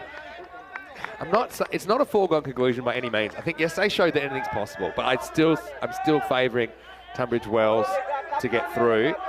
But I think they know as well now, it's not going to be a walkover. Man, anything can happen in this format of the game. Odd return chance, not held. There's Imer Tariq, returns the attack in the 9th. Bit of self-preservation, if anything, Vinny. Sort of timed well enough back to him. But unfortunately, couldn't hold on to it. See, just couldn't react to it in time. Got a piece of it. Nowhere near the middle of the hands. Full toss. Well, this will disappear. Maximo! Now the height is certainly debatable here as well. We see it on the replay. But, geez, he put it away. Put it away really well. I mean, he does crouch down a bit. It's in standing position. He's a little bit forward. I think that's why umpire Nilkesh Patel said to the bowler, he can get away with that one. But he didn't really get away with it because it cost him 6. It's a good shot. you're never expecting those deliveries. So I know it looks like they should be put away easily, but they're just on you a bit quicker than you expect. Yeah, when it's that high, it's not so difficult. When it's a little bit lower, that sort of knee height, it's quite hard to get it fully away. But good shot. It was close to a no ball, but just under waist height. Well, they need a bit more of that to get that total up to something competitive. 8 balls remain in this innings, Vinny. Can they get to, let's say, 90? Yeah, they take anything at this stage, really, with 7 wickets down. Better length this time. They run hard, but they'll just get one. Yeah, so just ticking it over. I mean, it's good work from the lower order. They wouldn't have been expecting to bat in this match. I mean, when you're coming in at 11, 10, 9, 8, you don't expect to be involved really in a T10. Yeah, that's right. That's where I'd be hiding. I would say, though, after this ball, observation about the contest between these two teams. As this is in the air, and this one will be out. It's a good catch. Bit of mayo on it from Hassan Yusuf, but he does take the catch. He's having an outstanding start to Super Thursday. And it's Drew in even more trouble now. Hakuk goes for 4, and it's 68 for 8. There was a bit of mayo on that. That was in the air for a long time. He made sure he got his little dive in at the end. He was pretty happy with himself as well, but good catch. He got there in the end. Another wicket. And yeah, there you go. Just a little bit of the swan dive at the end, Vinny. Yeah, well, and it does seem that Austrian Cricket Tigers on top at this stage, and they certainly are, don't get me wrong. But this looks like a bit of a reverse so far of the last contest between these teams, where ACT batted first, fell in a heap, scored 74, and kept Drew to 58.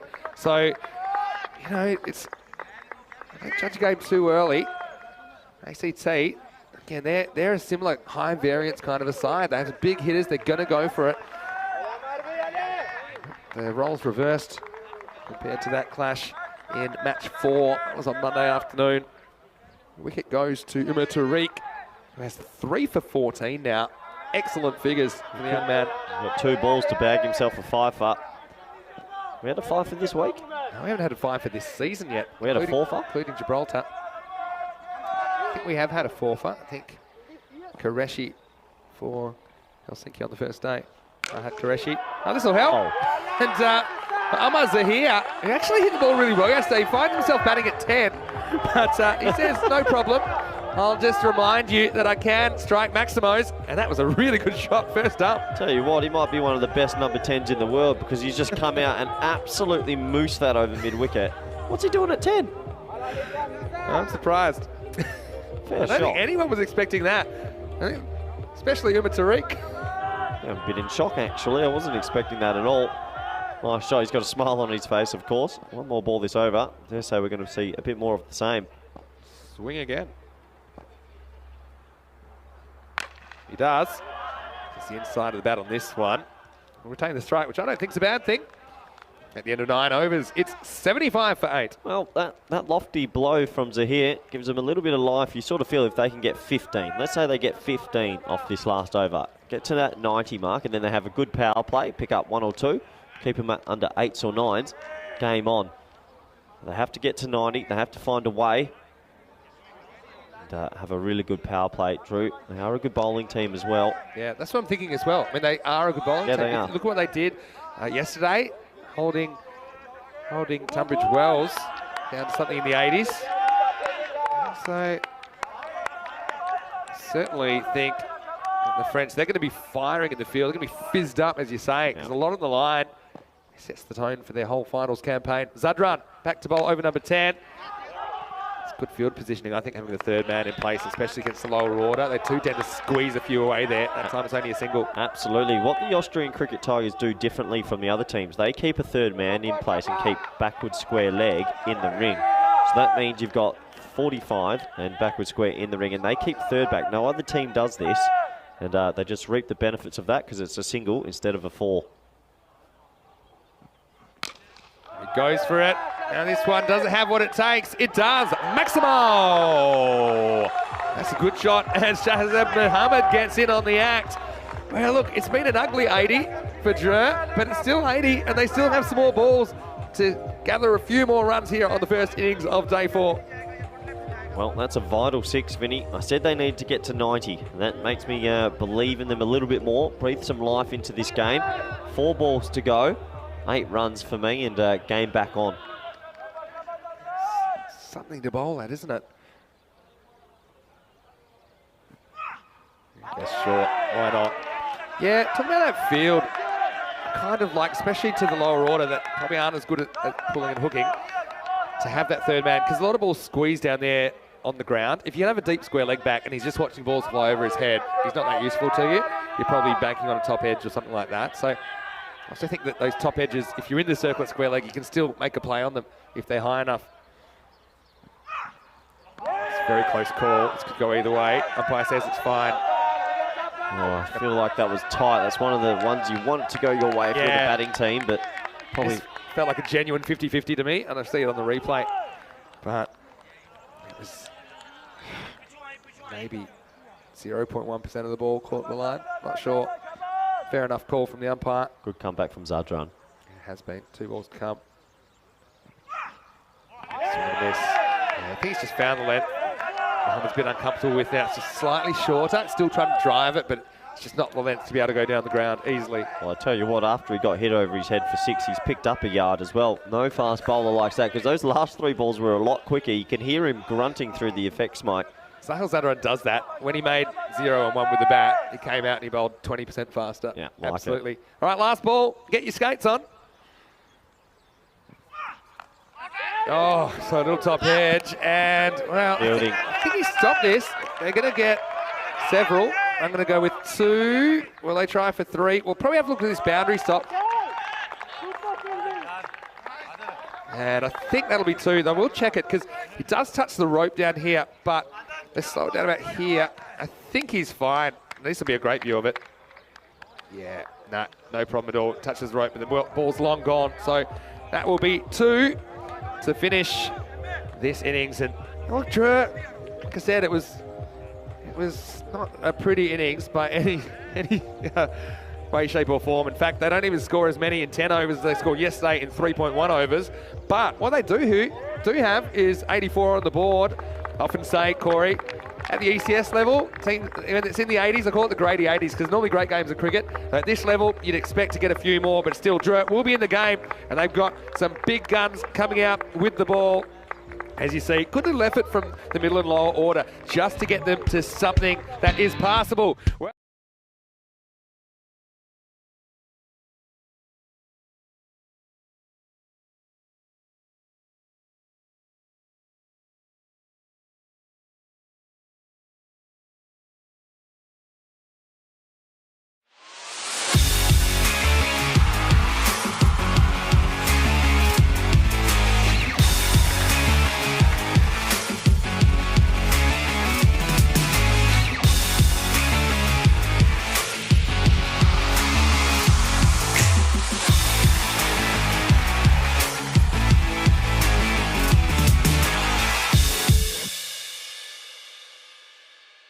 The European Cricket Series is proudly brought to you by HCL Software, FanCode, and Grizzly Bear Sports. thank you, and welcome back to Austria. And it is unfortunate, and I do rejoin you with some bad news, that match number 35 has been abandoned between Vienna CC. We're taking on Vienna Danube in the last match of the day. So as you can see there, the rain really set in. Obviously, it was a pest all day, to be honest, the rain. But in the end, after 2 overs, coincidentally, it's the same amount of time that elapsed in the second game of the day when the conditions became unplayable. So that is the result. It will be abandoned. That means that the points will be split. I think neither team wanted that result, to be honest, but it's just one of those things. Well, Big D made a good start, 10 off 7, but unfortunately he was stranded. This is what's coming up tomorrow, though. We'll start week 2, and we'll start it with a bang. Rico will be back with me. I hope he's been productive over the weekend. Hope he's had a bit of time to rest as well.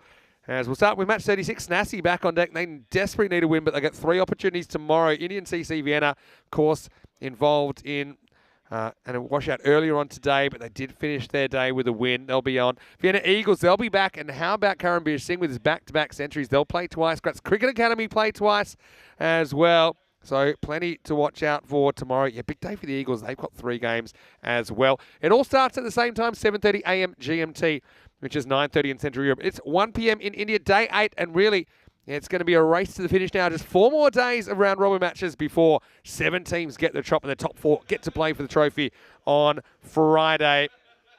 So on behalf of everyone here, the European Cricket Network and the European Cricket family, I want to remind you can smash the subscribe button. We're heading for 350,000 subscribers. And so tell your family, tell your friends about ECN. Go to our social media at European Cricket. And don't forget our website, europeancricket.com. That's a great place to get the latest, the scores, the fixtures, the standings, all the stats as well. Not just of this tournament, but the tournaments in the near future as well, including the ECIs this weekend. You can check out the squads there and the fixtures as well. But this is Vinny Sandu, Mr. Maximo. I'll be back. Rico will be back as well tomorrow morning to take you into a new week of action. Hopefully the weather improves, but I hope you have a safe evening. We'll see you tomorrow for more FanCode European Cricket Series. Good night, everybody.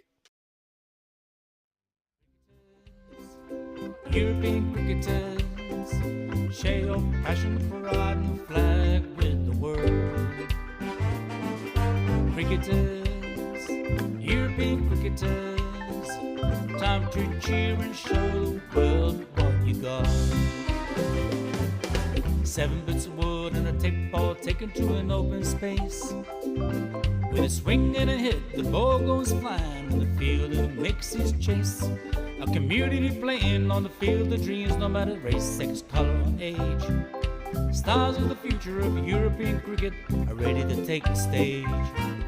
Balls getting quicker with the kookaburra starting to swing. The keeper in your mind standing just behind, pressure is creeping in. Some give it flight and some give it grip as the ball really starts to spin. But our batsman's alert with the crack of a bat, the ball flies over for 6. Cricketers, European cricketers, share your passion for riding the flag with the world. Cricketers, European cricketers, time to cheer and show the world what you got. Master blasters turn on the style. Cricket's a beautiful game. Smiling faces and celebrations as the champions enjoy their fame. European legends breaking records, making their own dreams come true. Watched by millions, European cricketers show the world what they can do. Now picture this, 10 runs needed to win off the last over of the match. Fielders are on fire, sliding and diving, want to take that world-class catch. Tension building as the ball runs in. Will it be short, a yorker or slow? A 6 will win it, 4 to tie into the golden ball we go. Cricketers, European cricketers, share your passion for riding the flag with the world. Cricketers, European cricketers, time to cheer and show the world what you got.